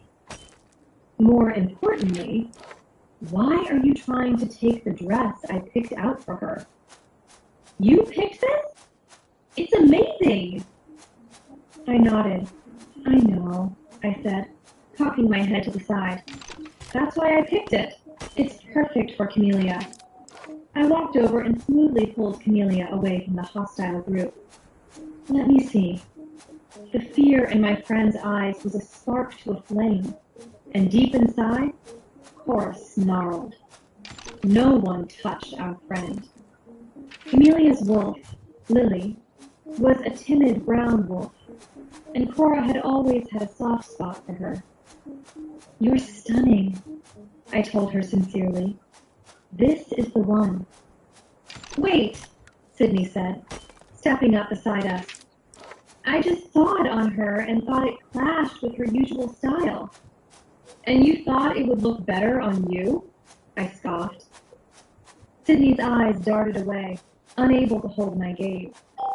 I felt her push her aura out, trying to intimidate us, and Camellia whimpered beside me. Well, too bad. We had it first. I was trying to handle this without a full-blown pissing contest, but Sydney just flexed her aura again.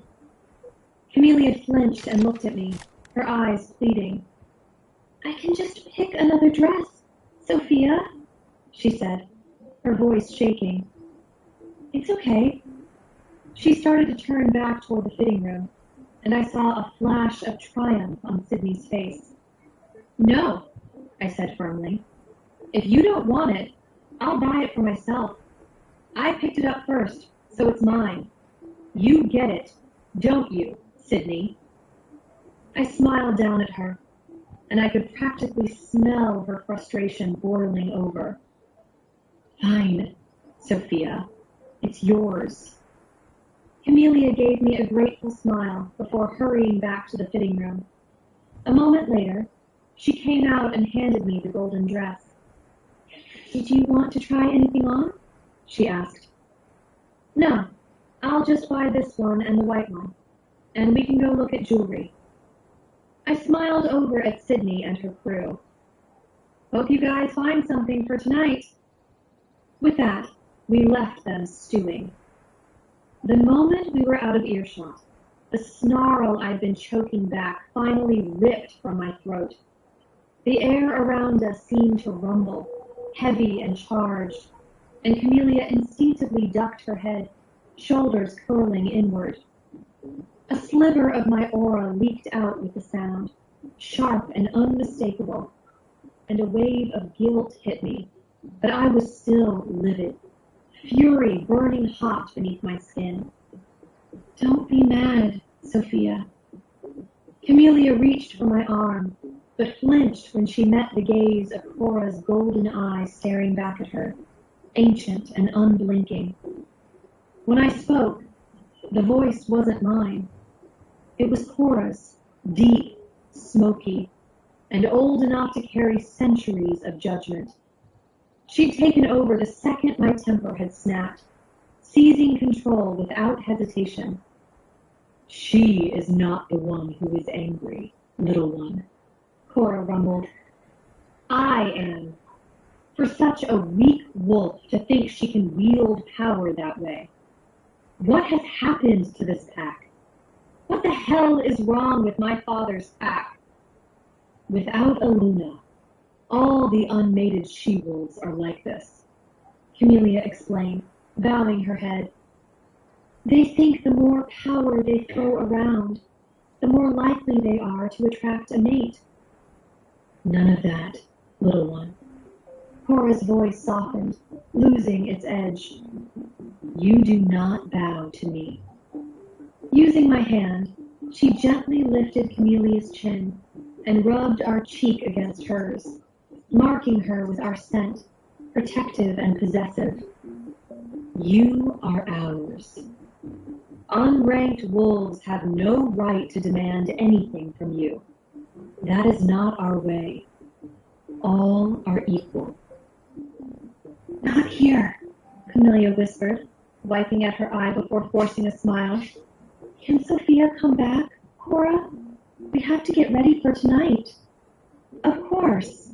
Cora retreated, but I could feel her in the back of my mind, already deep in conversation with my dad's wolf, Rome, voices low and serious. Yeah.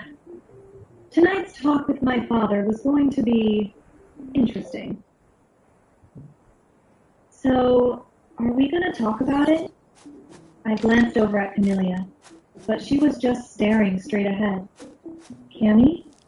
Can we just pretend it never happened? She asked quietly. I pulled her to the side, away from the flow of mulgoers, and leaned in. Talk to me. What do you want me to say? She threw her hands up in frustration. It's miserable being this weak. Every she-wolf with more power, any of the higher-ranked ones, makes us do their dirty work. If we get anything nice for ourselves, they just take it. Cammy's eyes met mine, and the pain in them hit me like a punch to the gut. We don't have a Luna here to protect us, she said, shaking her head. The Beta and Gamma try, but they're swamped with their own duties. Cammy swiped at her cheek. We've learned to just deal with it. Your dad only steps in when things get really bad. Cammy, you're not here, and neither is your mom.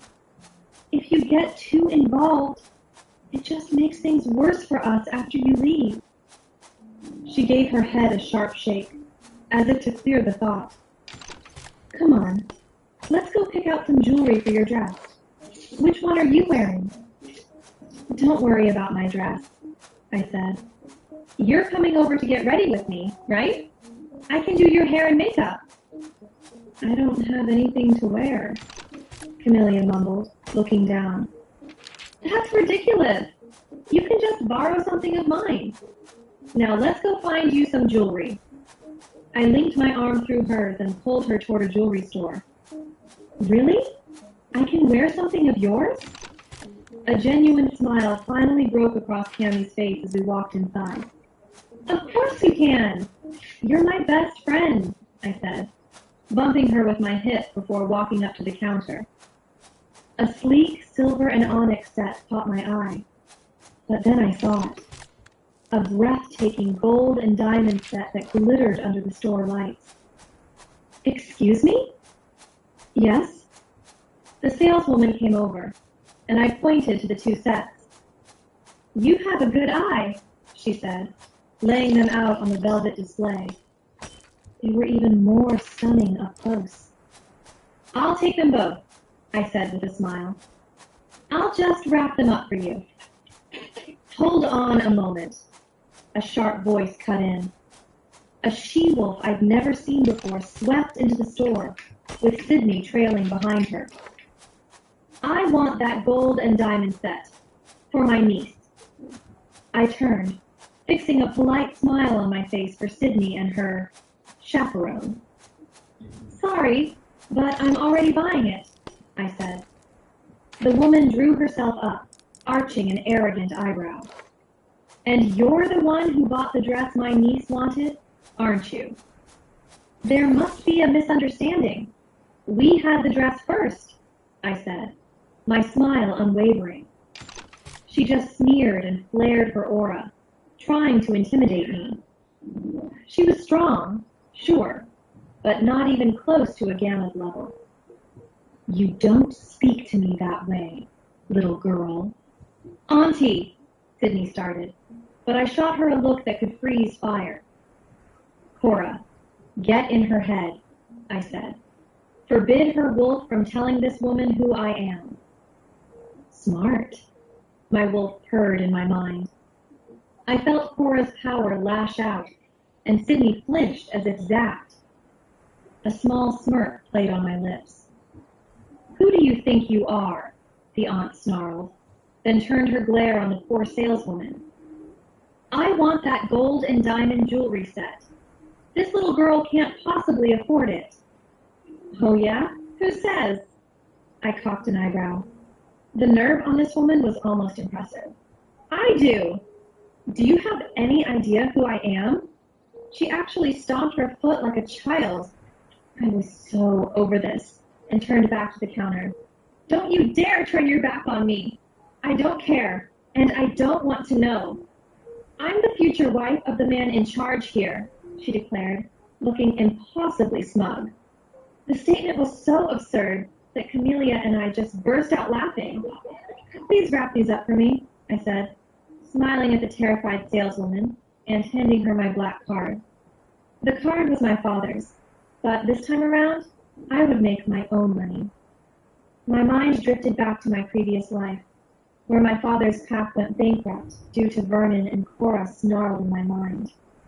This time, he won't be able to use our mate bond to make us watch him destroy everything, Cora snarled in my head. No, he won't, I promised myself, a cold resolve settling over me.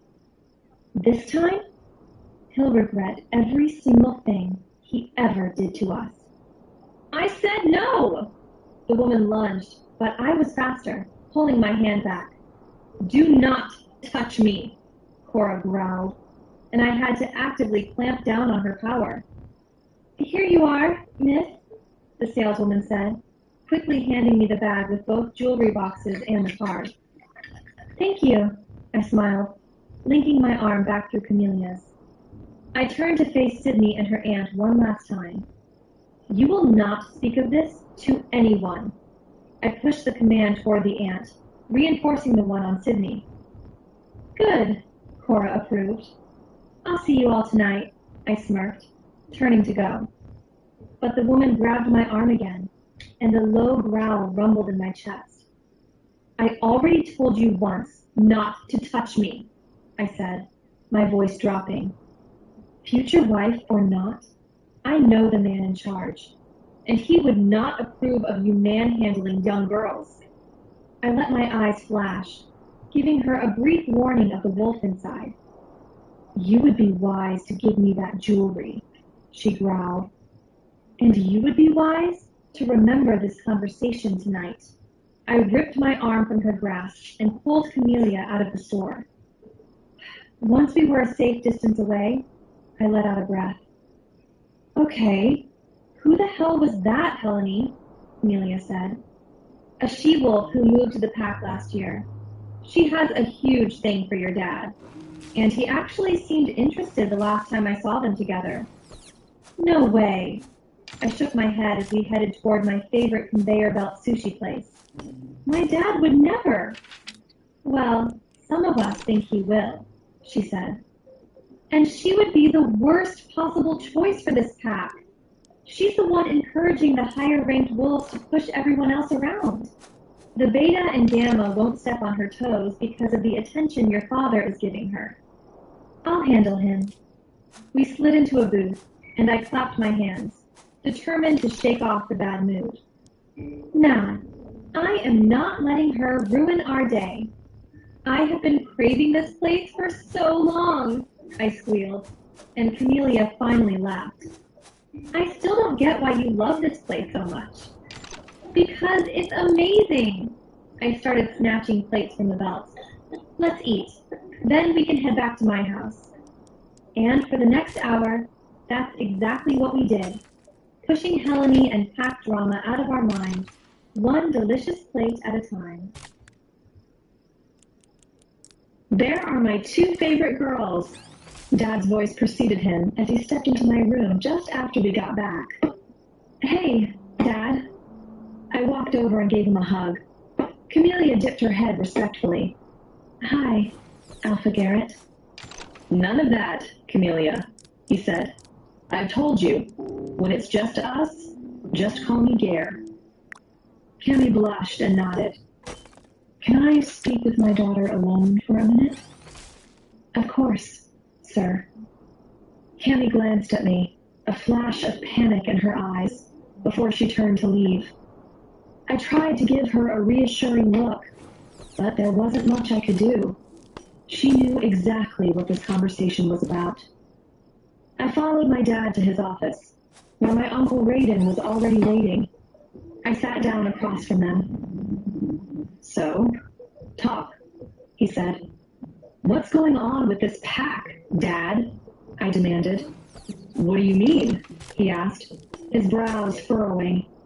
"Why are a bunch of unranked wolves running around bullying the weaker ones?" I shot a look at Raiden, who quickly glanced away. "You obviously know what I'm talking about. What exactly are the betas and gammas mates even doing around here?" "Hey," Raiden shot back. "That's not fair." "I'm not trying to be fair," I said, turning back to my dad.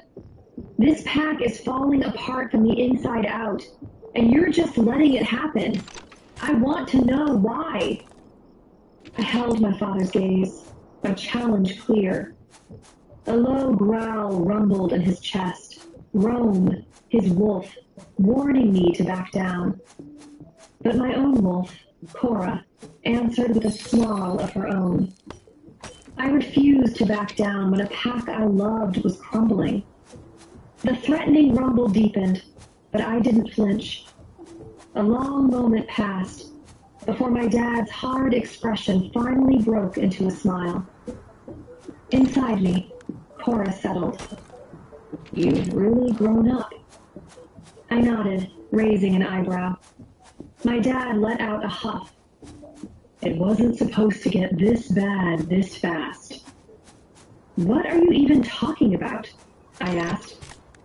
"It was Raiden's idea," my dad started. My head snapped toward my uncle, who suddenly looked a little pale. "Look, I thought it would work."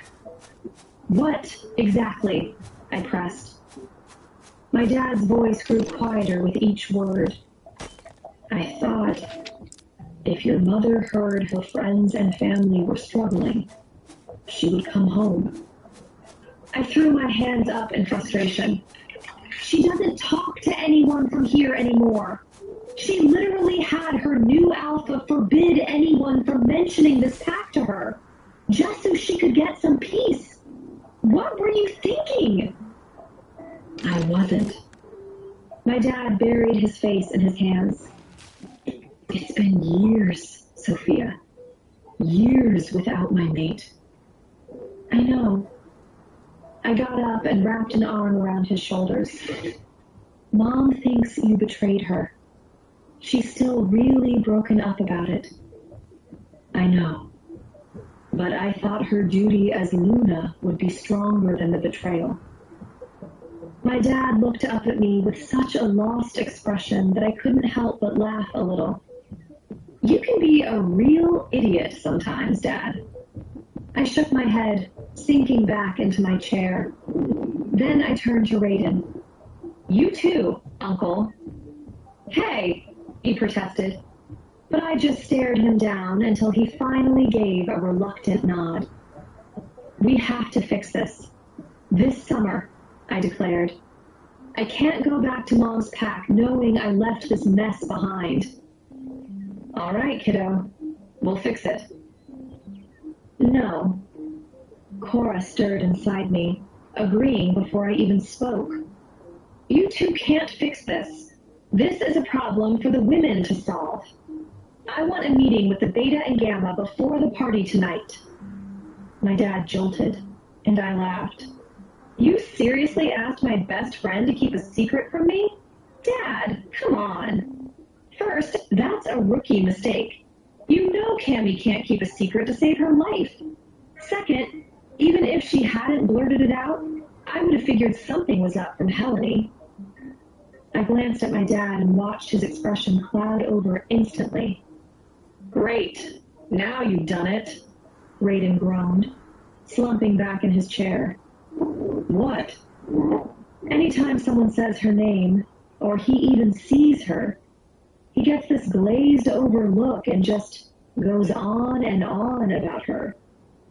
As if on cue, my dad's eyes went distant. "She is so beautiful," he said.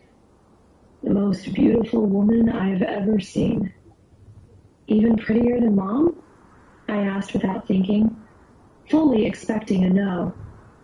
To my shock, he answered without a flicker of hesitation. Of course. Your mother can't hold a candle to Helene's beauty. My heart lurched. I shot out of my chair and grabbed his face, forcing him to look at me. Something was deeply, horribly wrong. His eyes were completely unfocused, looking right through me. Is he always like this when her name comes up? I asked Raiden, my voice tight. Yep, for about 5 minutes. Then he's right back to normal like nothing ever happened, Raiden said, rolling his eyes. And you think that's normal? I glanced over my shoulder at him and saw that his eyes were unfocused too. Yeah, why wouldn't it be? Raiden's gaze went straight through me. That's when I knew something was seriously wrong. Dad? I gently turned his face toward mine, my cheek brushing against his as I sent out a tiny pulse of my aura. He flinched back instantly. Sweetie, how did you get over here? My dad smiled, and my knees felt like they were about to give out. Something was terribly wrong, and I didn't have much time to figure it out. My mind was spinning as I headed back to my room. The she-wolves were staging a takeover. My dad was turning a blind eye to it, hoping to lure Mom back. And on top of all that, some other she-wolf was clearly up to something shady. Now that I knew witchcraft was real, I had a pretty good idea what that something was. I walked into my bedroom and found Cammy in tears. What happened? I rushed over to her on the bed. Nothing. I don't want you to leave. Wiping her tears away, I let out a soft laugh. You just got here. Why are you already worried about the end of summer? I collapsed next to her, listening to her sniffles. I know, it's stupid. But it wasn't. I could smell the faint scent of fear in the room, and I knew someone had said something to her. Who came in here while I was gone? I watched her whole body tense before she forced herself to relax. No one. She looked away, and the smell of fear vanished, as if she just slammed a door on her emotions. Talk to me. I can't help if I don't know what's going on, I whispered, lacing my fingers through hers. You can't help anyway. You'll be gone soon, and we'll be right back here, alone, she said, her hand tightening around mine. Not alone, I insisted. I'm going to talk to the Beta and Gamma females. Together, we're going to get this pack under control before I leave. This wasn't going to keep happening. Not on my watch. Really? I could hear the tiny spark of hope in her voice. Really, I said. I already talked to my dad. This is all going to stop. As an alpha, this kind of power grab went against everything we believed in. The only ones who should hold real power were those in the pack leadership. Everyone else was equal. That's how the moon goddess wanted it. And that's how it was supposed to be. Now, tell me what's going on with you. I can't. And it finally clicked. Who said what to you? No one. The scent of fear spiked in the air again as she sat up. Don't push this, Sophia. Please.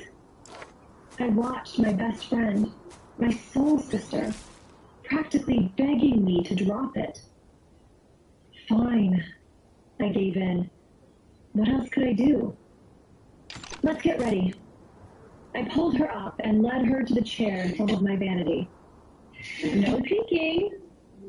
Cammy just shook her head and closed her eyes as I got to work. I started on her hair, blow-drying it straight before creating soft curls with a wand. Once they were set, I twisted her hair into a loose updo, leaving a few soft tendrils to frame her face. Next came her makeup. I used soft browns and golds to make her bright blue eyes pop. Between the blonde hair and the makeup, she already looked stunning. I finished with a soft pink lipstick and then stood back. You look gorgeous. She started to turn, but I stopped her. Oh, no peeking yet, I said, poking her cheek playfully. She giggled. Close your eyes again. Come on, she huffed. I shook my head, even though she couldn't see me.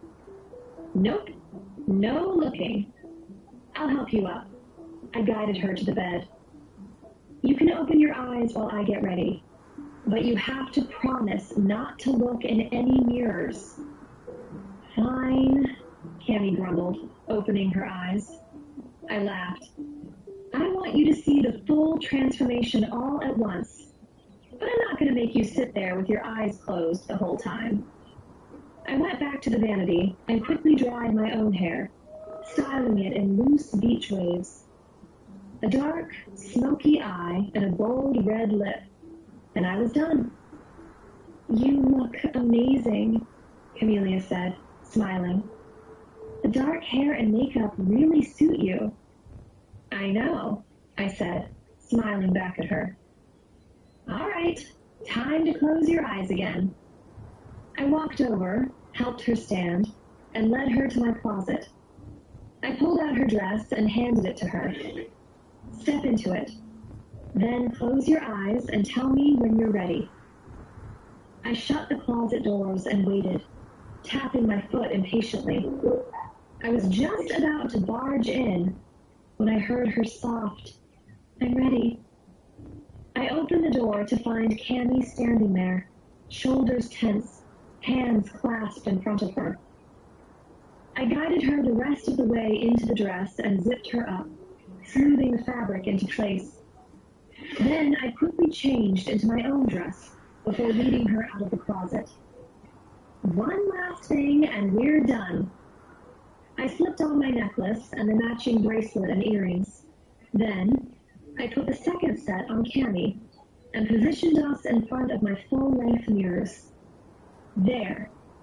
Now you can look. Cammy's eyes flew open, her hands shooting up to cover her mouth. Sophia, I can't wear this. Sure you can. You're just borrowing it, I said, looking at our reflection. The pale golden sheath dress hugged her soft curves perfectly, and the golden diamond jewelry sparkled against her skin. My own dark hair was a stark contrast to the maroon dress that clung to my body, and the silver onyx jewelry pulled the whole look together. We looked amazing. A knock came at the door. Time to go, baby. My dad's voice jolted us back to reality. This was going to be good. The room was so thick with the scent of wolves, my own glands were going into overdrive. Shoving this many of us into one place always did a number on me. My nose was especially sensitive, so I had to take a few deep breaths just to center myself. You girls ready? I looked up at my dad and gave him a firm nod.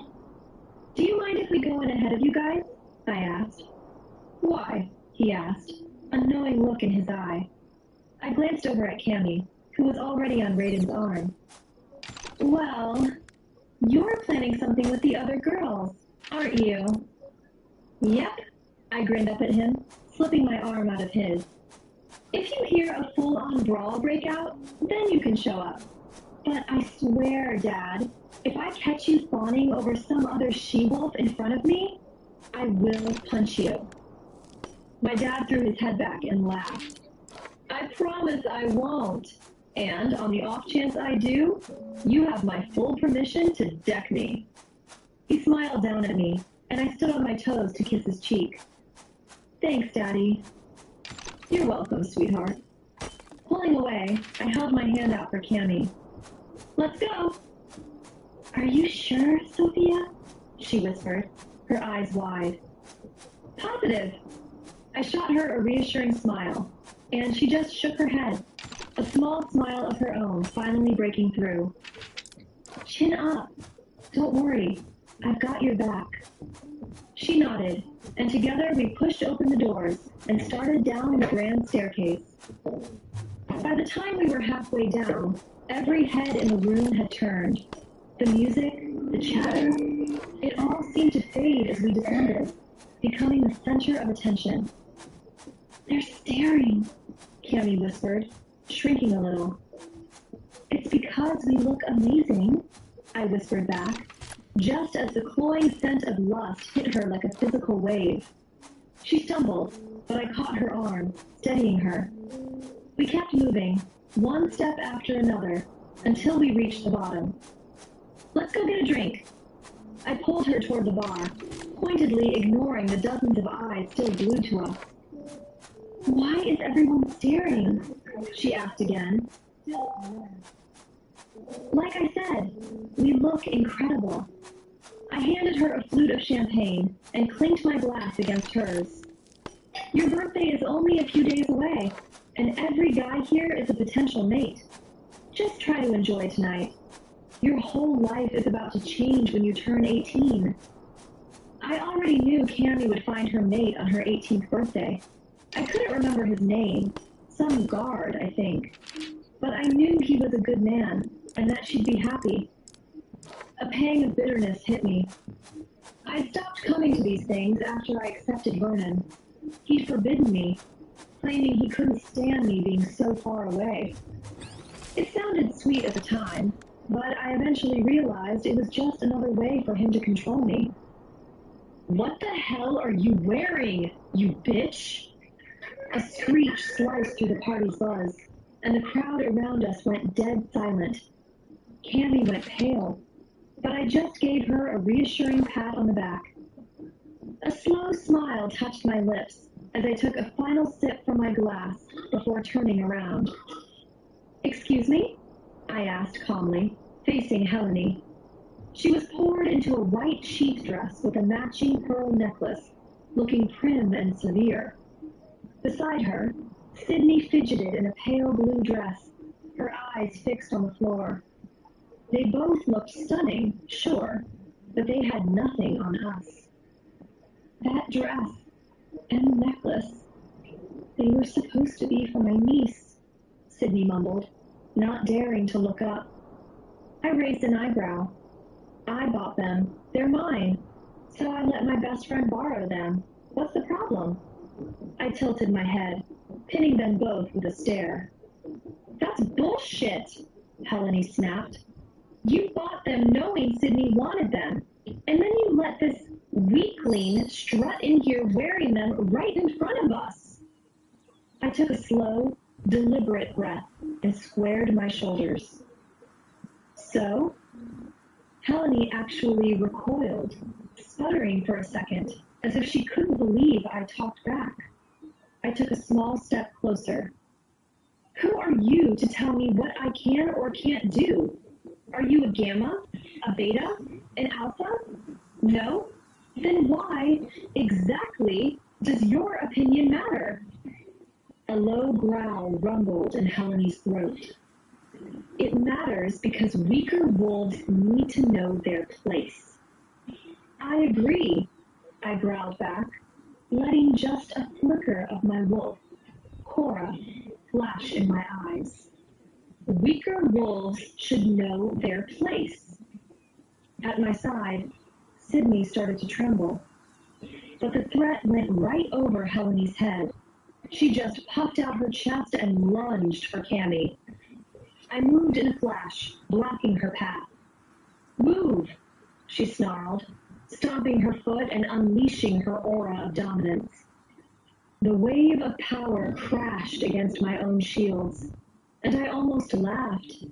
It was pathetic. She postured like she was some major threat, but her power was practically non-existent. Don't touch her. Move. Helene tried to shoulder past me, but I grabbed her wrist and sent her sprawling. Her power lashed out, a useless wave that washed right over me. Cammy whimpered, and I nudged her farther behind me. A low growl rumbled in my chest just as the crowd parted, my dad striding through. What the hell is going on? My dad's eyes flickered from me to Helene on the floor. The second his gaze locked on her, his expression went slack, his eyes turning glassy. Garrett. Helene scrambled to her feet and threw herself into my dad's arms. I had to physically bite back another growl. This girl was bullying me and my niece. His eyes, cold and unfamiliar, landed on me. He didn't recognize me. I walked straight up to him, planting myself in front of them. How dare you? He snarled. I didn't hesitate. I reared back and punched him square in the jaw. Baby? My dad shook his head, his eyes clearing as he rubbed the spot I'd hit. You had to? I nodded, shooting a venomous look at Helene. Something is going on. I reached for the woman still clinging to him, ripped her away, and tossed her to the ground. Get away from him! My eyes flashed, Cora clawing for the surface. Helene let out a shriek that scraped at my ears, but I'd already turned back to my dad and Raiden. I glanced at Cammy and gave her a sharp nod. She scurried over to stand behind me. Alpha Garrett, Beta Raiden. What is going on? My dad demanded again, his voice firm now. Alpha, the beta female, Lucy, said as she stepped forward, giving me a brief, approving smile. This she-wolf has been leading the unranked, using their power on the weaker wolves. How dare you? Helene staggered to her feet and reached for my dad again.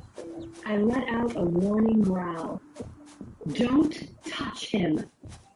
Who are you to tell me what to do? She spat.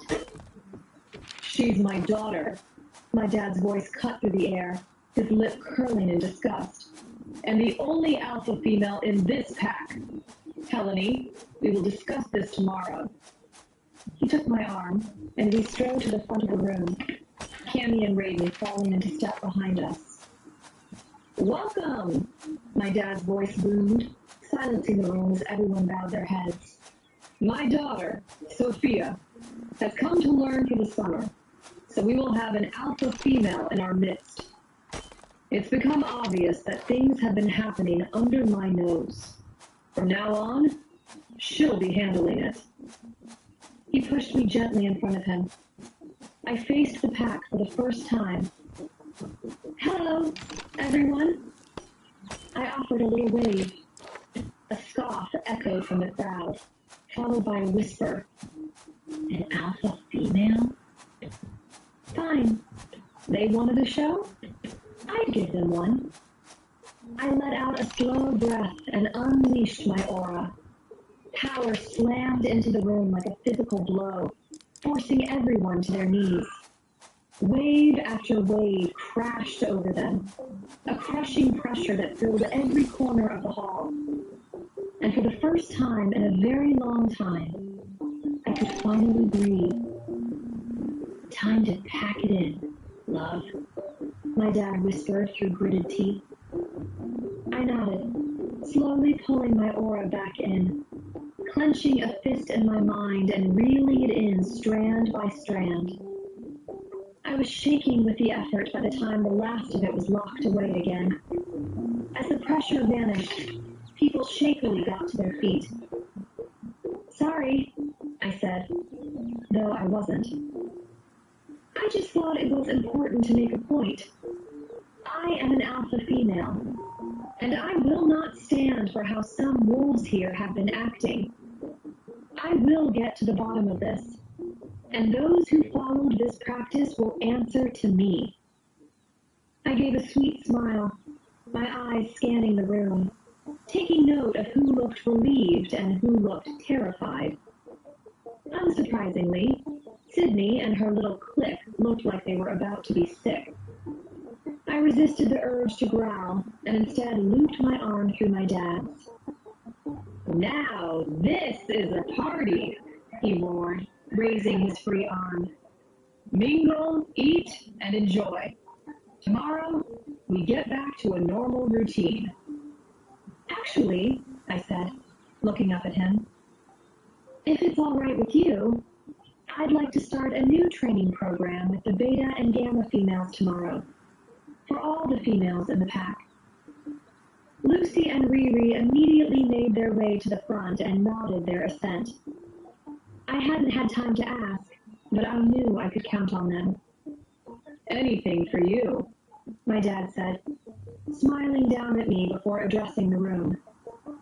"You heard her. Tomorrow, training for the females begins." "Let's eat," I called out. On cue, the Omegas began circulating with trays of food. I waited until the noise of the party swelled, then leaned into my dad. "What are the chances someone put some kind of love charm on you?" I whispered. "Not likely, but possible. Why?" I widened my eyes in disbelief. "Are you kidding me? Do you not remember me having to punch you in the face because you were drooling over Helene?" "I actually don't." He scrunched up his face in concentration, then shook his head. "My thoughts feel muddy. I can't think straight." "Which is exactly why I think something is going on," I said, turning to face the crowd again. I caught the glares from Helene and Sydney, but I just smiled. They'd learn their place soon enough. My dad leaned down and kissed my cheek. "I'll leave it in your hands, then. You'll protect me, won't you?" "Of course," I said, smiling up at him before slipping into the crowd to mingle. A sharp knock on the door dragged me from sleep. I groaned, burrowing deeper into my pillow and pointedly ignoring it when it came again. "What?" I mumbled into the blankets. My father's chuckle echoed from the doorway, making me crack an eye open.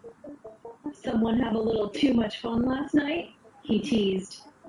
"You know it," I grumbled, flinging my pillow at him and diving back under the comforter. He just tossed it right back. "Time to get up." "Don't wanna," I groaned. A glance at my phone sent a fresh wave of misery through me. 5 in the freaking morning! "Dad," I whined, but he just laughed. "Sorry, darling, but training starts now." He strode over and ripped the blanket clean off me. I shrieked as the cold air hit my skin, jolting me fully awake. A protest died in my throat as he was already heading for the door. "If you're not downstairs in 5 minutes, I'm coming back with a bucket of cold water." I groaned, kicking my legs in a mini tantrum before forcing myself out of bed. It was a stupid reaction, I knew. I had to be better than I was in my last lifetime, but God, I just wanted to sleep. I splashed some water on my face, wrangled my black hair into a quick tie, and threw on a tank top and shorts. After pulling on my shoes, I sprinted through the pack house and found my dad waiting by the front door. I scrubbed the sleep from my eyes, my irritation spiking at his smug grin. "Why?" was all I could manage to get out. He just laughed again. "Because mastering this is going to take a long time. We have to start now." I tipped my head back, taking a deep breath. He was right. My past life's urgency cut through the sleepy haze. I needed enough control to hide in plain sight. "Okay." I wiped my face again and bounced on the balls of my feet, trying to shake the fog from my brain. "Let's go." My dad clapped me on the back and led the way outside. "Have you shifted yet?" he asked, heading down the porch steps as I pulled the door shut behind me. No. I met him at the bottom of the steps. He just nodded, then veered toward the bushes beside the house and shed his clothes. A moment later, a massive black wolf emerged. His form stood as tall as my shoulder, his fur gleaming under the pre-dawn light, and his golden eyes glowing with an ancient intelligence. It was Rome. Hello, Rome. Hello, pup. His voice resonated in my mind. Climb on. We have a ways to go before we're out of sight. Okay. I waited as Rome gently picked up my father's clothes in his jaws, then settled onto his stomach so I could clamber onto his back. The second I was secure, we were moving. I tangled my fingers in his thick fur and leaned low, fighting to keep my balance as he flew between the trees, effortlessly dodging brush and fallen logs. The wind whipped my hair across my face, and the sheer speed of it stole my breath. It was incredible. The roar of the air in my ears, the rustle and slash of leaves as he carved a path through the undergrowth. It's amazing, isn't it? Rome's voice was a low rumble in my head. Yes! I shouted over the wind. A soft chuff, the wolf equivalent of a laugh, vibrated through his body. This is what shifting opens up for you, he said. The world comes alive. The trees speak. The wind calls. The moon watches. The world calls to us, pup, and our animals answer. When do I get to experience it? I couldn't wait to shift. Cora, my own wolf, stirred within me, chuffing in agreement, but staying silent. We shift when our bodies can handle the strain, Rome told me. The bigger or stronger the animal, the later it happens. Your father wasn't ready when he came of age. We only shifted after he'd mastered both his body and his magic. We were 20. I had to master my magic first? I don't know if it's mandatory for you, but it was for us, Rome said. We needed to be able to control the magic during the shift, to make sure we didn't hurt anyone if we lost control. Cora's presence suddenly sharpened in my mind, her voice speaking to both me and Rome. Sophia will have to do the same. I can't come forward without that safety net in place. Why not? Cora's mental image was of her shaking her massive head. Your power is a storm, just waiting to be unleashed, she said. I'm the one holding it back, just as you hold back my aura. If our control slips for even a second, it will leak out. And magic without intent is chaos. You could hurt the people you love. You could kill someone. Rome's voice cut through my thoughts, sharp and sobering, and the reality of the situation crashed down on me. If I couldn't master my magic, I would never be able to shift. Just like in my last life. My father, still in his massive wolf form, dug his claws into the earth, stopping at the edge of a small clearing with a lone stump in its center. I slid off Rome's back. He trotted into the trees, and a moment later my dad emerged, fully human again. He gestured toward the middle of the clearing. Go sit, he commanded. I nodded, walking into the open space. The sun had only just cleared the treetops, so the shadows of the surrounding forest stretched long and deep across the grass. I shivered, but it wasn't from the chill. Wolves run hot. It was the woods themselves. The air felt heavy, charged, like something was here, waiting for this exact moment. I looked back at him, still standing at the tree line. Why are you staying back there? I asked. This part isn't for me, he said. It's for you. I've already put in my time here. Your time? What are you talking about? I asked, frowning. This place is sacred, he said. Our family's power is anchored in this clearing, and it's warded to protect it. Protect it? Dad? What does that even mean? Just listen, he said, his voice firm but patient. Sit on the stump. I sank onto the weathered wood and looked back at him. Take off your shoes and socks. Plant your feet on the ground. Why? His laugh cut through the quiet of the morning. Are you going to question everything I tell you? He shook his head, waving a hand as if to brush my questions away. I pulled off my shoes and socks, then planted my feet in the cool grass and arched an eyebrow at him. Happy? Very. Now, the first lesson is learning how to connect with nature. We pull our power from the world around us. It's all give and take, push and pull. Every action has a reaction. My father stood firm, planting his own feet and taking a deep, slow breath. The trees seemed to lean toward him, their branches groaning as if his inhale were pulling them in. Then, as he exhaled, they swayed back, their leaves rustling in a wave of motion. They looked like they were dancing, happy just to be there. Sometimes we take power, he said softly. Other times, like now, I give it back. I stared, speechless, my eyes darting from the swaying trees back to my father, whose face was lit with a genuine, brilliant smile. How did you do that? Magic. His laugh was so infectious I couldn't help but join in. Okay, but to do that, I said, you mentioned connecting with nature. How? My mind was reeling. I didn't know how to connect with anything that didn't have a screen. Start with the air around you, he said. Feel the wind on your skin. Listen to it in the trees.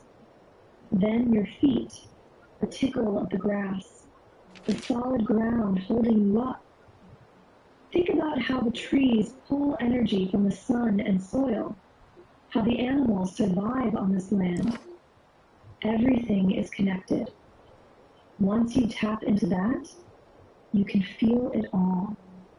He paused, his expression turning serious.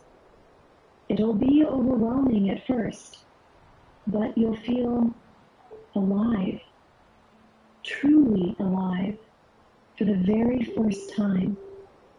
It's the only way I can describe it. Okay. I closed my eyes and focused on the wind whispering through the branches. I wiggled my toes in the damp grass and mostly just felt stupid. How do I know if I'm doing it right? I cracked an eye open. He was gone. Hello? Dad? I shot to my feet and took a few hesitant steps toward the tree line, my voice trembling a little. Hello?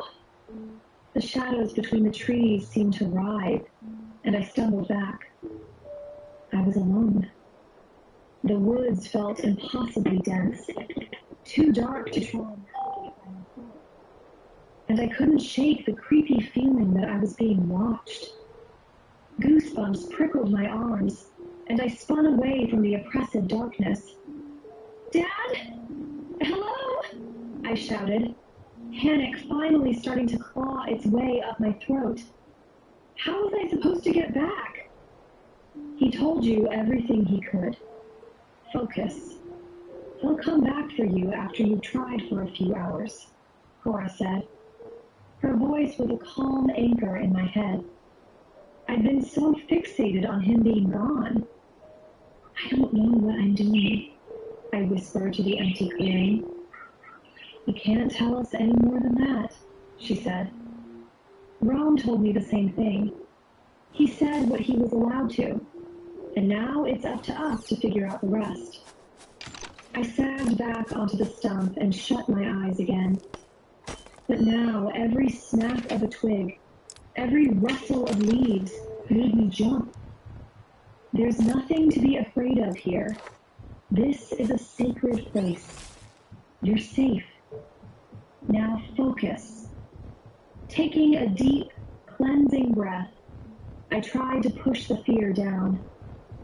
I went back to focusing on the wind and the grass, settling deeper onto the stump and concentrating on my breathing. In and out. Slowly, everything else began to fade away. Fell asleep? I jolted so hard I fell right off the stump, sprawling onto the grass as my father's deep laugh echoed behind me. What? It's okay, he said, still chuckling. I fell asleep my first time too.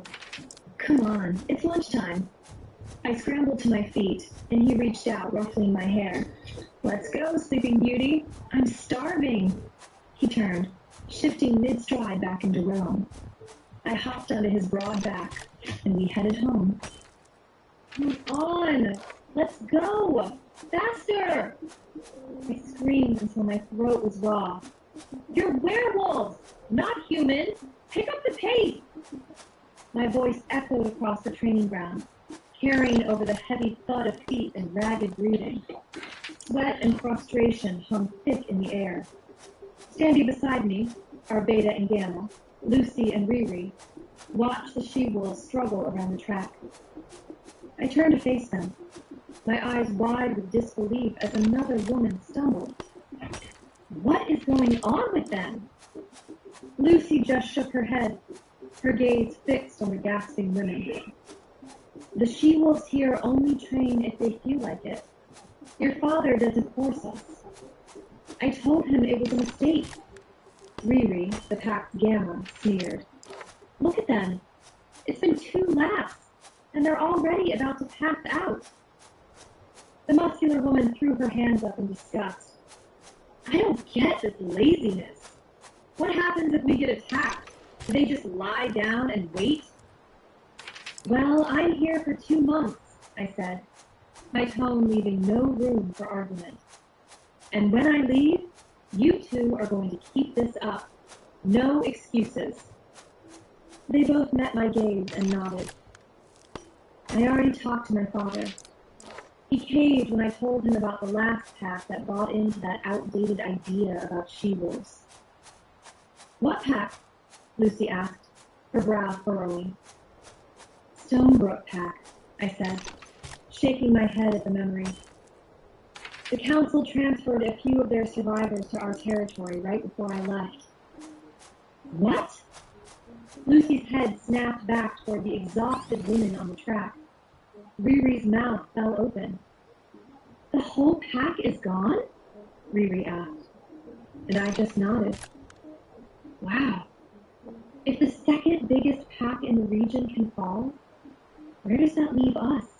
Lucy muttered, wiping a hand over her face before turning back to the field. Hustle, ladies!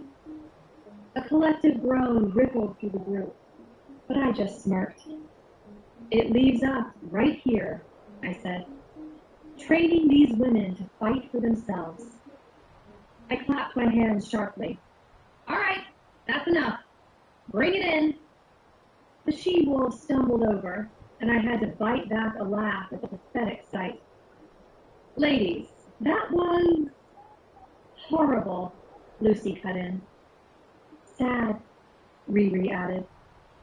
A start, I finished, shaking my head at the two of them with a small laugh. Look, I get it. This is new and it's uncomfortable, but it's necessary. Why? One of the girls wheezed from the back. For one, it teaches you to protect yourself in an attack, I said. For two, once you can shift, it builds a stronger bond with your wolf. And last, and this is the most important part for this pack, it teaches you that outside of the official ranks, your aura means nothing. A weaker aura can, and will, take down a stronger one, if they have the right motivation. I heard a quiet scoff, and my eyes darted to Helene, who was smirking at her friends. I smirked right back. Lucy's lip curled. It's true. It's rare, but I've seen it, she said. A weaker wolf once took down a beta because she was protecting her warrior mate during a raid. How is that possible? A voice called out. Wolves in the wild have a pecking order, sure, but our packs only have a few official ranks. Alphas, betas, gammas, and omegas, I explained, letting my gaze sweep over the crowd. Everyone else is just part of the pack. We know all this, Helene called out, sharing a laugh with her little clique. If you really knew that, this pack wouldn't have the problems it has, I shot back. Do you hold a rank, Helene? I will, she retorted smugly. I let out a sharp laugh. You know the odds of an alpha wolf choosing an unranked mate? I tilted my head, staring her down until her glare faltered. The answer, in case anyone else is wondering, is 0. 0%. Even if the man was interested, their wolves would never allow it. The female's wolf would submit instantly, and the alpha wolf would see her as weak, rejecting her on the spot for ever thinking she could be his equal. An alpha female supports her mate, but she also challenges him and stands her ground. A weaker wolf could never do that. I held Helene's gaze until she finally looked away. She needed to get it through her thick skull that she and my father were never, ever going to happen. What problem were you talking about? One of Helene's friends called out, trying to break the heavy silence. The problem, I said, my voice dropping, is having unranked wolves who act like they're royalty, using whatever power they think they have to put down, bully, and order around their packmates. So, that smug tone in her voice sent a spark of anger right through me. So, what if I ordered you to do jumping jacks until you drop dead? She flinched, stumbling over her words.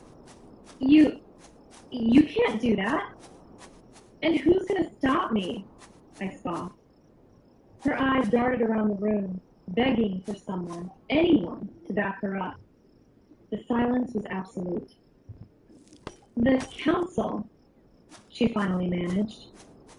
The council also says unranked wolves aren't allowed to use their power on weaker ones, I shot back. So the council is only convenient when it saves your own butt. But you get to ignore the rules you don't like? Everyone was dead silent. I let my words hang in the air. You said it yourself. I can't order you to hurt yourself. Fine. Let's try something else. What if I ordered you to give me all your money? I stared her down until she looked away. Oh, I snarled, a cruel smile spreading across my face. So you've pulled that one before. I see. What's your name? Stephanie. My aura exploded from me, the full force of my rage flooding the room as I let Cora surge forward. Do jumping jacks until I tell you to stop. Stephanie's eyes widened in shock, but I'd already turned away, fighting to keep a leash on my own wolf. Behind me, she started bouncing. A few of the girls nearby snickered. You think this is funny? I growled, my voice low and dangerous. Want to join her? Trust me, being forced to do something you can't stop isn't a good feeling. I spun on them, and Cora let out another vicious snarl through me. My power lashed out, slamming into every wolf in the room and forcing them to their knees. All of you, jumping jacks, until I say stop. Immediately, the entire room started, even Lucy and Riri. I gave them a sharp mental command to stop. Riri moved to my side. What's the plan? The three of us are going to go up to each girl and ask if she's ever used her power on someone else. If she says no, she can stop. If she says yes, she keeps going. Lucy nodded. For how long? I'll decide when they've had enough. My lip curled in a sneer as I walked over to the first girl, Cammy. Have you ever used your power to order someone to do something against their will?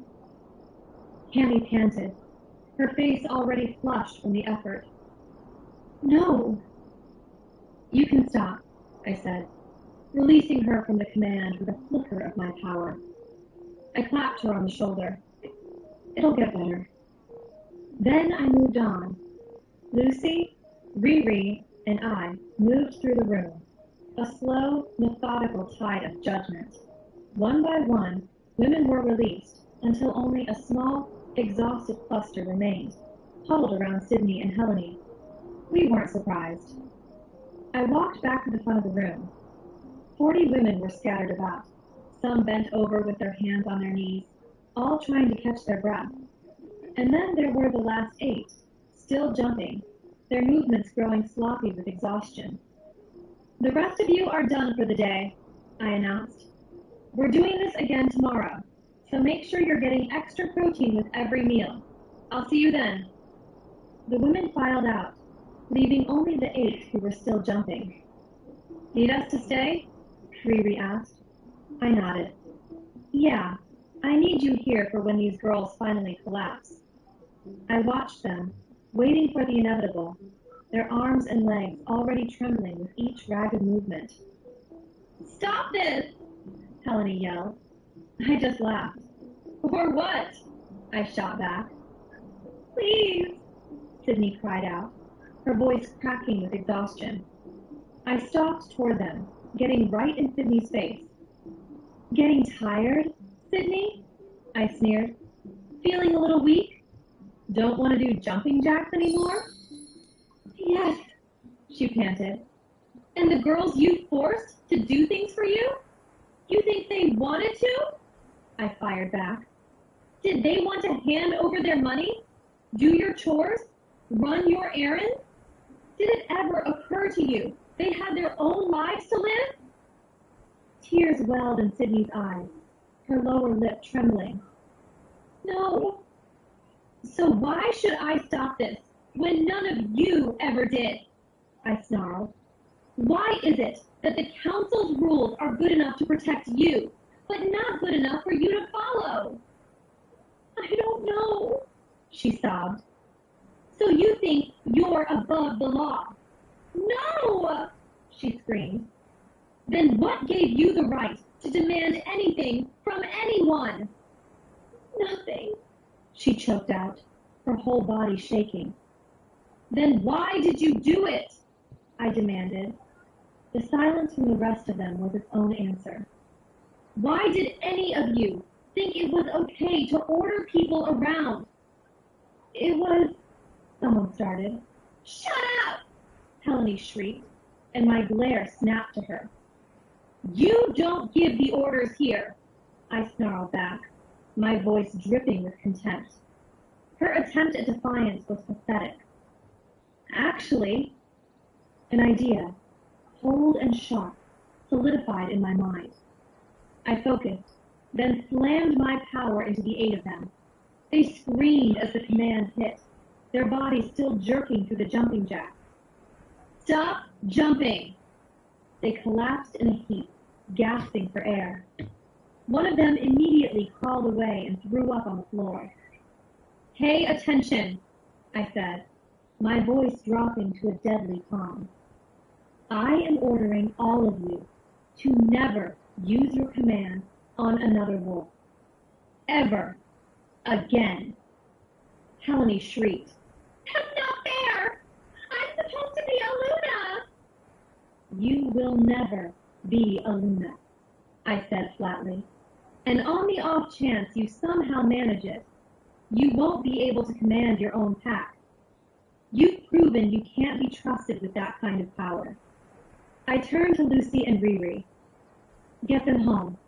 If anyone needs it, call the pack doctor. But I want every single one of them back here tomorrow. They both nodded, their faces grim. Without another word, I walked away. So, how was training? Dad nudged me toward the empty seat across, flagged down one of the servers. As she set our plates down, he smiled and said, "Thanks, Mindy." "Thanks, Mindy," I echoed, offering a small smile of my own. She ducked her head and hurried away. I turned back to Dad. "It went about as well as you'd expect." "You mean a total disaster?" he said. I pointed my fork at him. "Exactly." "What happened?" he asked, digging into his meal. I started to recount the day's frustrations. We started with a run, and even the she-wolves who could already shift were pathetic, I said. I cut into my rare steak and almost moaned at the first bite. They were completely gassed after 2 laps, so I pulled them aside to figure out what was going on. "And?" he probed.